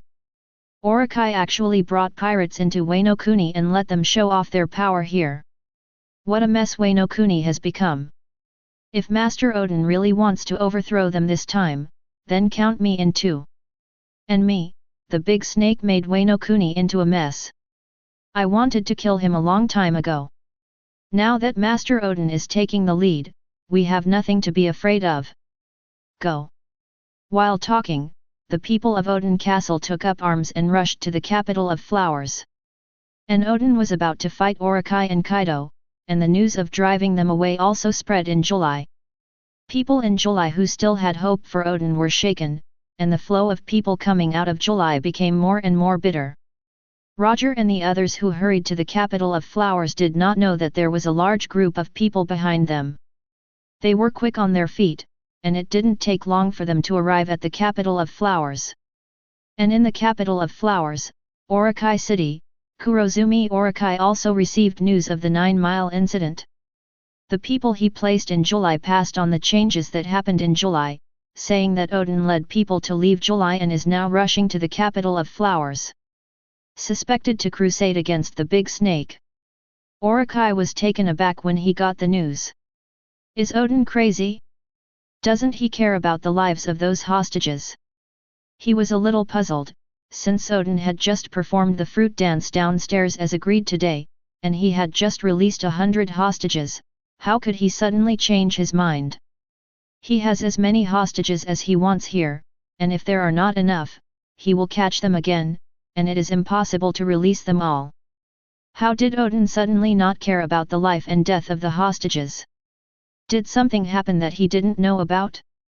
Orokai's cunning eyes turned, and he quickly ordered Orokai Yawaban, his direct subordinate ninja troops, to investigate whether the situation was true. He waited for his undercover agent Kanjuro next to Odin to send him a message.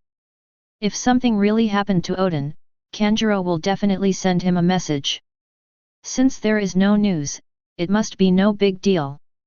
Thinking of Kanjuro, the throbbing heart of the snake calmed down. With Kanjuro around, Odin has no secrets with him. Kojiki Odin never imagined that one of his confidants was his undercover agent. Orokai smiled triumphantly. Then he ordered his men to step up the guards of the flower capital, and he wanted to see what tricks Odin could play under his nose. Orokai waited and waited but did not get any news from Kanjuro. Just when he was a little nervous, when he ordered the people in Kuri to find out where Odin was, news also came from there.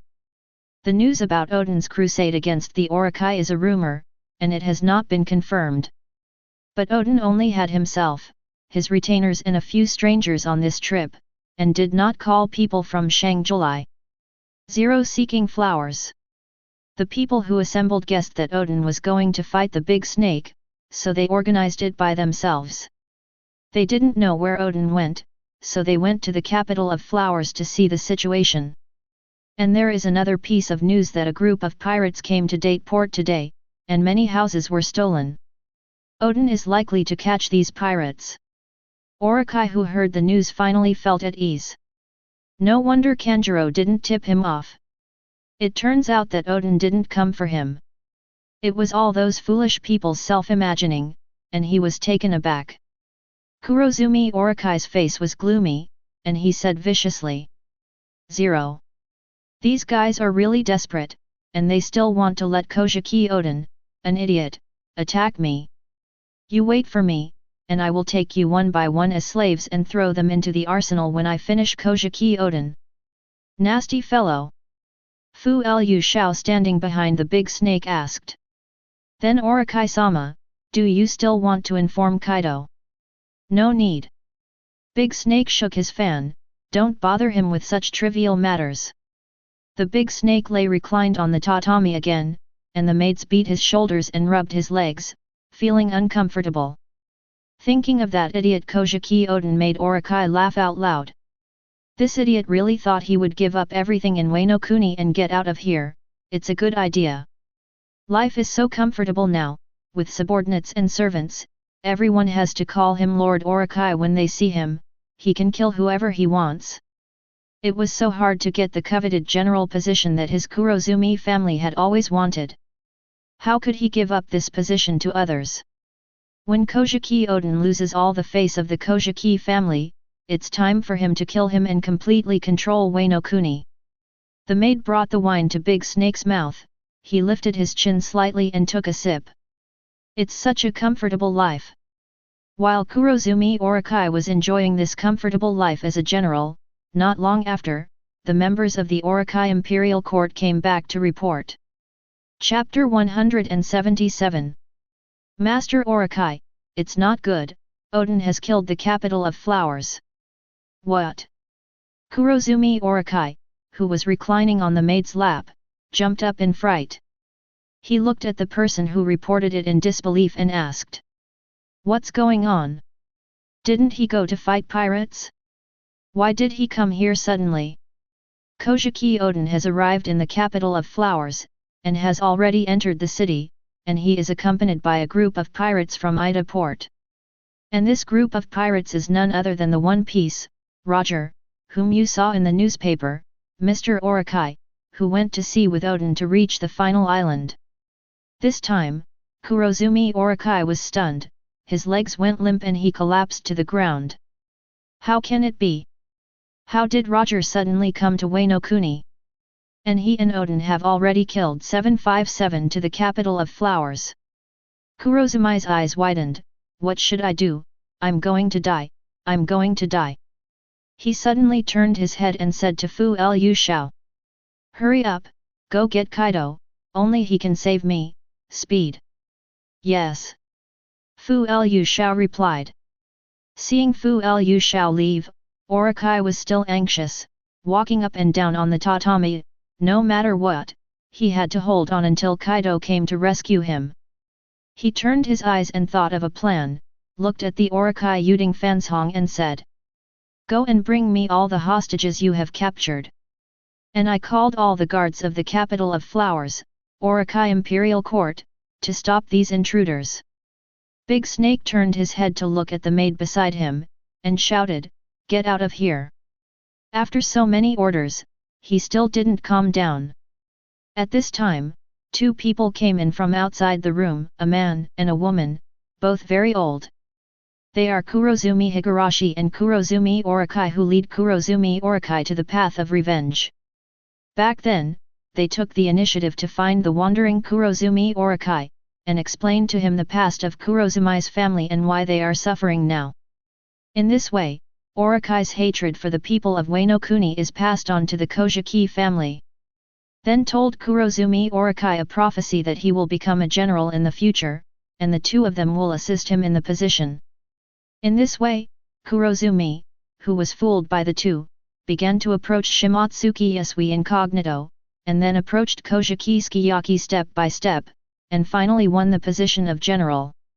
It can be said that without these two guys behind the scenes, Kurozumi alone would not have been able to accomplish such a major event. Kurozumi Higurashi laughed a few times and said in relief.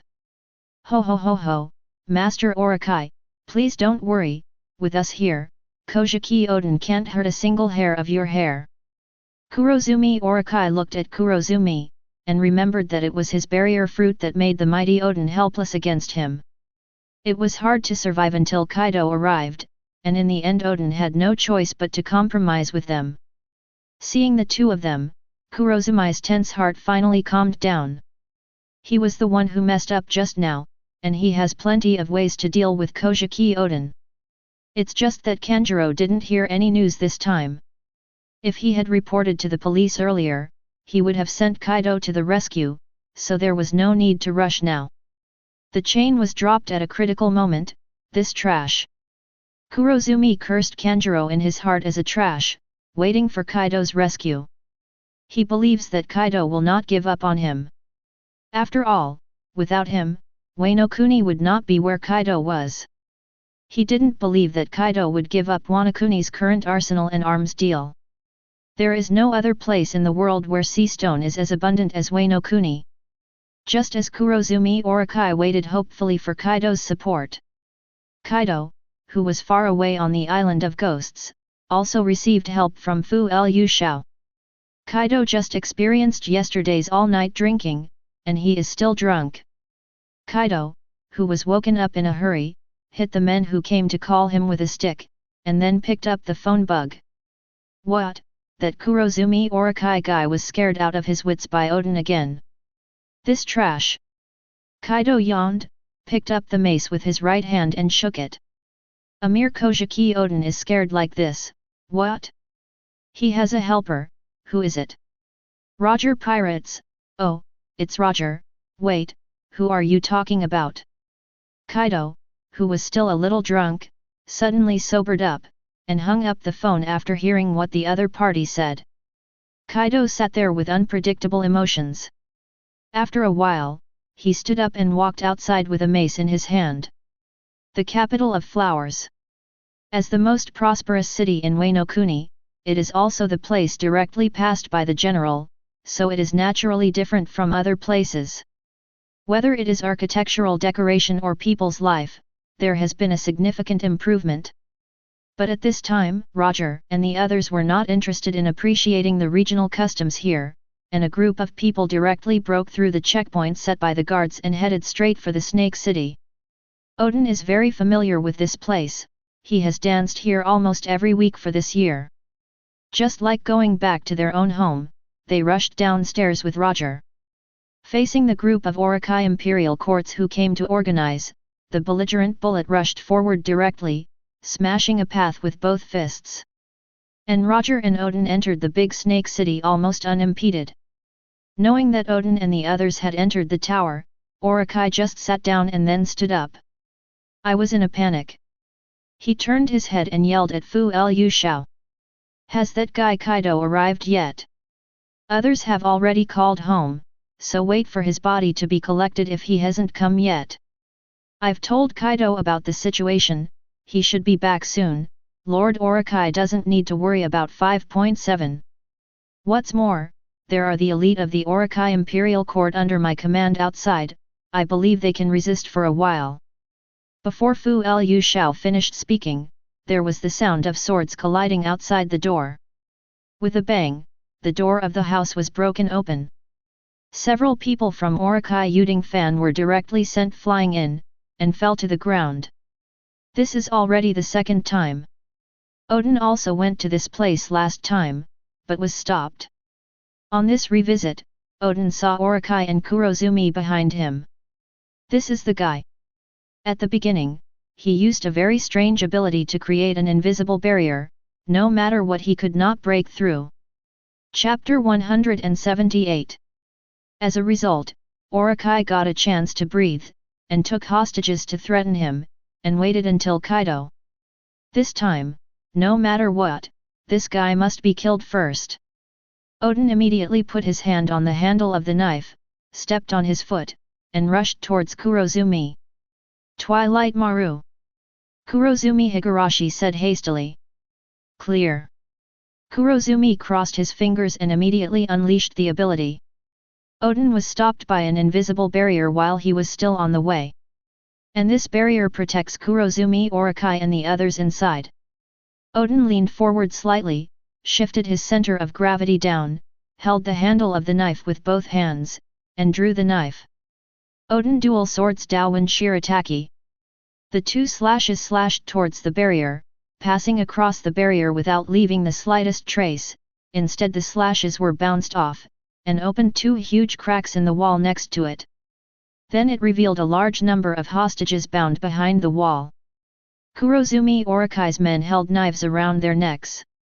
Seeing this, Odin's eyes turned cold, hateful. It was exactly the same as last time, Kurozumi Orokai was sheltered by this strange 01 force and couldn't hurt him at all. He also took the people of Wano Kuni as hostages to threaten him. Seeing Odin approaching and slashing with his sword, Kurozumi was so frightened that he quickly hugged his head. A few seconds later, finding himself unharmed, Orokai laughed out loud after noticing that Odin's attack had been blocked by Kurozumi's ability. Kojiki Odin, your attack has no effect at all. Haha, you should just give up. If you leave now, I can still forgive your offense. Otherwise, these people's lives will be lost. Kurozumi Orokai threatened. Roger and the others also eliminated the Orokai royal court Fanshong who were blocking them. Seeing that Odin and Orokai were confronting each other, Roger also came over, his eyes glanced at the hostage being held next to him, and he looked at Orokai as if he was looking at scum. Is this the way this guy pushes Odin out of his wits? The killing intent on Roger boiled. Orokai, who was stared at by Roger's eyes, trembled and backed away as if frightened. Kurozumi Higurashi behind him hurriedly supported him. Lord Big Snake, don't worry, he can't come in, he's just pretending. Be reminded that Kurozumi Orokai wakes up and is now invincible. Kojiki Odin, don't let them go, or I'm really going to do it. But today Odin has decided to kill, and Roger has no intention of letting go of the black-haired serpent. They didn't respond to Kurozumi's warning. Roger looked at Odin instead and said, Is this thing really that powerful? Odin nodded, Be careful, it can also rebound attacks, which is equivalent to hitting itself. Seeing this special ability, Roger rubbed his chin with great interest and began to look at it. Seeing that Roger and Odin not only did not give up, but we're still thinking about how to break through this protective cover, Kurozumi screamed angrily. Can't you hear me? I really will kill. Having said that, Kurozumi Orakai said to his subordinates over there. Kill a few and show them. If you don't see the coffin, you won't cry. Just as the guard over there raised his knife and was about to strike, Odin and Roger looked over at the same time. Two haki rushed towards the guards over there at the same time, directly stunned all the guards there and fell down. Conqueror's haki. Kurozumi Higurashi, Kurozumi Momoru, and Fukuraku Shao were pale, as if they were under tremendous pressure, and their bodies trembled a little, while the Kurozumi Orakai in front of them had already knelt down on the ground with white eyes. The Conqueror's haki developed to a certain strength to cause substantial damage, but the damage was stopped by the barrier, only haki's suppression of the spirit covered them. And these suppressions are not casual crushes. When the opponent has a certain strength, Conquerors will not have much effect. In short, this is a magic trick. Kurozumi Higurashi hurriedly picked up Kurozumi Orakai and slapped him in the face until the fan swelled up before waking him up. What's wrong? What happened to me just now? Kurozumi Orakai looked at Kurozumi Higurashi dazedly, then remembered his situation, got up quickly again, and touched his numb face with pain. Damn it, you dare to attack me and kill me. He turned his head to look at the hostage, but unexpectedly found that all the subordinates over there had fallen. And the Red Sheath 8 heroes had already run over to rescue them. What happened? Master Orakai, my ability is limited, and I can only protect a few of us. Kurozumi explained. Damn it! Kurozumi cursed angrily.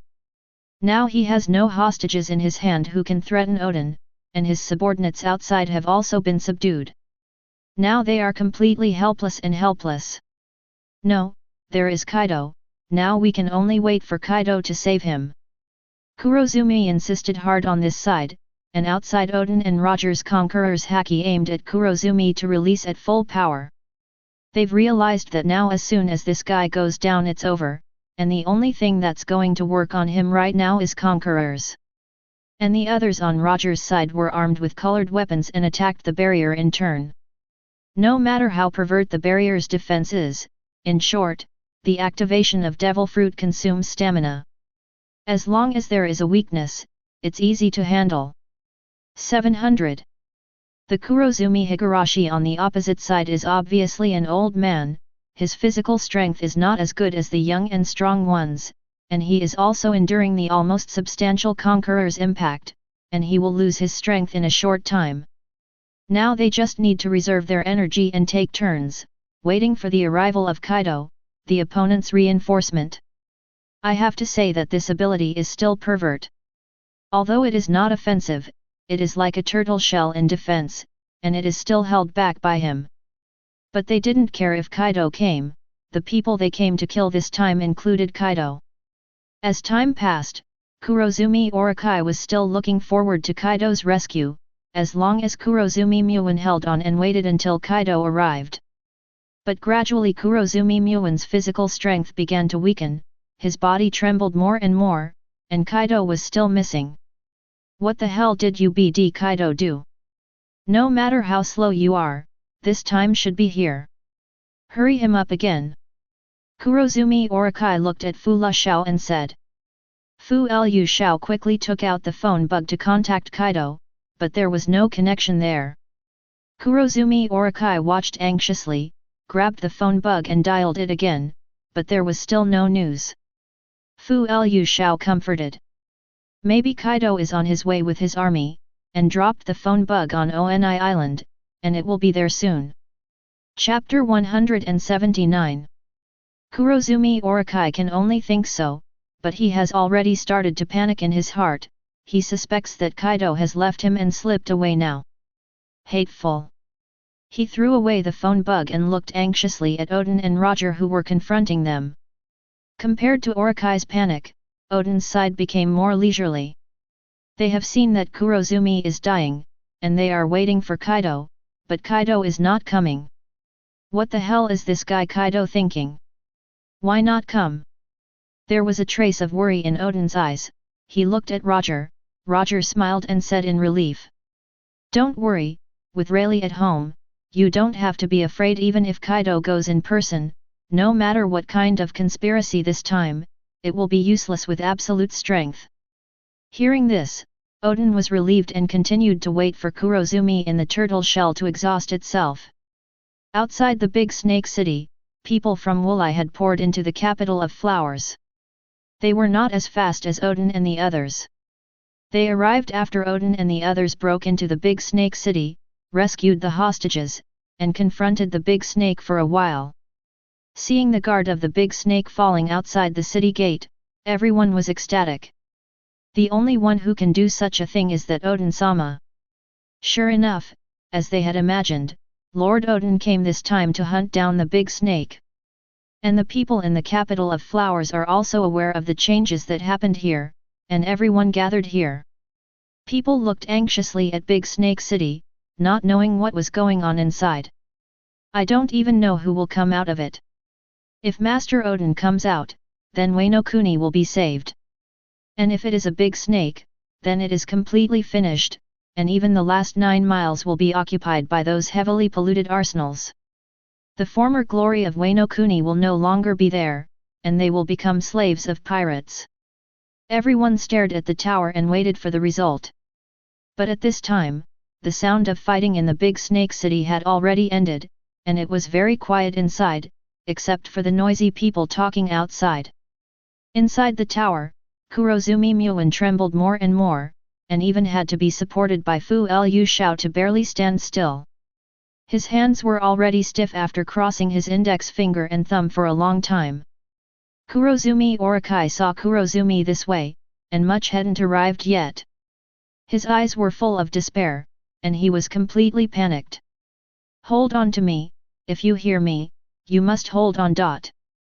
Kurozumi Orakai looked at Odin, Roger, and others who were staring at him outside the barrier, with a look of fear on his face.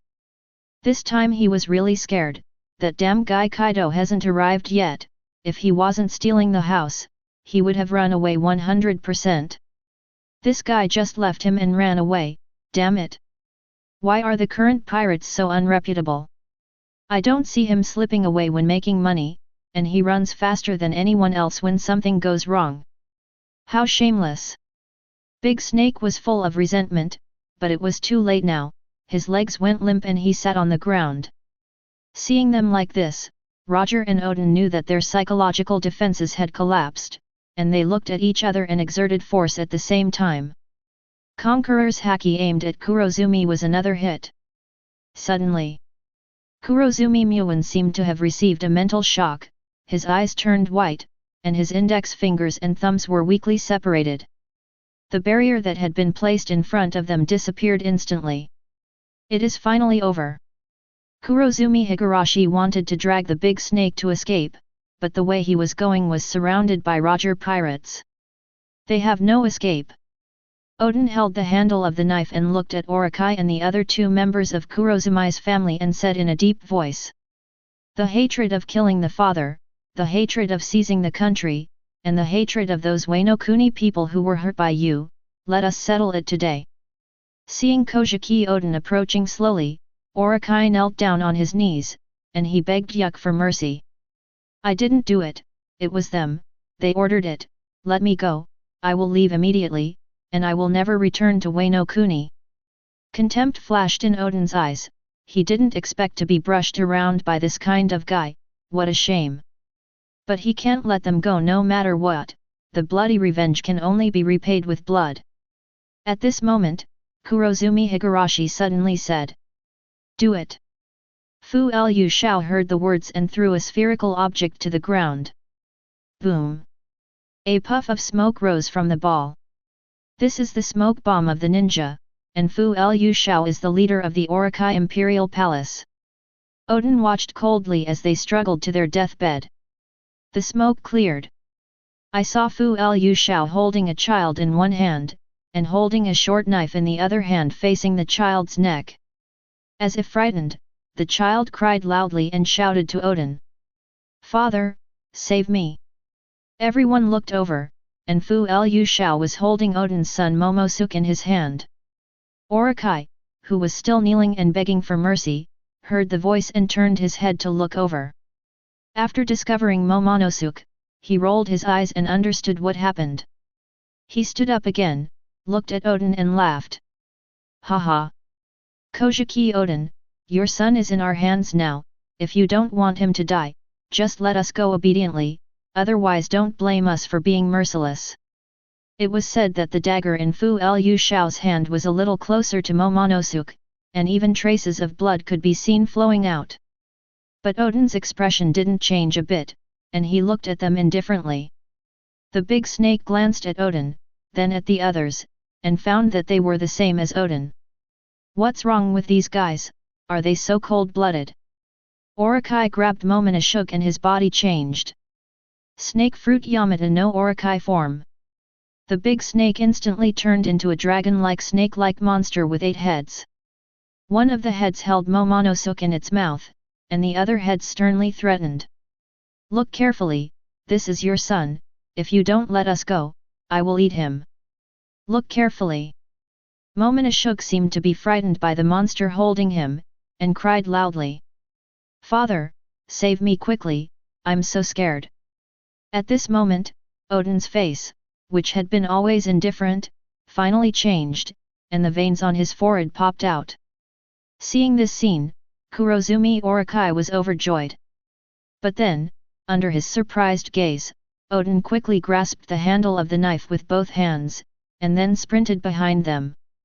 Odin's 2 swords, guns, and imitation ghosts. In an instant, Kurozumi Orakai, Momonosuke, Fukuro Kyuju, and Kurozumi Momoru, who fell to the ground, burst into blood in several places. It was like being swept by a machine gun in an instant. Orakai and Momonosuke turned their heads to look at Odin behind him in disbelief. They didn't expect this man to be so ruthless, even his son would not be spared. You, why? Momonosuke struggled and said, blood gurgling from his mouth. I don't have a son like you. Odin said coldly, and casually put Tianyuyu and Yan Mo into the scabbard. The sound of the sword being unsheathed sounded, and Kurozumi and Momonosuke swallowed their last breath together, staring at Odin in disbelief, dying with regret. Chapter 180. And just after Momonosuke died, his body began to change and became the old woman Kurozumi Higurashi. Odin and the others didn't have the slightest surprise on their faces. This kind of stand-in trick is just a trick at a critical moment. In this kind of deadlock, they all have observation haki open. Without outsiders entering the arena to disrupt the situation, trying to confuse them is simply a fool's dream. What's more, they have long been on guard. Clone fruit. What a scary ability. With this fruit ability, Kurozumi Orakai easily took the position of General Wano Kuni.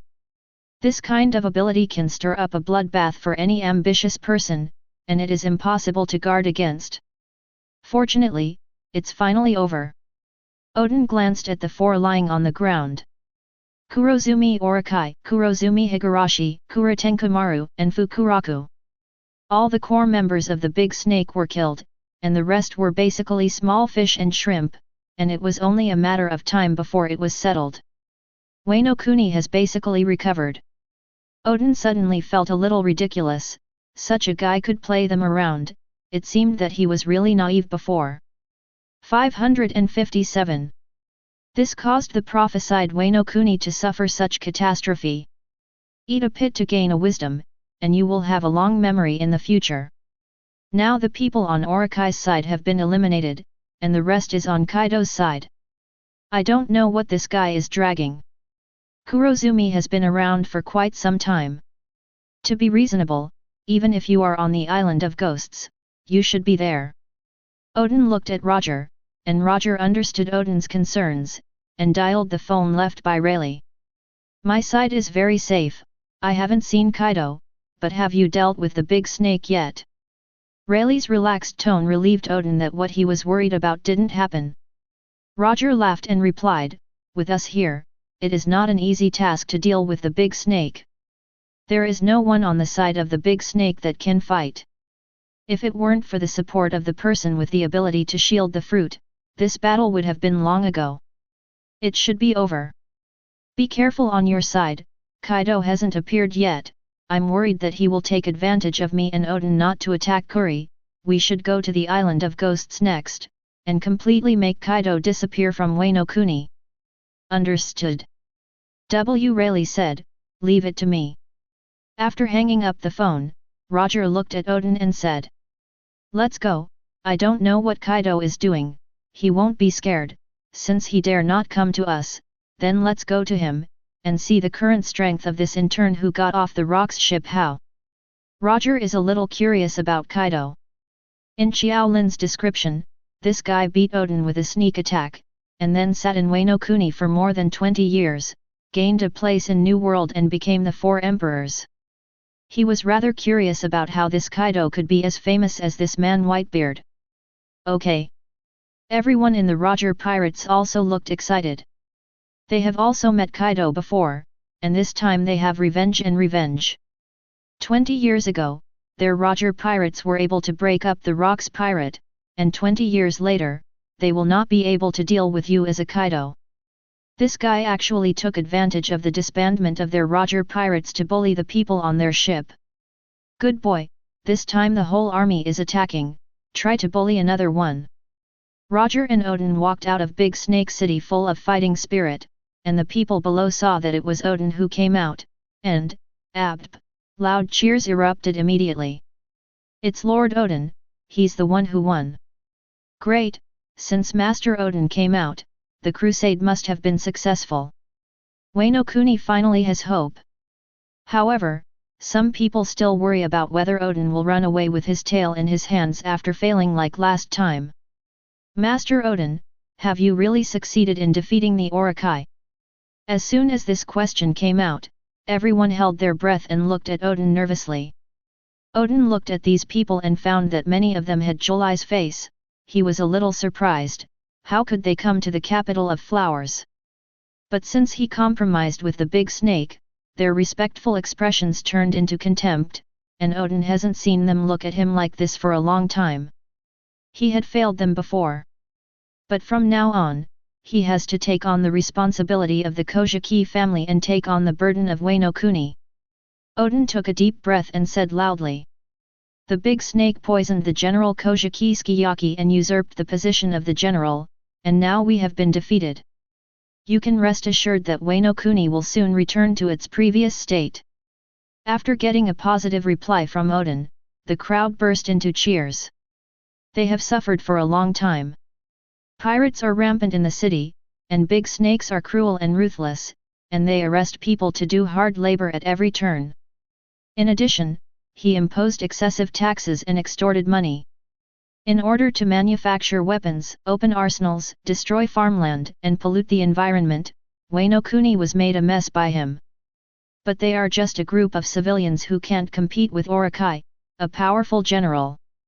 What's more difficult is that Orokai and Kaido, a group of pirates, escorted him, and there was nothing they could do. The only hope is Oden, but instead of attacking the big snake, Oden did a series of ridiculous things, which made them extremely disappointed. Just when they thought that Wano Kuni would sink completely and everything was over, they didn't expect Oden to wake up suddenly and attack the big snake. To this, they just want to say, why did you go so early? But now that Wano Kuni is back in the hands of Kojiki's family, they don't ask much, as long as they can restore their previous life. Everyone cheered and shouted, looking forward to the future life. Under the eager eyes of everyone, Oden and Roger rushed to the Island of Ghosts. Chapter 181.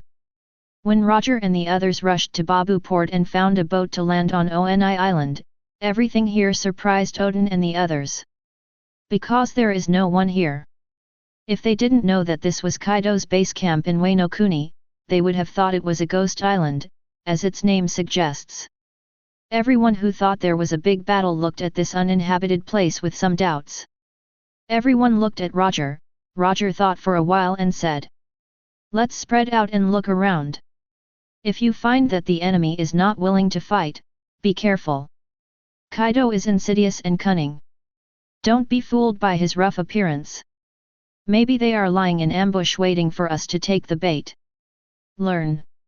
Everyone dispersed to search around the ghost island. Roger looked at the hurried footprints on the ground, and the house that seemed to have been ransacked, and he had a vague guess in his heart. This guy Kaido might actually run away. And the fact is just as Roger thought, when Roger and the others were being dragged by the black-haired big barrier fruit. Kaido received Orikai's request for help, and when he learned that the person who came was the Roger pirates, his expression changed, and he immediately made a decision to leave here. He already knew the news that the Roger pirates were going back to sea. Although Wanakuni's news is closed, it has nothing to do with Kaido. He always tries his best to get the latest news from the sea to deal with the situation. There is also the arms trade. Then he found out about Roger's presence at East Blue.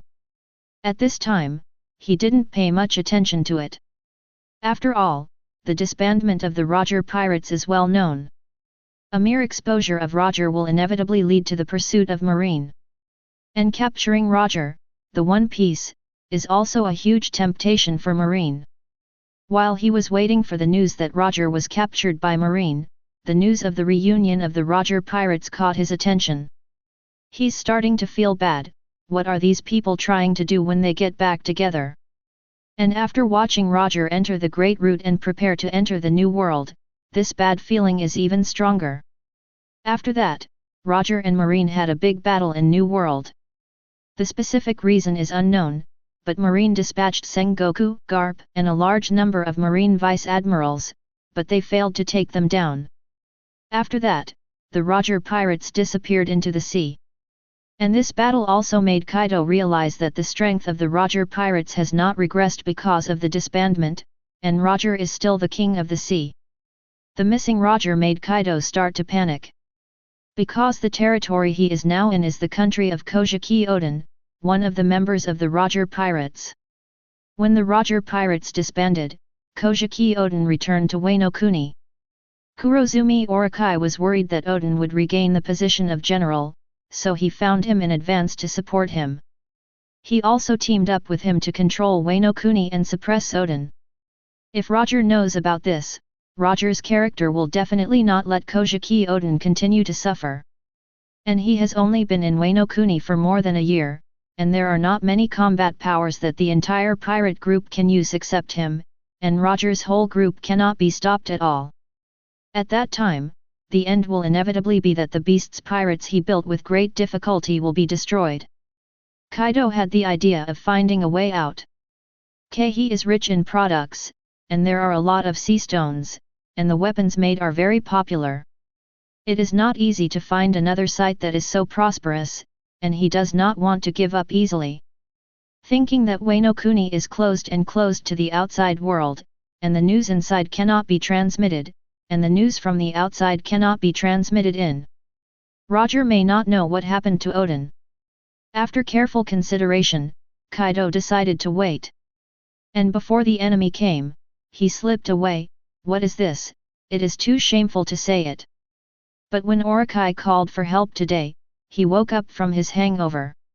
Roger, who disappeared in the sea, appeared in Wano Kuni, and now he has reached the capital of flowers. Hearing this news, Kaido felt a big shit in his heart. Woke up to the news. What is a surprise? This trademark is a surprise.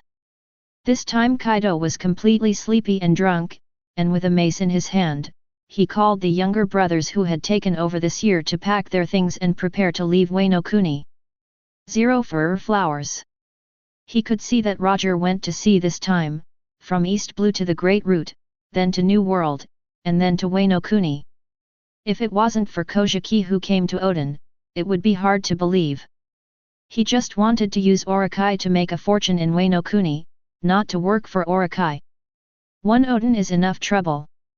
If this guy is easy to deal with, he would have dealt with Oden directly a year ago, and what delaying tactics are playing with him.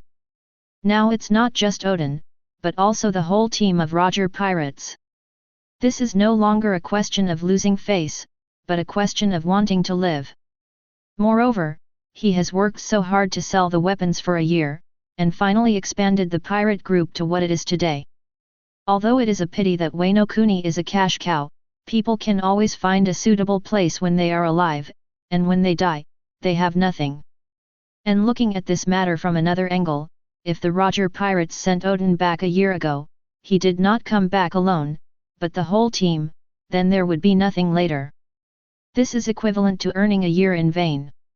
Thinking of this, Kaido felt much more at ease.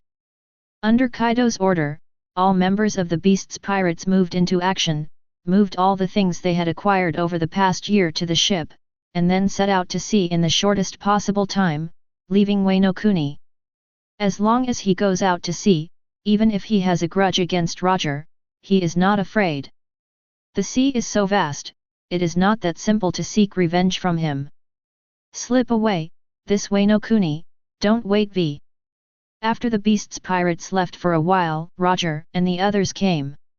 After searching the island for a while, it was found that no one stayed here, and their observation Haki found no trace.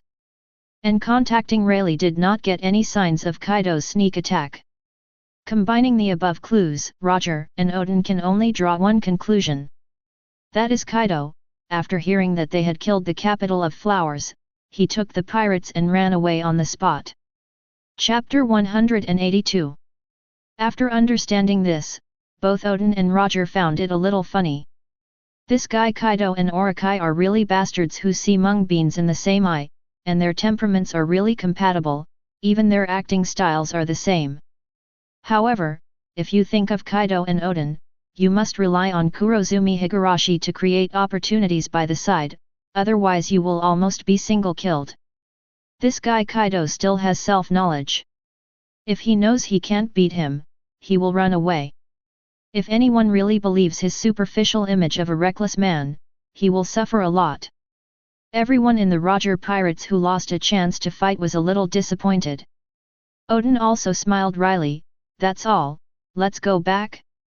Then his performance in Roger's prophecy is still really funny enough, to be made like this by these guys. Seeing Odin's expression, Roger comforted. Don't be careless about September 23. Maybe Kaido will come back. This guy is as cunning as a big snake. Always be careful not to get bitten by him. Odin nodded. After this incident, he also wanted to understand that he was not alone, and he still carried the fate of the Kojiki family and the people of Wano Kuni on his shoulders. His recklessness was over, and he and the people of Wano Kuni paid the price for his recklessness. Now he must mature, he must take over the burden of his father who was killed by the big snake. For the sake of this country, people like Orokai and Kaido can no longer take advantage of the loopholes. This country must not suffer like this again. Roger glanced at the ghost island that was no longer inhabited, and said to everyone. Since Kaido has escaped, there is no point for us to stay here, let's go back, there are many people still waiting for our news. Roger patted Odin on the shoulder, and the two stepped onto the boat together. Word of Orokai's defeat by Kojiki Odin quickly spread throughout Wano Kuni. And the corpses of the big snake were spread out at the gate of the city, which made everyone have to believe that it was true. Almost everyone was overjoyed when they heard the news, and the people who had surrendered to Orokai suddenly became street rats, and everyone shouted and beat them. This day seems to be the happiest day for all Wano Kuni people in recent years. They knew that Wano Kuni was finally coming back. 9 miles. The people in July were the first to know that Odin was going to attack the big snake, and the news of the big snake's crusade also spread here quickly. The people of July Odin Castle gathered at the gate of the city, waiting for the return of the hero. When Odin and Roger returned to Odin Castle, what they saw was such a scene of common people lining up to welcome, cheering and praising warmly. They still vaguely remember the attitude of the people here towards Odin when they first arrived here not so long ago. Roger looked at Odin and smiled. Everyone welcomes you, Odin. It's all thanks to you. If you didn't come to me and tell me the truth, otherwise I would have been kept in the dark by the big snake. I asked for it before. Yu Zhong shook his head. Don't say that, Lord Odin, if you are also for the hostages held by the big snake, I have to tell everyone about it, so that they can't continue to misunderstand you. Kinemon said. Before Odin could speak, the Red Sheath 8 heroes scattered away from Odin, walked into the crowd and talked about this secret and their process of defeating Orokai and Kaido. Odin stretched out his hand to stop them but couldn't. Roger laughed beside him. Just let them do it, it's not a bad thing, there's nothing to be ashamed of, and you're going to rule this country in the future, and they know it's good for you. Odin looked at Roger with some surprise. As far as he knew, Roger had never thought of these things before. How could he care about politics? Roger, not seeing you for a year has changed a lot. Seeing Odin's surprised eyes, Roger said. Well, a lot happened, I met a lot of people, and I heard a lot of things. I thought I could understand the world after becoming One Piece, but then I realized that I still don't know much about the world. He looked at Odin with a smile and said. So I decided not to die, I want to live, continue to see and understand the world, if possible, I also want to change the world and participate in that future. Odin nodded. We got drunk today, I still have a lot of things I want to ask you, let's talk slowly when we go back Zero. Roger nodded with a smile too. A group of people walked to Kojiki's mansion. People along the way learned the truth about why Odin suddenly changed his temperament a year ago and went to perform the fruit dance in the city of Orokai every week from the 8 heroes of the Red Sheath, and burst into tears. Didn't expect it to be like this. And they were still disappointed with Lord Odin, despised him behind his back, and called him a fool. Unexpectedly, Master Odin was willing to suffer this humiliation in order to save the lives of the hostages held by the big snake. It's been like this every week for over a year. They couldn't imagine how brave this man was to face such an insult. But he didn't say a word, he didn't tell anyone the truth, and he suffered alone all the time. People who had been cold-eyed to Odin fell to their knees and apologized to Odin. How can they not respect such a general who loves the people like a son? Sure enough, Lord Odin is still the same Lord Odin who saved July, and he has never changed. I believe that with him, Wano Kuni's future will be better and better. Amid the gratitude and apologies from everyone, Odin and Roger returned home. Rayleigh and everyone who stayed at home to protect his family also came out to welcome him. Seeing them come back safely, they all showed signs of insignificance. Momonosuke and Hiri rushed to hold Odin's thigh happily when their father came back safely. Seeing Momonosuke rushing towards him, Odin felt a slight twist in his heart. Although he knew that Momonosuke was transformed by Kurozumi Higurashi just now, he cut it off with one knife. But now seeing Momonosuke again, I feel an indescribable feeling in my heart. In particular, the picture of Momonosuke spitting blood and watching him is still vivid. Odin shook his head and shook those memories out of his head so as not to affect the relationship between father and son. He picked up the two children, rubbed them on their faces, turned to Roger and said, "Let's have a good drink today." "Okay." Roger responded with a big laugh. Chapter 183. Finally, after a year, the Roger pirates are all reunited today. How could such an important day not have a banquet? What's more, they just finished hunting down Orokai, helped Odin solve the trouble, and changed the tragedy, which is even more a happy event.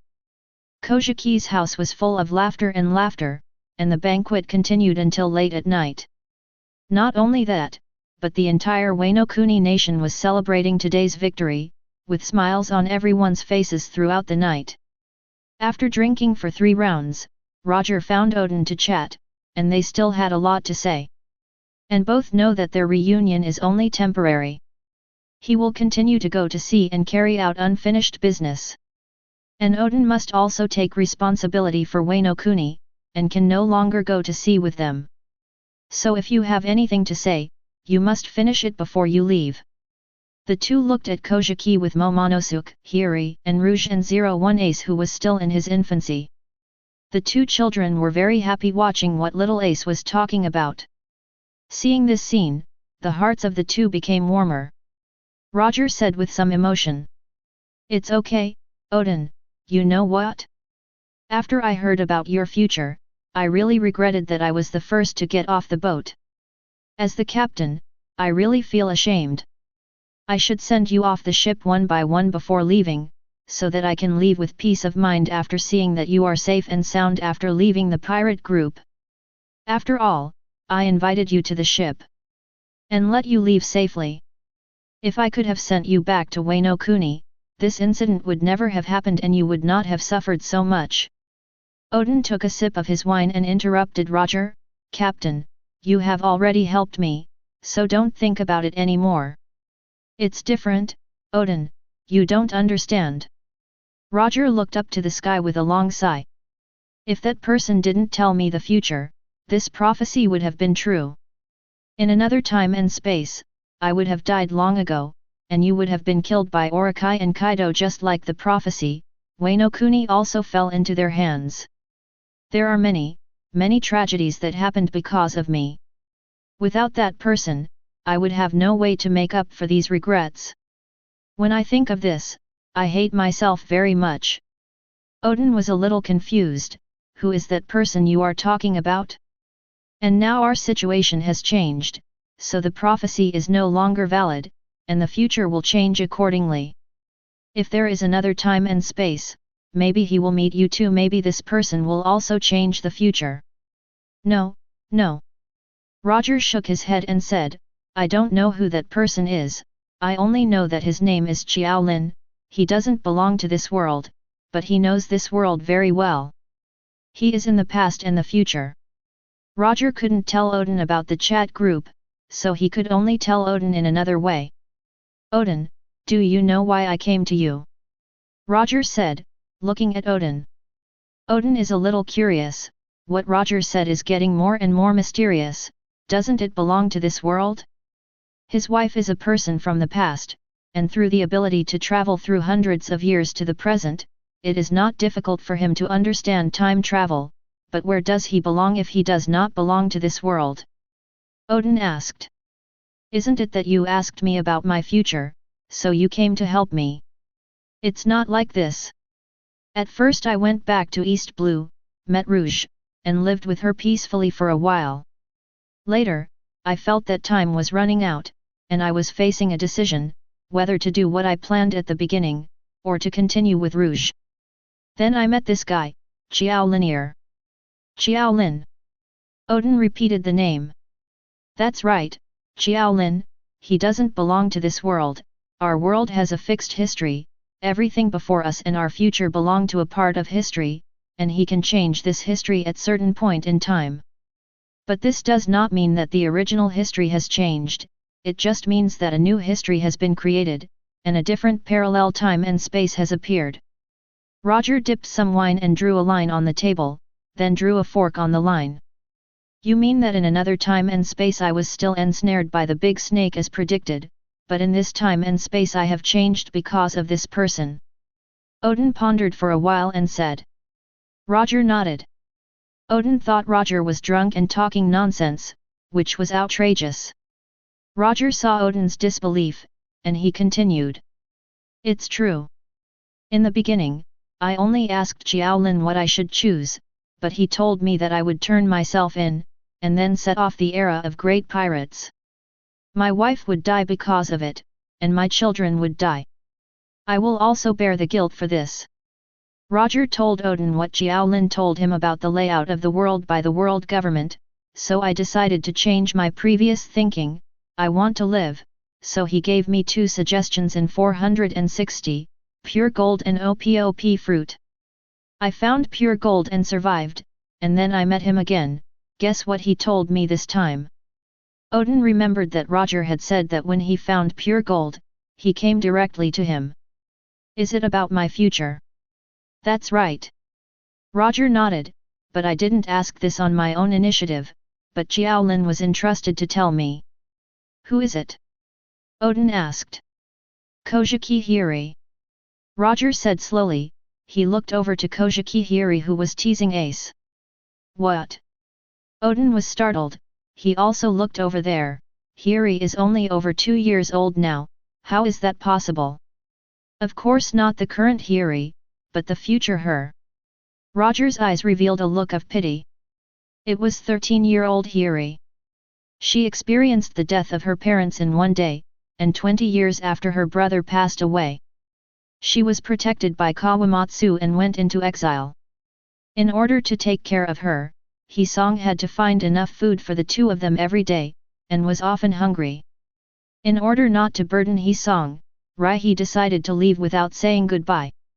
It was on this day that he met Qiao Lin. Chapter 184.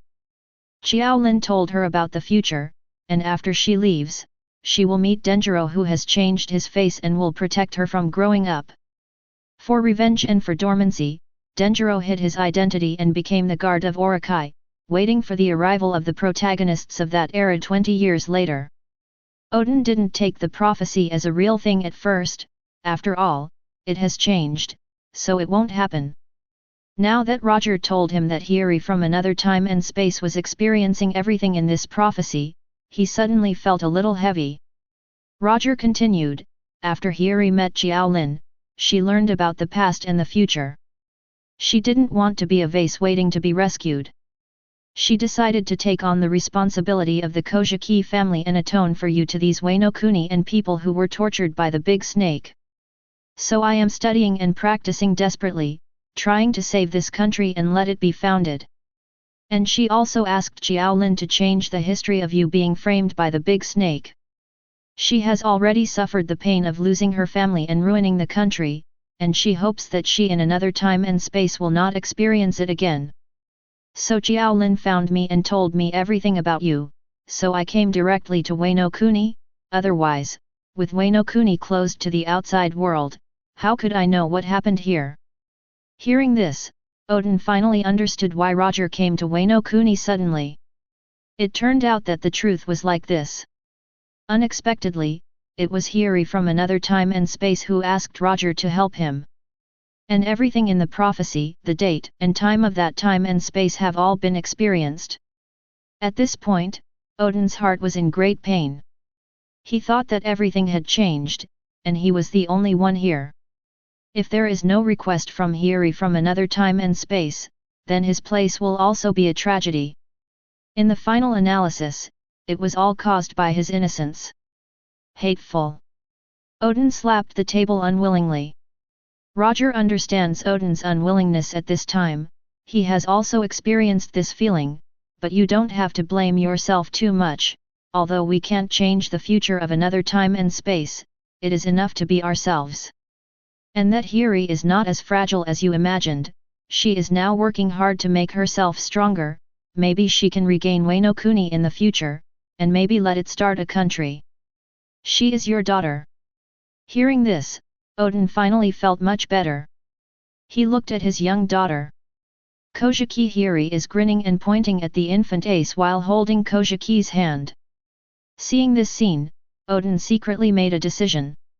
He must protect them well, guard their smiles, and prevent the prophesied tragedy from happening. I understand. Odin nodded, I'm not going to let this happen again. So I'm relieved. Roger smiled. He came to Wano Kuni this time to help Odin solve his troubles, and now he has basically done everything he needs to do. If you need help, you can come to me again. Although you have disembarked, in our hearts you have always been a member of our Roger Pirates. If you need help, don't hesitate to contact us. We will definitely help you. Come. At the beginning, in order to help him realize his dream, Odin did not go back to the door of his house and continued to sail with him. At that time, Wano Kuni had undergone a change. He will never forget this kindness. Okay, Odin said, don't bother me when the time comes. Haha, how is this possible? Roger laughed, and Odin laughed too. The laughter died down, and Roger said another thing. Now the troubles of Orakai have been solved, but do you still remember the prophecy of more than 20 years later? The protagonist of that era will bring about earth-shaking changes in this world. I remember. Odin took a sip of his wine. I deciphered it at the time. Qiao Lin also said that after more than 20 years, a group of protagonists will really go to sea. They will come to Wano Kuni to help Wano Kuni establish a country. They will also do things that we have not been able to do, such as subverting the world government. There was a light in Roger's eyes. Don't you want to participate in this era? Of course. Odin replied. Roger took out a few books from his pocket and handed them to Odin. I know you want Wano Kuni to start a country, but Qiao Lin told me a brand new way to start a country. The answers are written in these books. It can help you build a powerful Wano Kuni. Originally, I planned to hand it over to another person, but I don't know where that person is right now. I'll leave it to you first. You can try it first, but be careful. This kind of thinking is very dangerous for the world government. You need to slow down, don't draw the attention of the world government. Seeing Roger's serious face, Odin also put away his idle mood, put these books in his arms, and put them away carefully. I hope you can make Wano Kuni stronger. The world will be very exciting after more than 20 years. Roger laughed. I'll wait and see. Odin also said with a smile, then what are you going to do next? Stay in Wano Kuni for a while, don't rush to leave. No. Roger shook his head, I'm afraid you will be very busy in the future, there is no need to spend energy on us, and I still have some things to do, this is my responsibility, I have to make up for it. Now that Orokai has been killed, Wano Kuni, Nyonyos, is now without a leader. The position of shogun is supposed to fall into the hands of Odin, but due to the national conditions of Wano Kuni, the nominal ruling power is in the hands of the shogun, but the various places are actually managed by the daimyo. Next, Odin will be busy meeting with daimyos from all over the world to take back his power, and then he will be busy with various affairs of Wano Kuni. Orokai made a mess of Wano Kuni before, and now Odin is busy to restore Wano Kuni. To hear Roger talk about incidents, responsibilities, and making amends. Odin knew it in his heart, presumably the Qiao Lin that Roger was talking about told Roger some other things. Roger must solve it, otherwise it will make him regret for life. Odin's heart warmed, and Roger came to help him as soon as he solved his physical problems. He really deserved to be the man he liked, and he was a brother. Chapter 185. Since that's the case, then I won't keep you any longer, but Roger, if you are free in the future or if you pass by Wano Kuni, remember to come and see me. I can't go out to sea with you now, when you come to Wano Kuni, remember to tell me what you have seen and heard about going out to sea. The world is so big, there must be many places I haven't been to, this matter can only be left to you, you go to replace it I look at the world. Okay, wrap it on my body. Roger smiled and nodded, patted his mouth and said. One more thing. Odin's face softened, if you see Qiao Lin again, send a message to Hiri from another time and space for me. There was a smile on the corner of Odin's mouth, and he said slowly. As expected of my daughter. He was proud of her for being positive through so much suffering. Roger was taken aback after hearing this, and then smiled knowingly, I will. As if he remembered something, he pulled Odin to Rouge and Kojiki's side. Rouge hugged Ace and stood beside him, while Odin and Kojiki pressed Zei and Yamomosuke's shoulders respectively, and they were in a row. What are we doing here? Odin looked at Roger suspiciously. Don't ask, just smile. Roger said, okay, 907 smiles. Odin and Kojiki were a little puzzled, but they both smiled, and Momonosuke and Hiri also smiled and looked forward. The camera function of the Roger operator chat group took a group photo of them, including them all, and everyone had a smile on their faces. Only Ace slept soundly in his swaddling baby with his eyes closed. Very good. Roger looked at this photo and smiled, and pulled the Red Sheath Kid to take pictures again amidst the doubts of others. A night of laughter and laughter. 2 days later the Roger pirates returned to sea at Wano Kuni. On the shore, Odin took the 8 heroes of Red Sheath to see him off in person. This time, he didn't sneak onto other people's pirate ship like he did 6 years ago, and follow him to the sea. Looking at the pirate group sailing, Odin's heart was full of emotions and memories. But what he should care about now is not these, but this country. Odin turned his head to look at the vast mountains and rivers behind him. This is not only power, but also his responsibility. Let's go. The pirate ship is gone, Odin said to his retainers, it's time for us to continue on our way. Yes, Master Odin. The 8 heroes of the Red Sheath replied loudly, with joy written all over their faces. Odin nodded slightly, and strode forward, with a few books in his front pocket, which were the ones that Roger had given him before. In the past 2 days, he also read some in between exchanges with Roger and the others. It looks like it's time for Wano Kuni to take a new path. Roger, where are we going next? Rayleigh asked, patting Roger on the shoulder. Roger withdrew his gaze from Wano Kuni, and turned his gaze to a distant place in the sea. He said, Water City, there is a person waiting for me there. Rayleigh thought about it. Jackson's sail sails to the boundless sea with the wind. Back on the schedule, Roger clicked on the chat group. After temporarily blocking Qiao Lin, he posted all the photos he took at Odin Castle in the past 2 days. There is a photo of their family with the Odin family. There is also a group photo of the Red Sheath 8 heroes. There are also photos of Odin being cheered by people. There are also photos of the big snake when it died. These are all trophies or results collected by Roger. This means that he has settled a knot in his heart. And sending these photos to the group is also to give an explanation to Raihi in the group. Although he can't change the past of Japan and that world, he can change the fate of Odin in his world. The Kojiki family and Wano Kuni will not repeat the same mistakes. I am One Piece, I have gone out to sea from Wano Kuni, the big snake has been conquered by me, and Wano Kuni has returned to Odin's hands. In the original book, Odin's fate will not happen in my world. The only pity is that Kaido ran away after learning that I was coming, but fortunately, everything in Wano Kuni is over.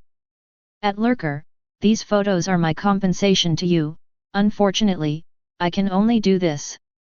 Hiri immediately joined the chat group when he found someone talking.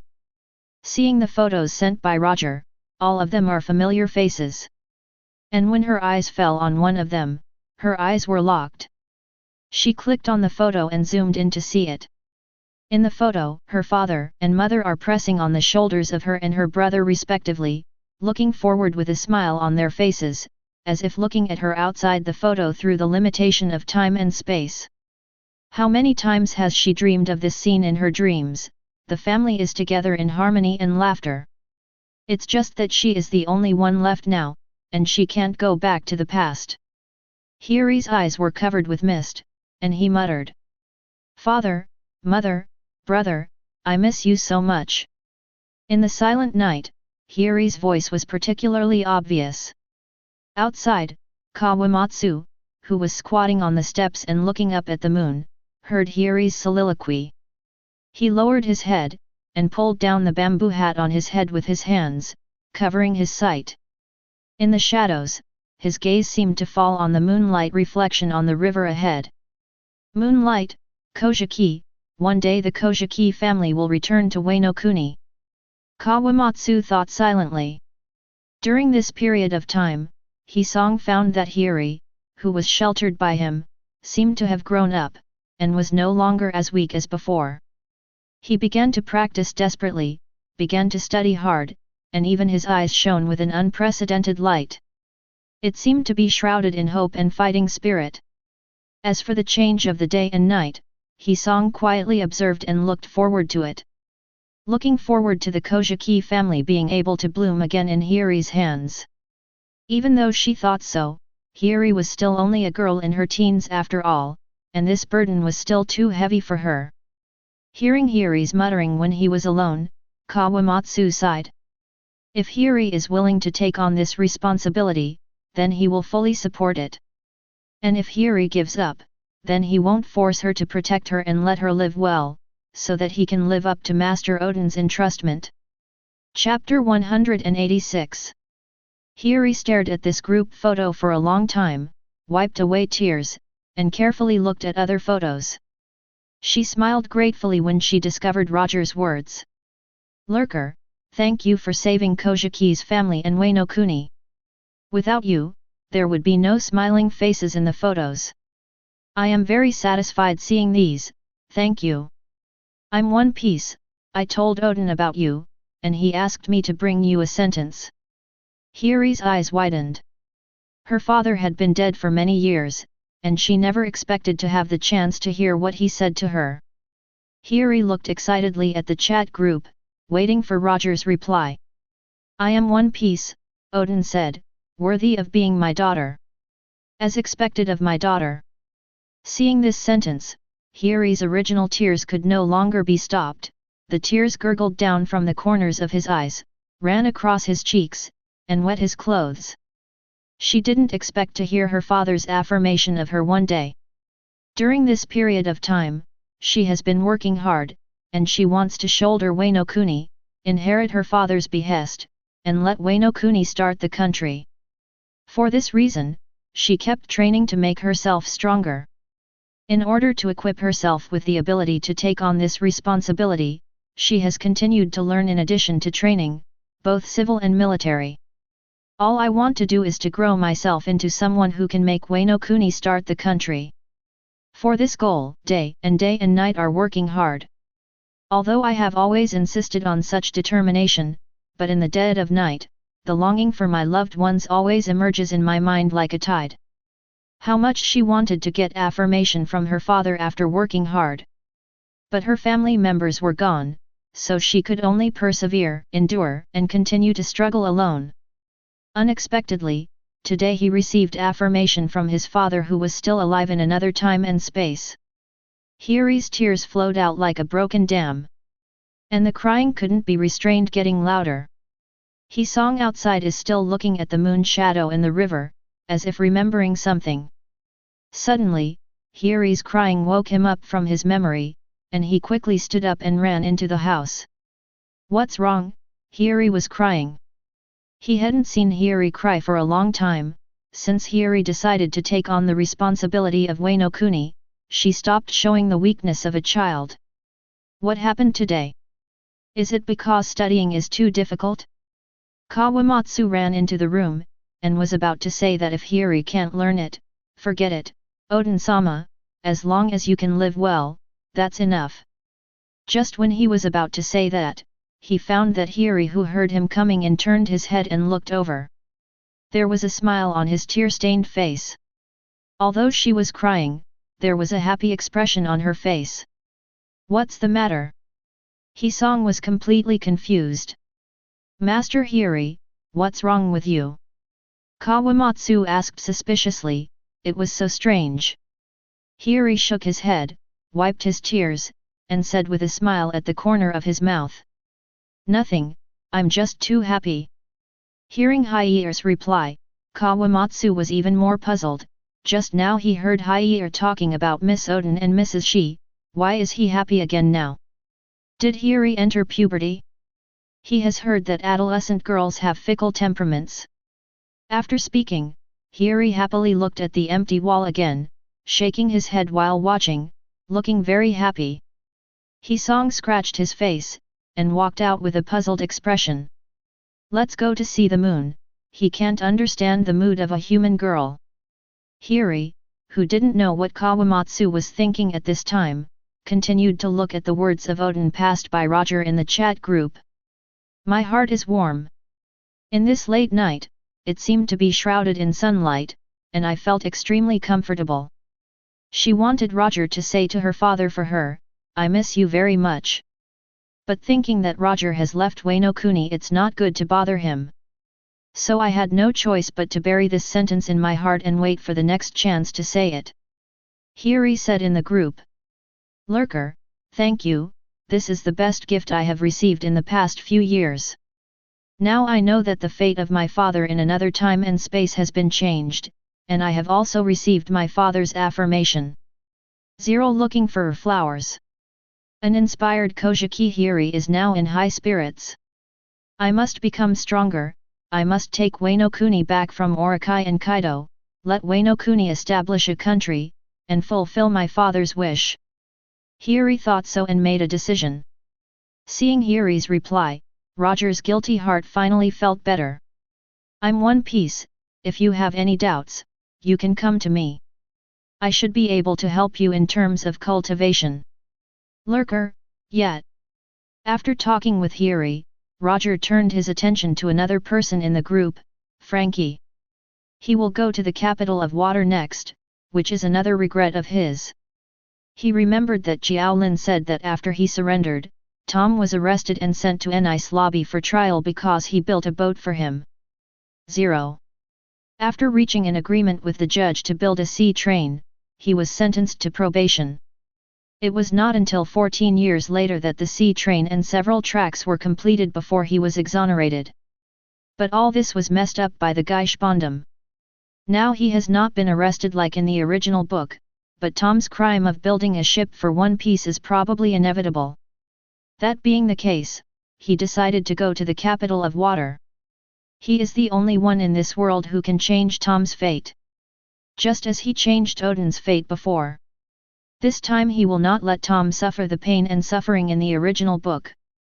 I'm One Piece, at Gundam Warrior, I decided to go to the city of water next.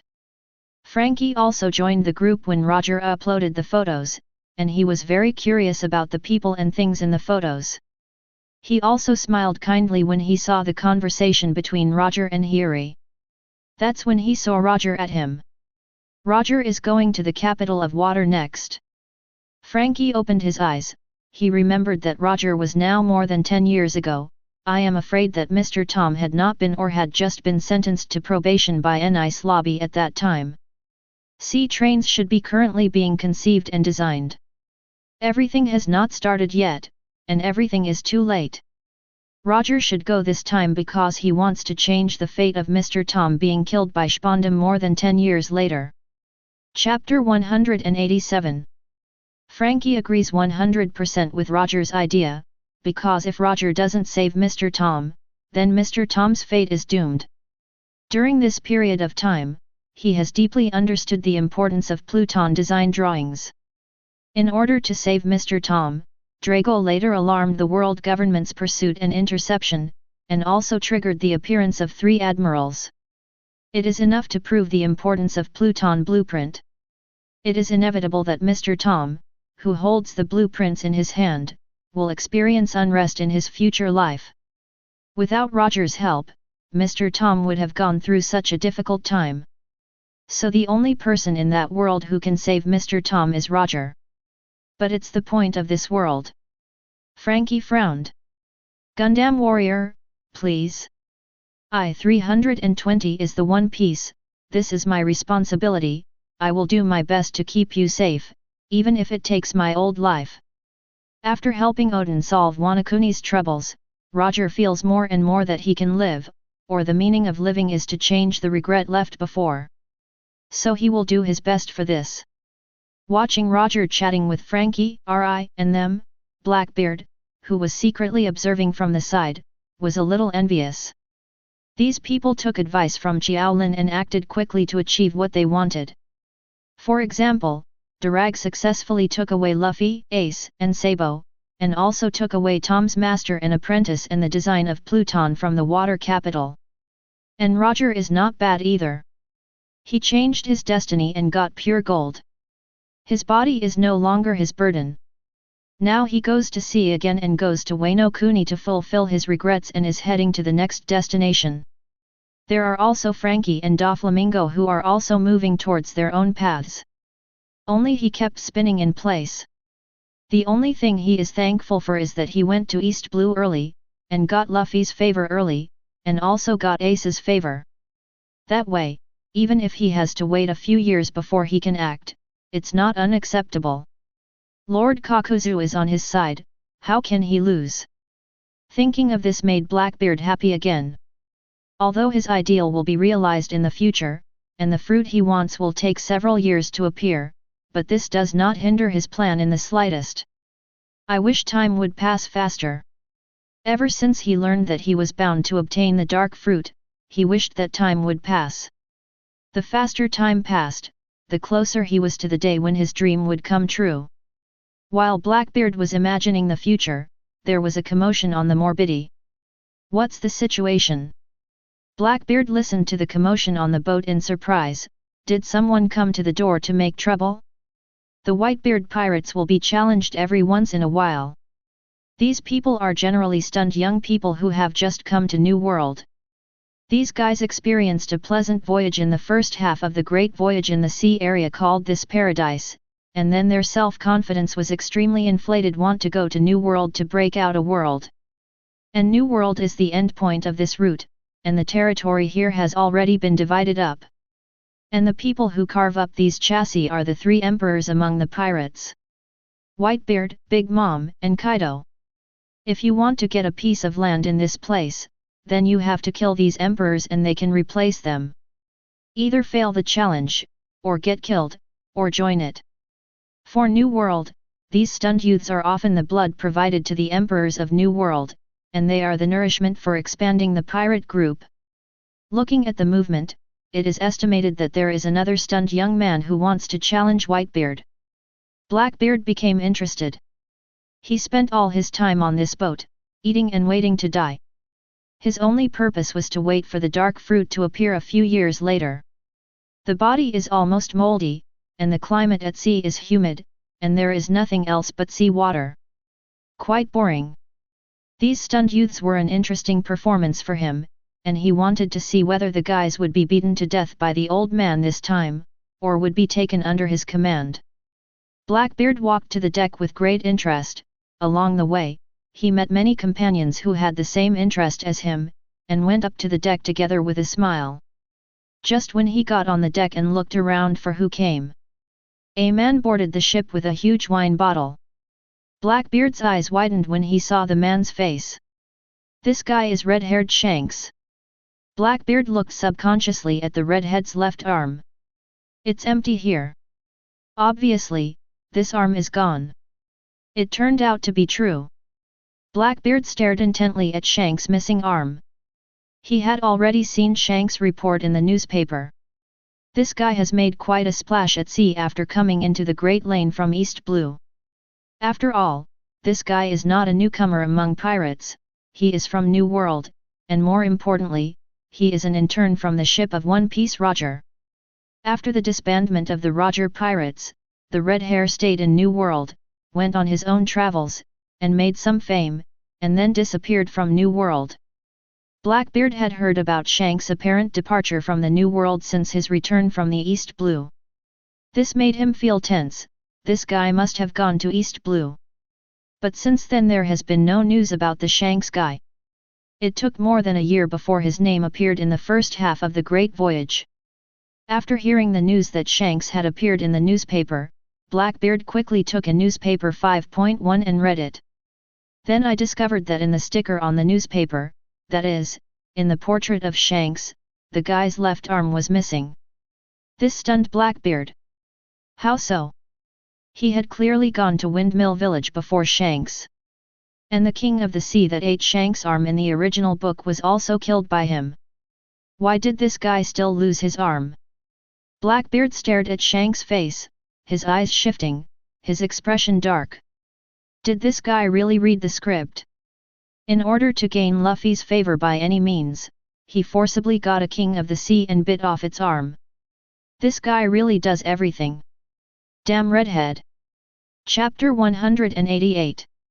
But even though he thought so in his heart, Blackbeard also understood that the redhead who didn't join the chat group must not know the script. But this guy is too suspicious. Obviously, the king of offshore sea is a war scum that can be killed easily, but he was able to bite off this guy's hand. One must know that the red-haired boy is a respectable figure in New World. Even if he went to East Blue, he is not so weak in terms of strength that he could be bitten off by a fish. But this time it was even more extreme. He killed all the fish, and your hands can still be gone. Did you eat it yourself? There must be something wrong with the redhead. Blackbeard thought firmly.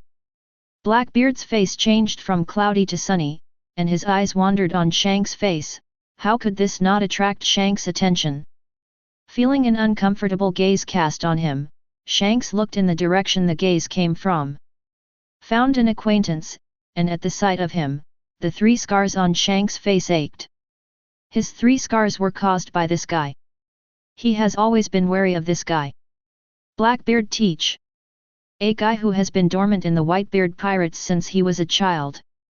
When he was still an intern in the Roger Pirates, the Roger Pirates had a brief encounter with the Whitebeard Pirates. And there was a small battle between the 2 sides, although no casualties were caused. But he, along with his ship pal Buggy, has his eye on the odd guy. And the reason for staring at him is that this guy has a bitter face all day long, and he doesn't need to sleep all day. Just like a monster. After this brief encounter, Shanks put the man behind him. After all, there are so many pirates in the sea, how can I have the time to remember an unknown guy? Until later, the Roger Pirates disbanded, he left the pirates, and then had a conflict with Blackbeard. And in this conflict, he accidentally discovered that this guy who has been acting mediocre in the Whitebeard Pirates has hidden a powerful strength. He was already a little strong at that time, and he was injured by this guy who he didn't care about before.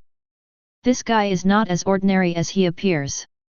This reminded him of Teach's memory, and he began to pay attention to this guy, and Teach's strange behavior in the Whitebeard Pirates aroused his suspicion. The guy is acting like this on purpose, and he's under Whitebeard for a purpose. Since then, the fear of Blackbeard Teach has been deeply buried in Shanks' heart. It wasn't until later that he inadvertently discovered the report that Blackbeard was hunted down by Garp in East Blue while reading the newspaper. And the bounty released was only 100,000 Baileys. When they saw this report, almost everyone laughed at this guy. He knew that he was a member of the Beard Pirates, and even joked that Beard's men turned out to be such a weakling. In the arena of New World, it is embarrassing to say that the reward is less than 100 million. Not to mention the 100,000 Pele.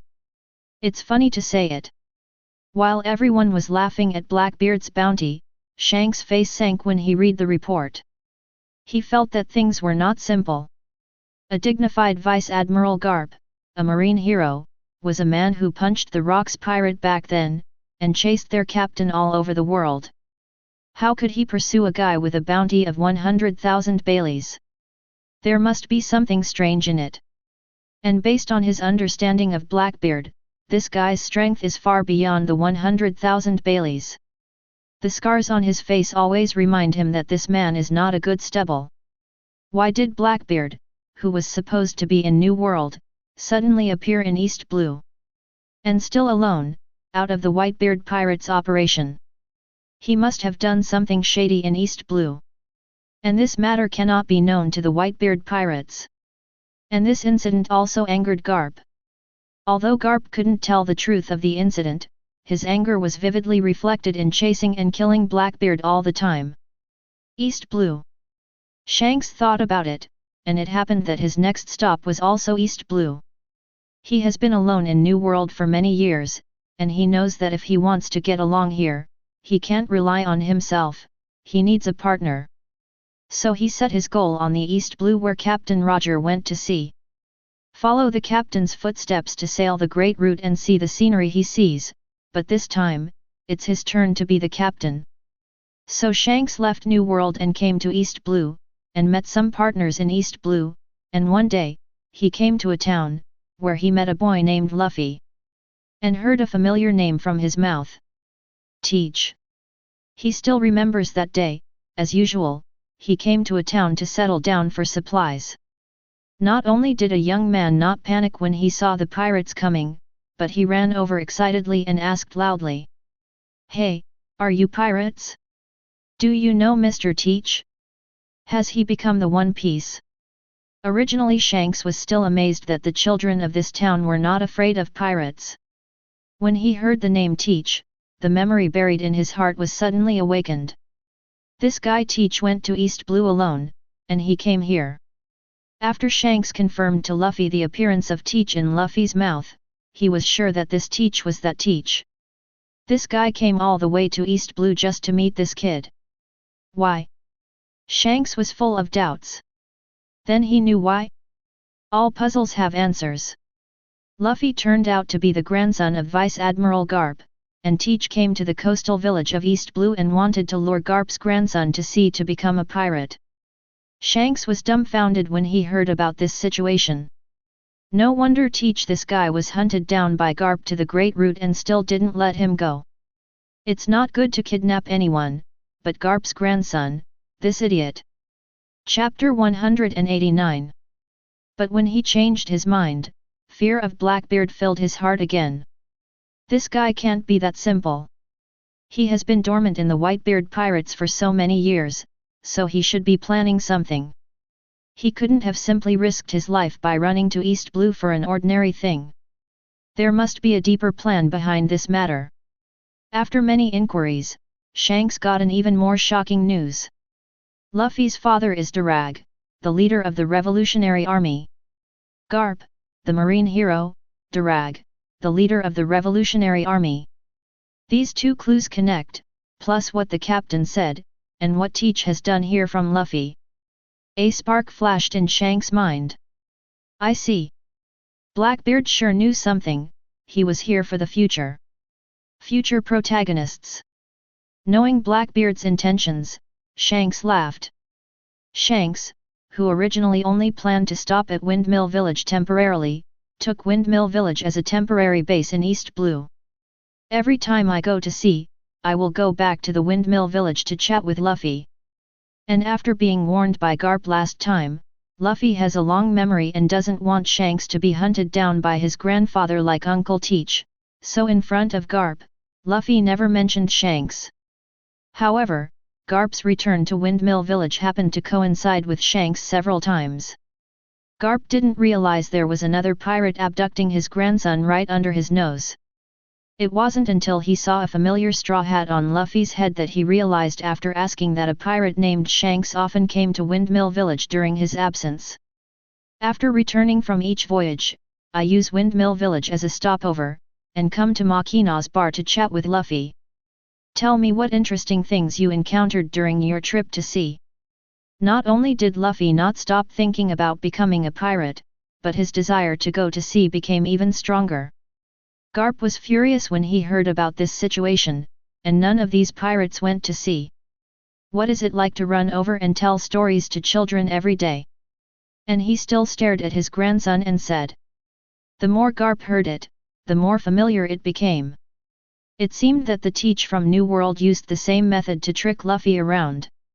And this Shanks?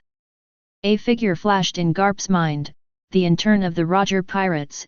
It seems that he was also in New World before. You New World pirates are doing well enough now, this is popular now. Garp, who was furious, felt that he could no longer put Luffy here, regardless of whether Luffy was abducted by them or not. Zephyr's precedent is ahead of him, and he doesn't want to come back one day to find that Luffy was killed by some pirate who had a grudge against him. So Garp threw Luffy to Dodon's house in the mountains that day. There is no way. I originally wanted to keep these three boys who wanted to go to sea not to get together, so that the three who were close to the red and the black were black, and the three of them wanted to become pirates even more.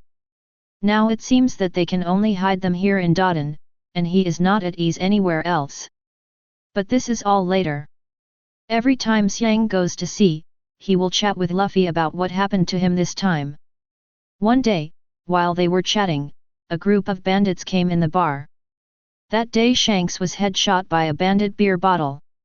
Then, a wild sea beast from other seas lived a small life in the seawater of this uninhabited land at the port of Windmill Village. So long passed, and when he had finished his trip to East Blue, Shanks, missing an arm, set off for the Great Way. Returning to New World, Shanks went straight to the Whitebeard pirates. He wants to meet this Uncle Teach whom Luffy cares about, and also wants to find out what this guy's real intention is. Sensing Blackbeard's shifting gaze and sullen expression, Shanks' sensitive intuition told him that Blackbeard was surprised to see him. Why? Why are you surprised to see him? Was there something wrong with him? Not what Blackbeard imagined. Everyone in the Whitebeard pirates felt a little surprised when they saw that it was Shanks. This guy is here to challenge the table team? And still alone. They all know that Shanks left New World and started from East Blue to recruit partners to go back to the Great Root. This guy must be stronger again. But they didn't think that Shanks could challenge Dad, because although Shanks became stronger, he lost an arm. Looking at Shanks' empty left arm, they had no doubts in their hearts. If Shanks has both hands, he can still pose a little threat to Dad, but now he is not enough to be an enemy to Dad. Even if Dad's body is getting weaker and weaker now, the result is the same. However, seeing that Shanks boarded the Mobadai alone, and also brought wine, I am afraid that he did not come to challenge, but for other things. Just as everyone was staring at Shanks wanting to know his intentions, Marco was about to ask him why he came. Shanks did an unexpected, Qian Zhao's, move. He seemed to see a big smile on the face of a friend he hadn't seen for many years, holding a wine bottle and saying hello, before striding towards the side of the deck. Whitebeard, who was sitting in the middle of the boat waiting for a close meeting with Shanks, also looked in the direction of Shanks with some doubts. What happened? Did we have a really good time with the redheads on board? And when they set their eyes on the end of Shanks' progress, a figure that surprised them appeared in front of them. This person is none other than Blackbeard Teach, the famous honest man of their Whitebeard pirates. People give nicknames, the shame of Bai Tuan. But in the next second, everyone in the Whitebeard pirates raised their hearts again. If they remember correctly, Teach and Shanks didn't get on well. Chapter 190. And it's not just generally bad. All eyes were on Shanks' eye, where there were 3 distinct scars. Teach almost lost Shanks' eyes at the beginning. Such a friendship is probably the enemy of life and death. At that time they found it very strange that Teach could hurt Shanks like this, but at that time Teach just smiled and said it was all luck. But in any case, the relationship between the two will definitely not be too good. Now Shanks is walking towards Teach, and everyone present is a little nervous, as if a war is about to break out. On the contrary, Whitebeard sat firmly in his seat, looking at the 2 approaching people with thoughtful eyes. A trace of panic flashed in Blackbeard's eyes as he watched the approaching Shanks, but it was soon replaced by a silly smile. Watching the approaching Shanks, he looked at his companion next to him in a daze. As if asking them for help, ignorant of what is happening now. Shanks walked up to Blackbeard, put down the bottle, saw a smile on his face, and said hello. Hey, Teach, it's been a long time. I'm here on a special trip to see you, and I'm here to say hello to 187 for another person. Everyone breathed a sigh of relief when they heard Shanks' words, and then they were a little surprised. They didn't expect the 2 to be so friendly. It's really strange. One is a redhead who has recently gained a lot of fame at sea, and the other is Blackbeard, a disgrace to the White Regiment. The 2 of them were able to play together. Somewhat outrageous. Blackbeard's pupils shrank when he heard Shanks' words. He had a bad feeling. Basically all of his friends in this world are on this boat. The rest are either enemies or enemies. There are only 2 people who have a better relationship, and they are also Luffy and Ace, whom he met last time when he went to East Blue. Now Shanks comes from East Blue, and Luffy is also in East Blue, and Shanks doesn't lose an arm. These several elements put together undoubtedly form an answer. Shanks went to Windmill Village as in the original book, met Luffy and learned about him from Luffy. Blackbeard's heart tightened. No way, could it be that Luffy was fooled away by him again? Blackbeard felt that the leeks he had grown had been eaten by others, and this worried guess made him a little guilty.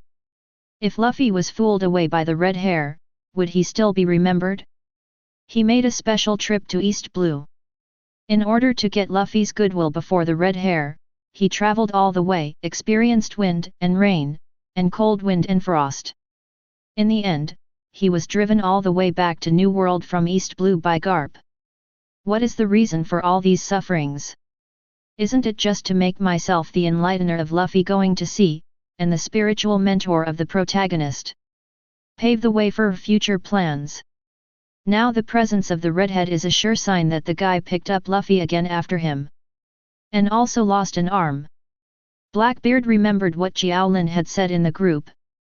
Before Luffy was tricked by others, it was very simple to set up a routine, and he only needed simple events to gain favor. And once Luffy is tricked by others, it will not be so simple for people who want to be tricked afterwards, and need to start some more critical and important events. Blackbeard looked at Shanks' empty left arm. How shameless this guy would drop an arm at East Blue just to get Luffy off the ground.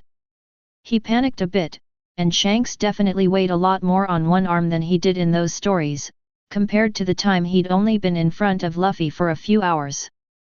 This is troublesome. I am afraid that in Luffy's heart, Shanks' status is higher than him now. ABCD, the situation is not good for him. In the future, he and Shanks are likely to confront each other. If Luffy is on Shanks' side by then, he will be in trouble. Blackbeard suppressed his nervousness and asked. For whom? For Luffy, of course. Shanks laughed. I heard from Luffy that you told him a lot about the sea, and made an agreement with him to become the One Piece in the future. So I came to see you specially when I went to sea this time. Thank you for taking care of him before. You can rest assured that he is doing well now. This sounds a bit weird. Blackbeard murmured inwardly, but he also confirmed that Shanks did go to see Luffy after him, probably for a year like in the original book. Thinking of this, Blackbeard couldn't help scolding the old guy Garp in his heart. Why did he get kicked out within a few hours of going to Windmill Village, and he was chased all the way to the Great Route without stopping? And Shanks not only went to Windmill Village but also stayed there for a year. Is Ning blind? You opened it when I went, and closed it when the red hair went. Ning, this is too double standard. Thinking of this, Blackbeard was so angry that he thought that with his example of prying Garp's corner this time, Garp would be smarter and wait for the red hair to come again before directly driving the red hair away. At that time, he will definitely be the first person in Luffy's heart. Emotional Garp doesn't have a long memory at all. It's your grandson who deserves to be a pirate. Hearing what Shanks said, Blackbeard could only reply with a silly smile. It turned out to be Luffy. How is he? The last time we met was more than a year ago. With a smile on his face, Blackbeard was furious in his heart, feeling that the whole world was against him. He's fine, you don't have to worry, Shanks said. Luffy asked me to tell you that he has not forgotten the agreement between you. He will definitely become the One Piece before you. These words were of course made up by Shanks himself. After he went to Windmill Village, he often told Luffy about his experiences. As time passed, Uncle Teach was long forgotten by Luffy. Of course, Shanks deliberately didn't mention this person. He knew that Blackbeard had something in mind, but he just didn't know what to do. He also didn't want Luffy to be used by this unpredictable guy, so he deliberately reduced Teach's presence in Luffy's heart. Really?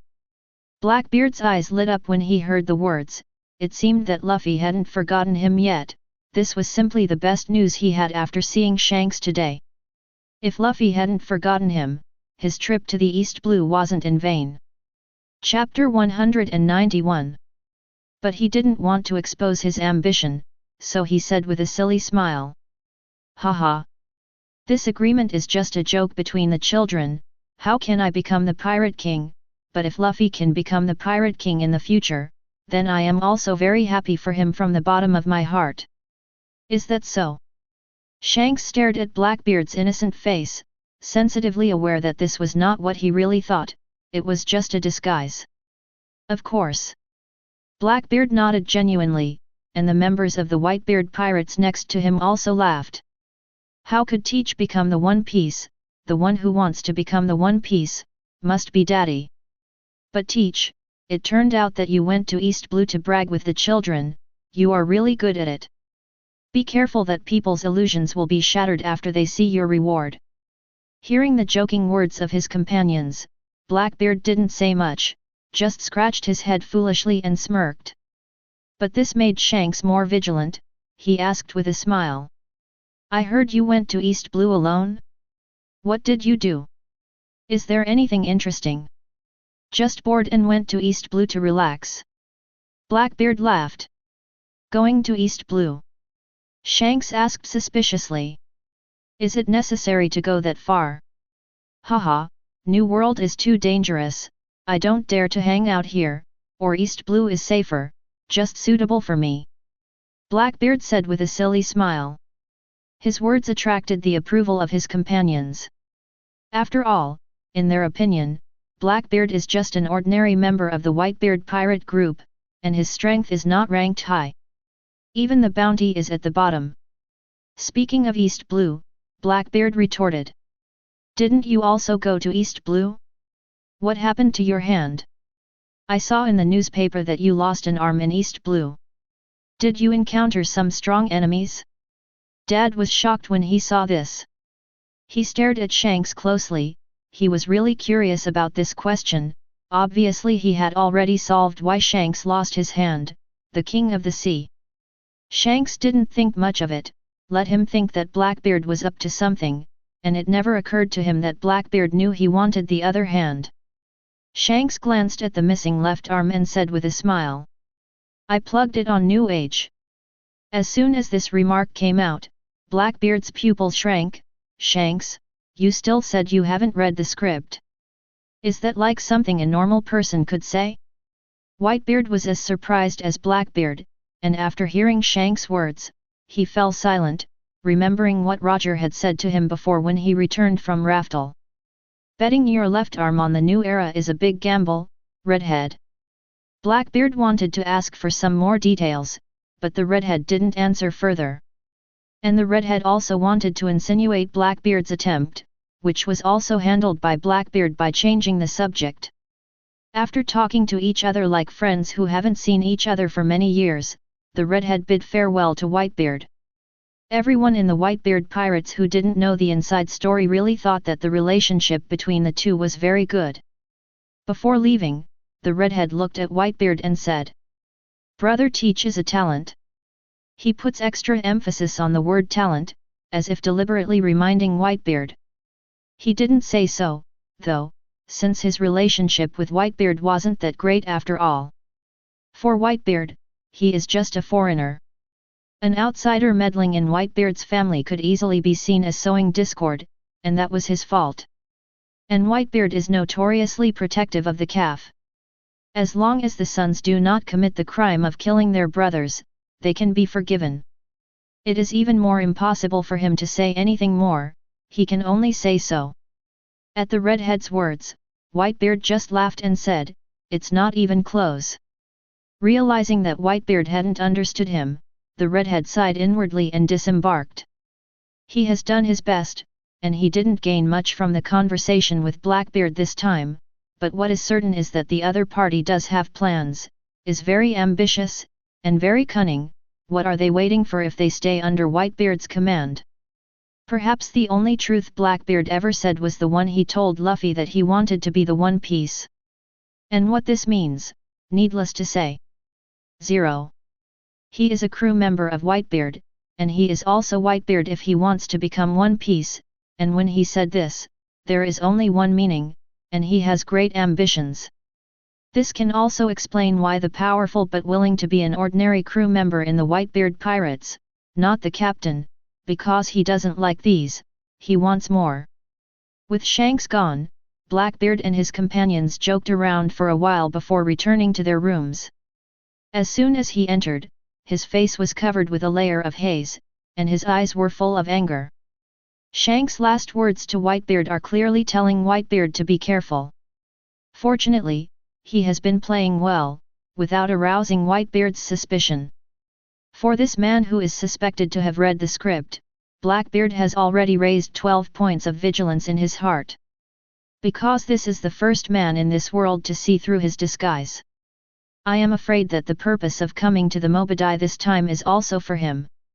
It is estimated that he went to East Blue to meet Luffy, which aroused the other party's suspicion and vigilance. In this regard, Blackbeard doesn't have too many worries. As long as Whitebeard doesn't squeeze him out, then he can stay here steadily and wait for the fruit to appear. But what's more troublesome is another thing. Shanks seems to have his eyes on him now, and he is on the opposite side of him. It may be the enemy in the future. And he has built a good impression in front of Luffy for a year, he must not be able to compare with this. The hateful Garp. Blackbeard scolded Garp as a waste in his heart, and even his grandson couldn't stand it. What went wrong? Blackbeard began to recall what Qiao Lin said about the process of the redhead brushing Luffy's affections. From the bar, to Luffy talking to Shanks, to the bandit. Blackbeard's eyes popped open. Bandit. How could he forget this? The most critical factor for Shanks to gain Luffy's favor is that the Thief King Sig created a critical moment of life and death for them. It can be said that without him, there would be no danger of Luffy, and there would be no Shanks breaking his arm to save people, and it would be impossible to trigger the event of inheriting the hat. Everything lies in that bandit King Sig 1. Chapter 192. Damn it! Blackbeard gritted his teeth and cursed. He really regretted it now, regretted that he didn't kill that bandit King Sig before leaving Windmill Village. It's all because of that guy Garp who forced him to leave the Kingdom of Goa overnight in a hurry. Otherwise, even if Shanks went to Windmill Village to meet Luffy frequently, it would not be possible to maximize his favorability. It's too late now, Sig may have been buried in the maw of a fish, and has long been turned into a pile of indescribable matter. In the room, Blackbeard, facing the bulkhead, could only rage in impotent rage. The only good thing is that he also gained Ace's favorability, hoping that after Garp throws Luffy to Dodon, Ace can help him increase his favorability again. Hope Ace won't let him down. Blackbeard recalled every detail of the communication with Ace, and found that there was nothing wrong with sending 287. Moreover, Ace and Sabo have always lived in Yamanaka, and they have very few contacts with people, and it is even more impossible for a guy like Shanks to intervene. Guaranteed that his favor will last forever. It's all up to you, Ace, wait for you to go out to sea, Whitebeard pirates, I'll cover you. Blackbeard thought to himself. And in the forests of the East Blue Kingdom of Goa, unknown to Blackbeard, the three brothers Ace, Luffy, and Sabo are besieging a wild boar, which is their dinner today. And the Teach who had appeared in front of them has been left behind by them. No, it cannot be said to be forgotten. It was marked with bad intentions and placed in the corner of memory. Waiting for him to appear again one day, this shelved memory will appear again. At the same time, in another time and space, Liu Qi was also looking at the photos uploaded by Roger. He's at a nice lobby now, and every day except training is in the conference room listening to Spondam's impotent rage and crap rants. At this point, Spondam is doing its daily roar. Trash, scrap, scrap, all of them are trash. It's been half a year, and I haven't found that Frankie yet. How can there be such a useless guy under the world government? Such an obvious guy can't be found, and there is not even a bit of news. Spondam slapped Duan loudly on the table, spitting like the shower in the shower blooming. Different from the rage of Spondam, everyone in CP9 sat in their positions with a face of indifference. Keiku propped his chin and looked ahead boredly, his eyes divergent. Califa crossed her legs, with a book on her lap, raised her eyes with her fingers, turned the pages of the book again, and looked at the book quietly. Jabra looked up at the ceiling. The circular carvings on the ceiling caught his attention. On the other hand, Otonashi Fakura was pulling the zipper on his mouth in boredom. Bluno and Kumadori, one is opening and closing the door boredly on the armrest, and the other is meditating with closed eyes. Liu Qi, who seems to be the most concentrated and seems to be listening to Spondam, is actually flipping through the photos of the chat group. Spondam vented for a while, and everyone who saw CP9 didn't seem to take what he said seriously. A fire came up in my heart. Am I talking? Do you hear me? If you guys hadn't let someone run away under your nose, I would have got the blueprints long ago. When the 5 elders are happy, it's not just a matter of me being promoted and getting rich. I wouldn't have to stay in this crappy place like CP9 long ago. Now there is no news about Frankie at all. It's all your fault, Liu Qi, in vain you are called the strongest in the history of CP9, and you can't even catch a single person, trash, all of them. Before Spondum finished speaking, Lu Qi, who had farted Spondum's words, leaned over and shot Spondum's eyes with a murderous look. It directly scared Spondum to shiver. Spondum thought of the ruthless Lu Qi in front of him. Crushing him to death was like crushing a fly, and he was the one who angered the opponent in the end. After swallowing a mouthful of saliva, Spondum staggered his eyes and set his eyes on Khalifa next to Lu Qi. Persimmons need to be picked soft. It's all Khalifa's fault. Frankie was delivered to you, you guys talked, he even reported himself as his family, and you didn't realize that there was a problem with the other party's identity, which made us miss the opportunity to catch him and get the blueprint's best chance. It's all your fault. Zero. If it weren't for you, I wouldn't have wasted my time looking for someone. For half a year, the people he sent out searched all the stops along the track of the C train. At the beginning, there were clues of Frankie, and he personally took all the members of CP9 to find it. But not found. Later, there were no clues about Frankie, as if this person disappeared out of thin air. After that, he expanded the scope of the search from the sea train to the entire paradise, and then to New World and other sea areas, but still did not get any clues of Frankie. There has been no news until now. Spondum couldn't sit still anymore.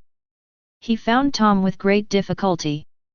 After designing Tom, he searched for a few years and retargeted his apprentice Bing Shan. In order to avoid repeating the same mistakes, he adopted a gentle strategy, let CP9 people stay undercover by his side for half a year, and finally got the exact information of the design drawings. Now the people are gone, and the design drawings are also missing. It means that everything is in vain. And his dream of being promoted and getting rich after success has also been shattered. 4.6 He has spent many years for this. The most important thing now is to find Frankie, but Frankie disappeared out of thin air, and he has no way of finding out. Sitting in the NICE lobby all day waiting for the report to come back is not a long-term solution. He wants to get promoted and get rich, and he doesn't want to stay in this ghostly place for the rest of his life, facing these bloodthirsty monsters without emotion all day long. The daily impotence and fury are all venting his dissatisfaction and anxiety. As if he has found a target, Spondum grabs the question of Khalifa missing Frankie and chatters endlessly. Khalifa didn't argue with him too much, and still read the book and ignored him. The most useless thing in the entire CP9 is the loudest voice, and he was the one who gave the order not to act rashly. Chapter 193. Seeing that no one paid any attention to him, Spondum stopped after cursing for a while, and was about to adjourn the meeting as usual. Without a clue they have nothing to do. Seeing that Spondum stopped, everyone who had divergent thinking realized that they were about to get off work, and suddenly they stopped being in a daze. The reader also closed the book. Even those who were meditating opened their eyes. Seeing them like this, Spondum's face was almost distorted with anger. These guys didn't take his Changyi seriously at all. He said angrily, "The meeting is over." When he turned around and was about to leave, Lu Qi behind him suddenly said, etc. Lu Qi's sudden opening caught everyone's attention. Usually Lu Qi basically doesn't talk much, let alone take the initiative to find Spondum, but this time he even stopped Spondum. Some magic. Everyone looked at Lu Qi. And Spondum was also startled by Lu Qi's voice. He stopped suspiciously, turned around and looked at Lu Qi. 01 What's wrong? He was a little worried. After all, he just let go when he was angry and scolded. He followed the water pipe that was turned on and said what he thought of. He was worried that what he said just now should not have angered Lu Qi. Spondum remembered the way Lu Qi looked at him just now, and his heart trembled, his body trembled, and he took 2 steps back slightly. Seeing Spondum's cowardice, everyone in CP9 flashed a trace of disdain. This useless fox pretending to be a tiger is fine. If someone else really wants to do something, let alone do something, a word can scare him half to death. I have a piece of information here that you may be interested in. Liu Qi said. He took out a folded paper from his pocket, and threw it at Spondum. Spondum carefully followed the note that Liu Qi threw over, opened it and looked, his eyes widened. Suspected presence of Nico Robin, son of the devil, in Alabasta. Devil's son, Nico Robin. The rumored orphan of O'Hara, the only person in the world who can read ancient characters. And according to the legend, among the historical texts scattered all over the world, several pieces of them record the whereabouts of ancient weapon, Uranus, Pluton, and Poseidon. If they can get Robin and let her interpret the text of the history, they can get a finished Pluton even without getting the blueprints. This is much more fragrant than the design picture. Spondum's eyes are shining brightly.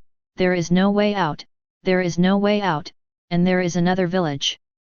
Frankie, who thought he had the blueprints, disappeared without a trace. His chances of getting promotion and making money from the 5 elders by getting the blueprints of Pluton were completely squandered. I didn't expect to get the whereabouts of Nico Robin at this time.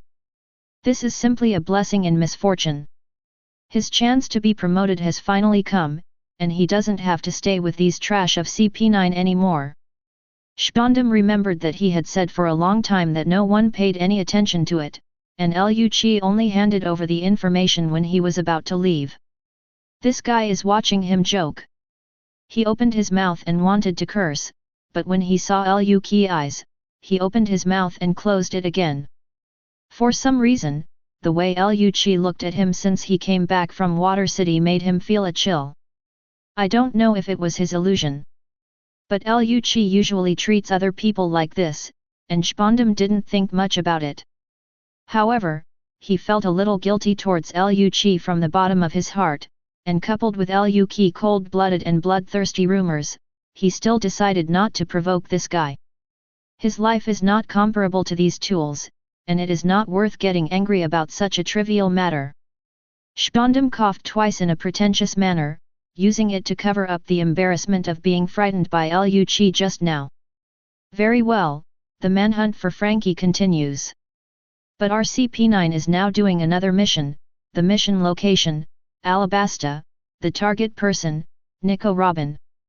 Spondum looked at the crowd of CP9, swept across their faces, deliberately staggered Liu Qi's eyes. This mission is very important. If I fail again, I will not be able to keep you guys. I must succeed. Get ready, we're leaving today. After speaking, Spondum walked outside excitedly, and finally got a piece of good news. This time, he will catch Nico Robin no matter what, and get the whereabouts of Pluton. Getting promoted and getting rich is just around the corner. Spondum, who was daydreaming in his heart, didn't notice the cold light flashing in Liu Qi's eyes behind him at all. Hearing what Spondum just said, the chill grew even stronger. Can't keep it, I'm afraid not, it's true to throw it out and take the blame. You won't be happy for long, Spondum. The coldness in Liu Qi's eyes quickly subsides.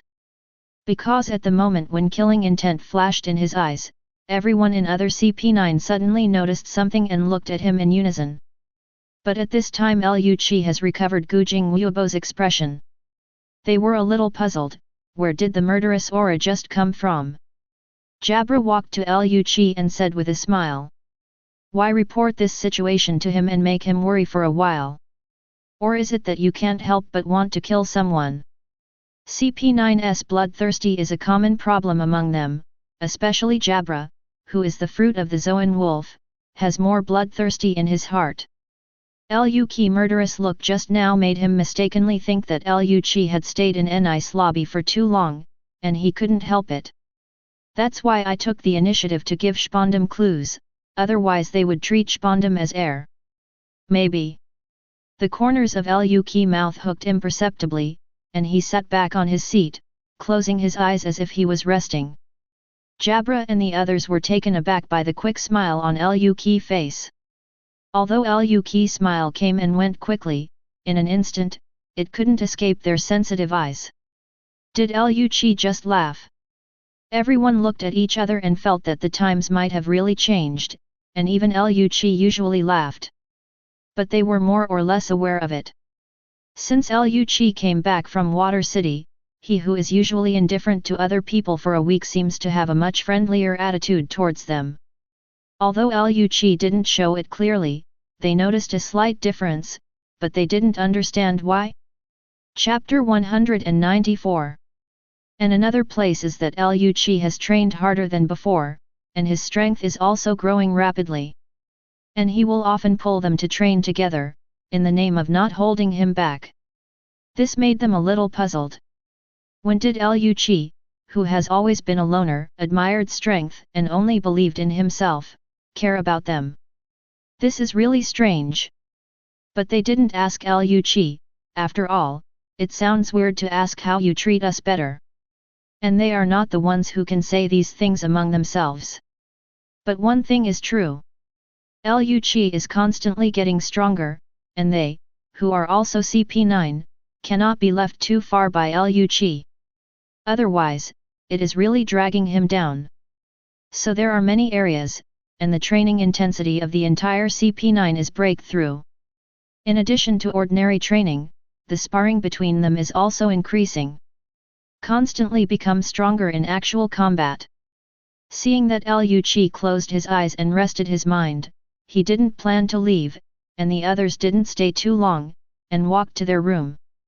The last time I went undercover in the City of Water for a whole year, I don't know how long it will take to go to Alabasta this time. It's best to get things done before you leave. After they left, Liu Qi opened his eyes with his eyes closed, and started the chat group. When Spondam opened and closed his mouth crazily just now, Liu Qi was looking at the chat group. Looking at it, he felt that it was time to finish this guy. After returning from Water City for half a year, the training here has reached saturation. It's time for a real life and death struggle. So after he saw Robin in the group, a thought flashed through his mind. Now Spondam is struggling with Frankie. His mind is full of Pluton's affairs, and now if there is anything that can make him fall into it, it is only Pluton. So Liu Qi changed his mind and thought of using Robin to lure Spondam out, and then find a chance to kill him. Anyway, Spondam is also the chief of CP9, and being killed casually will always lead to investigation. So Spondam has to die for a reason, and the best reason is to die in a mission, which is much smoother than dying in an ice lobby. And he also wants to go to Alabasta to do something. Nico Robin. This woman is always a hidden danger in Alabasta, and she is another key to Pluton. Now things in the water capital have changed because of him. And this woman has been living under Aokiji's eyes. The bigger problem is that Spondam, who is targeting Pluton blueprints, will definitely have his eyes on other clues. And who knows when it will fall on Nico Robin. Maybe at some point this woman will fall into the hands of the world government. At that time, the Revolutionary Army, which had already gained some bargaining chips against the world government because of him, was pulled back after Nico Robin fell into the hands of the world government. This is not good. He doesn't like to be busy in vain. So instead of being passive, Liu Qi decided to take the initiative to make amends when the time came. Put an end to this trouble. He remembered that Nico Robin was now captured by Crocodile, one of the Shishibukai, and forced her to do things for him, also for Pluton. According to the current time, the other party should have come to Alabasta, preparing to seize the kingship of Alabasta and the information about Pluton hidden in the underground history text. Even Pluton cannot fall into the hands of the world government, and naturally it cannot fall into the hands of such a pirate as Crocodile. So Crocodile, he must kill. For Pluton to drag the people of the whole country of Alabasta into misery, such a fellow is a scourge alive. And he also has plans for Pluton, so he can't live. As for Nico Robin, if she is sensible, please show her the way. Go to the Revolutionary Army. It happens to be the only one in the world who understands the text of history. When you go to the Revolutionary Army, you can poke the weakness of the world government. If you don't understand the situation, then you can only solve it so as not to become a hidden danger.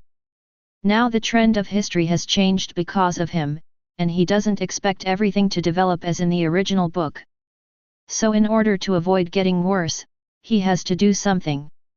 Alabasta's situation is now a blank slate, and then he must take control of the overall situation and keep everything under his control. For this he must have enough information. These information cannot be in the CP, because he can know the information of the CP, and Spondum can also know it. He wants to use this to calculate that Spondum must have something that Spondum doesn't know. So the best source of information is here. Lu Qi looked at the chat group. This chat group is a natural intelligence center.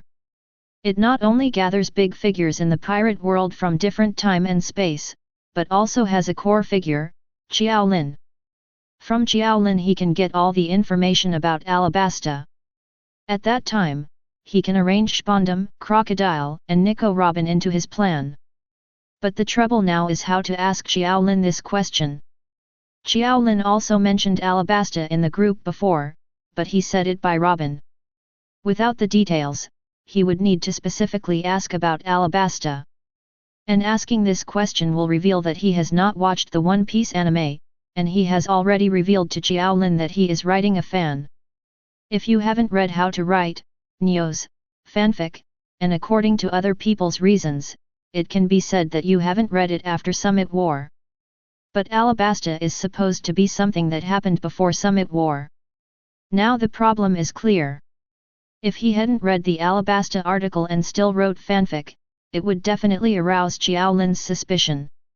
But to make Qiao Lin suspect is a violation of the group rules set by Roger, which will be troublesome.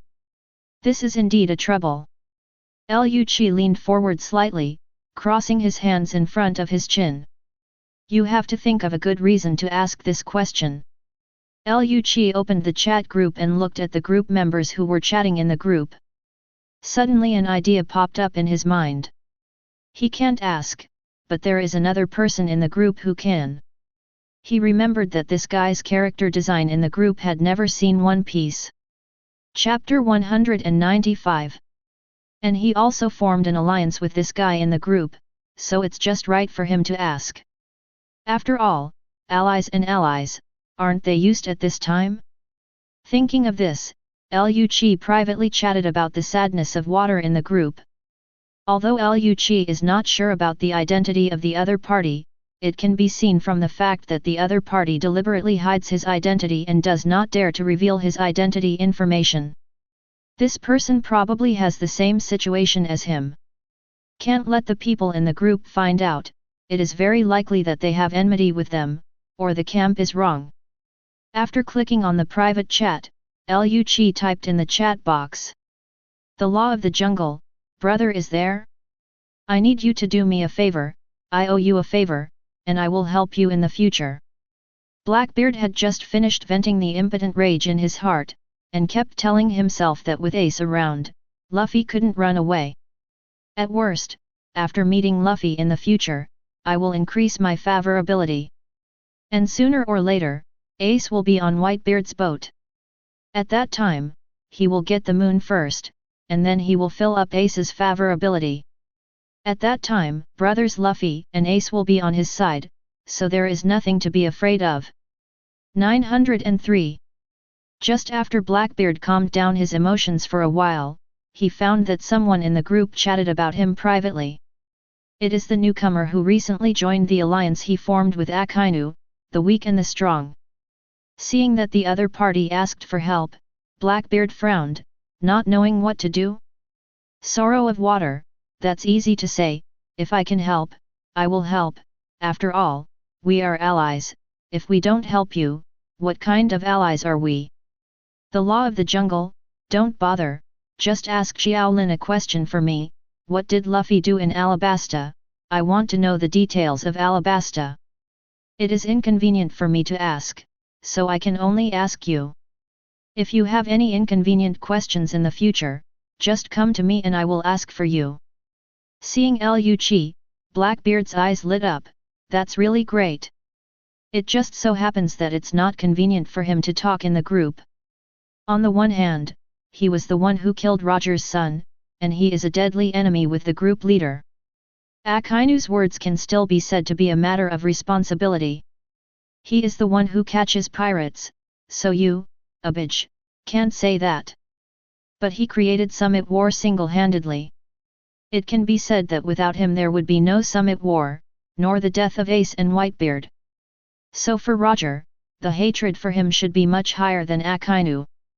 For this reason, he didn't even dare to ask Qiao Lin in the group, for fear of exposing himself. Fortunately, all the information he needed to know was obtained from other people's questions, such as Durag and Akainu asking Qiao Lin how to take the 3 Luffy brothers away. He basically didn't ask anything, but got it through both of them. He also made a trip to East Blue Windmill Village. Although there was a little error in the actual operation in the end. But in general, the good impression that should be brushed is still brushed. The only thing to hate is that damned Garp. Thought. Here Blackbeard is another burst of resentment. Although the Luffy matter is over, it doesn't mean that he doesn't need to ask other questions. After all, no one can say for sure what will happen in the future. Maybe one day he will ask Qiao Lin some important questions, and these questions will reveal his identity, and then he will be in trouble. Now if there is the jungle of the jungle helping each other, it is equivalent to asking his own questions through other people's mouths. Perfect. I didn't expect that the alliance formed would have such a little effect. Their alliance has never been used since its development. On the one hand, they are not in the same world and cannot be of much help in real life. Another problem is that they dare not jump too much in the group, so there is no chance to piss people off. It seems that now the greatest usefulness of this alliance has appeared. Your mouth is my mouth, and my mouth is your mouth. Blackbeard smiled and replied in a private chat. Sorrow of Water, don't worry, you can take care of me, we are allies, we should help each other, just watch me operate. With Blackbeard's promise, Liu Qi also felt relieved. The law of the jungle, then I'll leave it to you. Blackbeard quit the private chat and joined the chat group. At this time, Roger and the others had finished chatting, and lifted the temporary block on Qiao Lin. Blackbeard immediately at Qiao Lin in the group. Sorrow of Water, when I was just watching the video, I accidentally saw the battle scene where Luffy went to Alabasta, it seemed very interesting. I haven't watched One Piece, and I don't have time to watch it now. It seems that you are very familiar with One Piece. Can you tell me the story of Luffy in Alabasta? I'm curious. Seeing Blackbeard's question in the group, Liu Qi couldn't help giving Blackbeard a thumbs up.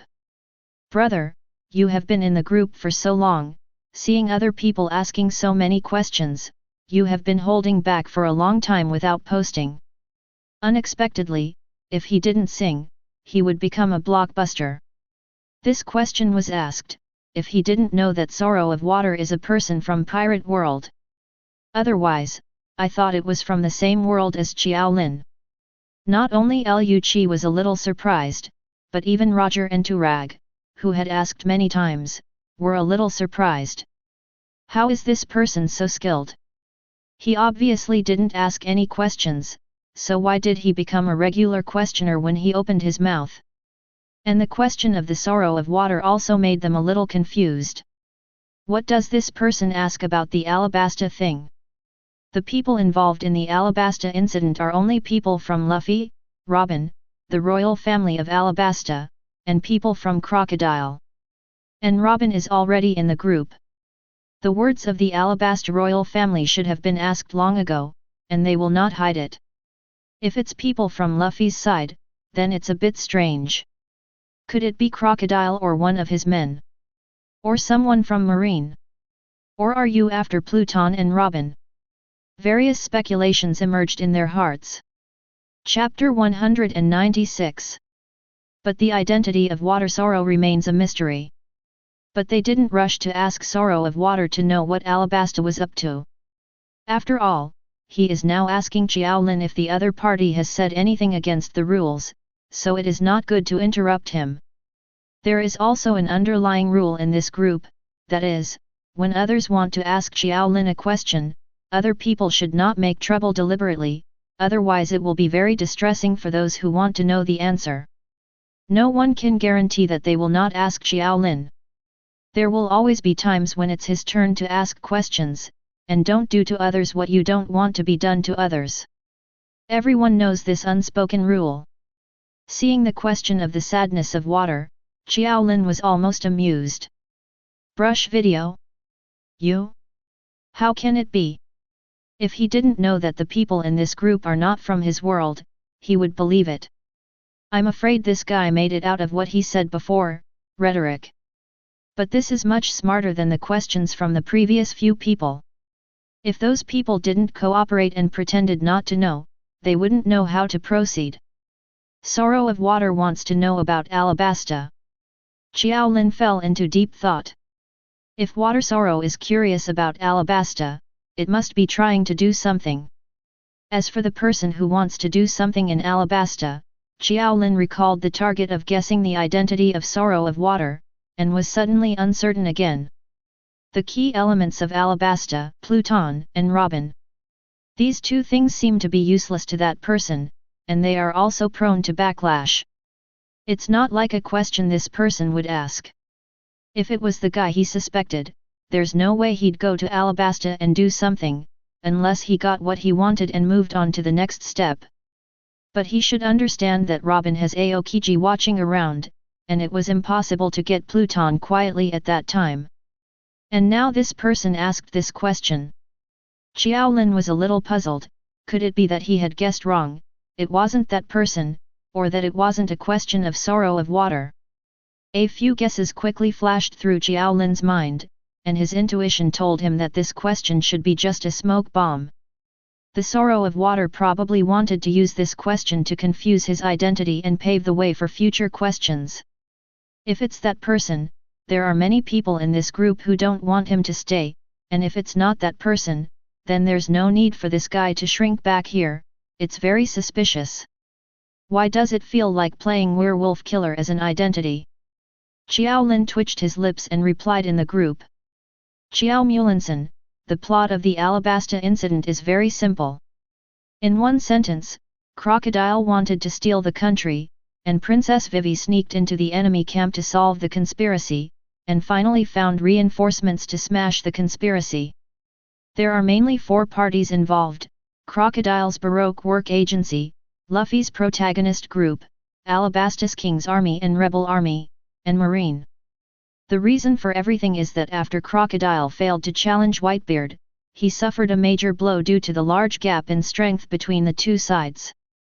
Wanting to make up the gap quickly, or in other words, his lack of confidence in his own strength made him want to obtain powerful power, that is, foreign objects to help him realize his ambitions, so he set his sights on Pluton.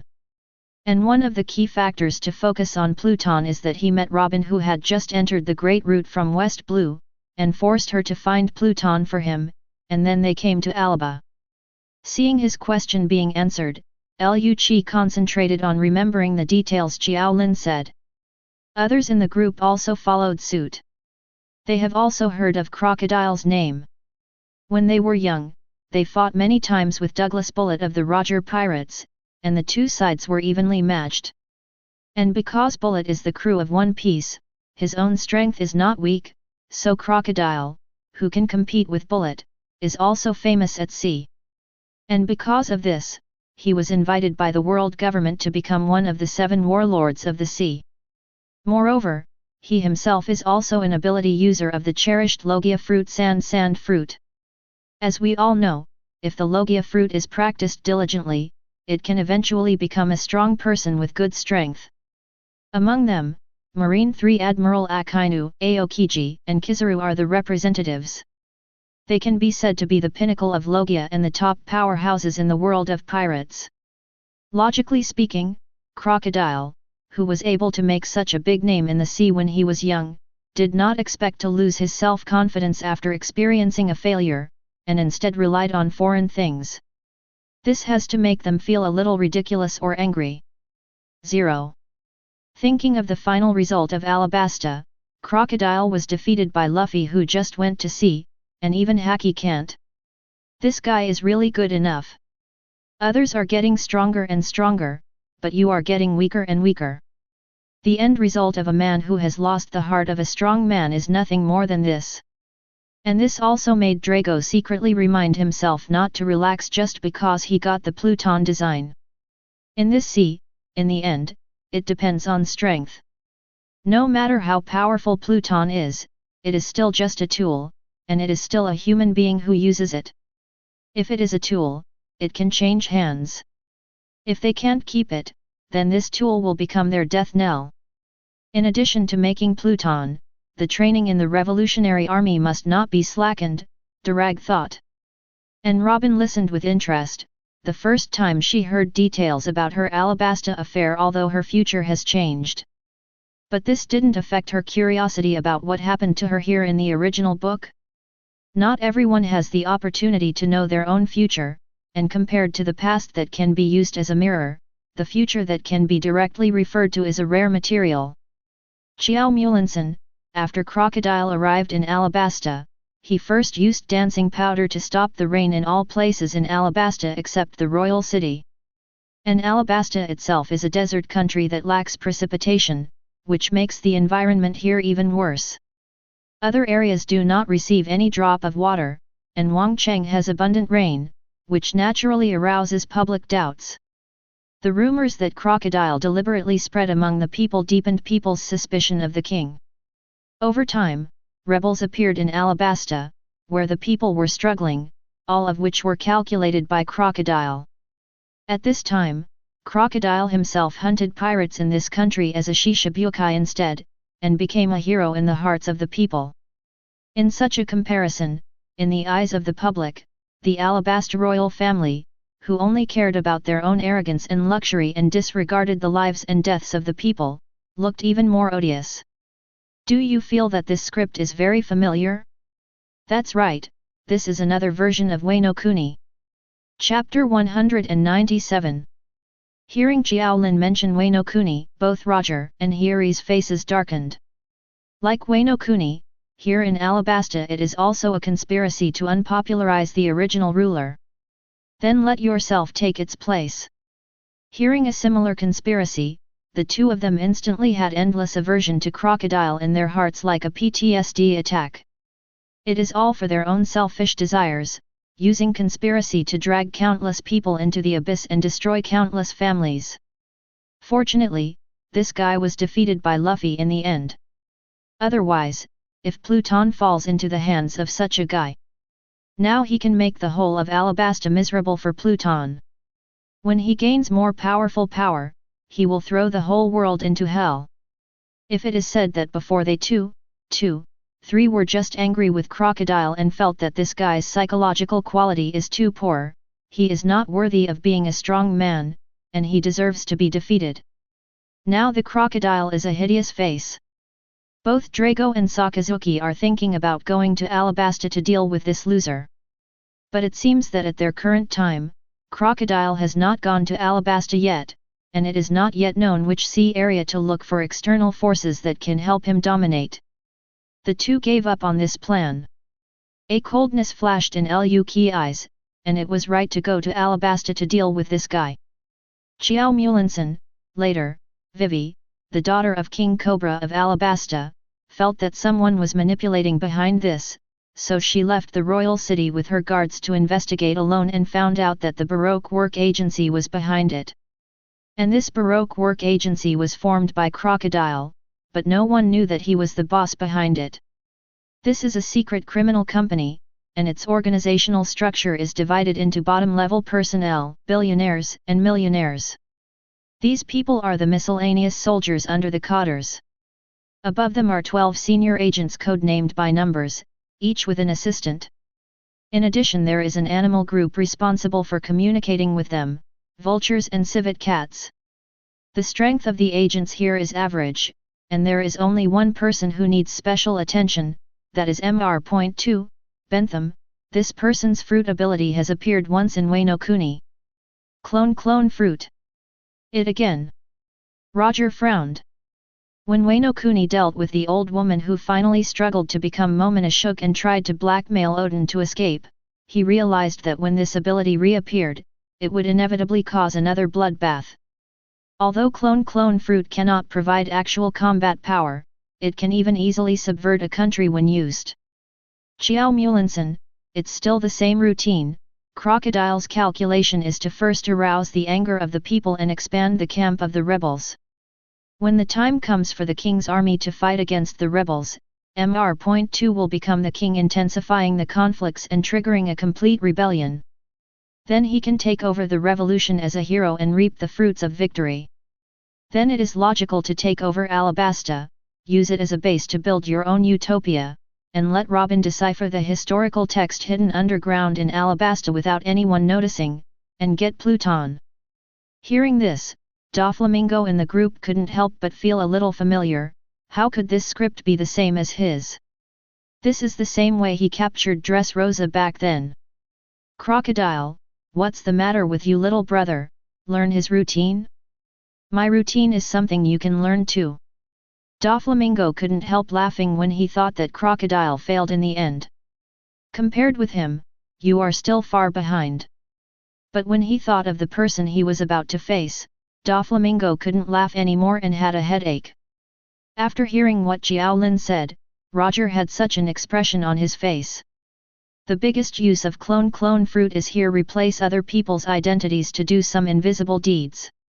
Although Roger is not in favor of borrowing the external force of devil fruit to make himself stronger, it has to be said that these things really have incredible abilities. Perhaps it is precisely because of these fruits that the sea is full of waves.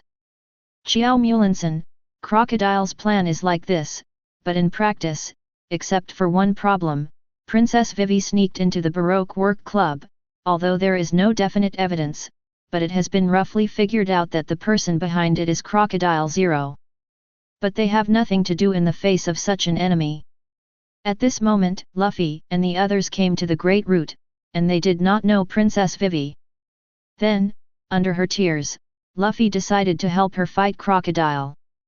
Afterwards, things were simple. Luffy and the others came to Alabasta, and discovered the truth of Alabasta step by step. Luffy fought with Crocodile, and then broke the sand of Crocodile Logia with water, defeating each other. There is nothing to say about the specific battle. It should be noted that Robin has no intention of handing over Pluton to the other party.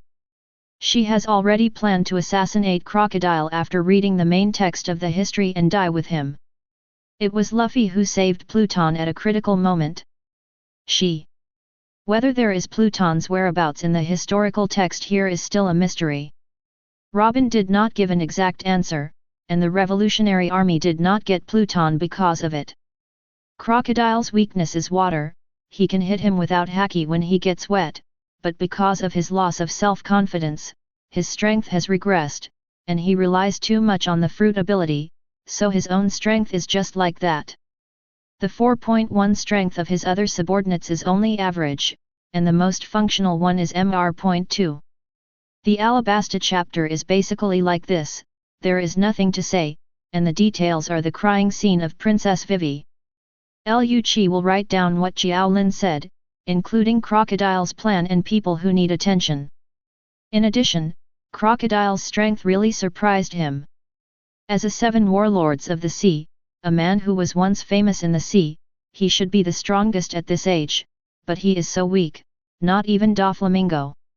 If it is Doflamingo, then you need to think again. As for Crocodile, a guy who has lost confidence in his own strength, then there is nothing to worry about in his Alabasta plans this time. Chapter 198. Just let Spondum die here logically, and then take Crocodile's Shishibukai title logically, killing him is enough. It's even simpler than imagined. As for the ability of the troublesome Logia sand fruit, Luki eyes flashed with disdain. From Qiao Lin's mouth, he already knew that this guy's physical skills had basically degenerated into scum, and what he could fight depended on his ability. According to the development of the plot, Luffy will fight against him later.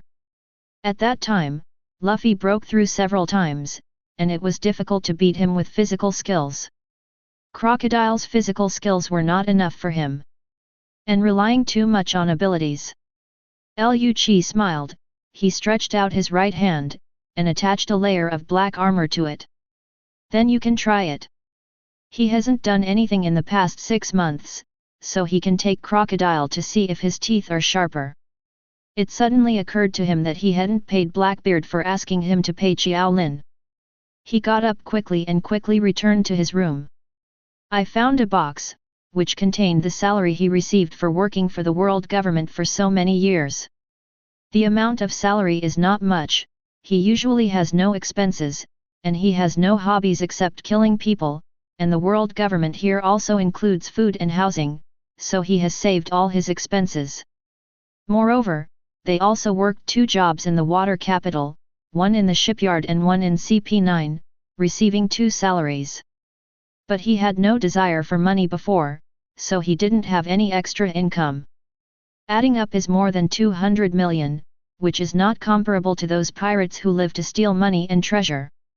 Thinking about the last time Doflamingo made a move of 10 billion, he really felt a bit shy with 200 million.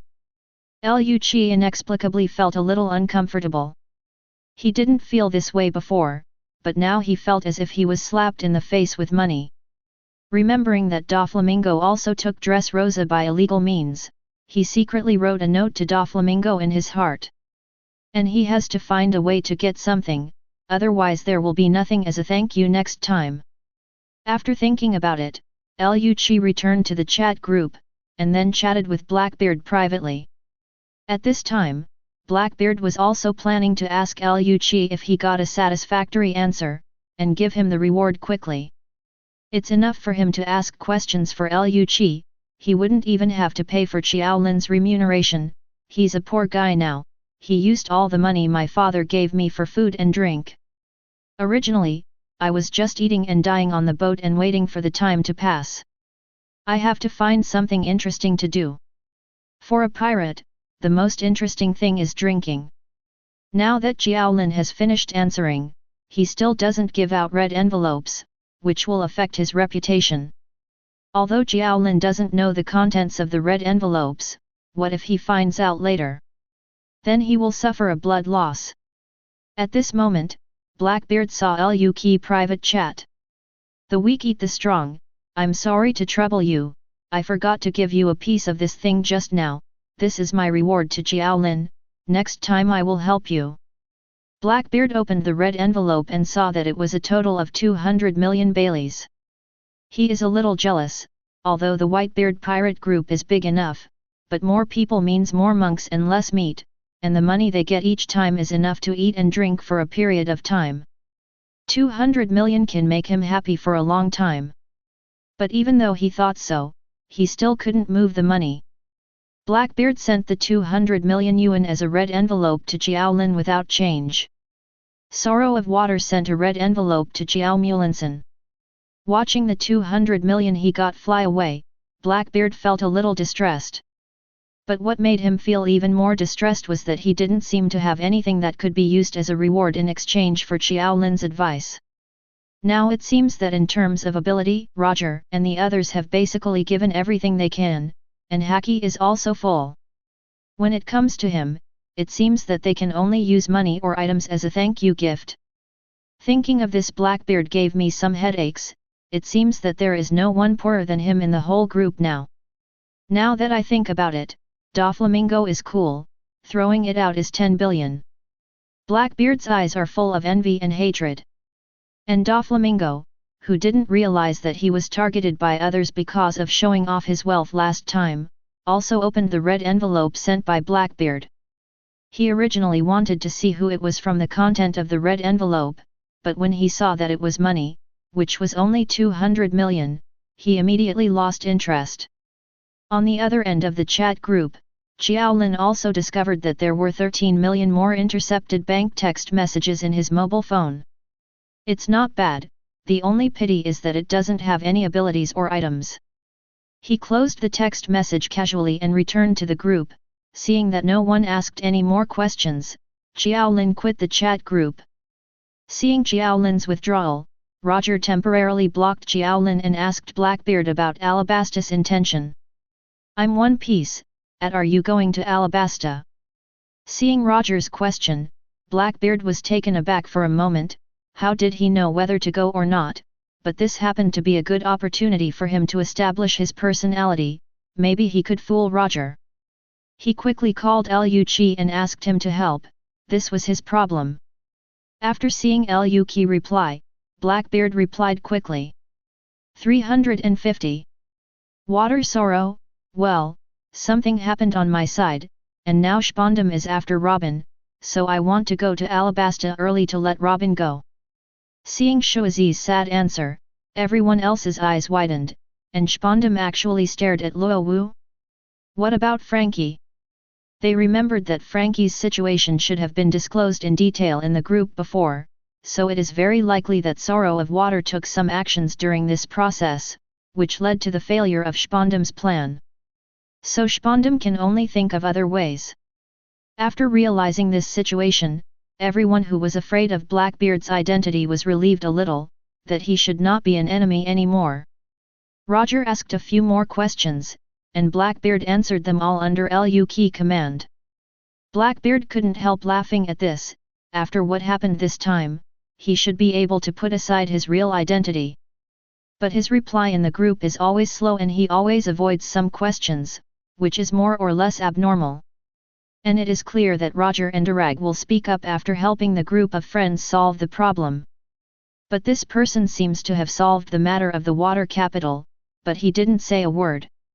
Is it because he is really low-key and doesn't care about other people's thanks, or there is another reason? Chapter 199. Both Drago and Robin had doubts about the identity of Sorrow of Water.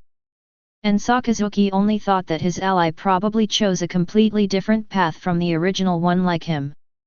Blackbeard's smooth performance also let Liu Qi breathe a sigh of relief, and his identity cannot be exposed in the group, otherwise it will cause unnecessary trouble. After finishing the group chat, Liu Qi packed his bags in the room. Next stop, Alabasta. Targets, Spondum, Crocodile, and Nico Robin. This time all members of CP9 were dispatched. After seeing Qiao Lin leave the group chat, Doflamingo also drew his attention to reality. He is not interested in paying attention to the identity of this water sorrow right now. He is now facing a big trouble, or challenge. This determines whether he can successfully carry out his plan in the future. Successfully whitewashed and gained the initiative in one fell swoop. He even gained the status of controlling the world in a sudden transformation. But for now it's just the beginning. He has arrived at the destination, Wanguo, which is the base camp of Big Mom pirates. Wanguo is a country that exists like a fairy tale, composed of many islands, mainly Cake Island. Big Mom lives on the main Cake Island, an island made of cakes and cream, all of which are real and edible. And other islands such as Cocoa Island, Jam Island, Nut Island, and many other islands have the same name, and the buildings on them are made of the same thing as their name, or rich in these substances. The combination of these substances can finally make a cake, which reflects a honeycomb structure from the side. All other children serve Big Mom alone. As soon as Doflamingo came to the sea area, he discovered the changes here. He has been here many times, and he no longer has the original freshness. As for Granu and Dellinger, when Doflamingo came here before, he always arranged them to be housekeepers at home, and did not bring them out. This time they saw the spectacle here, and they all made surprise sounds. The sea of juice, the mountain of nuts, the island of candy, all kinds of magical substances make them a little greedy. Looking at their expressions, Doflamingo inexplicably felt like he was taking his family on a trip. But they didn't come out for a trip this time, but for a mission. This time, in order to prevent Granu from attracting attention from the crowd, he deliberately brought along Dellinger, who was about the same age as Granu. In addition, Monet, Toripole, Kara, and Pika were brought along. They are mainly used to protect the sugar, to avoid any accidents to the sugar when he can't draw his hand. And Pika's stone fruit ability can give him a good detection ability, and he can look out when the mission is in progress. As for the others, they stayed in Dressrosa to watch the house, in order to avoid any accidents at home. Dressrosa is not so peaceful either. If the home is stolen when all the troops are dispatched, the loss outweighs the gain. Not long after arriving in the territory of the 10,000 kingdoms, the scout fish in the sea sent back the news of their arrival. Soon, a ship in charge of responding came over and led them sailing all the way to Cake Island. It was Big Mom's eldest son Perospero who was responsible for meeting Doflamingo on the shore. Doflamingo investigated the abilities of the sons of Big Mom, and after seeing Perospero, information about him emerged. Perospero, the eldest son of Big Mom, who has the ability to lick fruit, is the minister of candy among the 34 ministers of the world. As the eldest son of a group of children, he has a good mind and certain tactical skills. He is equivalent to a military advisor in the Big Mom Pirates, and his status is very high. It is quite a prestige for him to greet you. Doflamingo disembarked with the Don Quixote family, and Toribel followed with Sugar. Doflamingo glanced at the figure of Sugar, and then walked towards Perospero who was coming, with a smile on his face. Perospero looked a little strange with his long tongue sticking out. He smiled and said to Doflamingo, "Joker, you are finally here, the birthday party will start tomorrow, I thought you would be late." "Aren't I here? Where's Big Mom?" Doflamingo asked curiously. "Mom is in the Cake Castle, I will take you to meet her later, she really hopes that you can come to her birthday party, she will be very happy to know that you are here." Perospero laughed. "I have already prepared a birthday present, I believe Big Mom will be very happy after seeing it." Doflamingo also laughed, but he was slandering in his heart. The old woman was not happy about my participation, but wanted a gift from him. Even greedy for his body. Thinking of this, his scalp tingled for a while, and Doflamingo abruptly suppressed the feeling of wanting to get goosebumps. "Pack up your mood and chat with Perospero." Perospero not only has a long tongue, but he is also a chatterbox, and he can't stop chatting with Doflamingo. Good. When they got to their territory, Doflamingo couldn't help but nod along with him.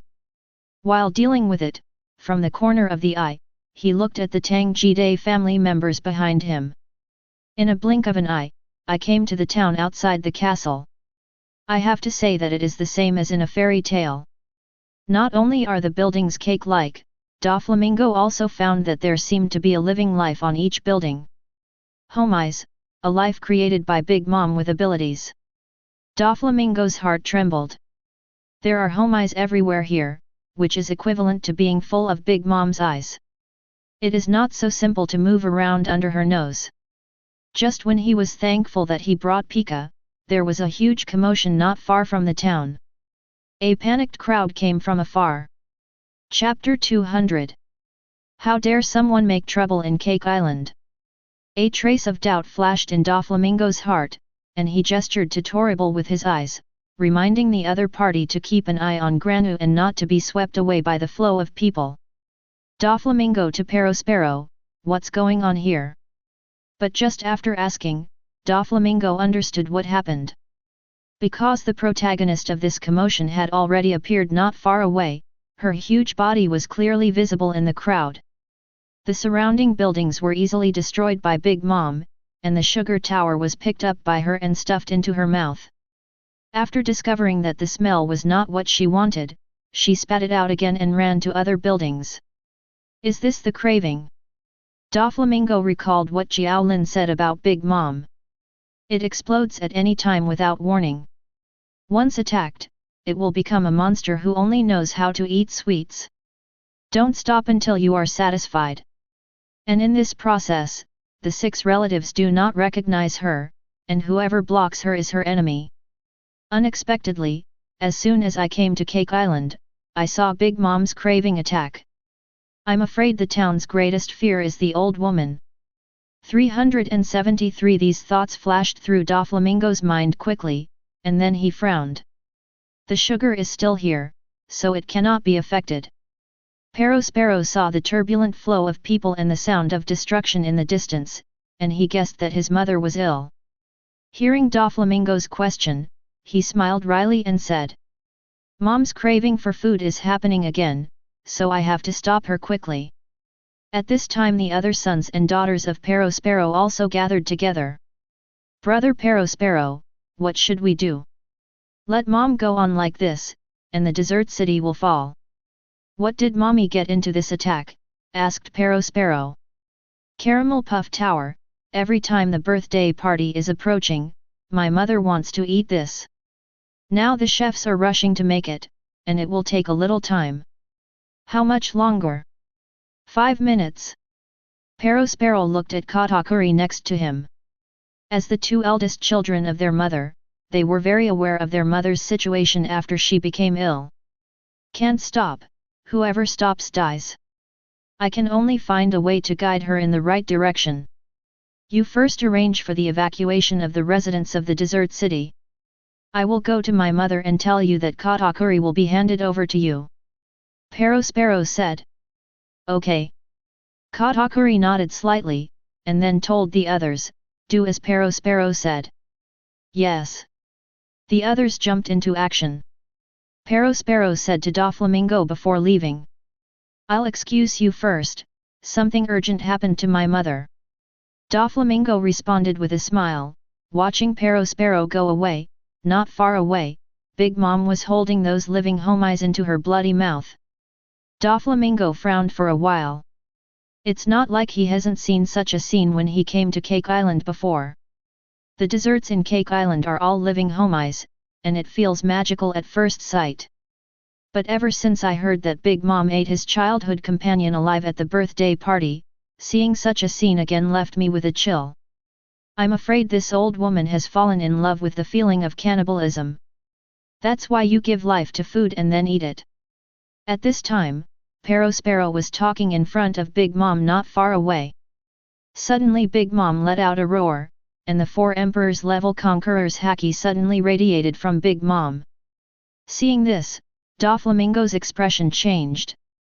What he is most afraid of is the attack of the indiscriminate conquerors of Big Mom, once the sugar is stunned. Egg. Then all the toys will return to their original state. Without him in Dressrosa, I'm afraid it's too late to make amends. He quickly turned around, rushed towards Granu, grabbed Granu, and ran in the opposite direction. Doflamingo's actions attracted the attention of Katakuri beside him. After ordering other people to evacuate the residents, Katakuri replaced Perospero to Doflamingo. Road. Among them, Brother Perospero has the most flexible mind, and it is enough for his mother to leave it to him. While Katakuri was watching the movement of his mother not far away, on the other hand he was watching the movements of Doflamingo and the others. Just in case these outsiders do dangerous things when their mother is out of control. The moment Doflamingo moved, Katakuri's observation haki predicted Doflamingo's movement. He tightened his eyes, and was about to stop him, but found that Doflamingo's moving track was not his mother, but a teenage girl accompanying him. After the premonition, Doflamingo took action as expected, rushed towards the girl suddenly, and then carried her to a place where the conqueror's attack could not reach and stopped. After confirming that Doflamingo was not hostile, Katakuri did not move, his eyes swept over the rest of the Donquixote family accompanying Doflamingo. Especially when it swept across the face of that half-Murloc boy who was about the same age as that girl. It appears that Doflamingo was worried that she would be hurt by her mother's conquerors. But obviously there are 2 children, why Doflamingo protects that girl and doesn't care about others? What is this girl's secret? Is she the daughter of Doflamingo? Thoughts flashed through Katakuri's mind. But not far away, Big Mom's crazy move seems to have stopped, and Perospero's persuasion seems to have an effect. Although Big Mom still had signs of eating cravings in his eyes, he walked towards the cake castle full of joy. The chefs over there have already finished the caramel puff tower, and it will be delivered directly when Big Mom arrives. Seeing Big Mom leave, the residents of Desert City couldn't help but sigh in relief. Looking at the ruins all over the ground and the people who were killed, they could only sigh helplessly. Katakuri saw that his mother was persuaded to leave by his elder brother, and the matter temporarily calmed down. After he asked people to deal with the follow-up arrangements, he came to Doflamingo's side, glanced at Granus's body, looked at Doflamingo and said, "It surprised you?" Katakuri said lightly, although he was speaking politely, he was very cold. Chapter 201. It's okay. Doflamingo said, noticing the look in Katakuri's eyes. Doflamingo realized that what he did just now caught Katakuri's attention, but he didn't explain much. The more he talked in this situation, the more he talked. He said casually, "Is this always the case with Big Mom?" "Only once in a while." Katakuri didn't ask about Granu, but said indifferently, "I'll take you to see Mom." Doflamingo nodded and followed Katakuri to the cake castle. This time the road was much quieter. Unlike Perospero, who was a chatterbox, Katakuri would not speak as long as he was silent. Half of his face was hidden in the scarf, very silent. This also made Doflamingo a lot more comfortable.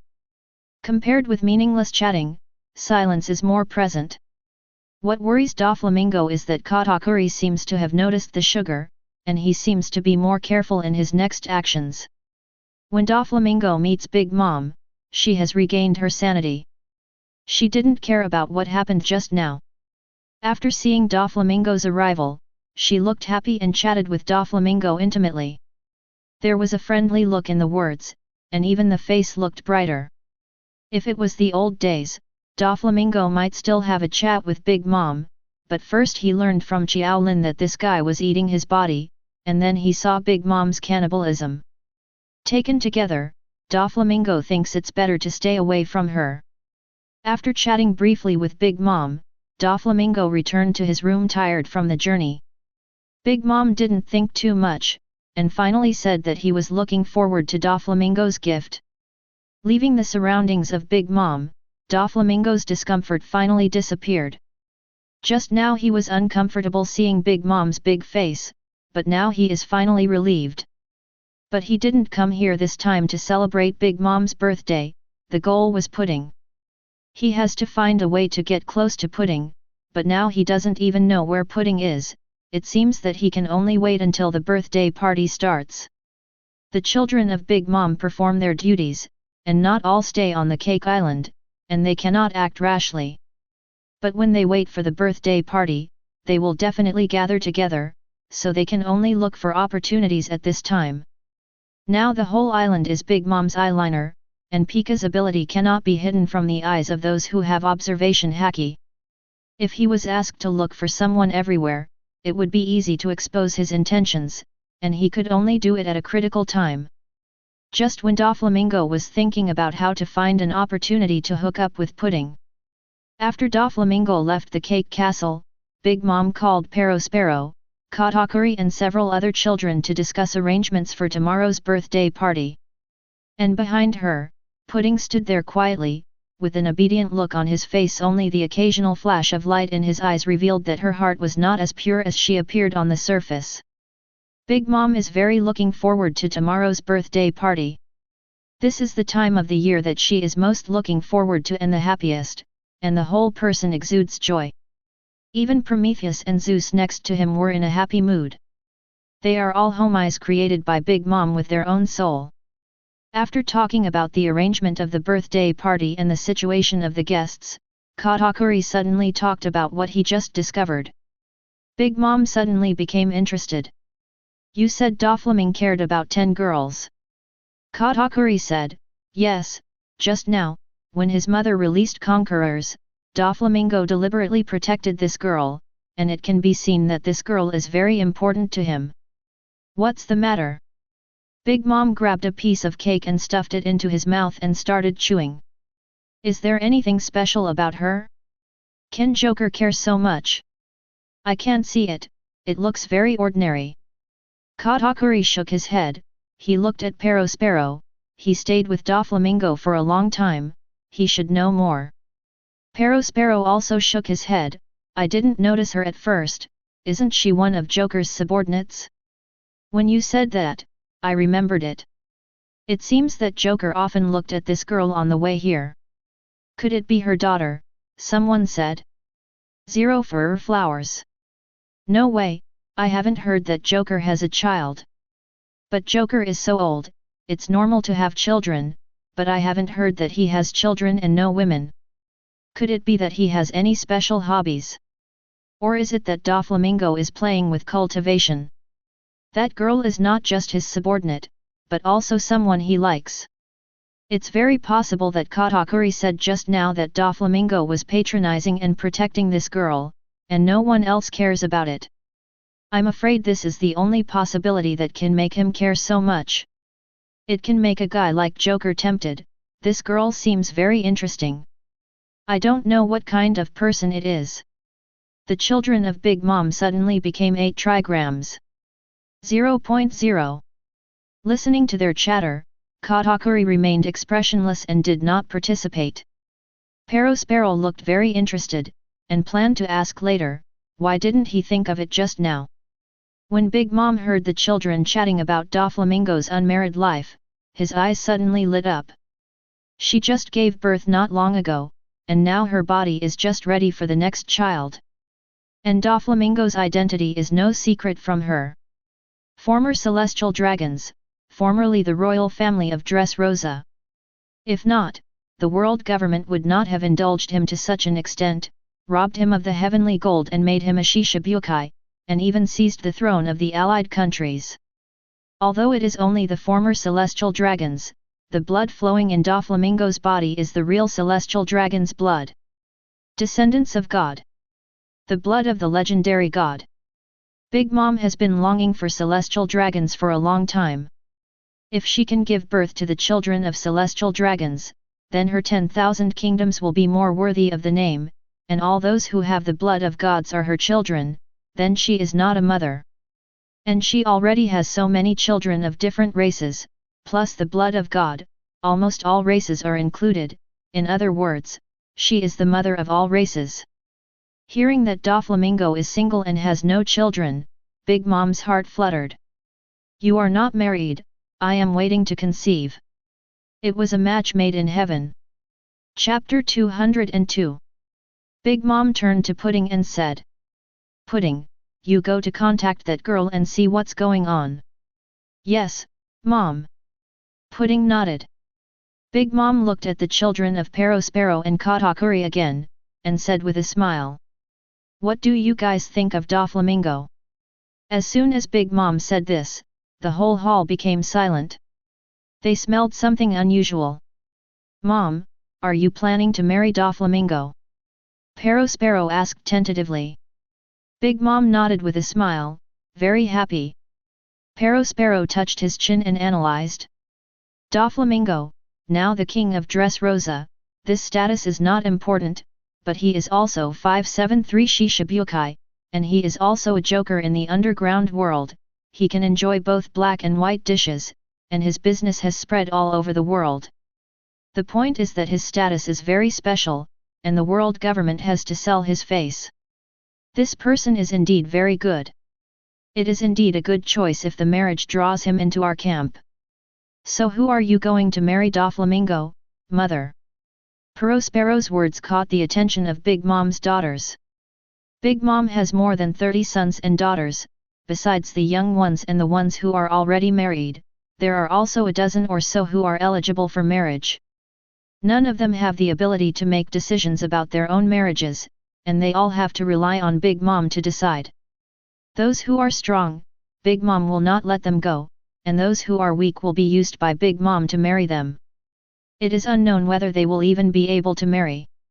Not to mention choosing who to marry. Compared with others, Doflamingo is obviously a good choice for this marriage. Not to mention other things, the appearance alone looks much better than those crooked melons and cracked dates. Possesses the lineage of God. Also has good strength. The most important thing is that he has rich financial resources, holds black and white business in his hands, and is the king of a country. It must be a good life to be married to such a person. Don't think that being the children of Big Mom will lead a comfortable life. Everything they do is for Big Mom. What's more, Big Mom's children add up to hundreds of people, and Big Mom is not a good mother. Rather than being a worker bee who serves as a queen bee all her life, it is better to find her own destination. And Doflamingo is a good home. Thinking of this, their eyes became enthusiastic, and they looked at Big Mom expectantly, hoping that she could choose themselves. Compared to the daughters who were full of expectations, Katakuri had a not-so-good guess in his mind. No, Mom, you don't want Kataku to look at Big Mom in surprise. Hearing Prospero's analysis, Big Mom was as happy as a child with hundreds of tons. He didn't care to wipe his hands full of cream, clapped them, and said happily. What do you guys think about the fact that Mommy's next husband is decided to be Doflamingo? What? Dozens of Big Mom children present were stunned. Prospero has a big mouth, and his long tongue is held out like a croak. No, my mother. But the enthusiastic daughters stared wide-eyed. They thought they were choosing a husband for them, but they didn't expect you to want to get married again. It hasn't been long since Ning gave birth last time, so come again? Katakuri's head was full of black lines, he felt something was wrong just now. Mom's childbirth syndrome is back. Big Mom has two major illnesses that are the eternal pain in their hearts. One is food craving disorder. Once the denial of relatives occurs, even if her own child appears in front of her, she will kill him if she is not careful. Several brothers have already died like this. If these brothers and sisters want to say how much they love their mother, it is a lie. There is love, after all, they are the ones who gave birth to them, but the fear is also greater than love. The other is childbirth syndrome, giving birth continuously. 10 months out of the year, I have been raising a baby, but Big Mom has a rich body, so I can't see it. Moreover, not only one child is born in one child, but there are fewer twins and triplets, and more septuplets and octuplets. The key is to be born but not raised. Those young brothers and sisters are brought up by these brothers and sisters 0. It's hard for them big ones for this. And Big Mom is now 66, still alive. And as he grew older, Big Mom became more and more swollen, and after pregnancy, his temper became worse and worse. At this time, it is not only the residents of all nations who are suffering, but also them. After all, they are children who are in direct contact with Big Mom. And Big Mom has never indulged them so much because they are children, and if they don't pay attention, they will be deprived of life. They don't want to bear the pain themselves, nor do they want their brothers and sisters to bear it. If they could, they would really like to say something, rather than being born again. But no one can stop Big Mom. And what made Katakuri and Prospero even more embarrassing? Doflamingo was almost 10 years younger than them, which would be really, really embarrassing in the future. Prospero and Katakuri looked at each other, and they couldn't let Big Mom have such an idea, and they must let her give up before her mother made up her mind. They were sure that Doflamingo would never agree. Although Doflamingo's strength is not very good, if they really want to keep him, he can't escape. But his importance cannot be underestimated. Many businesses of the Big Mom pirates are carried out through him. 3.6. Although the 4 emperors are well known, they are huddled in the New World, and many things must be done through the intermediary of the underground world like Joker. At that time, don't get married and become enemies instead, which is equivalent to cutting off your own money. Mom doesn't care about these, she can do whatever she wants, but they can't help it. And like other men, they just treat it as a breeding machine that can be thrown away when it is used up, but Doflamingo is different, this guy is a man with means and a scheming heart. If he is forced to stay, it may bring them immeasurable troubles. After all, his identity is not just a pirate, but also a former celestial dragon's. They don't want to plant a bomb in their home that they don't know when it will go off. Chapter 203. Prospero said quickly. Mom, you can't do this. What? Even Big Mom, who was still smiling just now, suddenly became gloomy, staring at Prospero. Why? All of a sudden, Prospero was enveloped by a pressure, and he felt that he was about to suffer. Just now he forgot in his heart that he could not directly block his mother's thoughts, but could only guide them. Katakuri hurried out to make a rescue and said, "Mom, I don't think this is a long-term plan." Big Mom looked away at Katakuri, "You don't think so either?" Perospero breathed a sigh of relief, and glanced at Katakuri gratefully. Katakuri resisted the pressure and said, "Doflamingo is good, but in the end it's up to him to agree." Perospero continued. "Besides, Doflamingo seems to have a sweetheart. At this time, it seems that it is not good for his mother to marry him, and if his mother brings it up, if Doflamingo disagrees, then where will the face of our Big Mom pirates be put? 01 So I think it's best to ask the workshop what Doflamingo means before making a decision." Hearing Perospero's words, the gloomy expression on Big Mom's face subsided. "What you said really makes sense. No matter what she is still a woman, and she is still a dignified 4 emperors. Although no one dares to stop her from doing what she wants, if Doflamingo insists on not following her, then she will lose all face. However, Big Mom, who is a bit greedy for the blood of Doflamingo celestial dragons, still doesn't want to give up easily. I dare not refuse even if I am him." A trace of cruelty flashed in Big Mom's eyes. If he disagrees, can't she force her? It wasn't Doflamingo's heart she wanted anyway, just a little help. Katakuri and Perospero exchanged a look, and said, "But Doflamingo is not those guys after all. He used to be celestial dragons. We all know how arrogant celestial dragons are. If you threaten him, it may backfire. And he seems to have a special connection with the world government. If we move him, we don't know what troubles will be caused." Perospero added, "Yes, Mom, although he is not celestial dragons now, he was once celestial dragons, and the cause of the Valley of the Gods incident was also celestial dragons. Although we are not afraid of Marine, if we fight with Marine, we will lose both sides, and Whitebeard, Redhead, and Kaido will watch from behind, so we have to guard against it." The other children who didn't quite agree with Big Mom's ideas also echoed. Hearing the opposition of the eldest son and the second son, and the disapproval of the whole hall, Big Mom had no choice but to give up this idea temporarily. It's not that she doesn't understand at all the stakes they mentioned, but she feels a little pity, the seeds sent to her door. 0, oh alas! Okay, I get it, you all should leave. Big Mom waved his hand in a lack of interest and said. Big Mom, who failed to fulfill his wish, could only let go of Dachi to make up for the regret in his heart. The others breathed a sigh of relief seeing that their mother had finally given up on this outrageous idea. Especially Perospero and Katakuri, who are big players, originally regarded Doflamingo as a younger brother and junior. Suddenly my mother said, "From today on, you will call him Dad, and he will call you brother. Who can stand this?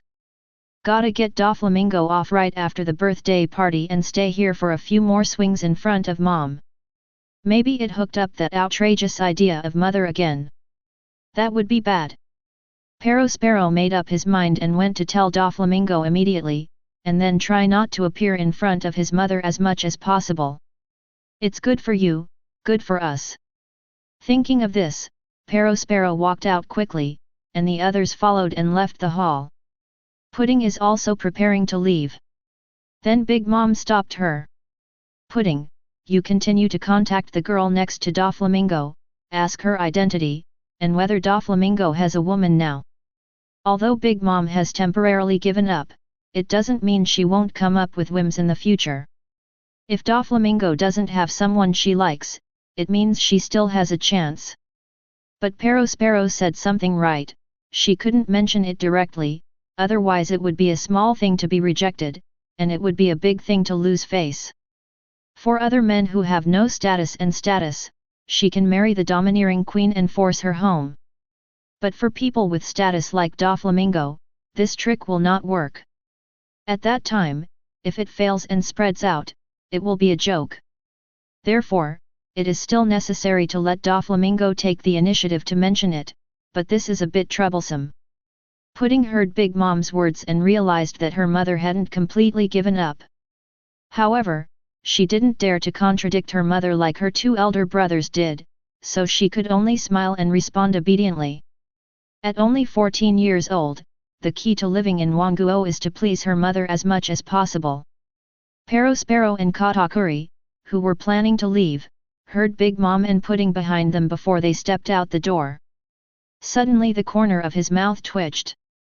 Mom, she really doesn't give up. Doflamingo must be notified quickly, before it is too late.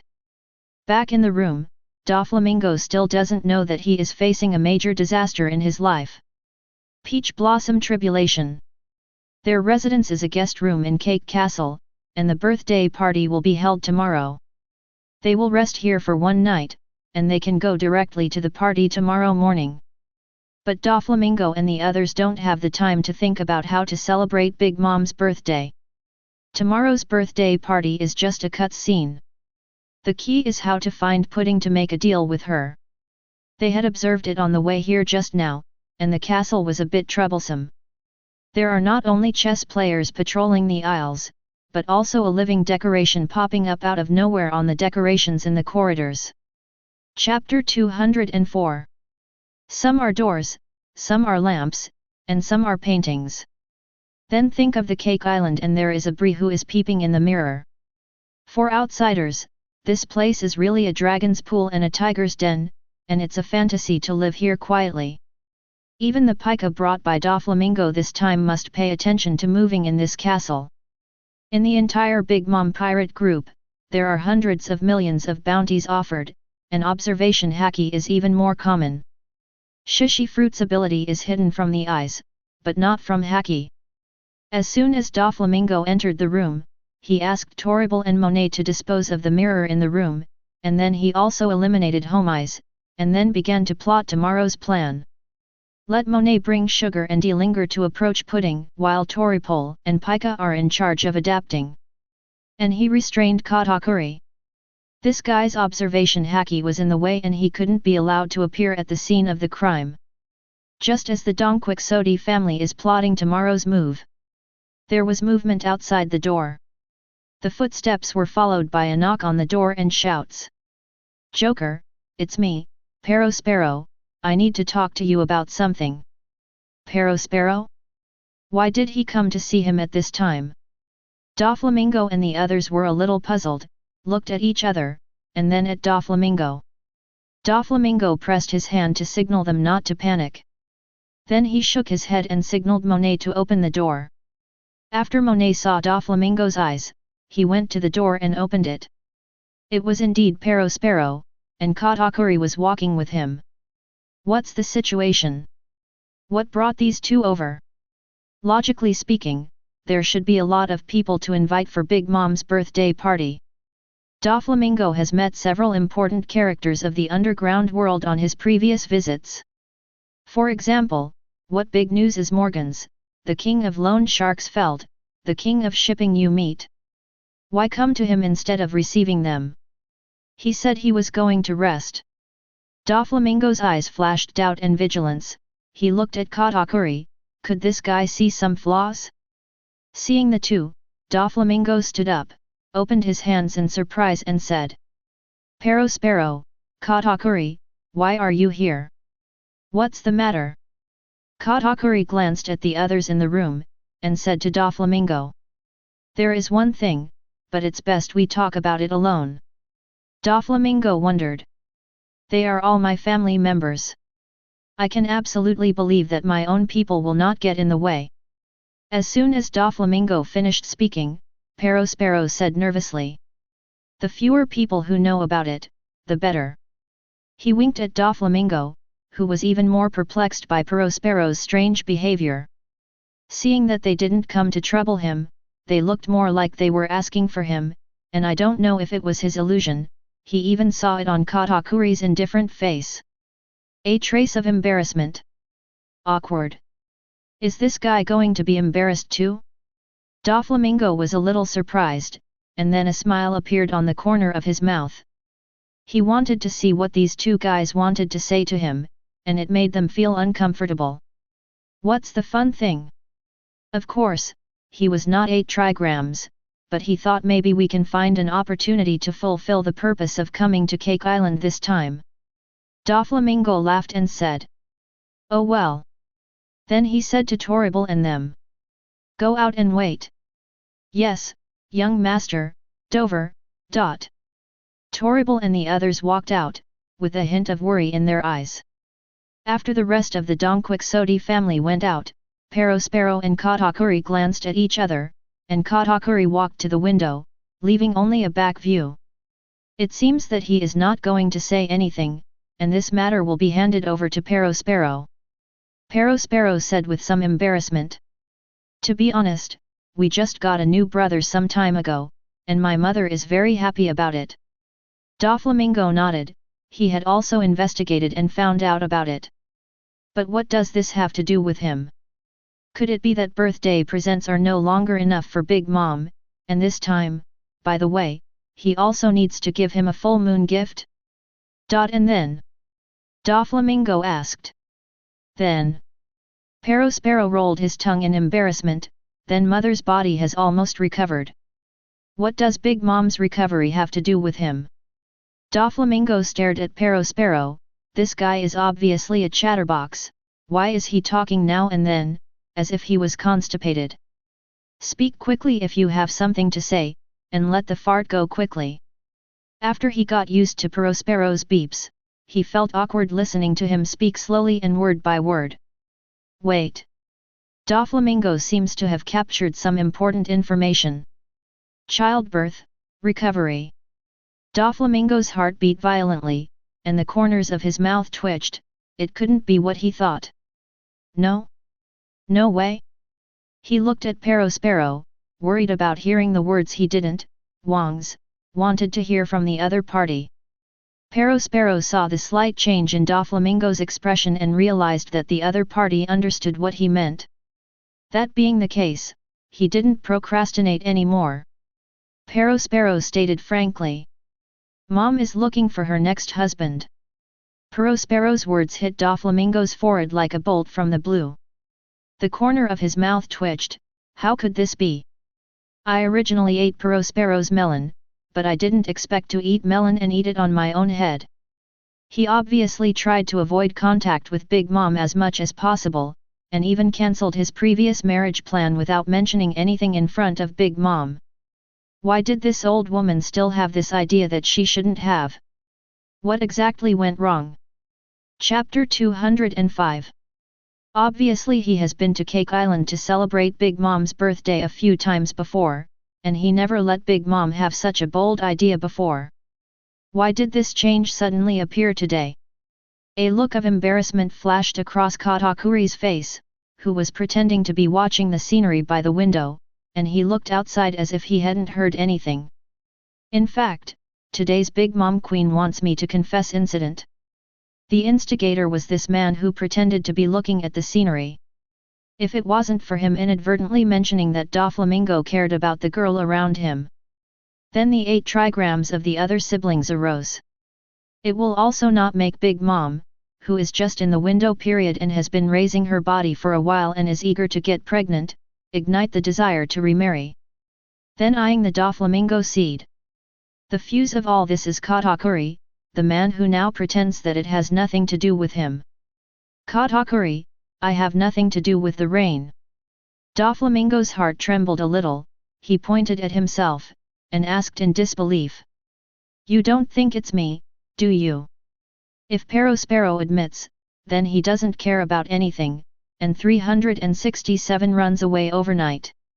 Even if he offends Big Mom, it doesn't matter if New World doesn't have a place for him. In this new world, love without waiting. In the tense eyes of Doflamingo, Perospero shook his head. No. Doflamingo lifted his heart and put it down, okay. Perospero added. Mom thinks so. Doflamingo raised his heart just now, and his feet were already slipping subconsciously. Perospero did not finish speaking and continued. But we were dissuaded. Doflamingo feels like a roller coaster ride in the heart, you can't talk all at once. He just wanted to breathe a sigh of relief.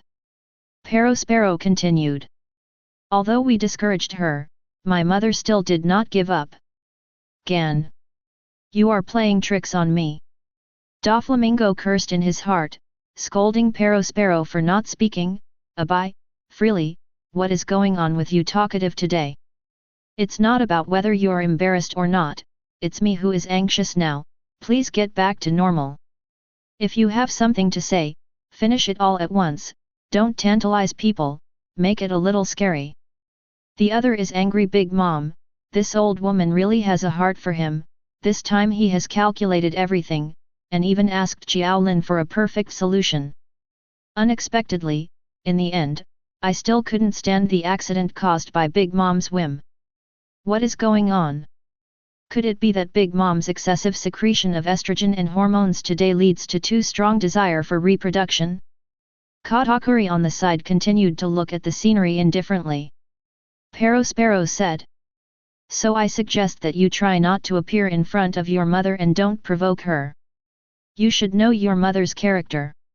If she really wants to do something, even Katakuri and I can't stop it. So you understand, it's for your own good too. Also for our own good. Perospero didn't say this because it was too embarrassing, and he didn't want to call Doflamingo Papa someday. Thinking of this picture, Perospero felt that the picture was too beautiful and dared not look at it. Perospero's eyes twitched slightly. And with the identity of Doflamingo, he will definitely not be the kind of man who will be thrown away after mating, so once he becomes a father, they will probably have to call him father for a long time. The three people present were a little embarrassed, so embarrassing that the atmosphere began to become hard. Doflamingo said with a bad face. I see. He sort of understood why Perospero asked him to throw the others out. The fewer people who know about it, the better. Both for them and for Doflamingo himself. Even if Toribel is a member of the Donquixote family, they are his family. Let them know that Big Mom, an old woman, is actually thinking about his seeds.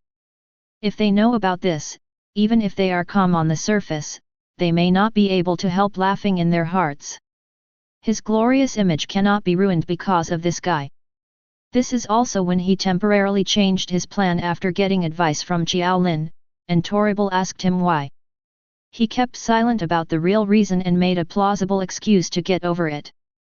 Remembering the way Perospero spoke slowly just now, Doflamingo looked at Perospero with an uneasy expression. You should have finished talking this time. Then his heartbeat will be ups and downs again. Perospero added. And one more thing. Doflamingo frowned, can't you finish it all at once? What's up? Although we temporarily let Mom give up this idea, but Mom didn't give up completely, she asked, putting to test if you have someone you like. You better say there is, and it's not in this place yet. Perospero exhorted. At this time he looked at Doflamingo with some playful eyes. You are a little pervert, brother. Seeing Perospero's strange eyes, Doflamingo was a little puzzled. He didn't know that Perospero and the children of the Big Mom family had regarded Doflamingo as a guy with eccentricities. He also thought that what Perospero was saying was not to use Monet as an excuse. After all, among the women he brought this time, only Monet could be called a woman. What Perospero meant was probably if he described the person he likes as Monet. Then Monet might not be able to go back this time. Just like the male lions on the grassland, they will drive away the male lions in the pride and occupy the female lions in the pride. Big Mom will kill Monet, so that Doflamingo has no lover, and she can take advantage of it. Chapter 206. Doflamingo nodded after thinking through Perospero's hint. You don't have to worry about that, I'm taking care of the cotters of the family this time, and my woman is still in Dressrosa. Hearing Doflamingo's answer, Perospero just smiled, apparently not believing what Doflamingo said. But his intentions have been reached, and now Doflamingo is aware of his situation, and if he is smart, he will listen. Unless this guy really wants to be their dad. Thinking of this, Perospero spoke again. Until Mom finds her next husband, you'd better not appear in Mom's sight, Mom can't stand temptation. Although he doesn't believe that Doflamingo is willing to be his mother's husband, he can't be sure that this guy has ulterior motives. This also has to be guarded against. If Doflamingo agrees, then he and Katakuri will be distressed instead, and the Big Mom pirates will be in big trouble in the future, which is not a good idea. After all, only Big Mom is the real leader of the entire Big Mom pirate group. If Doflamingo wins Big Mom's favor, then it will be considered that their sons are dissatisfied. Then they can only endure it. I'll keep an eye out. Doflamingo cried. He glanced at Perospero, and then at Katakuri, who was watching the scenery. It is obvious that the other party is listening to the conversation between the two of them. It seems that both Perospero and Katakuri are very concerned about this matter. They didn't want him to be their father any more than they did. Thinking of this, not only I am against it, but the children of Big Mom are also against it. Doflamingo couldn't help but breathe a sigh of relief. He was worried that he would be alone and helpless after coming to Cake Island. If Big Mom's children hear their mother's wishes and forcibly match them up, then he will feel uncomfortable. Now, instead of making a match, they even took the initiative to come to the door to remind them, so it will be easier now. Perospero and the others were obsessed with Big Mom, and he himself didn't have this idea. This marriage can be done, he wrote the name upside down. Seeing that Doflamingo did not agree to the marriage as they wished, both Perospero and Katakuri breathed a sigh of relief. The purpose of coming to Doflamingo this time has been achieved, and they will not stay too long, so as not to attract the attention of their mother. If they let her know, they will remind Doflamingo behind her back and stop her marriage plan. Even the two of them have no good fruit to eat. Perospero told Doflamingo. Since that's the case, then we won't stay any longer, and you must remember my words. Besides, we never came to look for you. Perospero went to the door. Katakuri also seemed to be tired of looking at the scenery outside the window, and followed Perospero. As he passed Doflamingo, the voice came from under his scarf. Excuse me. After the two of them opened the door and went out, other members of the Don Quixote family came in. Looking at Doflamingo, his eyes are full of doubts. Toribel asked. Dover, what's the matter? It is naturally impossible for Doflamingo to tell them what happened just now. This is a shame in his life, and if he is known, he will be nailed to the pillar of shame. He kept silent on this matter, and turned to another important matter that Perospero had just mentioned. Our chance has come. A flash of excitement flashed in Doflamingo's eyes. Unexpectedly, they were still looking for opportunities to get close to Pudding, and Big Mom took the initiative to send Pudding to their door. When he just heard Perospero talking about it, Doflamingo couldn't believe his ears. The surprise came so quickly that he was a little flattered. Obviously, he was still facing the predicament of almost losing his body just now, but he didn't expect that in the blink of an eye, the main goal of coming to Cake Island this time was in front of him. Zero looking for flowers. It was a surprise and a surprise. This time Pudding came to contact him, which is an excellent opportunity for him to reach a deal with Pudding. Doflamingo told them that Pudding would come to him next time, and let them see his instructions. Not long after Perospero and the others left, Pudding came to Doflamingo's accommodation in Cake Castle with a plate of food. On the way, he almost collided with Perospero and Katakuri. However, both of them are very powerful in physical skills, and they flashed to the dead end before meeting Pudding. 0. He held his body tightly and made no sound. Pudding walked past them without noticing. They don't want Pudding to find out that they went after Doflamingo. After Pudding left, they also left the scene quickly. But all of this was seen by a mirror embedded in the wall in the corridor. Bree just shrank behind the mirror and peeked at everything that happened in the castle. I happened to spot Katakuri and Perospero sneaking around.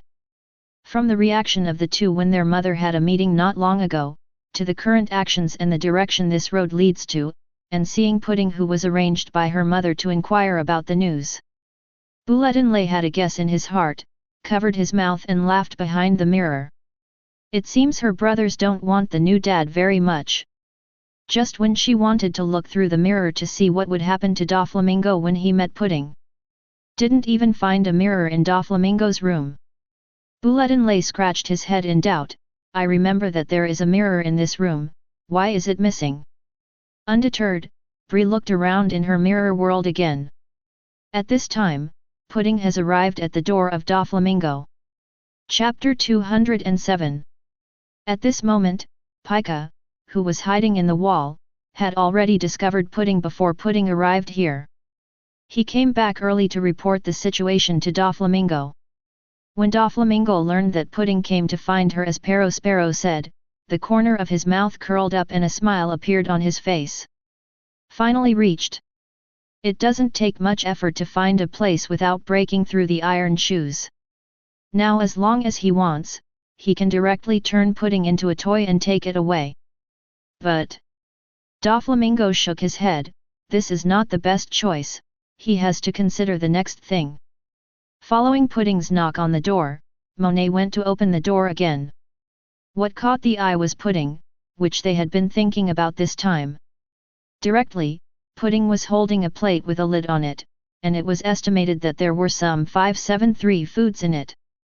She is petite and only 14 years old, she looks very cute, coupled with a harmless smile on her face, it is easy to make people feel good. Treat her like a sister. Hi, I'm Charlotte Pudding. Seeing Monet Pudding who opened the door, a sweet smile appeared on his face. You are Sister Monet, I heard that there is a lovely sister here, so I specially prepared some chocolate desserts, can I come in? Sure. The young master has been waiting for you for a long time. Monet also had a gentle smile. She pushed the glasses on the bridge of her nose and said in a harmonious voice. Santang will be very happy if she knows, I will take you to find her. At this moment, a male voice came from behind Monet. Who's Monet here? My lord, it's Miss Pudding. She's here to find sugar, and she has prepared delicious desserts. Monet replied. Really? Then came the sound of footsteps, Doflamingo walked over, looked at Pudding and smiled. You are Big Mom's daughter Pudding? Yes. Pudding saluted. Hello, Mr. Doflamingo, my mother asked me to entertain you, so I prepared some snacks, which I made by myself. If you don't mind, please try it together. Good. Doflamingo nodded. Pudding walked into the room, put the plate on the table, and lifted the cover to reveal the white, black, and brown chocolate desserts inside. Every piece is carefully embellished. Pudding is the manager of the coffee shop Caramel in Chocolate Town, and his specialty is chocolate dessert dishes. In order to complete his mother's task, Pudding carefully made this dessert, hoping to get closer to sugar. Then get the words out of her mouth. The aroma of chocolate spread in the room immediately, and the smell made people salivate. Doflamingo picked up a piece and popped it into his mouth, complimenting the taste. Then casually asked. Why are you looking for sugar? For sugar, her favorite food is grapes, but if this is a dessert made by you, she should like it very much. Then he motioned to Monet to bring sugar. Pudding covered his mouth in surprise, do you like grapes? Then next time I will prepare some desserts with grapes and chocolate. I have nothing to do, I just heard that there is a cute girl, so I want to meet her.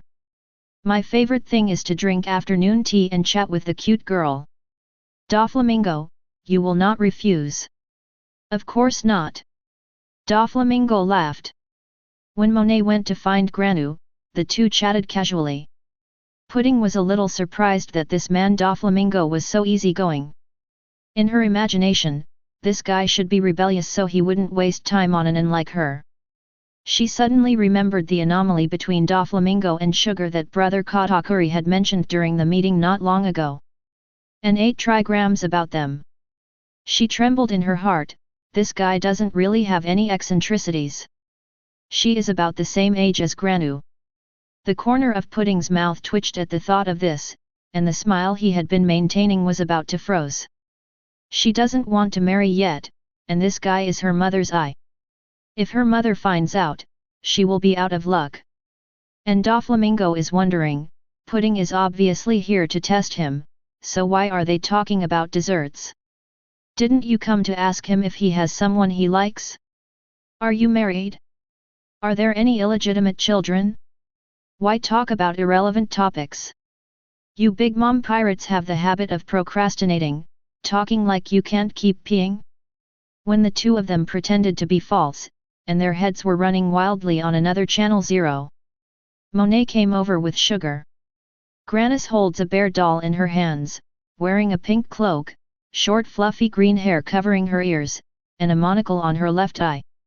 The whole person looks petite and cute, and she looks like a doll. So cute. Pudding's eyes lit up when he saw the sugar. He got up quickly, and sat down on the sofa with him.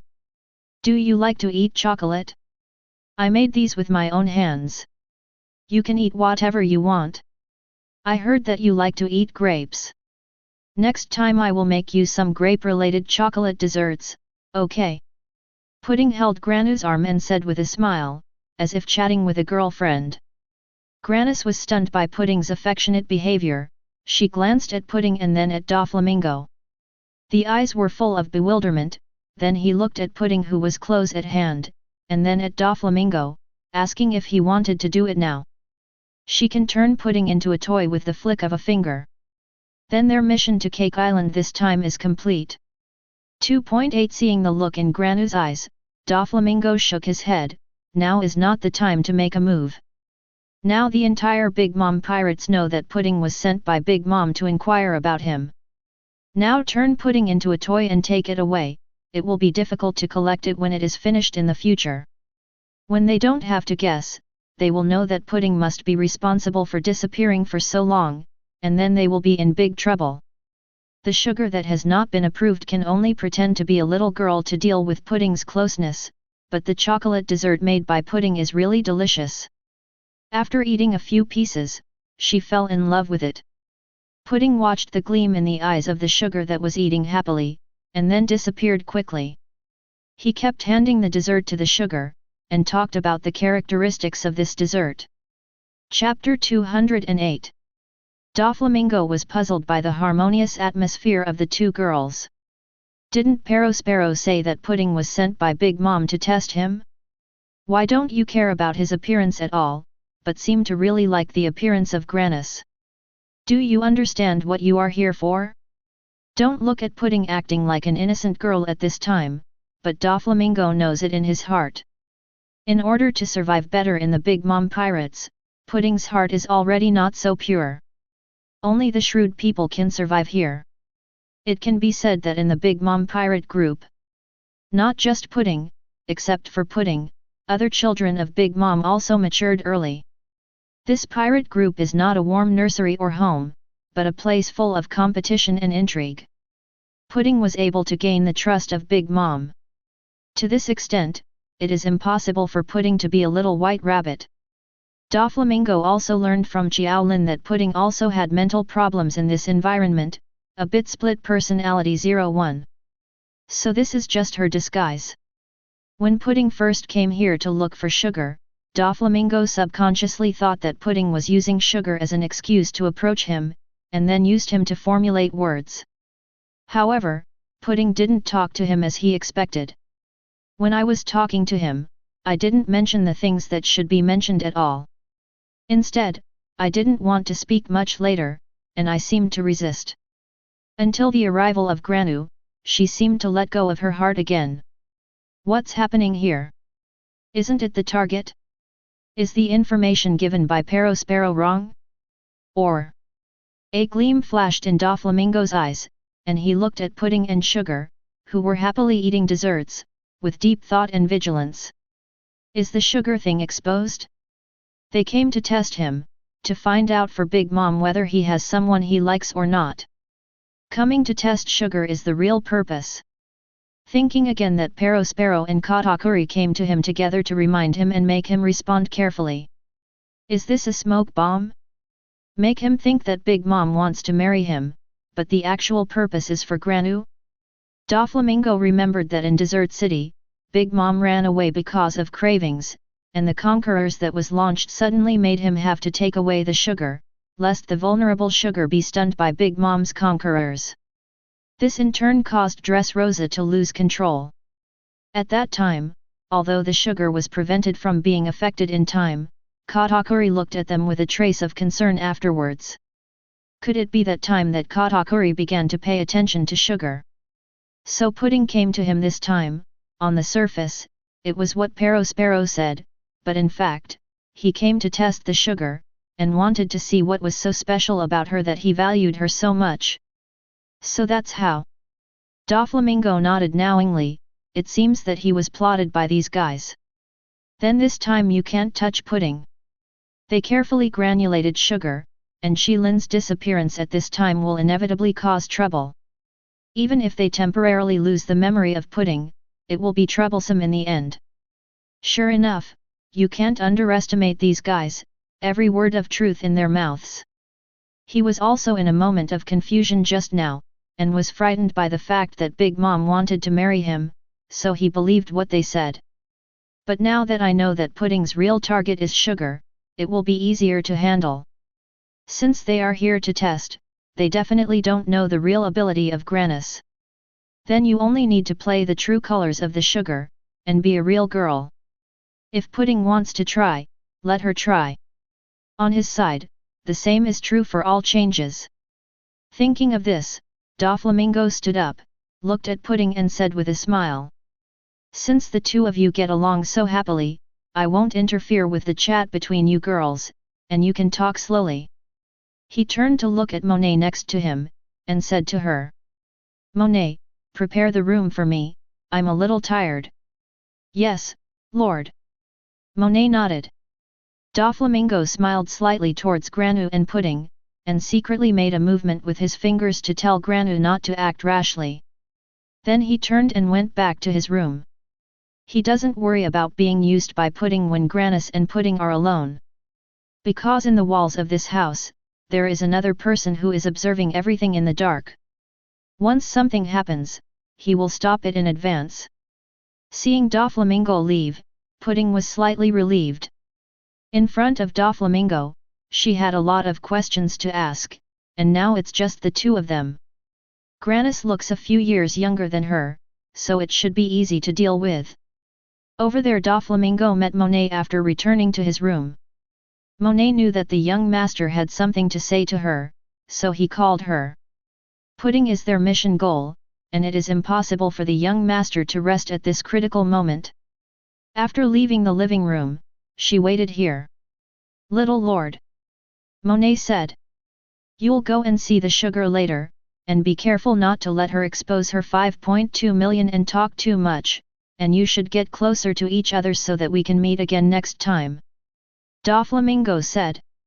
Since he guessed that the other party wanted to inquire about Granu's situation, the best choice was to let her be an ordinary girl. In particular, the age cannot be revealed, because of the fruit of childlike fun. Granus's appearance remains unchanged, but in fact she is in her 20s and 30s just like Monet. This will not only ensure that Pudding will not notice the abnormality, but also continue to contact her as a peer. Although it is impossible to complete the task today, you can still find other opportunities, but before that, you must create conditions for the opportunity. Doflamingo added. By the way, if you are talking about me, remember to say that I already have someone I like, and I will use Violet to deal with her. Don't say too much about other things. She didn't just come to chat with Granus. Yes, young master. Monet nodded, but she was a little confused about the following things. Why did the young master know that Pudding would ask Granu who he likes? Could it be that the purpose of Pudding's visit to Suzuki this time is to know about this matter? Why? Monet was full of doubts, but after listening to Doflamingo's order, she hurried back to the living room. Here, Granus and Pudding are still chatting, so don't let her get caught up in too many stereotypes.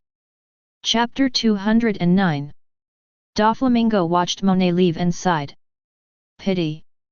Pudding has been delivered to your door today. If you don't think about the future, you can finish this task now.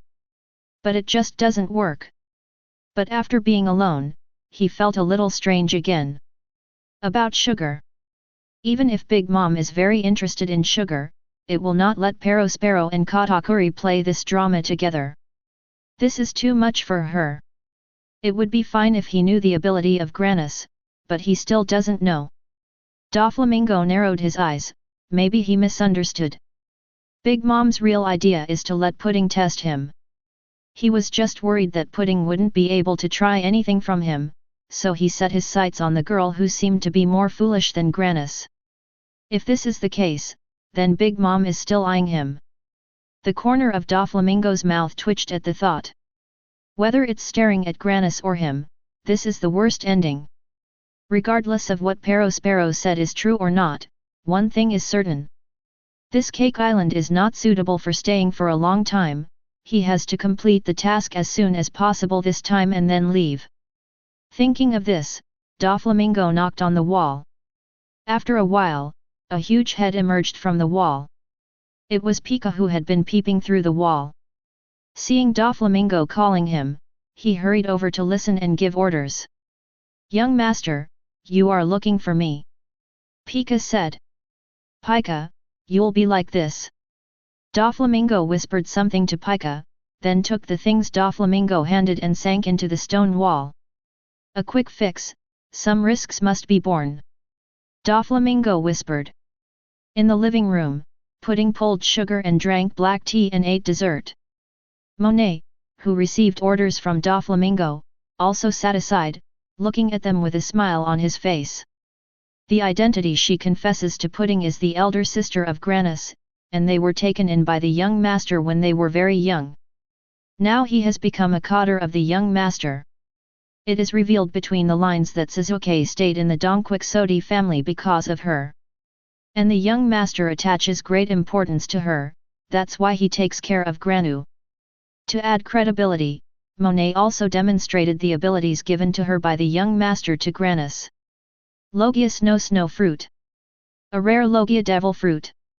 Pudding looked at the snowball spinning in Monet's hands, and clapped his hands in amazement.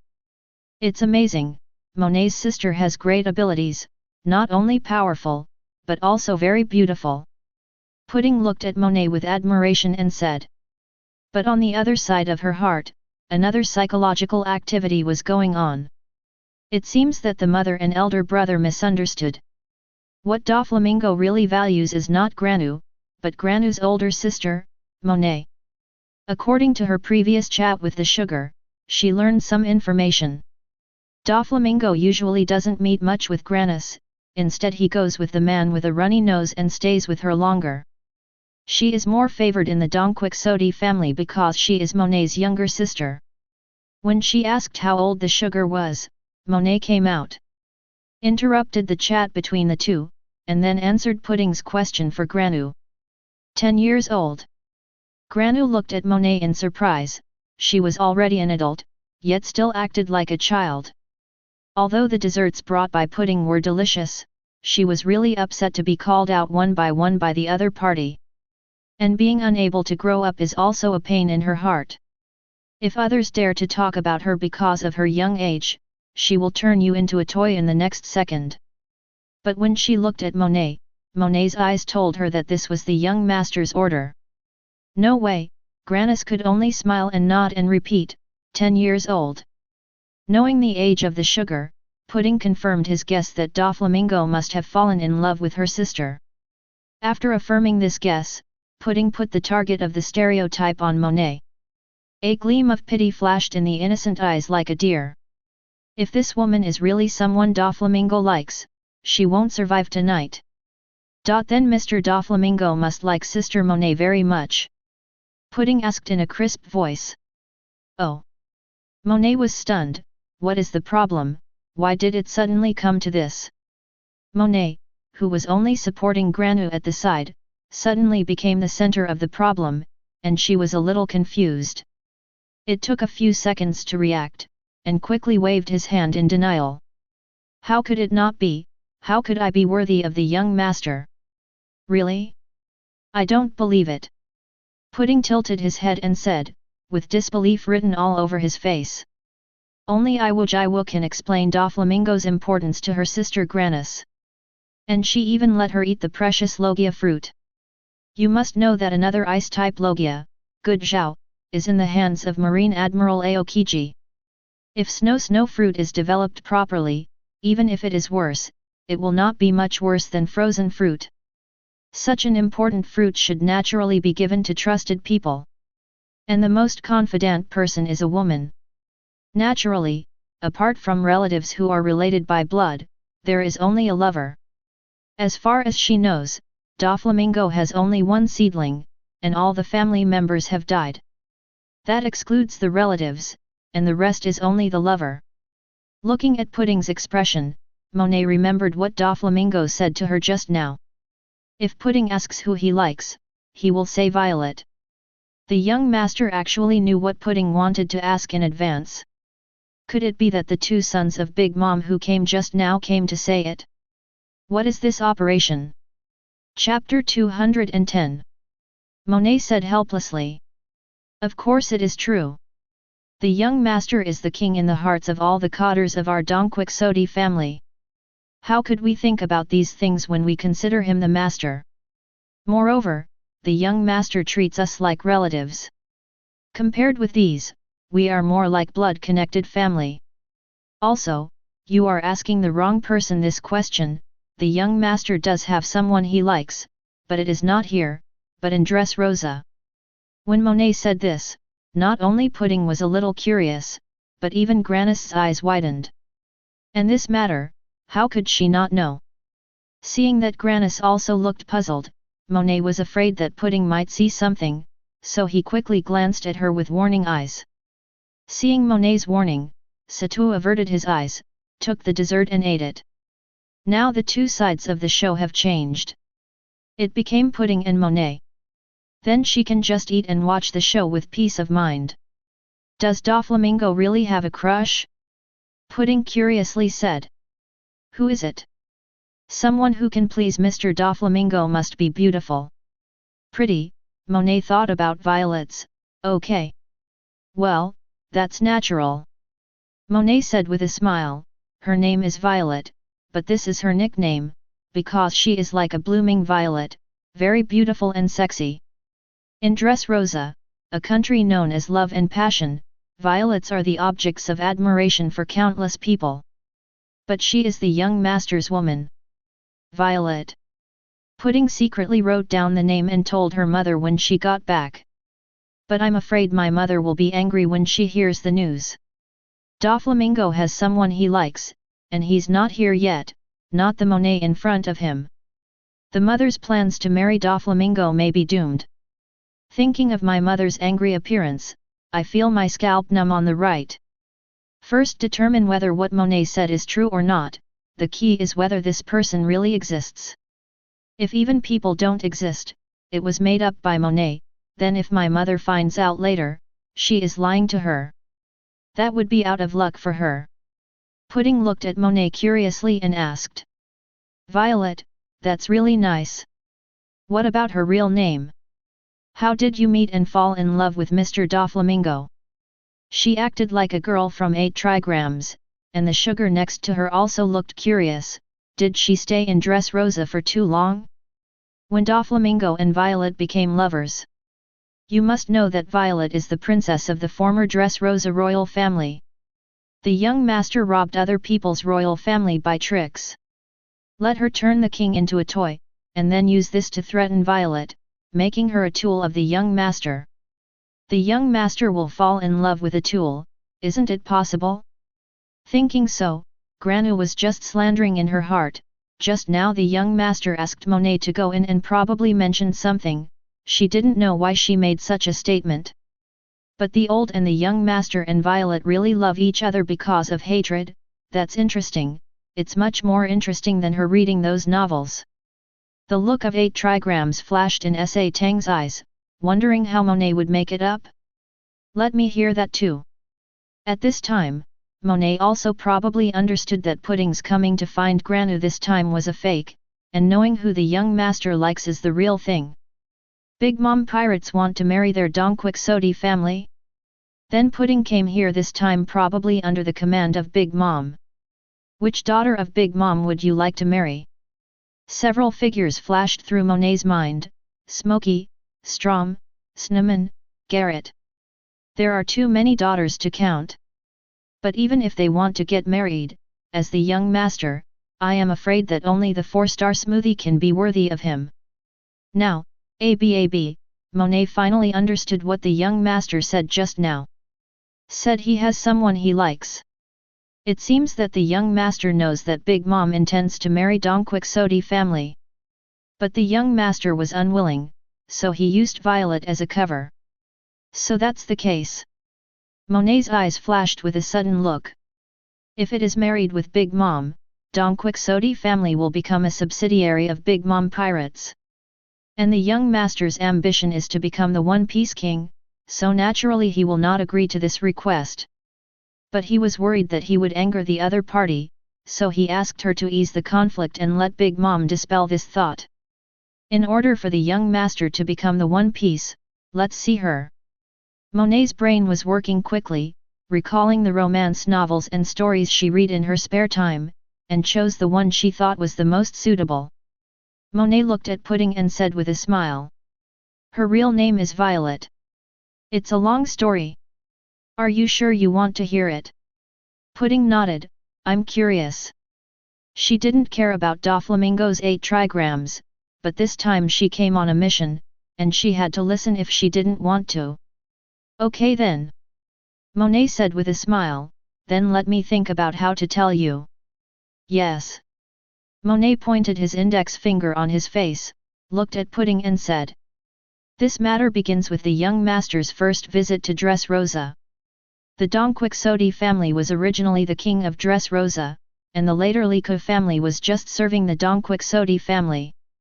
After the Don Quixote family left Dressrosa, they represented the country.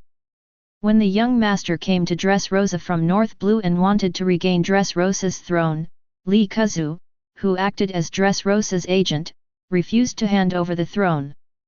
This made the young master furious, so he set up a plan to force King Liko to abdicate. The king of Liko did not shed tears when he saw the coffin, and under the wisdom of the young master, he could only enshrine the throne. The young master who won the throne should have killed the greedy King Liko, but when he did it, a beautiful girl stood in front of the young master. Is this girl Violet? Pudding asked. That's right. Monet nodded. She is Violet, but she has another identity, that is, the daughter of King Riku, the princess of Dressrosa at that time. It turned out to be like this. Pudding's eyes widened.